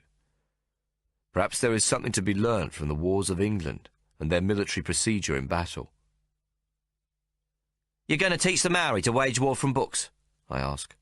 Hawk, they's warriors what come to it from generations, and you hates violence. Sometimes there is no other way but to stand and fight. If we must do so, we might at least fight prepared with a knowledge of the enemy. The Maori do not have this. They have not designed the pa against the use of artillery. For their own wars, where they use spears and fighting sticks, it fares well. It may even be somewhat effective against the musket, but it is defenceless against an artillery piece, which can pound away remorselessly for as long as the Pākehā likes, day and night. So what is it they must do? They must avoid pitched battles, Hawk answers. You mean they should run away? Well, yes, in a manner of speaking. Hawk clears his throat, and I resigns myself to one of his lectures. During the Peninsular War under the Duke of Wellington, you know, the general who led the British and won at Waterloo, where Mary's medal comes from. Yes, I know who you means, I say impatient. Mount Wellington be named after him. Well, the Spaniards, fighting in their own country, which they knew well, devised a new way of fighting Napoleon Bonaparte's troops. They engaged in little wars, guerrilla wars, as they called it. The idea is to strike by surprise and then withdraw, so the enemy never knows when you'll strike or where you are. You ambush them, keep on the move, never fight a pitched battle. In this way, much smaller forces can oppose much larger ones. Artillery is rendered ineffective, and the battles are waged with muskets and hand-to-hand combat. Hand-to-hand fighting? I'm thinking of me fighting axe. Yes, small, fast units that can do a maximum of harm in a very short time. The Maori have shown that with their fighting stick they can combat the British bayonet. If they can be persuaded to fight this way, I think they will prove most effective. With a fighting axe too, I says excited. It'd be an ideal weapon for this kind of war. Hawk nods. Yes, but I don't know if I can make Wiremu agree to my ideas. The Maori are stubborn in their ways of fighting. I worry that their ancestors, speaking through the Tauhanga, could forbid it. He scratches his brow. You see, the Maori do not like to leave their land to fight. They think that they must hold the ground itself, defend it under their feet. I must persuade them that they might win the war with these tactics, that they can take their fight onto the lands the settlers have stolen, then return in peace to the land they still hold. Hawk's eyes shine as he thinks of how all this might be done. If the Maori adopt these tactics, they should attack the settlers on their farms and drive them into the towns, make them afraid to venture back onto their land. Then the Europeans would be under siege, with no crops to harvest or livestock to slaughter. The troops would have to come out after the Maori to regain vacated territory, and they would be ambushed, never knowing where the enemy was going to strike next. There are not sufficient of them to protect the Pākehā farmers, to guard every farm, as well as the army's lines of communication. The Maori irregulars will strike wherever the governor's forces are not to be found. This will not be a war the British can win with artillery, using accustomed fighting tactics. Suddenly I see that what Hawk says makes sense. The Maori know the land and can move fast and silent across it. Their great war canoes can creep up the coast, attack and be away again. They'd be proven at close fighting. By drawing the British into the mountains, they could easily ambush them. If the troops remain on the plains, they could attack them at night, coming down from the mountains, where they hold their women and children safe. You think if the Maori do this, they can win? Hawk shakes his head.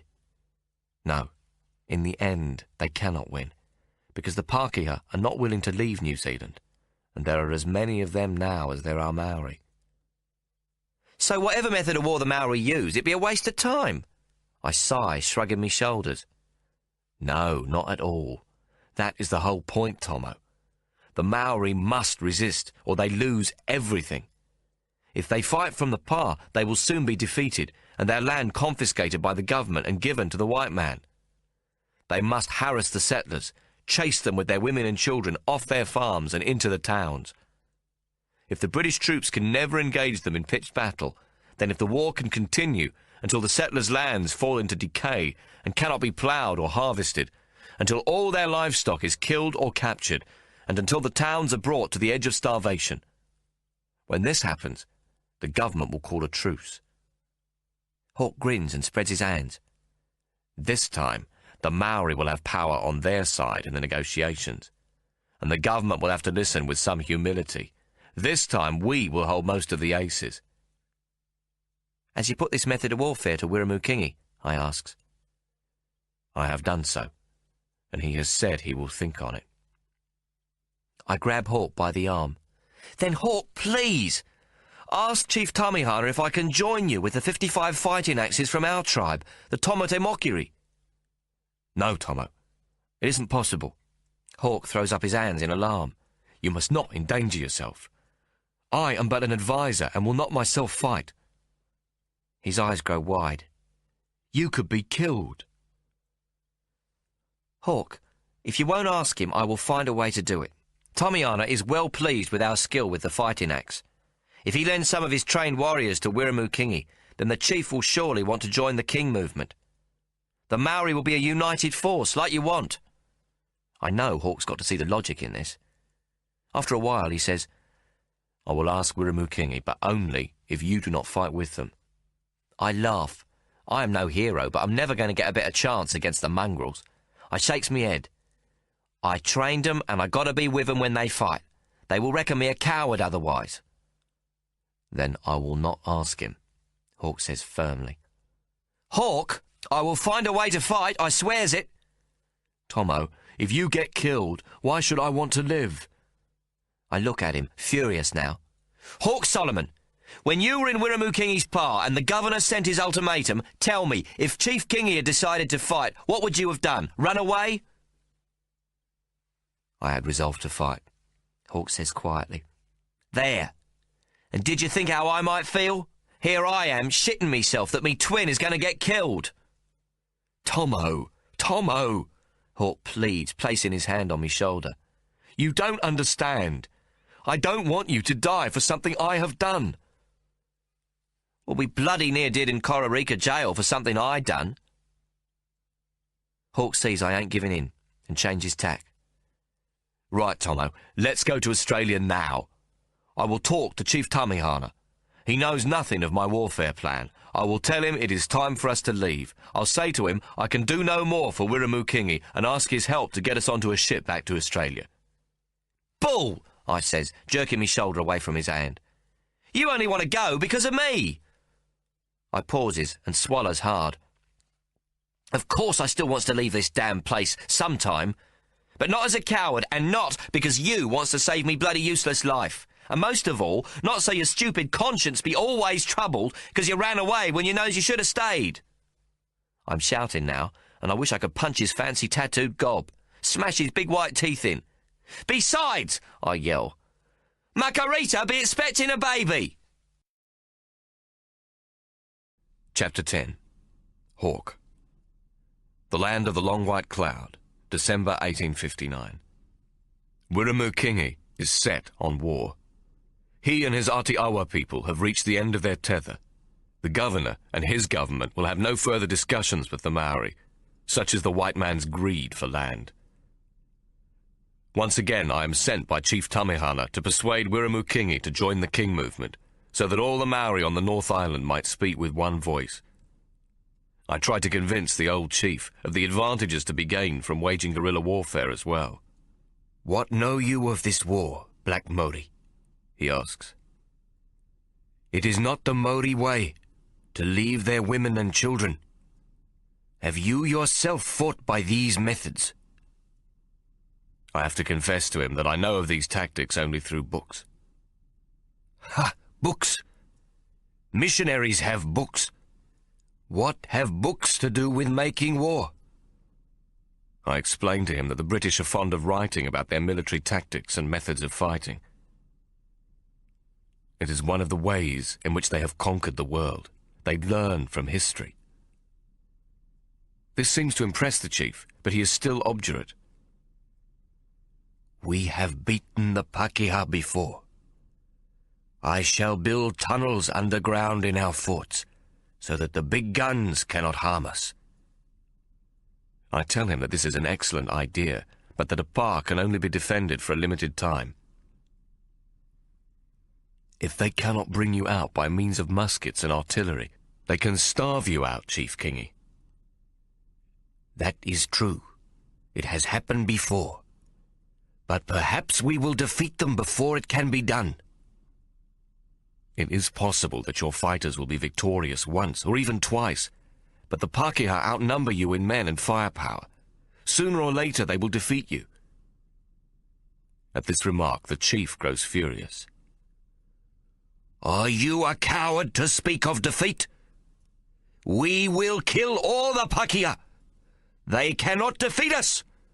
This is our land, Maori land. Be gone. Come back only when you will talk of victory. I leave the hui, thinking that I have disappointed Tamihana. Expelled from Wiramukingi's presence and his tribe, I can do no good here. But it is late, and I cannot travel until morning, so I prepare to rest. Before I can close my eyes, a messenger, one of Kingi's warriors, enters my hut. Chief Kingi wishes to see you at once, Black Maori, he says. I wrap a blanket about me and go to the marae, where the rangatira are still assembled. The old chief is silent a moment. Then he points to me and barks. Black Maori! We have watched you now for many months.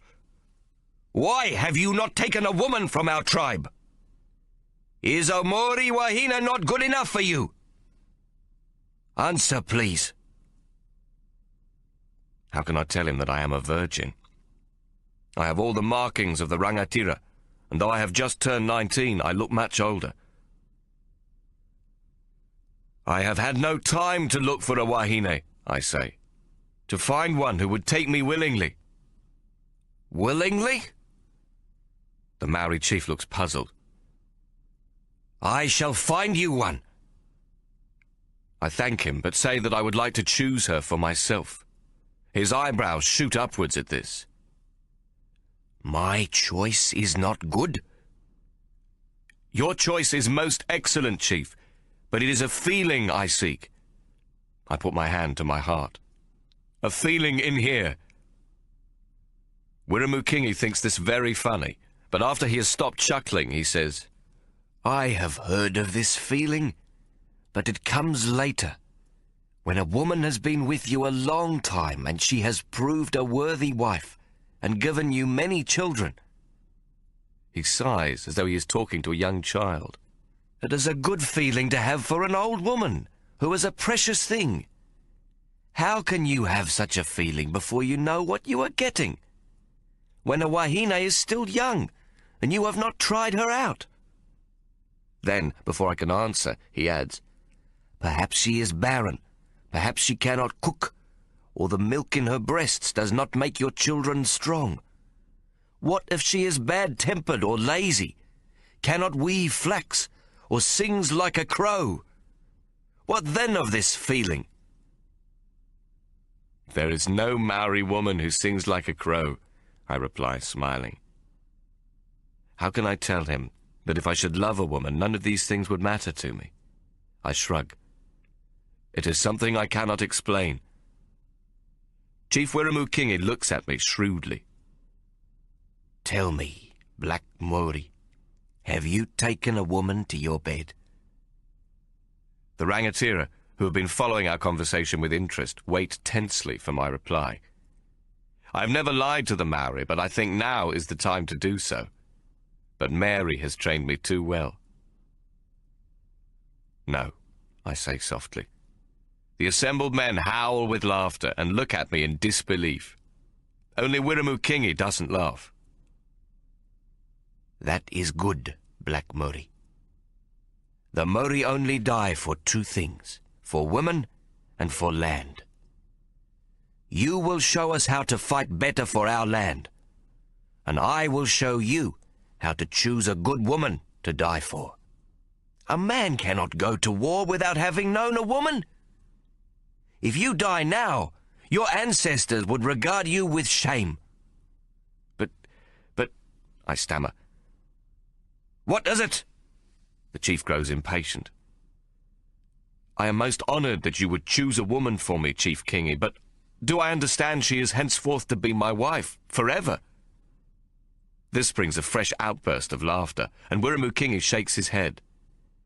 There are a great many young widows in the tribe. I will choose one for you, and she will bring her longing to your need. That will be marriage enough for the time being. She will not be your wife, Black Maori. We go to war, and I would not have it that she be widowed twice over, and so become bad tapu. The chief waves me away. We will talk of your warfare after you have become a man. Some of the rangatira grin, but most nod their heads solemnly. I walk from the hui feeling small and ashamed, knowing all eyes are upon my back. My heart is pounding as I try to think how it would be with a wahine. I have asked Tommo what it is like to make love, but his answers do not provide much enlightenment. Same as pulling yourself off, he offers. Only better, and lots more happening upon yourself. Like what? Tommo thinks for a moment. Softer. And her doing things back to you. What sort of things? Tommo looks a bit foolish. Kissing. Her tongue in your gob, you know, touching. Tongue in my mouth? What for? Tommo grows impatient. It's nice, tongue in one soft place and cock in t'other. Oh, say I. Even though I have thought 1,000 times about kissing, I've never imagined it as having anything to do with tongues.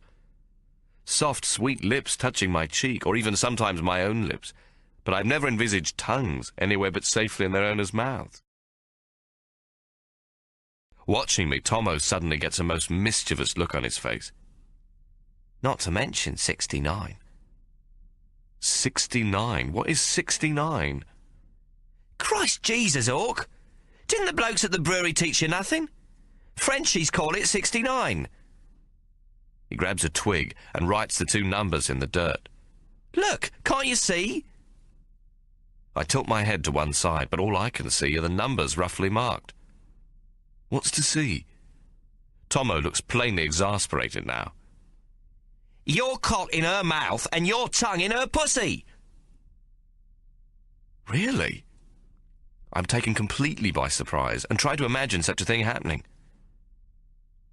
I'm not at all sure I should like it, I finally respond.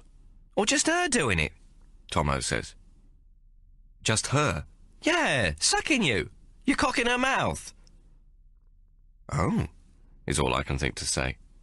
This shocks me less than the idea of doing things to her with my tongue. What more should I know? I ask softly, my heart pounding. Lots, Tommo says. But I ain't telling you no more. You'll find out for yourself soon enough. We're both caught up in our own thoughts, until Tommo breaks the silence. It's the softness, he confides. Softness all over. And creaminess. He has a faraway look in his eyes, and a half smile. It's a look I have not seen on his face before, and it pleases me, for it contains none of the old bitterness. Perhaps it is the first sign of real happiness I have seen in him. All the same, Tommo's description doesn't match the dreamy picture I've got in my imagination. My picture is a bit hazy, I suppose, and has the scent of roses about it, the rustle of crinoline dresses, and someone very pretty standing on tiptoe so her ankles show. Her kiss is like a summer breeze touching my cheek.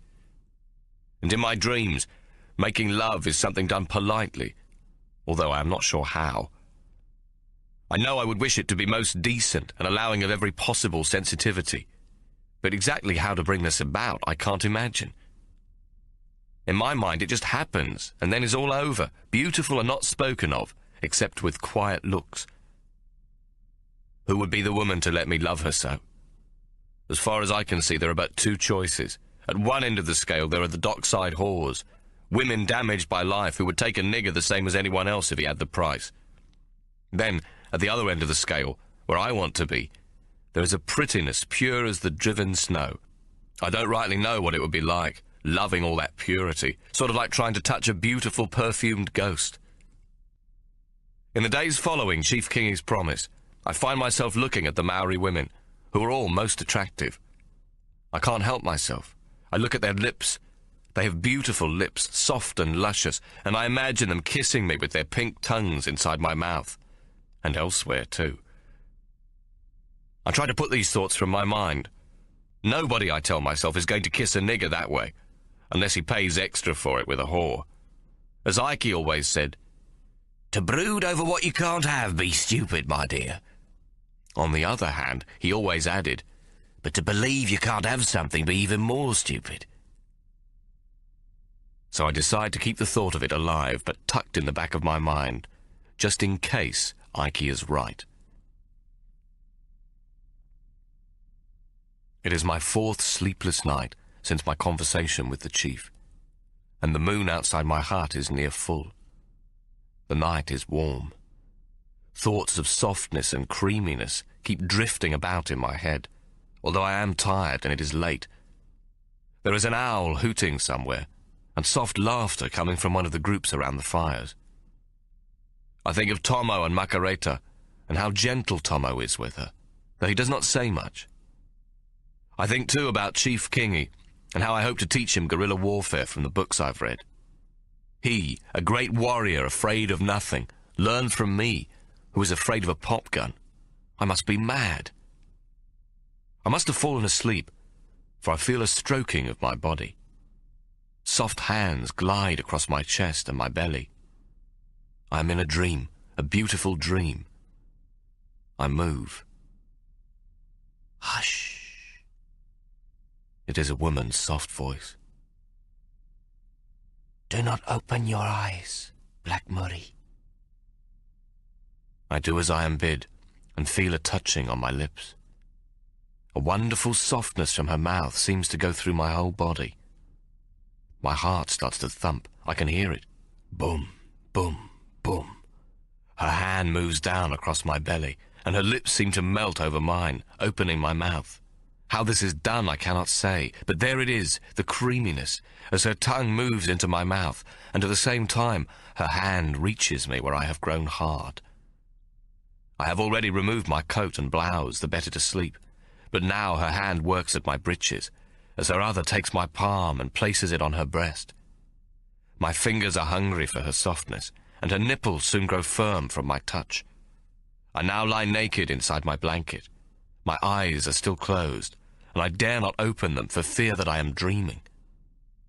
The woman speaks to me, her voice soft but clear. Oh, Black Murray, I have wanted you so very long. I have eaten you with my eyes, and I have tasted you in my heart 1,000 times.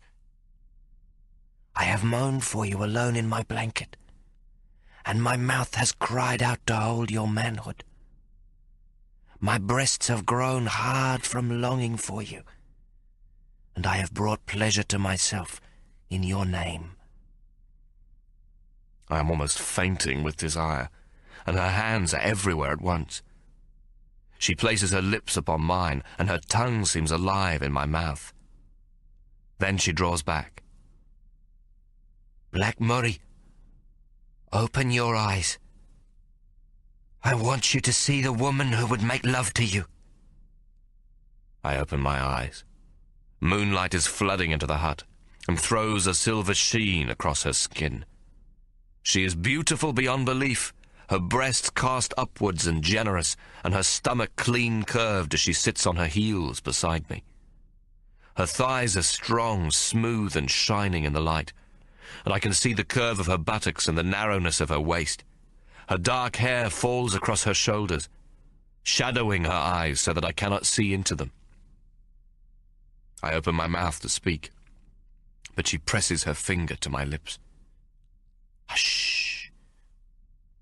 Do not speak.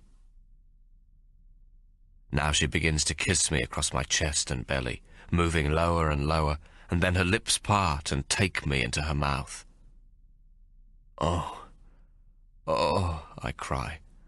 Oh, I am in heaven.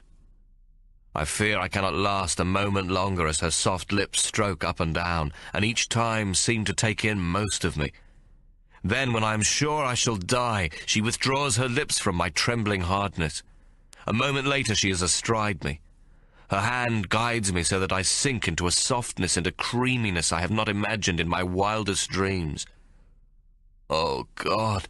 Oh, oh, oh! I moan. Black Murray, you must wait for me, she says, panting now, her voice urgent. Wait! I don't know how she can believe I am in control enough to do anything. Wait, wait, I will tell you when, she gasps. Her eyes are closed and her mouth half open, and I can see her white teeth and pink tongue. I want to tell her I cannot wait a moment longer, but all I can do is moan as she moves up and down on top of me. Every part of her is pressed against me, her slender body caressing my skin. Now her lips are upon mine and her tongue is in my mouth. The softness and smoothness is everywhere, and I must die, for I cannot live another moment without release. Then she takes her lips from mine and begins to moan. Now, she says, now, Black Murray, hard, hard, I must feel your hardness, now. With this permission, I lift my body from under her and roll her over onto her back, driving into her. Her legs clasp about me as she opens up so that my every inch is taken deep into her. I cannot stop the explosion inside me. More, more, she screams, her nails raking my back. I feel nothing but the delight of her. Oh, oh, oh, she cries, and more of the same, which thrills my ear. She gives a loud and glorious moan, and then a sigh. I drive the harder into her wetness as her voice dies to a whimper, and her hips push back up into mine. Her arms come around me, and she draws my head into her breasts. Then my explosion is over, and jerking wildly, the world collapses, and me with it. I am emptied out, and my youth has flown away. We are gleaming wet, panting together, our breath hot about our heads. I have never felt more a man, never more alive, more embraced by love and tenderness. I fear I shall not again in my life have another moment as beautiful as this. You are a warrior now, Black Murray, the woman says at last. Pushing me gently away, she rises, so that once again I see the length of her legs, the curve of her waist, and the beauty of her glistening breasts. Her hair falls across her face as she kneels again. She brushes it away as she wraps the blanket about me and kisses me. Ah, you are beautiful, she smiles. You are beautiful, and you waited. Then she gathers up her own blanket, and rising, wraps it about her and moves to the door. "What is your name?" I call urgently, for I do not want her to leave. She pauses at the door, the moon shining on her face. Hinetitama. She laughs softly, and then is gone in the moonlight. "Will you come to me again?" I call, but there is no reply. I lie still, a great smile upon my face. "Hinetitama," I repeat. Flooded with happiness, I fall into a deep slumber. In the morning I am summoned by the marae of Chief Kingi and the rangatira. When all are seated, the chief addresses me. 5 days ago, we talked to the boy, but today it is to the man. He grins. Did you dream well, Black Murray? I laugh. Better than I ever have. Thank you, Chief Kingi. That is good. Your ancestors will be most relieved. Laughter follows this reply, also applause, and then no more is said of it. The thing is done, and I am welcomed. I feel as though something different has happened between these people and myself. Something I cannot quite understand. We will talk of these small wars of yours, Wiremu Kingi says. You will tell us all you know. Like the British, we too can learn from books, though blood is better. Only when it does not belong to your side, I reply. Ha! There is no shame in dying. If you have fought well, it is an honor, the chief replies. I shrug. There is also no shame in living if you have fought well. Black Murray, keep your sharp tongue for the Pakeha! Wiremu Kingi rebukes me, but I can see from his eyes that he is not insulted. I have known a woman whom war has made a widow in your tribe, and all I can say is that the dead must grieve greatly for their loss. I hope that this compliment makes up for my forward manner. The chief laughs suddenly. Well spoken, Black Murray. You are right. Our strength is more in the living than the dead. Already the Murray have done too much dying in these battles. It is not only the dead who grieve their wahine. The tribe laments the barrenness that is then forced upon them. You will tell us more of this new way to fight the British. I spend the remainder of the morning outlining the principles of guerrilla warfare and listening as the rangatira discuss it among themselves. This is a most equitable process, and Wiremu Kingi shows a great deal of patience. The Tohunga argue fiercely that the ancestors will frown on a departure from the practice of fighting from a pa, but the chief is most persuasive. In addition to this new way of fighting, we will build a great pa in the mountains, where our women and children will stay with sufficient warriors to defend them, he declares. Perhaps the tribe should build many forts in the mountains so that the women and children can keep moving, I suggest. Food may be stored in secret caves, for I've been told there are many such places, and few are known to the Pakeha. We can control the mountain passes so that they cannot penetrate. Then we can attack them on their own ground, always where they least expect us. The mountains and the forests are where we will hide.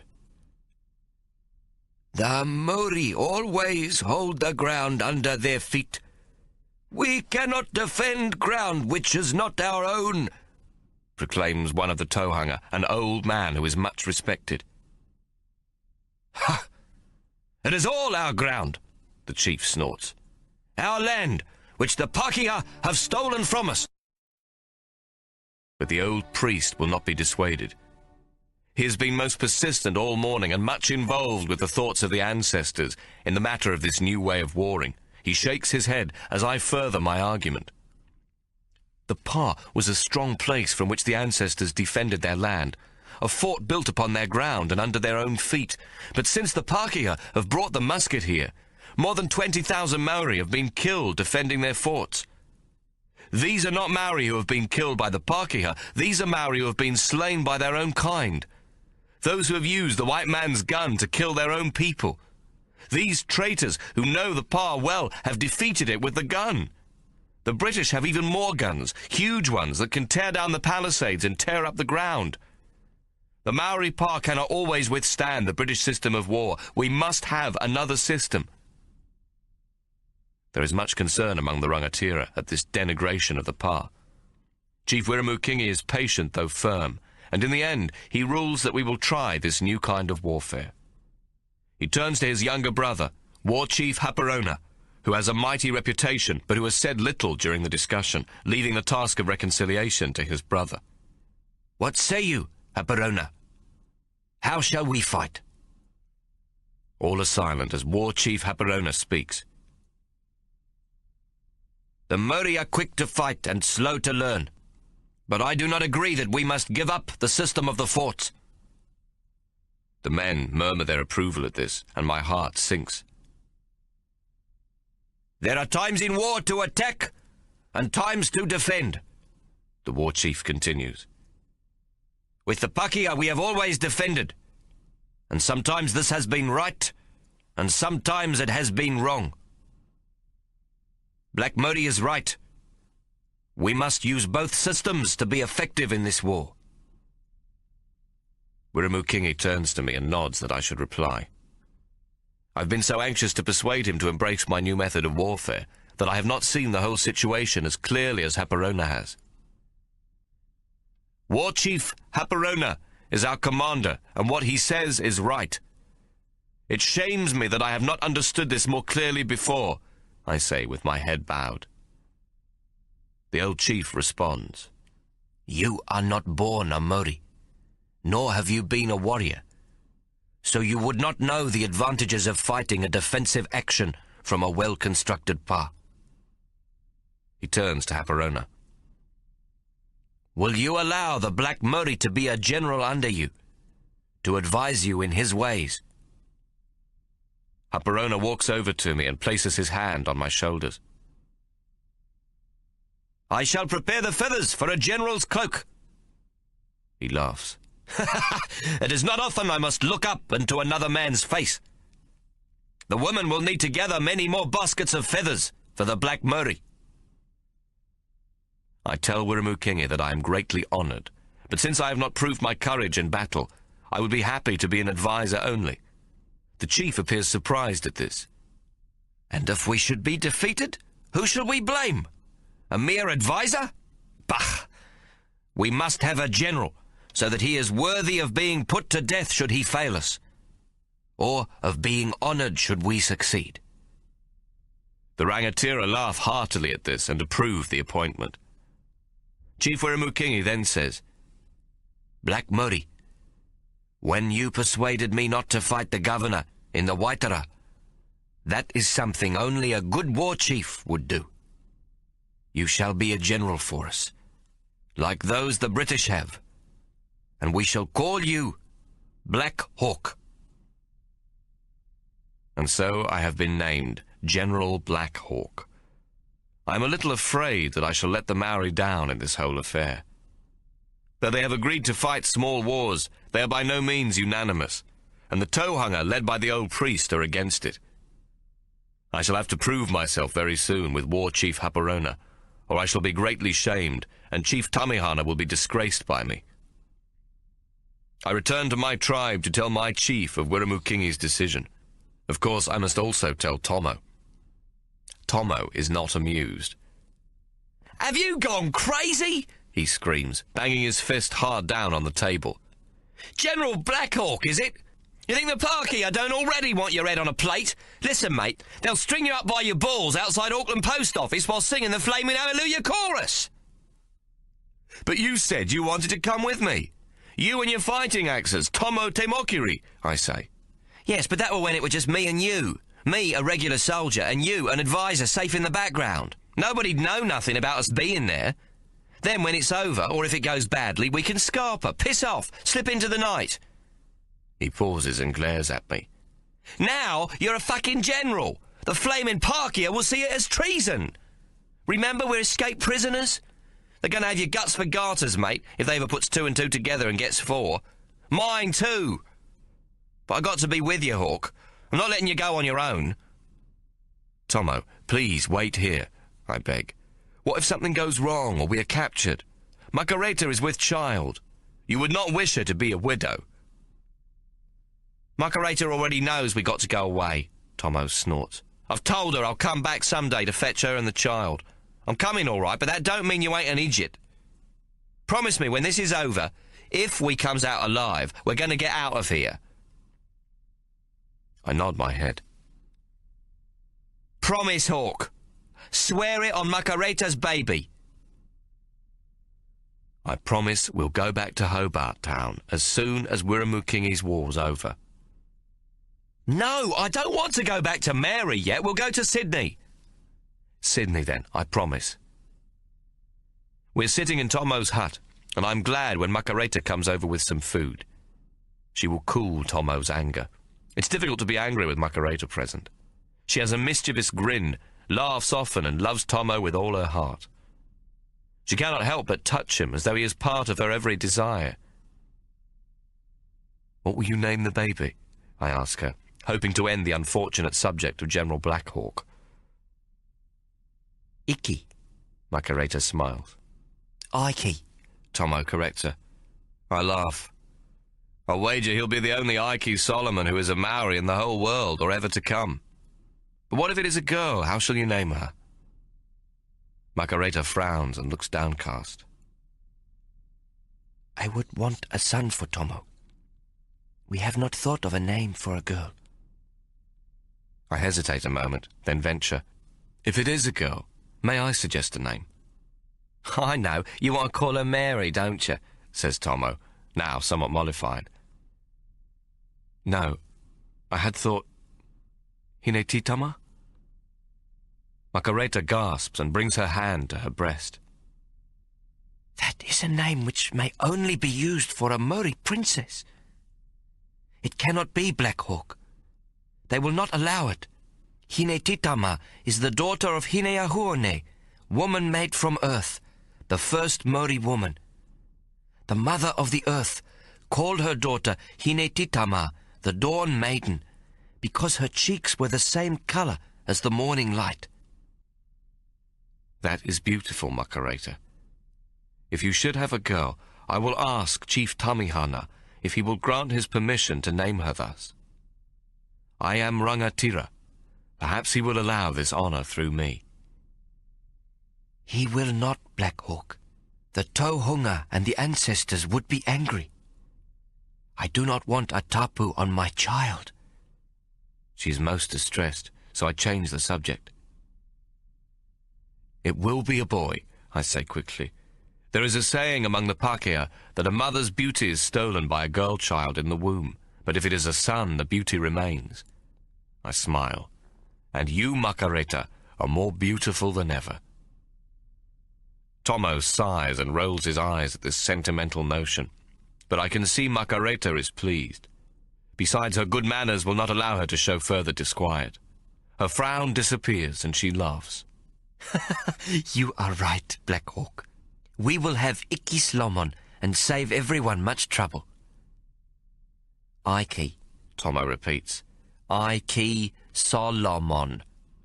He rolls his eyes as though he has tried to teach her 100 times and failed. Macareta ignores him. Now you must eat, she says, putting a large steaming clay pot of fish and vegetables down in front of us. Ike Solomon never saved anyone any trouble. I laugh as I reach to fill my platter. Tommo chuckles too. So what's wrong with Mary? He asks.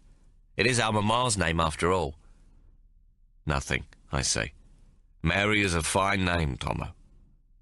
Well then, says he, it's settled. Mary it is if we have a girl. But my thoughts have flown back to Hinetitama, and as soon as I return to the village of Chief Wirramukingi, I try to find her. It is a large village of 1,000 souls, perhaps more, but a widow of such beauty would, I feel sure, be well known. My hopes are quickly dashed. All the wahine I ask about Hinetitama look anxious and shake their heads. We have no wahine of that name, General Blackhawk. Not in this tribe, they say.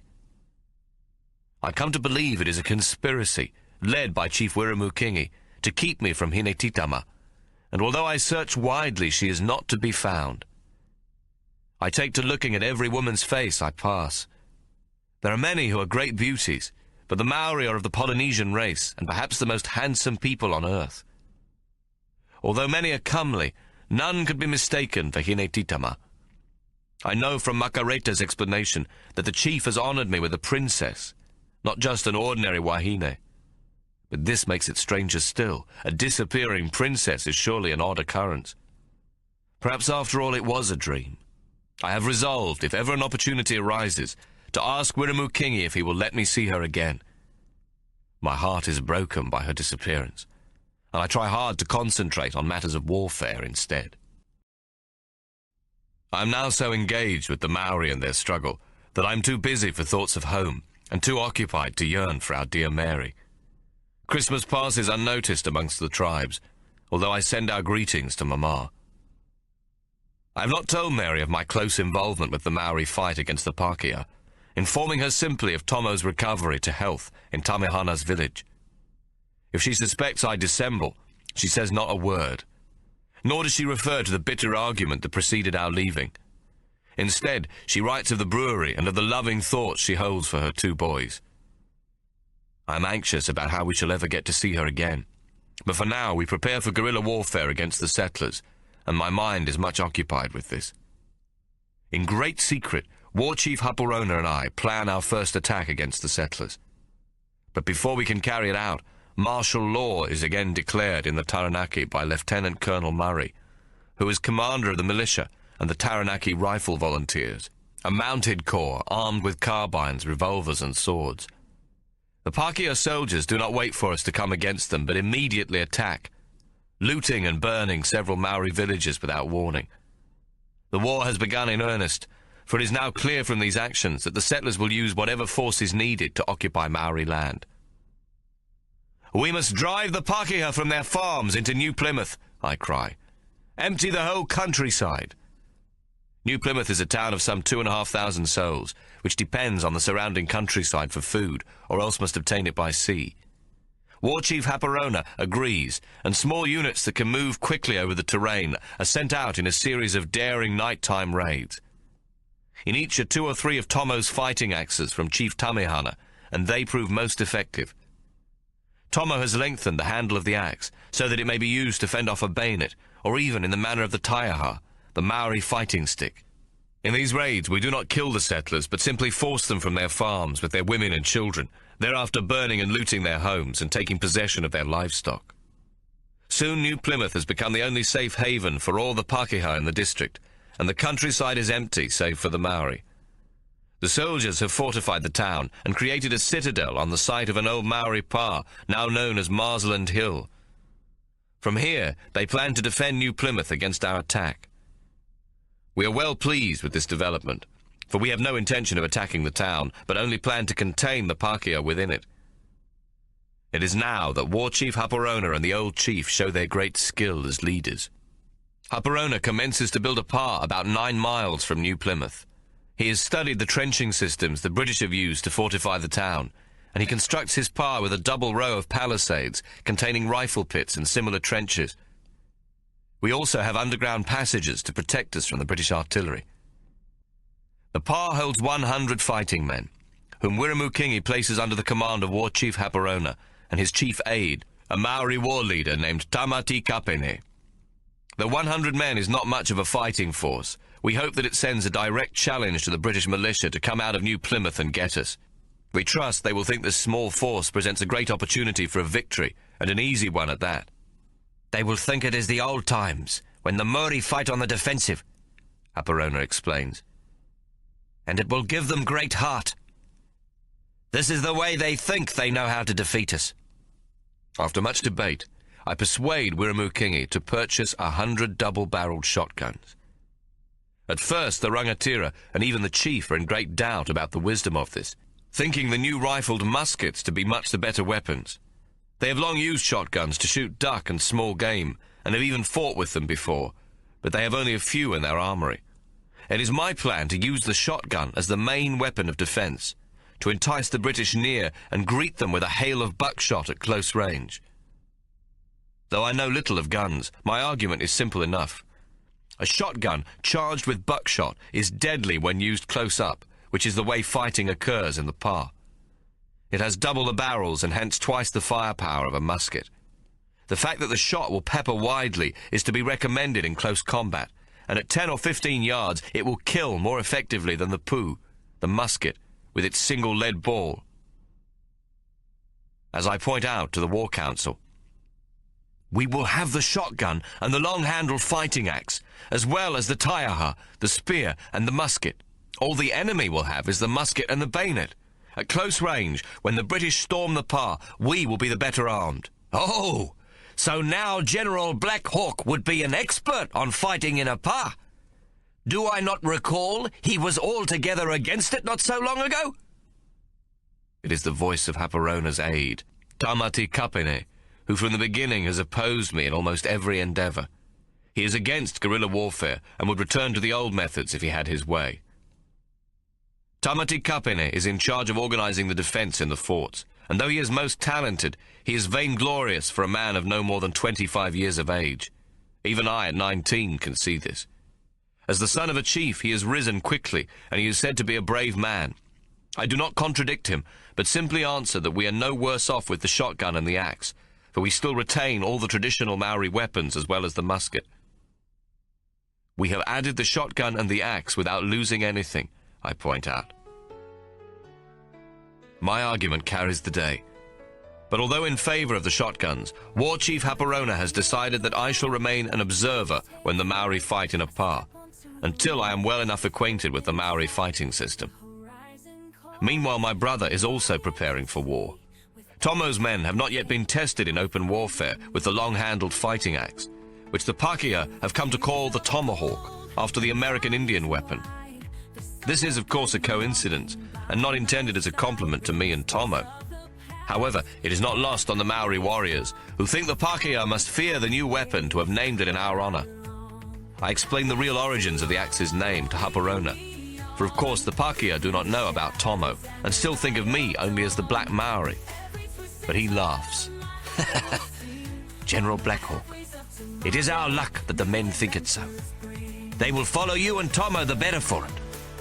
In Haparona's pa, there are 15 axe fighters from the Tommo Te Mokiri, and among them is my twin, so that I'm secretly most afraid for his life. We are still waiting for the British to come after us, when Hammerhead Jack turns up. I have come to fight with my brothers, he says simply. I have one eye and one arm, but one eye is sufficient to see the British. My one arm will use a fighting axe, and my eye will see it finds its mark between the two eyes of the British soldiers. I ask if Hammerhead Jack might be my aide, and it is agreed. Tommo is greatly pleased by this. He has spent much time teaching Hammerhead Jack the fighting axe, and knows him to be a formidable opponent who will do much more than his share in any fight. He is much reassured that he will be by my side in the event of close combat. A few days later, in early March, we hear that the British have moved out of New Plymouth with a contingent of 400 officers and men, as well as a naval detachment with artillery. Although they have only 9 miles to go, they come with a long baggage train of wagons and carts. I send out a small war party to reconnoitre, and they report that the column is exceedingly well guarded by the 65th Regiment, and that the Navy is well equipped with heavy artillery. It is as though they expect to be attacked at any moment, for horsemen constantly patrol their flanks. This is not surprising, as the surrounding country is wooded, scrubby terrain, crisscrossed by ravines and gullies, with giant flax providing plenty of cover. Given their surveillance, it will be difficult to catch the British column by stealth. Moreover, there is little hope of cutting off their supplies. The Maori do not have much respect for the British regular, who fights in the ordered and predictable manner of Waterloo and the Crimea, but I believe it will be a tough battle. The British build a large redoubt overlooking the river, and this becomes their base. War Chief Haparona and Chief Wiramu Kingi decide our forces are too few, and their reconnaissance patrols too well armed to attempt to ambush them. So in the time-honoured manner of the Maori, we wait for the enemy to come to us. In the meantime, we send urgent word to Chief Tamihana and several other chiefs asking for their support against these superior odds. My chief, Tamihana, has already sent 15 axe fighters with Tommo, but he sends a dozen more and encourages the Ngāti Manyapoto, the Waikato, and the South Taranaki tribes to also come to our aid. Though we are still greatly outnumbered, Our overall strength is much increased by the time the British attack. It is the 17th day of March, 1860, a bright morning without so much as a cloud in the sky. A rainstorm last night has made the approach to our pa heavy going. At last Tommo and I are at war, though I very much doubt that I have the stomach for the killing of men. As the fighting gets under way, I quickly become accustomed to the crack of musket fire and the whine of bullets, even the swish of an artillery canister or the boom of cannon shot. We are mostly underground when the firing from the British lines is at its heaviest, and we fire back at them whenever the occasion allows. The explosions produce much sound and light, but little harm seems to be done. Some of our palisades are damaged, and much mud and soil is kicked up from the cannon fire. Once a roof catches alight, though this is quickly doused. Tommo is most impatient. When will they come? He asks repeatedly. Like me, he is a greenhorn, anxious not to make a fool of himself. Towards afternoon, a shot from the British cuts the rope which holds our flag. A red banner, more there so that we should have a flag like the British than for the purposes of any loyalty. The Maori die for women and land, not for this piece of bunting, which we name the Waitara flag, so as to annoy the governor. The flag flutters to the ground, close to the palisades outside the pa, and we do not think to retrieve it. Then, in the late afternoon, during a lull in the firing, we are met with an amazing sight. The British, ever the heroes, have sent 2 horsemen to capture our fallen banner. Up gallop these 2 cavalrymen, bent on glory. Up come our muskets, bent on destruction. Bang, bang, bang. One of them is dead, while the other is medal-bound, for he has scooped up the red flag with his homemade lance, turned his horse in a shower of mud-clods, and galloped away again, showing us his horse's arse. I dare say they will one day hang the flag in Westminster Abbey as one of their battle honours, telling their children of the bright bunting hard won from the ferocious Maori in a noble war of the Empire. Meanwhile, the first man in this battle lies dead in the mud, and we are happy that it is an English trooper and not a Maori warrior. Do we have another banner to throw into the mud? Shouts Hammerhead Jack, to much laughter among the men. At sunset, the British decide to cease fighting for the day. They have been pumping shot and cannon fire into us since the early morning, and have by now done considerable damage to the pa. It is too dangerous to repair our fortifications, and there is some doubt in my mind that we can take another day of bombardment. We have seen from the firing that we are greatly outgunned, and that the British still have much the superior numbers. At the War Council, however, there is some elation at the day's events. We have not lost a single man, our food and water supply is intact, and our men remain in high spirits. Tamati Kapene is the first to speak after the general has summed up the day. He is full of bravado and looks meaningfully at me. We have proved the value of the pa to all who may have doubted it. The British guns cannot harm us. Their artillery fire is like flies on our skin, and their cannons are no more than noisy mosquitoes. If these pests should come tomorrow or the next day, we will brush them off with contempt. War Chief Haparona, who has observed that his aide's remarks are directed at me, now speaks. What say you, Black Hawk? Have you now observed sufficient of pa fighting to see its value? Chief Wiramu Kingi watches me closely. I nod before speaking. I can now see well the virtue of the pa. It is a most excellent system of defence, a brilliant fortification, War Chief Haparona. Then I am silent. Ha! Chief Kingi snorts. I think there is more, Black Hawk.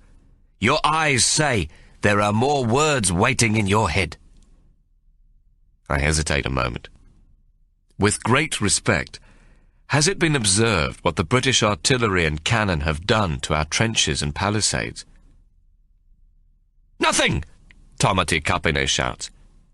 Our palisades stand firm. They will hold the battle through. In 4 places the cannon fire has filled in our trenches, sufficient to allow both horses and foot soldiers to cross them without difficulty, I say. In 6 places the first row of posts is knocked down, and the second palisade is also damaged. With a little more cannon and artillery fire, we will be breached. Tomorrow, towards afternoon, if I am not mistaken, the British will be upon us with their guns and bayonets. Tamati Kapene points to me and yells, "This man is wrong! If they come, we have sufficient defences. They will pay with their lives!" "And we with ours," I reply quietly. "Coward!" Haparona's aide shouts, pointing straight at me. A deep silence follows, and I hear Hammerhead Jack whisper beside me, "You cannot accept this insult." We are seated in a circle. Tamati Kapene is but an arm's length away, and I know he is looking to challenge me. I have my eyes to the ground, and I do not look up to meet his. Suddenly, it is as if I am back at the jail in Kororareka with maple and syrup holding my arms, and Horihura threatening me. I am not sure where the anger comes from, but it is there, slow and cool, rising from somewhere deep within me. My right arm shoots out, and I grab Haparona's aide by the throat. In a trice, my left hand joins it, and at the same moment I rise to my feet, so that Tamati Kapene is jerked upwards. The aide is a big man, but he now seems slight enough, for I pull him higher and higher, until his feet are well off the ground and his head above my own. I can see the young Maori's eyes as they near pop from his head. His arms flail and his legs kick wildly. Then they stop, as though the strength has gone from them. My fingers tighten, and there is still more pressure I can bring. I would not need it all to kill him. "Put him down, Black Hawk," Haparona says in a low voice. I drop his aide, who falls to the floor unconscious. It is only then that I feel the strain in my arms from lifting a human of more than 200 pounds in weight and holding him in the air as a child would a rag doll. "Sit, General Black Hawk," Wiramukingi commands, and I sink slowly back to the ground. The old chief signals for two warriors to drag Tamati Kapene out of the way. With the heat gone from me, I wonder if I should apologize. I make to open my mouth, but Hammerhead Jack squeezes my shoulder. "Oh, good," he whispers in English. "No talk. We will leave tonight, before the moon rises," is all Haparona says. "Tell your men to be ready." "What's going on?" Tommo asks, as I tell him to make his axe fighters ready to move out. "Nothing," I say. "Tomorrow the small wars start in earnest." "About bleeding time," he replies. Before we leave that night, Chief Kingi calls me to him. "So, Black Hawk, we live to fight another day, eh? Is it always so with you, to run in the face of a fight? Soon they will no longer call you General Black Hawk, but instead General Back Off." I am mortified by these words. "Chief Kingi," I stammer, "to die foolishly does not make a man a hero." The old chief looks at me a moment. "You are right, General Black Hawk.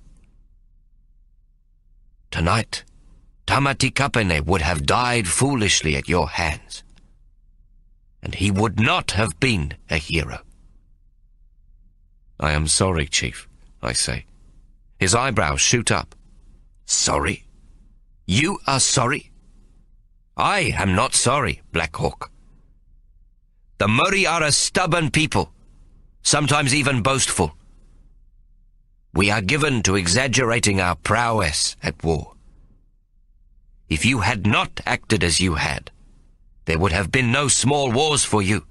Instead, I would have sent you back to Chief Tamihana like a dog with your tail between your legs.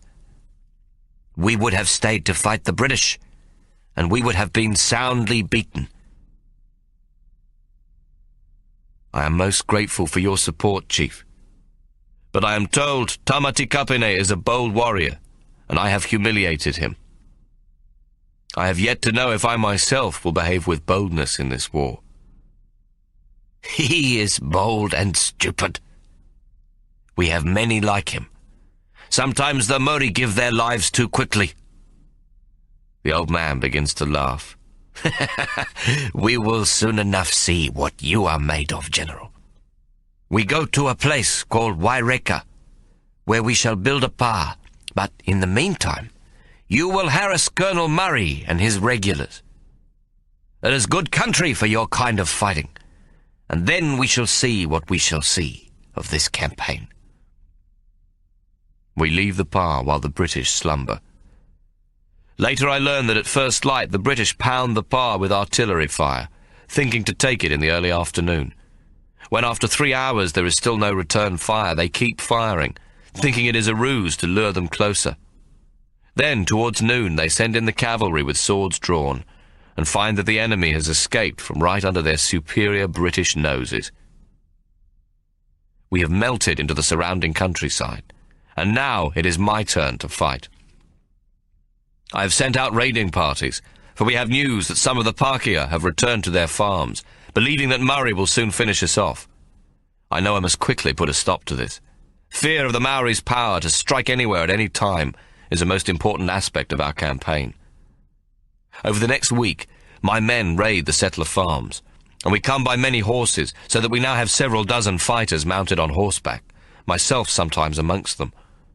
Our attacks are designed only to instill fear, and to make a livelihood impossible by destroying property and stealing livestock.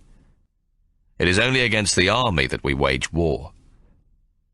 We enjoy good success against Murray's regulars, harassing, ambushing, and killing several of his troopers. Our small wars are proving most effective, but the Maori take to it easily and are well disciplined in action. The broken-wooded country provides our warriors with ideal cover, and our ambushes are swift and devised more to disconcert than to take many lives, though some of the British soldiers give up their lives stupidly. I have convinced the Maori that to destroy a supply wagon or ammunition cart is more important than taking a trooper's life. Soldiers, I point out, fight on their stomachs, and we are making it as difficult as possible for Murray to feed his troops. Already much of their food must come by sea. As a result, we have captured or destroyed several wagons. Murray has only one trump card, the Taranaki Rifle Volunteer Company, and this he uses badly. We seek to avoid these sharpshooters at all cost, and I later learn that they are the first British volunteer force to engage an enemy in the field. It is curious, and yet another measure of British arrogance, that Murray and his imperial officers much underrate these men, and do not give them credit for their knowledge. Nor do they allow them the opportunity to come out after us. I thank God for this, for the volunteers are able to match us in almost every respect. They are the sons of men from Cornwall and Devon, and nearly 20 years of Taranaki life has moulded them into expert bushmen, familiar with the forest tracks and the terrain, and thus able to meet us on level terms. Some are on horseback, and being more skilled riders than we, are able to move swiftly to harass us. Chief Wiramu Kingi and War Chief Haparona know well the families who form much of the 100-strong Rifle Volunteer Company.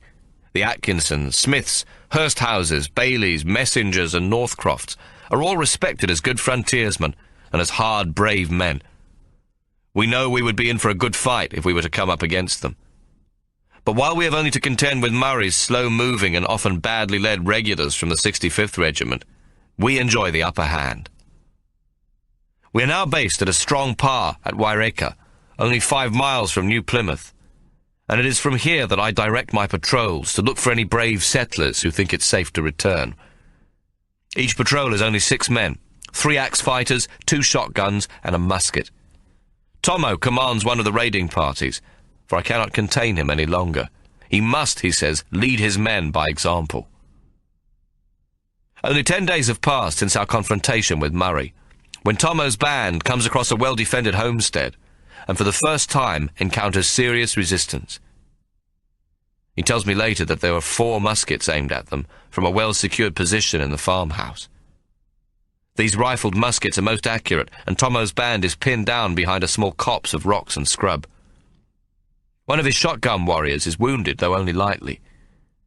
They are not close enough to use the shotguns, while the warrior with the musket is no sharpshooter, and provides little enough firepower against the 4 settlers. Tommo instructs his musket to keep firing at the farmhouse. The wounded man, too, is told to fire his shotgun as a diversion.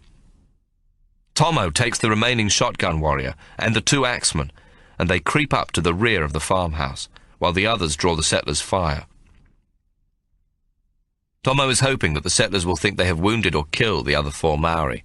He has commanded the 2 Maori left behind to fire as rapidly as possible for about 10 minutes, hoping that the enemy will retaliate with equal determination. His ploy works perfectly. Tommo and his men reach the homestead when both sides are firing with gusto, and the noise allows Tommo to break down a door at the back of the farmhouse and enter. What follows is simple enough, as Tommo's band takes the settlers completely by surprise. The house is filled with smoke from the muskets, and when they reach the room from which the men are firing, Tommo and his men let go a blast from the shotgun, further filling the room with dense smoke. At the same time they rush in with their axes, Tommo in the lead. It is over in a moment, and 4 men soon lie dead at the hands of 3 axe fighters. It is only then that Tommo discovers, to his horror, that 2 of them are mere lads of 10 or 11 years old, that they stood bravely by their guns. Tommo is shocked and deeply ashamed. The 3 Maori with him swear that with all the smoke from the muskets and shotgun, it was impossible to see well enough to gauge the age of the 4 people in the room. Each of those 4, they feel sure, would have killed them with an easy conscience had the surprise attack been the other way around. Nevertheless, Tommo believes that his fighting axes have spilt bad blood, and he is anxious to go out again at the first opportunity to fight Murray's regulars. Give us a go against the British bayonets. I've got no stomach for killing little boys, he says sourly when he returns that night. I try to comfort him and remind him that in the wilderness as a 9-year-old he was deemed a man and could as easily have been killed by any timber getter. I know, he says, but lads 10 years old ain't yet mongrels in their hearts. Like Tommo, I am already sickened by this war. I fear Wirramu-Kingi may be right, and that I shall become General Backoff whenever I may find an opportunity to avoid bloodshed. The British are enraged when they discover the killing of the 2 boys at first light the next day, even though it is quite clear that it was a terrible mistake. We fight only against the volunteer militia and the British military. Our enemies are those who have obtained Maori land without the permission of the whole tribe, or who fight to gain even more. Ours is a fight against greed, not against women and children. But the boys' death strikes such terror that they cannot go unpunished, and we wait for the soldiers to march against our pa. We expect the British forces to attack us later that morning, but they do not issue forth from New Plymouth until 1 o'clock, a strange time to commence battle. We manage to keep them at bay, although their cannons and the artillery fire from their naval contingent keep us contained. For the first 3 hours, it all seems to go in the usual way, the softening up process by the British with us returning fire. And there is not much damage done except to a few palisades. Then, to our enormous surprise, the British regulars from the 65th and the Navy artillery contingent withdraw and set off to return to New Plymouth, leaving only the militia to hold us down. It is well before sunset, and the volunteer militia, valiant and capable as they are, have only the old, slow-loading, smooth-bore muskets. As we will later learn, they have each been issued with only 30 rounds of ammunition to hold us for the night. Such is Colonel Murray's contempt for the Maori and disregard for the local volunteers. For once the numbers are on our side and our weapons superior to theirs. There is great rejoicing in the pa, and we send patrols out to harass the militia, intending to take them in a full frontal attack during the night when their muskets are least effective. They are not fools and retreat to a nearby farmhouse where they construct a palisade. It is soon apparent that they cannot hold out against us. I am anxious to go in with a large force from the pa while daylight lasts, but this is an offensive under the control of War Chief Haparona. Haparona decides to wait until nightfall. My fear is that these are settler militia who know the terrain and will use the cover of darkness to escape as we did. It is here that I make a mistake of judgment, which costs us dear. So that they will not think to attempt escape, I use my men to harass the militia in the farmhouse and keep them pinned down. Unbeknownst to us, they have conceded that they must die in a night attack. With only 30 rounds of ammunition per man, they decide to use up all their firepower, hoping to intimidate my patrols before they perish, brave men all. For an hour they fire repeatedly as we wait for night to descend.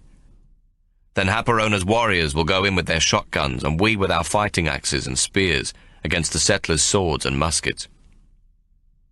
A great many of Haparona's warriors have assembled some distance outside the pa, ready to go against the enemy, when the Navy suddenly reappears. Later we learn that they have heard the gunfire, and so have decided to disobey their orders to return to New Plymouth, choosing instead to march towards the sound of firing. A terrible bloodbath ensues. We are trapped in near darkness between the militia and the PAR by the naval artillery fire, and are cut to ribbons. Many of our warriors die before we are able to scatter into the night. What had seemed like a certain victory for the Maori before sunset is by moonrise a dreadful defeat. The single initiative of a lone naval commander who decided to disobey Murray's instructions has saved the day for the British, at a great loss to the Maori. If we had destroyed the volunteer militia here, it might well have made all the difference to the outcome of the war, for these volunteers are the most effective force the British possess. I am not blamed for pinning the militia down, so giving them cause to fire back sufficiently vigorously for the retreating Navy to hear their guns. Nevertheless, I blame myself. During April, the British received considerable reinforcements from Australia, and many settlers returned to their land, thinking the Maori defeated. The new forces, eager for action, lose no time in moving down the coastline, burning and pillaging our villages, hoping to starve us over the coming winter. We cannot meet them head-on, for they are too well equipped with light artillery and grape shot, and the most terrifying Congreve rockets. We must begin the old process of instilling fear into the settlers all over again. I send out patrols to burn every farm in those districts where we had not previously been, and where the settlers have thought now to return. We carry off their cattle and horses, and what food we can find, as the Pakeha forces are doing to our people. The governor, however, makes a great display of warning that we mean to kill all Pakeha, including the missionaries. It must be obvious to him, though, that had we wished to do so, we could already have killed a score or more of the Pakeha settlers. The Maori are upset by the governor's words, but I am not unduly concerned by them. I explain that it is the European way to build up hatred for the enemy. If the devil were to wage war with the angels of heaven, he would declare the enemy to be wicked and vengeful. It is in the very nature of warfare to make the enemy out to be monsters. Governor Gore Brown is only proving himself to be very good at it, I advise the council. The ways of the Pakeha are strange. Do not the enemy also deserve honor? Are they not also brave warriors? War Chief Haparona asks. It is called propaganda. They think it will aid their cause and will make their war seem righteous in the eyes of their own people. War is only righteous when you defend your land, your women, and your children. It is not righteous when you wish to steal another man's land, Wiramukingi declares. We, the Maori, have fought each other for generations, hoping to take each other's land, make slaves of the other tribes' women and warriors of their children. But we did not call this a righteous war. We did not try to justify it, as the British are doing. Murray promises to avenge the death of any white man killed, and the newspapers run lurid stories of those who have been tomahawked and scalped in the manner of the North American Red Indians. They have picked up the name of General Black Hawk, though they seem not to associate it with the Black Maori. They conclude that the Maori have recruited the famous Red Indian fighter, Chief Black Hawk, to teach them how to use the tomahawk on their Pakeha victims. I'm not sure such a man as Chief Black Hawk even exists. Perhaps he is simply the invention of a newspaper reporter with a fevered imagination. Nevertheless, there is much speculation among the Pakeha population that more North American Indians have arrived by ship, landing higher up the coastline. The paper reports a reliable rumor that there are more ships en route, with whole tribes of tomahawk-wielding Indians bound for New Zealand. This in turn fuels further fears that a legion of redskins, led by the legendary Chief Black Hawk, will soon attack New Plymouth on horseback, whooping their dreadful war cries as they scalp women and children. Rumours aside, if we can keep the soldiers at bay until the winter, we may become strong enough to achieve an equitable truce in this war. The onset of winter works in our favour. The heavy rains make movement of the large British baggage trains near impossible. The roads turn into quagmires and the rivers are flooded. We are less hampered, and our guerrillas roam the countryside until we have driven all the settlers back into New Plymouth. By June we have recovered our strength somewhat, and working in difficult conditions, we construct 2 forts at Pukete Kaere. I am forced to reconsider much of what I thought about fighting from afar. I now realize that Maori have a genius for earthworks and fortification, and that we will need to meet the British head-to-head if ever they are to be brought to a truce. When this time comes, we shall need the forts to have some advantage in the proceedings. The two forts at Puketekauere are backed by heavy forest, the immense kahikatea trees. Wiramukingi takes Tommo and me into this primeval world of giant trees, ferns and damp. Tommo is at once at home. "Ah," he says, laughing, "I knows this world of tall trees. If we was to fight in this, I would become a general and we would surely win." Chief Kingi sighs. "Not so long ago, much of my country was covered in great forests like this one. Now the Pakeha have shaved us like a bald head, cutting down the trees which are older than our ancestors and have stood since time dreamt in darkness." He turns away and spits on the ground. "They cut them so that they might grow grass for their spotted cows. Once there was the cry of birds in the morning, and the song of every kind of winged creature in the world filled the air. Now, where the Pakeha have stolen the land, it has become silent, and only the caw of the English crow is to be heard." He pauses and smiles sadly. "If you listen with a Maori heart, you may hear the earth trembling and weeping for the glory of the great trees. If the Maori do not hold on to their land, the Pakeha will kill everything that is beautiful, so that they might make New Zealand like the faraway land of Queen Victoria, where there are no more tall trees to sweep the skies and brush the howling wind into whispers. The trees are the groves of life. Without them, we are not ourselves. We are naked." I think of Tommo in the wilderness, and our own sweet land of Tasmania, cousin to this one, where the giant gums grow as tall as the kahikatea. There the timber-getters harvest the hewn pine, and trees 1,000 or more years old are bashed and beaten to the ground by the saw and the axe. I wonder how much longer they too will last upon this earth. Will our home become like New Zealand, a land shaved and broken by the plough of the white invader? Alas, we are of the same breed, and I cannot see how it will be any different. Perhaps in our drier land it will be even worse.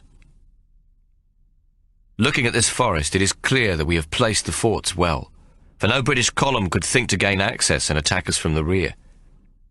To one side of the forts is a swamp. The water in some parts is well above waist height, and it contains vast areas of sucking mud. To the other side is the heavily timbered country we can control. In the foreground, where the British will be forced to attack, lies thickly grown fern with abundant flax. It will make any approach, no matter how well organized, most hazardous. We have built trenches and scarps 20 feet high, and innumerable palisades. Both forts are a work of genius, and give the defenders a great advantage against any assault by the British regulars. After all is ready, we hold a final war council to discuss our tactics against the British. We have learnt much of guerrilla warfare since the disastrous engagement at Waireka. With new regular forces coming from Australia, we do not expect that they will depart from conventional military tactics. "These troops will not know New Zealand, or the manner of the Maori," War Chief Haparona announces. "Therefore we may fight them in our own way. What say you, Black Hawk?" I'm quick to agree, and point out that the terrain we occupy is not only easy to defend, but also allows us to attack the enemy's flanks. Hammerhead Jack, an excellent tactician, has suggested to me that we also use the swamp to our advantage. Now I put these thoughts together. Should we not also come at them from outside the forts? They will think that, as always, we will only defend ourselves, and so they will leave their flanks exposed. If we can attack them from our positions in the woods, from within the flax and out of the gullies, and you are holding them down from the forts, they will make for the swamp, believing it to be good cover. That is where our axe fighters will take them. It is a bold plan, and Haparona is not sure we have sufficient men to both attack and defend. From their encampment less than a mile away, we know that the British have much the superior numbers. Finally, it is decided that I should have command over the trenches outside the forts, and also have small roving bands with shotguns hidden in the forests, gullies and clumps of flax. Tommo and his axe fighters will be positioned in the swamp with their long-handled fighting axes, while others will wield fighting sticks to ward off the British bayonets. We have erected our flagpole in full view of the British camp. This time the flag is a black cross on a white field. We hope that they will once again seek to capture it. We soon discover that Hupperona was right. The troops sent against us are plainly new regulars, greenhorns from Australia, under British officers equally inexperienced at fighting our kind of war. The volunteer militia are nowhere to be seen, and we are most grateful for this. I know that these local men are much too skilled to be drawn into attacking a position so well constructed and defended as our two forts. After the disaster at Waireka, it is our turn for some luck. The British officers appear quite casual in their preparation, and barely send out patrols to reconnoitre the terrain over which they must advance. It seems almost as though they expect some mild-mannered skirmish, a pleasant morning's outing for their men. The British attack at daylight on the 27th of June, and are almost immediately in trouble. Our muskets start to pick them off from the trenches and the forts, and their advance is made most difficult by the heavily ferned terrain. The British think first to attack our flanking trenches, and foolishly but valiantly charge with bayonets, but we simply retreat from the first line of defence, leaving them to face a second set of trenches beyond. Heavily loaded with equipment, they are exhausted, and now within reach of our double-barrelled shotguns. We begin to cut them to pieces with buckshot, so that they are soon forced to retreat. Not one trooper reaches us, though we shoot several at very close range. They turn to run with their entrails hanging to the ground and blood spurting from their mouths. They cannot even cry out, taking but a few faltering steps before they collapse and die. The British will later report that the storm of shot they ran into was worse than that of Balaclava.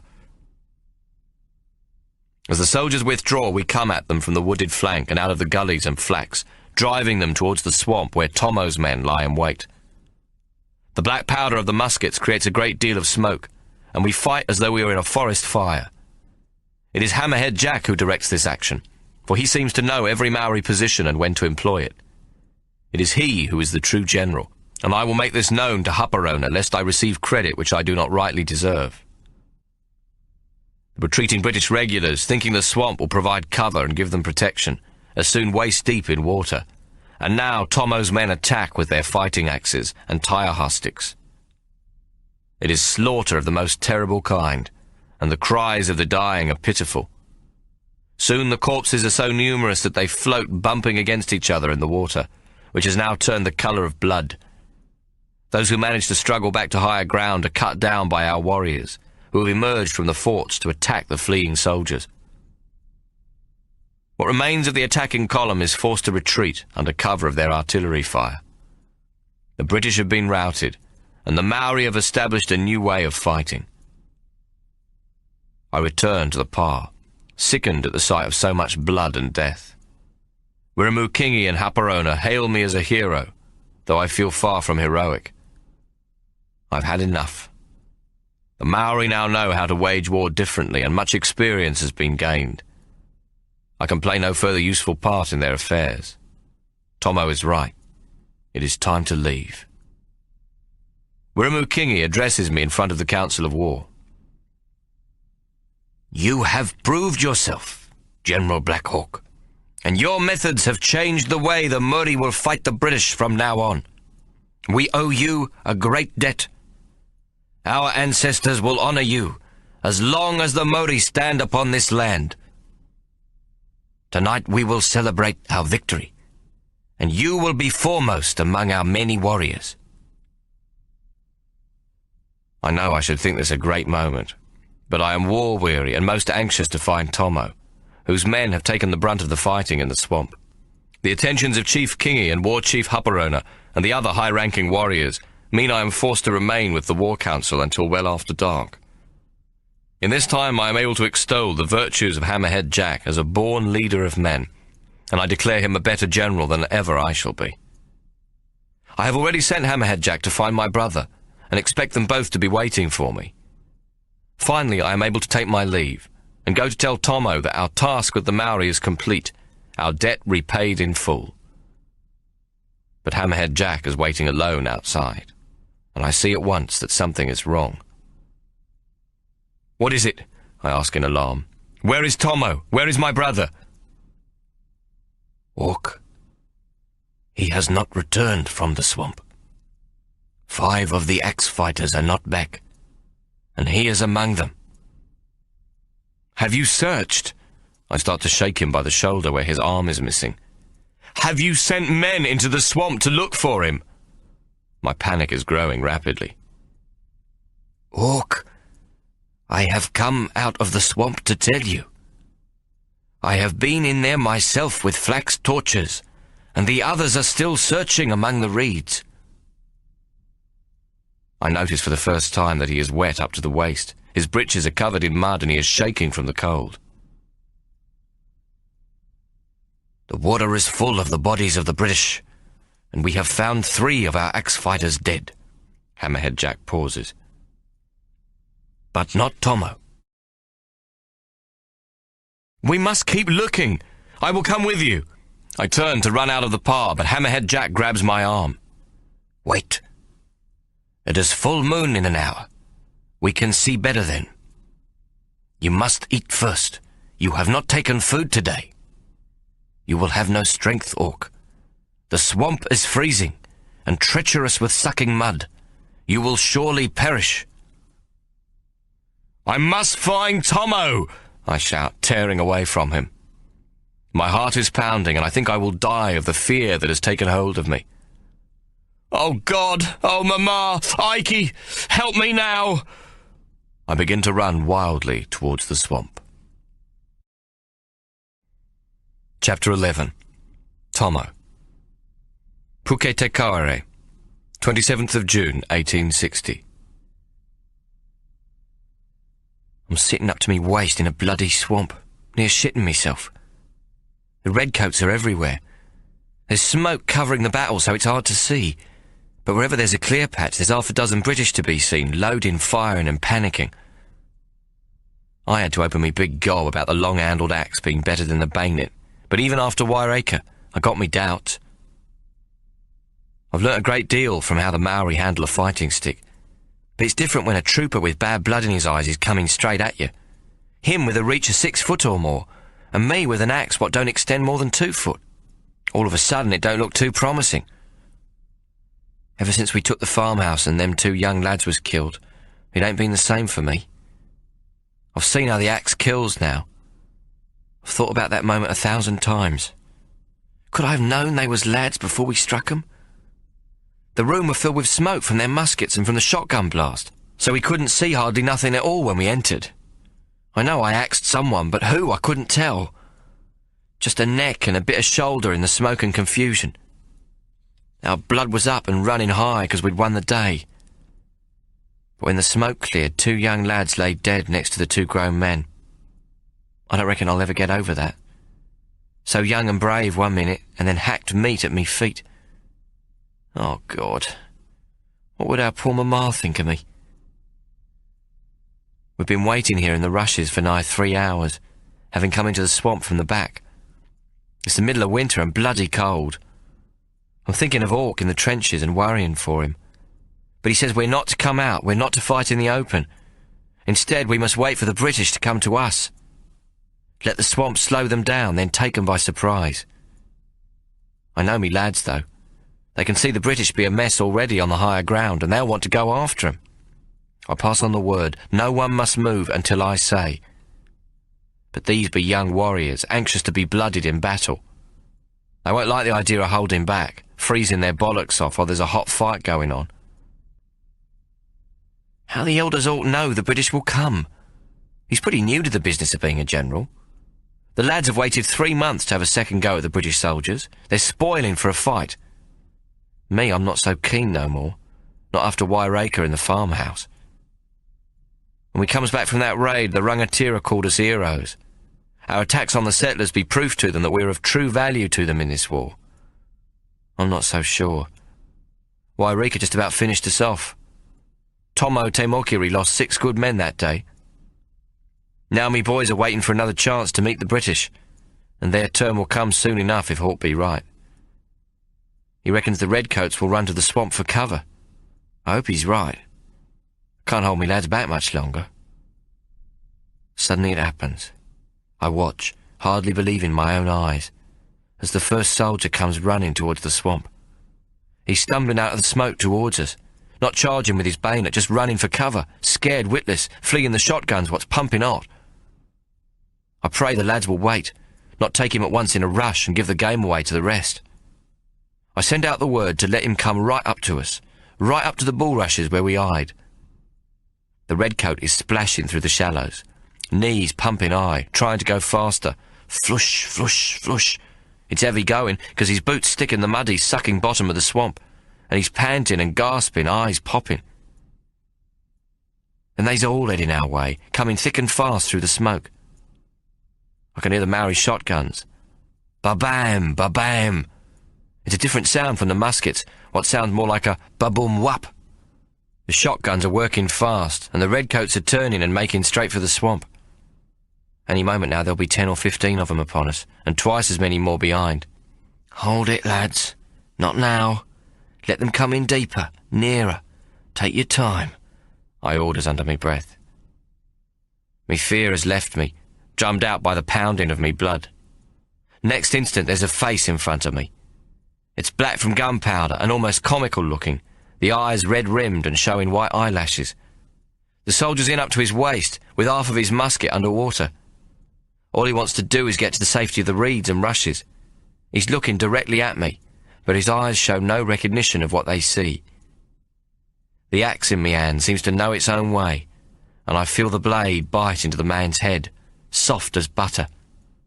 The poor sod don't have time to think, from the moment he sees me to the moment he's dead. Now the British be everywhere around us. Some is trying desperately to fire, but most has come into the swamp with their muskets unloaded and not ready to use their bayonets. They're belted and booted, and their shako caps sit high and awkward upon their heads. They be weighed down with their packs and most clumsy like. With us bare to the waist and carrying nothing but our light fighting axes, it ain't no contest. The men at the front are forced towards us, as others come in behind them, pushing them forward in their haste to gain what they think is the safety of the swamp. Another redcoat comes at me now. He's seen his mate die and he's got his bayonet at the ready. "Bastard!" he shouts, and tries to run me through. It's clumsy stuff in the water, and I brush the bayonet aside, hitting him on the jaw with the butt end of the axe handle. His head goes back at the impact of the blow, baring his neck with the strap of his shako biting into it. It's clear and clean-shaven, and me blooded blade finds its mark. It is all too easy, and he don't even have time to cuss again before he's a gargle of frothy blood sinking into the water. His eyes look sort of surprised, though his neck is almost cut through, and he's already dead before his head hits the drink. All around me there's screaming from the British, and shouting and grunting and whooping from the Maori lads. The strange thing is that the redcoats keep coming. They can see us clear as daylight now. Well, maybe not that clear, given all the smoke. But they must not know that trouble lies ahead. They're at the edge of the mud, not yet in the water, but they don't turn back. They just keep coming, shoving on those in front as they line up to die at the hands of the Maori axe fighters. And then I hear the shotguns on the flanks driving them towards us. Ba-bam! Ba-bam! If they keep coming like this, we'll soon be too weary to kill them all. We're fighting in the water, and the mud is heavy going, and there's too many of the dumb bastards for one afternoon's killing. From the corner of my eye, I see a soldier coming at one of my lads from behind. The Maori don't see him because he's fighting another trooper with a big yellow moustache what's trying to stick him. "Die, nigger!" shouts the moustache. The redcoat behind has his bayonet ready to run me lad through the back. I got no choice, and me axe leaves me hand. It flies through the air and takes the trooper in the back of his head, splitting his skull and lodging itself tight. The other man sees this and stops for 1 second, and that's enough for the Maori's axe to take him. I starts moving towards him, shouting to the Maori lad to grab me axe. The trooper I've hit has sunk slowly into the swamp. He is dead, but he must be resting on his knees somehow, his head still showing above the water. Me axe handle pokes up out of the crimson water still stuck in his skull. But in all the noise, the lad I've saved don't hear me, and moves forward to take on another redcoat. In the back of me mind, I think I hear Hammerhead Jack shouting behind the smoke on the higher ground. There are bodies floating everywhere, troopers' jackets stained dark from the swamp water, with little air pockets of brilliant scarlet bobbing above the surface, bright lilies in a blood-red stream. A few wounded redcoats try to beat a retreat in the shallows, but they don't last long. The mud sucks at their boots, and most slip and fall to their knees. The Maori lads have stopped their whooping, and has turned into a killing machine. The axe kills more surely than the musket, and more swiftly than the bayonet. Its aim in a good warrior's hands is always to the head or the neck. I'm wading towards my own axe, its handle now only 6 inches above the surface. The trooper's head has gone under. I hear a shot ring out, and suddenly I'm knocked over. I'm down under the water, kicking out wildly, trying to catch me breath. Bloody hell! I've been hit. There is a terrible pain in my head, and I tries to come to the surface, kicking and flailing my arms. The top of my head bumps against something, and I push against it. I try with all what's left in me to push me noggin past whatever's in me way, but I can feel my strength failing. Then it's lights out for yours truly, and I don't remember nothing no more. When I come to, all is blackness, and I can't open me eyes. Around me frogs is croaking and crickets chirping. I know I'm in water, suspended like, not floating, though I'm not sure how my head comes to be above the surface. I am frozen stiff, so I can't tell whether my feet touch the bottom or whether I float upright. I try to force my eyes open, but they stuck closed. Perhaps I think they are open, and I'm dead, or I've been blinded by the musket ball what hit me. Me head aches something terrible, but I have my senses about me, only I can't move or see nothing. Slowly it comes to me. My eyes are stuck with blood, dried blood, my eyelashes glued together. In the distance I can hear singing. It's the singing what brings me back. The Maori is singing in the forts, singing their victory chants and shouting their fierce war cries. I must try to get my arm up, but it too seems stuck. How is my head held up out of the water? Why don't I sink? I try to work my eyes open again, but cannot. Then I use me name. It's Hawk, shouting, "Tommo! Tommo!" His voice is hoarse, as though he has been shouting a long time. I try to answer, but nothing comes. Then I hear a swish of water as if someone passes nearby, and small waves lap against me head. Hawk is passing me, calling for me, and I can't say nothing. I can't lift my arm or kick or shout out or move me head. Inside I'm screaming, and for the first time I truly know how it must have been for Hawk when he were dumb. An hour or more passes, and then someone goes by again, calling out in a desperate voice. It is Hawk, still calling my name, though his voice be near gone. Suddenly there is a bump as Hawk brushes into whatever is holding me. I hear a gasp and a great howl, like the cry of a hurt animal. Hawk pulls frantically at me, sobbing in big gasps as he lifts me from the water in his arms. "Oh, Tommo! Oh, Tommo!" he bawls. "Oh, Tommo, what have I done? I have killed you." He splashes out of the swamp, and I hear others shout, then Hammerhead Jack's voice. I'm laid down on firm ground, and a head is put to me chest. It is Hammerhead Jack again. "Tommo, good," he says. He starts laughing. He can't stop, and others join in. Then everything goes dark as I fall asleep or pass out. When I awakes, I can see again. I'm lying beside a fire, wrapped in blankets, and my whole body aches as though it has been clubbed. But I ain't cold anymore, though my head still hurts fierce. Hawk is seated cross-legged beside me, his head on his chest and his hands in his lap. He is asleep. I am so tight-wrapped I cannot move, though I can wiggle me toes and move me fingers. Best of all, I can see, but me throat's terrible sore from the cold, and I doubt I can talk. I look at Hawk sleeping, and the tears run down me face. Don't know why, but I can't stop crying.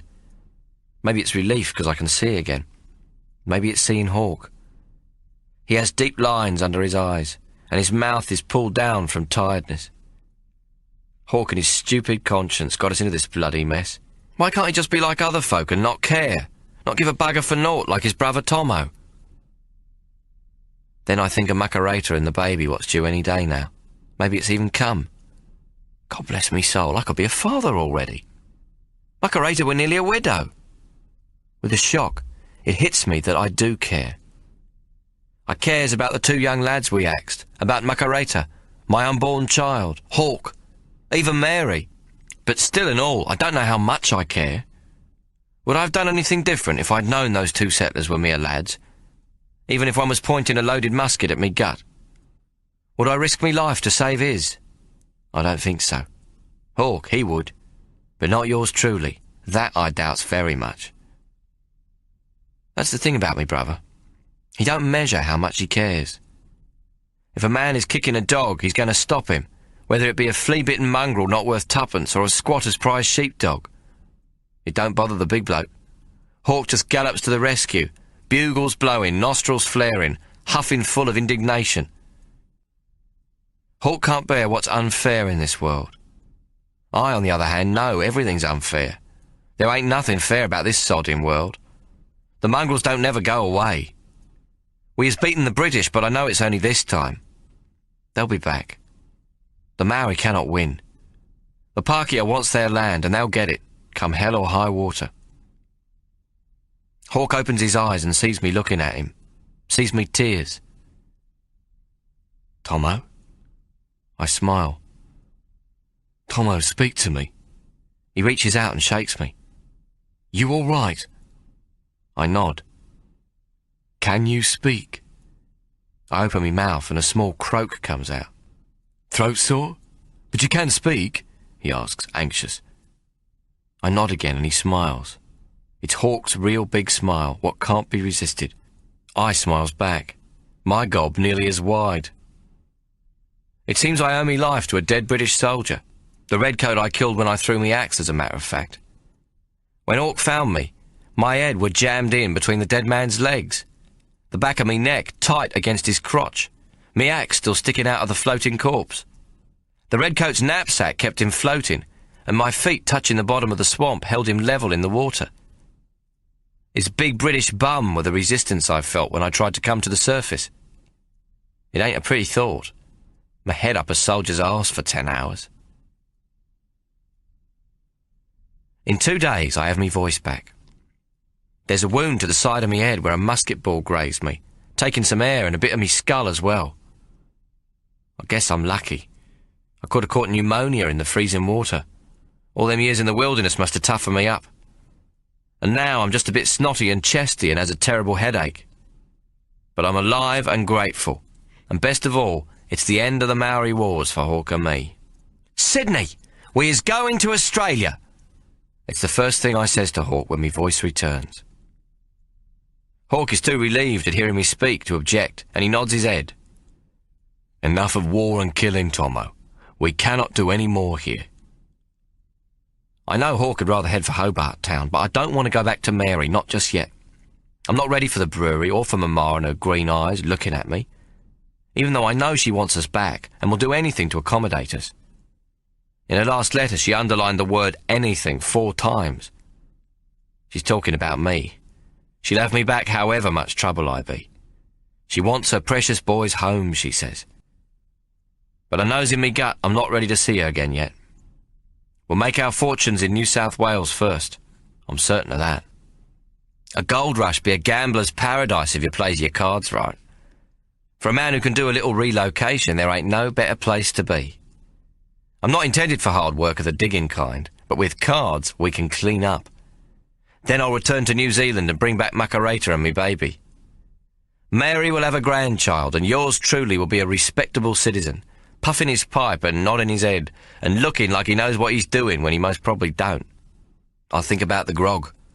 I ain't been near the black bottle for nigh on 4 years now. Perhaps I be cured of the drink at last, but I ain't been tested yet. Sometimes the craving still comes upon me awful. It gnaws at me gut, rips and snorts, and leaves me tongue hanging out, panting for it. Other times it goes away for days at a time, and I thinks it might be over. Perhaps having a woman and child to care for will help. I wants to get back to our village and see Macareta, to hear her soft, happy voice, to have her hold me tight in the dark, and if our baby be born and she be well enough, to make love to her again. Now as I lies here and thinks of sweet Macareta, I realise how hard it will be to part from her and from our Maori friends. They's been so good to me, Hammerhead Jack and the others on the whaling ship, with their axe revenge on Captain Mordecai O'Hara and our escape from the jail at Kororareka. The one-eyed, one-armed giant is overjoyed at my recovery. This morning he comes to me and says, "Always, Tommo, when we fall in the water, Hawk comes to fetch us." He throws back his ugly noggin and roars with laughter at his own joke. But mostly I owes me thanks to Macareta, what loves me in every possible way. When I cries out in me sleep, she soothes me and holds me tight, or quietens me by letting me love her. At last we take our leave from Chief Kingy and War Chief Haparona, for I am strong enough for the journey back to our own tribe. There has been much praise heaped upon us and lots of feasting. Our fighting axes has killed more British than the muskets or shotguns, and I am made rangatira. I am pleased, for it means Macareta will have a higher status in the tribe of Chief Tamihana, and when we're away, she'll be especially well cared for. Chief Tamihana has grown in reputation among the Maori tribes, for though he is known as the Kingmaker and Peacemaker, he is now also known as a chief what is prepared to fight. His axe fighters has played a decisive role in the Atiawa people's victory. Hawk, in particular, has been honoured for the work what he's done, and the honour is equally Tamihana's by rights and tradition. In his farewell speech, Chief Wiramu Kingi says that we has both honoured the Maori people in battle. Hawk has proved he has the heart and mana of a Maori. There is nothing he cannot ask of the Atiawa tribe, save a chieftainship, what can only be bestowed by birth, though all says Black Hawk would make a very good Maori chief. Hawk, as usual, don't ask for nothing. He just says it's been an honour to serve the old chief and his brother. Honour? I near loses me flaming life, and Hawk speaks of how privileged we be to serve. The chief says they want one of our ancestors to be included in the Maori tribe, to become an ancestor of the Atiawa. What ancestors, thinks I? Ike Solomon be the only male what we knows, and he ain't either of our natural fathers. Ain't no good telling them about our true papas neither, because we don't even know whether they be alive or dead. Maori can't have no female ancestors on their Council of the Dead, so we can't give them the fat old whore, sperm whale Sally, our true mother, or Mary, what I reckons might be of some use to them. More than them, we ain't got no ancestors to speak of. But to tell the Maori that would upset them something terrible. You must give the Tohunga the name of your greatest ancestor, and we will include him with our own, him you wish to sit beside the great ones. Will you tell us now who this shall be? Chief Wiramu Kingi asks, very solemn. I can see Hawk don't quite know what to say. He can't insult the Atiawa by giving no name, like we don't want our ancestor to be included in their tribal company. He scratches his head. There is one, he answers, to my surprise. The old chief turns to his tohunga. Black Hawk will give us this ancestor's name, and he shall henceforth be in all your councils. The tohunga don't look so happy about this instruction. They don't seem to think it's a good idea, but they can't come out and say it right there in front of us. Maybe later amongst themselves they will have the necessary arguments. Ike Solomon, Hawk says slowly. Iki Sloman, all the Rangatira repeat. Iki Sloman, Iki Sloman. Ike Solomon, Hawk pronounces it carefully. We have it, Chief Wiramu Kingi announces. Iki Slomon. I'm hard put not to burst out laughing, but Hawk stays serious. I am most honoured, he says, giving me a sharp look. And my brother is most honoured too, that our venerable ancestor will commune with yours. Our ancestor's wisdom will always be available to the Atiawa. On the affairs of the Pakeha he is a great expert, and will be happy to be on your side. I thank you deeply from my heart, and on his behalf. Tell us of this Iki Slomon, War Chief Haparona asks. To what tribe did he belong? What of his ancestors? What do you know of them? A great deal, replies Hawk. He belonged to the tribe of Israel, and his greatest ancestor was a most wise king, King Solomon. A king? The old chief looks impressed. And this king, was he black like you? Hawk ain't going to look at me in case he should laugh. No, he was like Tommo, like my brother. But it is said he took a black woman to his bed, the Queen of Sheba. Ah. A white king and a black queen. So that is why you are black, General. Hupperona nods towards me, understanding now how we come to be different, one from t'other. And Tommo is white. Well, yes, it was not quite like that, says Hawk, rubbing his chin. But Hupperona don't hear, or don't want to. Then we are most honoured to accept the ancestor of a great king to sit with our ancestors, he announces. I think he is glad we got a king, or someone what comes from a king, and is of the Rangatira. Everyone, even the Tohunga, now seems to agree that Ike should be a Maori ancestor of some prominence.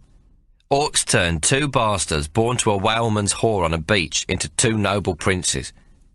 And there's old Ike, peacefully dead in the graveyard in Hobart Town, when all of a sudden, without so much as a beg your pardon, he's whisked away in the middle of some argument about who owes who tuppence halfpenny.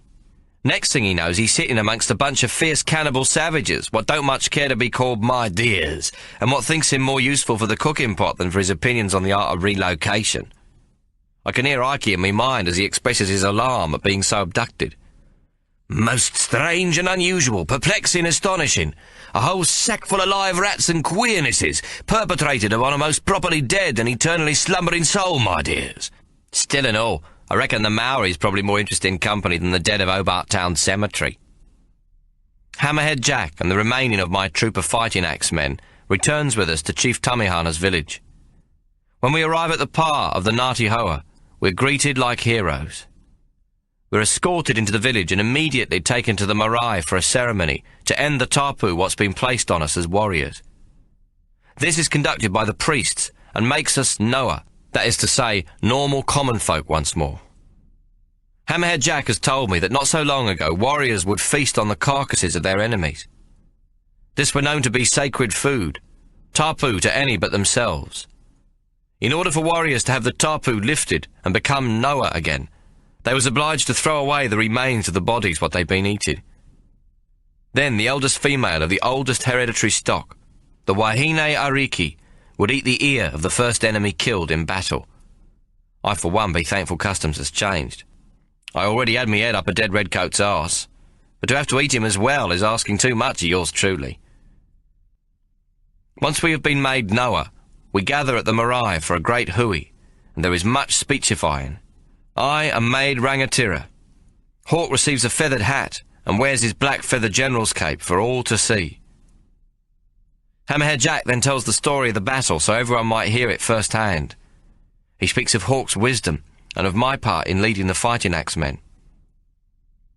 He tells of how I saved the young warrior's life, of how I was struck down and how I were rescued, giving it all in the most exact detail, including how I killed the soldier and then got me head stuck up his arse. All assembled laughs heartily at this, and one of the elders points to the bandage on me noggin. "Is that why you cover it?" he asks, to much merriment. "So, Tommo," says Chief Tamihana, "your new name shall be the man whose face has seen the worst thing possible in battle." I blush, for I think the chief is making merry again at my expense. But the Maori do not think this a joke, and they nod sagely and clap at me new name. A warrior's name earned in battle be like being a knight of the realm to the English. Then each of the axe warriors is named and honoured with a new song. Their names are took in by the Tohunga, and the dead is committed to their ancestors' care. War Chief Hupperona and Chief Wiramu Kingi have sent a special envoy to Tamihana, what now praises the tribe's warriors. The speech is long and boring, and tells of the part each Ngāti Hoa warrior played in the Ātiawa's great victory. It is most flowery, but our Rangatira takes in every word, and I can see they'd be terrible proud of all us lads. Then we go to a great feast the women has prepared in our honour, with 15 pigs slaughtered. I am by now desperate to find Macareta, for I ain't been permitted to go to our hut. I had hoped to find her among the women what prepares the feast, but she ain't with them. Nor was she in the crowd what came out to greet us when we arrived. I can't leave the hui until I am given permission, and it's very late at night before I can slip away. I has only just left the edge of the great fire when I am met by Macareta's mother. Come quickly, Tommo. Macareta is birthing. How is she? How long has she been in labour? Since you came back, since sundown. What? Why didn't you fetch me? I cry. Macareta's mother gives me a look. How may an old woman interrupt the affairs of men? She says. Come, there is no time. Outside our hut, several women wait anxiously. The old women are with her, says one as we approach. I got to see her. I begin to shoulder my way to the door. The women all draw back. It cannot be. It is bad tapu for the father to witness the birth, Macareta's mother says sternly. You must wait, please. Then tell me, how is she? But Macareta's mother goes into the hut without answering, and one of the women brings me a drink of bush lime fruit. It is a difficult labour. She is not well, she tells me, then asks if I want something to eat. I say no, and sit down to wait. From inside I can hear Macareta groaning and crying out. The sound tears at me very soul, and I keep asking to go to her, but each time I am most sternly refused. My hands are tied. It would only frighten Macareta to see me because of the tapu.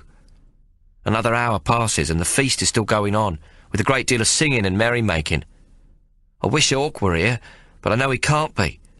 Chief Tamihana will want him to stay at the feast all night. Suddenly I feels them. The mongrels are here. I rise, not knowing what to do. I can feel them crawling under me skin, and the hair at the back of me neck stands on end. I swipe at me arms, trying to brush them off, and beat at me shoulders. Macareta's mother comes out of the hut, shakes her head, and starts to keen. It is the terrible shrill sound of women mourning. The others take it up immediately. They do not even look to where I am sitting, and it is as though I do not exist. Death has possessed their throats, and there be no place for a man within their heads. I push past them and run into the hut. One of the old women stands holding a small bundle what is squalling. Our baby. But Macareta is lying on a flaxen mat with much blood around her. She is breathing heavy, and a rasping noise comes from her chest. Her lips is cracked, and she is in a lather of sweat, with tiny bubbles coming from her nostrils. Macareta? I whispers, crouching down beside her. Macareta, it's Tommo. Tommo's come home. There is no sound from her lips, only the rasping of her chest. I take up her hand and hold it in my own. Macareta, it's Tommo. Can you hear me? It's your Tommo come home from the war. She is dying, the woman says. You have a daughter. I do not hear her at first. Then slowly it sinks in that she is talking to me as if Macareta be already gone. The pain in me heart starts to grow, not all at once, but quick enough. It climbs up into me throat where it fills me till I know I'll choke with it. "Oh, God, please don't let her die," I hears myself say, though whether it be inside my head or out, I don't know, for me fear and pain is blocking everything out. I put my arms round Macareta, who is on fire to the touch. I bring her hand to my lips and then crouches down and holds her in my arms. I rock her gently until my fear begins to fade and I can breathe and speak once more. "Please, Macareta, please don't die. I need you. If you live, I will stay here. I'll stay with you forever. Please don't die. Don't let the mongrels get you, me darling." I feel Macareta's hand come up slow and touch mine. Her mouth moves painfully, and she whispers once, "Tommo." She is too weak to say more, but I can see she is trying to speak. Her lips open, then close again, then open. She is trying hard to gather breath. "What is it? I love you, Macareta," I sob. I feel her squeeze my hand again. There is no strength left, and it is less than a child's hand putting pressure to mine. Then a tear falls from her left eye, Another follows from the right, rolling ever so slow down her beautiful sweet face. They roll across her cheeks and over her chin. In a whisper I can hardly hear, she says, "Tommo, it is a girl. I am sorry." Then she opens her eyes and looks at me, and I sees the love she feels. "Tommo, will you forgive me?" "Margareta, it doesn't matter. Please, please, live me, darling." I'm sobbing, shrieking, unable to hold back any longer. "Please." I am now begging her, but she gives a small sigh, and the life goes from her. I weep and weep. I do not hear the midwife leave with the infant. I cradle Margareta in my arms and rock her, as though if I should hold on tight enough she may live again. Everything is still. Outside the women are keening. It is like a pack of dogs baying at the moon. The mongrels have won again. Me head aches, something fierce. Me tears are frozen to the back of me eyes like shards of glass. Tommo needs a drink. Yours truly needs the black bottle. Chapter 12. Hawk. The Land of the Long White Cloud, July 1860. Tommo has gone. He left before dawn's light. I retire from Tamihana's feast at sunrise, too weary to think, and am immediately met by the old woman who is Margareta's mother. "Margareta is dead," she announces the moment I appear. Dead? I cannot comprehend what I hear. Dead? I repeat. Death through violence has been around me for so long that a death unrelated to war seems somehow impossible. "She died in childbirth," her mother adds. Now I am suddenly alert and cry out in alarm. "Tommo! Where is Tommo?" I should think first of dear Margareta, but it is concern for my twin which comes crowding into my head. Margareta's mother shrugs. "He is gone. I have not seen him." I try to gather my wits. Tommo gone. He cannot go without me. He is grieving, I feel sure, and cannot be far away. "I shall send some young boys to find him," I say to her. "What of the child?" "It is a girl. We have found her a wet nurse and taken her away. She is small but healthy." I nod, and the old woman sighs and moves away. So Tommo has a daughter, but his child has cost him the woman he loves. Why must my brother always suffer such misfortune? The mongrels, as he calls them, seem to abound in his life. I have not slept for nigh on 24 hours, and think the same must be true for my twin. Perhaps he has gone into the forest and sleeps there. I send several young lads to find him, though God knows how they will do so if he is in among the tall trees. "Do not wake him if he is asleep, but come back to tell me where he may be found," I instruct them, and the lads run off anxious to do my bidding. Weariness overcomes me. After I have slept a little, I must attend to Margareta and ask the elders and the tohunga to arrange the funeral rites. When I awake shortly before noon, the young lads are waiting outside my hut. "Have you seen him?" I ask anxiously. "We have searched everywhere, Black Hawk. He's not to be found. Some of the women who rise early say they saw him leave the village before daylight and take the path north." "The track to Auckland?" My heart sinks. "It is the same." "Thank you," I say. "Let me know if you see or hear anything more." They chorus that they will do as I ask. Slowly my suspicions begin to grow. The demon black bottle. Tommo has been pushed over the edge. My brother is back in the wilderness and wishes to escape into the oblivion of grog. I must speak to Chief Tamihana, but he is still asleep and I must wait.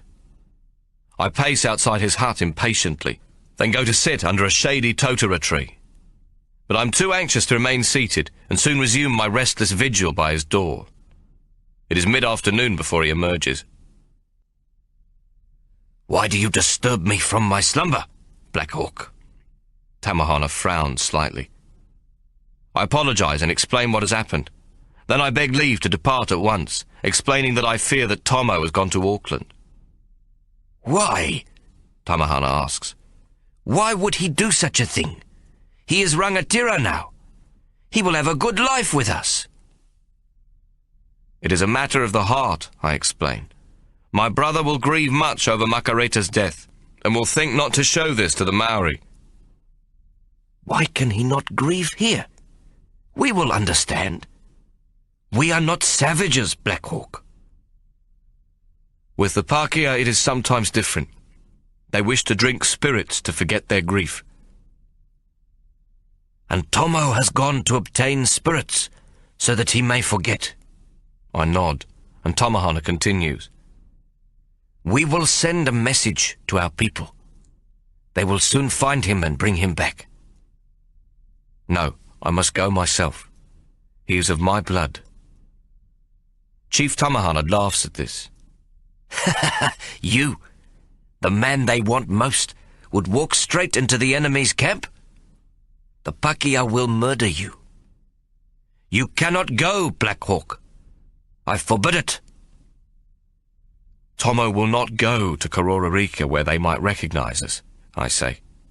My friend, they know who you are everywhere. Kororareka, Auckland, even in Wellington, they know of you. They know of the American Indian Chief Black Hawk, who fights for the Maori. But I do not look like an American Indian. The townsfolk will think me just another Maori. They do not know me by sight. Ha! There are no Maori who are so black and stand so tall as you. Nevertheless, I must go. I must find Tommo before he comes to harm. Sit, Tamahana now commands, indicating a bench. I sit, and a woman brings us food and drink. The chief's food and mine are the same, but are served separately, as it is tapu to eat from the same dish as Tamahana. Eat, Black Hawk, he says. I wish to talk to you as a friend. It is most foolish to go to find your brother. You must stay here, and I will send others to find Tommo and bring him back to us. It is then that I tell Chief Tamahana that Tommo and I have decided to leave New Zealand, and with his help return to Australia. He is silent a long while before he replies. A man cannot be held against his will. But we will miss you greatly, my friend. We have come to look upon you as a Maori. Your blood as our blood. He pauses. You have brought great honor to our people, Black Hawk. I struggle to reply. I have only used what I knew. That is all. No. Beyond that, Tamahana says. There is one thing you have taught us we shall always remember. Do you know what it is, Black Hawk? I shake my head. Do you not remember when you lifted War Chief Haparona's aide by the neck after he called you a coward? I look up, shocked that he knows of this. I am greatly ashamed to have done such a thing. He is a brave man. A brave man, perhaps, but also a foolish one, Wiramu Tamahana replies. What he did was a thing of tradition. What you did changed this tradition forever. I do not understand. What did I do? It was over in but a moment, and I thank God I did not kill him. Let me explain. If you had not spoken against staying in the Pa, no one else would have. When Tamati Kapene called you a coward, he was following tradition.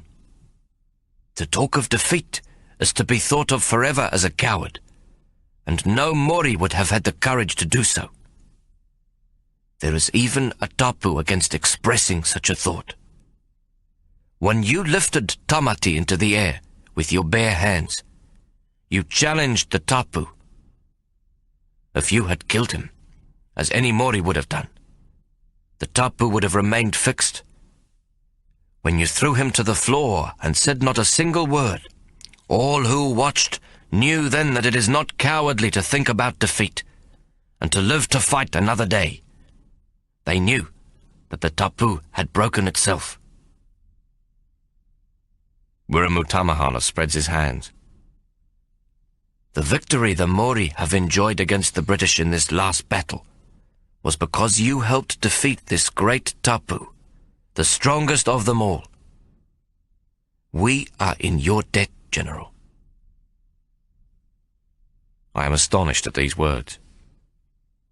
But it is to your people that my brother and I owe everything. When we first came, we were hunted by the law, and you gave us your protection and shelter. Tamahana smiles. You will always be welcome among the Mori, my friend. But it is too soon for you to join our ancestors. If you go to find Tommo now, you will not last one day before the Pakeha have your life. This time they will not wait to put you in jail so that they might hang you later. They will shoot you like a dog.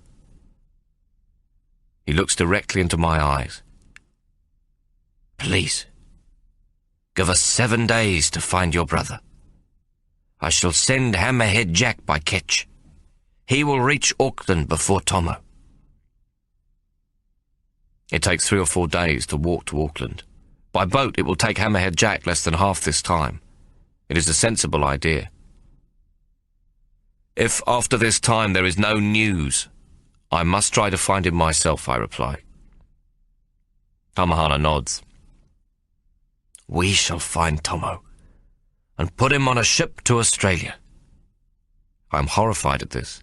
He cannot go without me. No, of course not, reassures the chief. We shall take you to join him and smuggle you on board at night. We will find a captain who may need our friendship should he ever return to New Zealand. Tamahana points to the dish of yam and pork. Now, eat a little. All will be well. You shall see. I take some yam and wonder for a moment how Ike is getting along with the Maori ancestors who were said to feast on unlimited amounts of roasted pork every day. Then I pluck up my courage once more. I have a great favour to ask you, Chief Tamahana. It concerns Tommo's woman and the name of their girl child. Name? What can it matter what she is called? A girl's name is not important. I understand and would not usually make such a request, but when we leave, and with the child's mother dead, I would wish for this girl to be well cared for. Her grandmother's hut is tapu, and has been burnt down, as is the tradition. The old woman, too, is tapu, having been associated with the dead mother, and might not live much longer. Last night you made Tommo rangatira. I would not wish for his daughter to be forgotten. Chief Tamahana dismisses this idea with a wave of his hand. She will come into my household, he declares. We will care for her. The old woman cannot come, but we will see she is fed until her tapu is lifted. Then she can join the child again. You need not worry. The infant shall be brought up as nobility. I thank Wiremu Tamahana profusely, but again he waves this away. What do you wish her to be named? He continues. We shall give her a Maori name. Or is it a Pakeha name you want? It is a Maori name, but it is not an unimportant one. What is it? Tamahana asks, curious now. Hine Titama, I say, preparing for the scowl to come. Chief Tamihana keeps his expression blank, but it is some time before he responds. Do you know that this is a name we can only give to a princess? How can I justify giving Tommo's girl child the name of the Dawn Maiden, daughter of woman made from earth? In our belief, to call a commoner or even rangatira thus would be blasphemy. unless she were, in her own right, a princess. I beg your forgiveness, Chief Tamahana. I did not wish to blaspheme against the ancestors. Now the chief looks at me hard. You knew this was not possible, Black Hawk, didn't you? Why, then, did you ask me? It was a most foolish thing. I had no right, I say, feeling myself suitably chastised. My friend, you are young, but you are not foolish. Is it because of the widow who came to you in the night? You know. My face grows warm. Tamahana nods slowly, then explains. Wiremu asked me why you seemed reluctant to take a woman. If you were to be killed, he did not wish you transported to your ancestors still a virgin. I told him I wished the Mori woman you took to be from the Ngāti Hoa, but he said that while he was responsible for you, she should be from the Ati Awa. Tamahana laughs, then shrugs. Ever the peacemaker. I suggested that she be from another Mori tribe, so that we need not quarrel. To this, the old chief agreed. But we wanted to be sure that this woman from another tribe was no less worthy than our own Wahine. So we asked for a certain princess, who was the young widow of a great warrior. She was ready to enter life again, to be made Noah. I try to conceal my anxiety at my next question. If I should wish to find her again, would you tell me how? Tamahana shakes his head. It is a matter best left alone. We shall find Tommo, and then you will leave for Australia. I know I should not persist, but cannot help myself. The thought of lying with the widow princess again clouds my judgment. My chief, I have a great yearning for Hinetitama in my heart. Will you help me? Tamahana thinks for a moment, his eyes cast down. Then he raises them slowly to mine. I will make a bargain with you, Black Hawk. You have two choices. You may find Tommo and leave for Australia, or you may have this woman and the children she will bring you and stay with us. You cannot have a Mori princess and leave the tribe. Will you forsake your brother for her? You must choose. I look to Wiremu Tamahana and hope the distress I feel does not show on my face. There is only one possible answer. It must be Tommo. Will you send Hammerhead Jack to find him before much harm comes to him? The chief nods slowly. He will leave within the hour, and he will be in Auckland long before Tommo arrives on foot. It is a day later when I am summoned to the marae. I arrive to find many of the rangatira and the tauhanga already assembled. I have no notion of why Chief Tamahana has called this meeting, unless it is to tell them of my leaving. I take my seat, hoping that at some point I may be allowed to ask for a good burial for Makareta. It is my wish she might be given some small honour in her death for the sake of her mother and Tommo. Despite my pleas, I have not been allowed to see Tommo's newborn child because of the tapu created by her mother's death and Tommo's presence at her birth. We are here today to discuss the business of a girl's name, Chief Tamahana announces. There is a murmur of surprise among the rangatira and the tauhanga. I myself am in some shock. Tamahana pauses for a few moments before turning to speak directly to me. Black Hawk, we have heard that Chief Wiremu has taken one of your ancestors, Iki Slomon, to sit among their own ancestors. Is this so? I stand, though I am too nervous to look into the chief's face. It is true, Chief Tamahana. My brother and I have been greatly honoured by the Ati Awa, who have declared our ancestor, Iki Solomon, to be worthy to sit among their ancestors. And did you not explain that this Iki Slomon is of the tribe of Israel, and directly descended from the great King Slomon himself? Chief Tamahana is missionary taught and knows more of the Bible than I. He will most certainly be aware that King Solomon is an ancient king of Israel, who can hardly be claimed as our direct ancestor. I stammer slightly as I try to explain. Yes, I told Wiremu that King Solomon was a great and noble king of the tribe of Israel. It is also true that the name of Solomon is given to the descendants of the great king.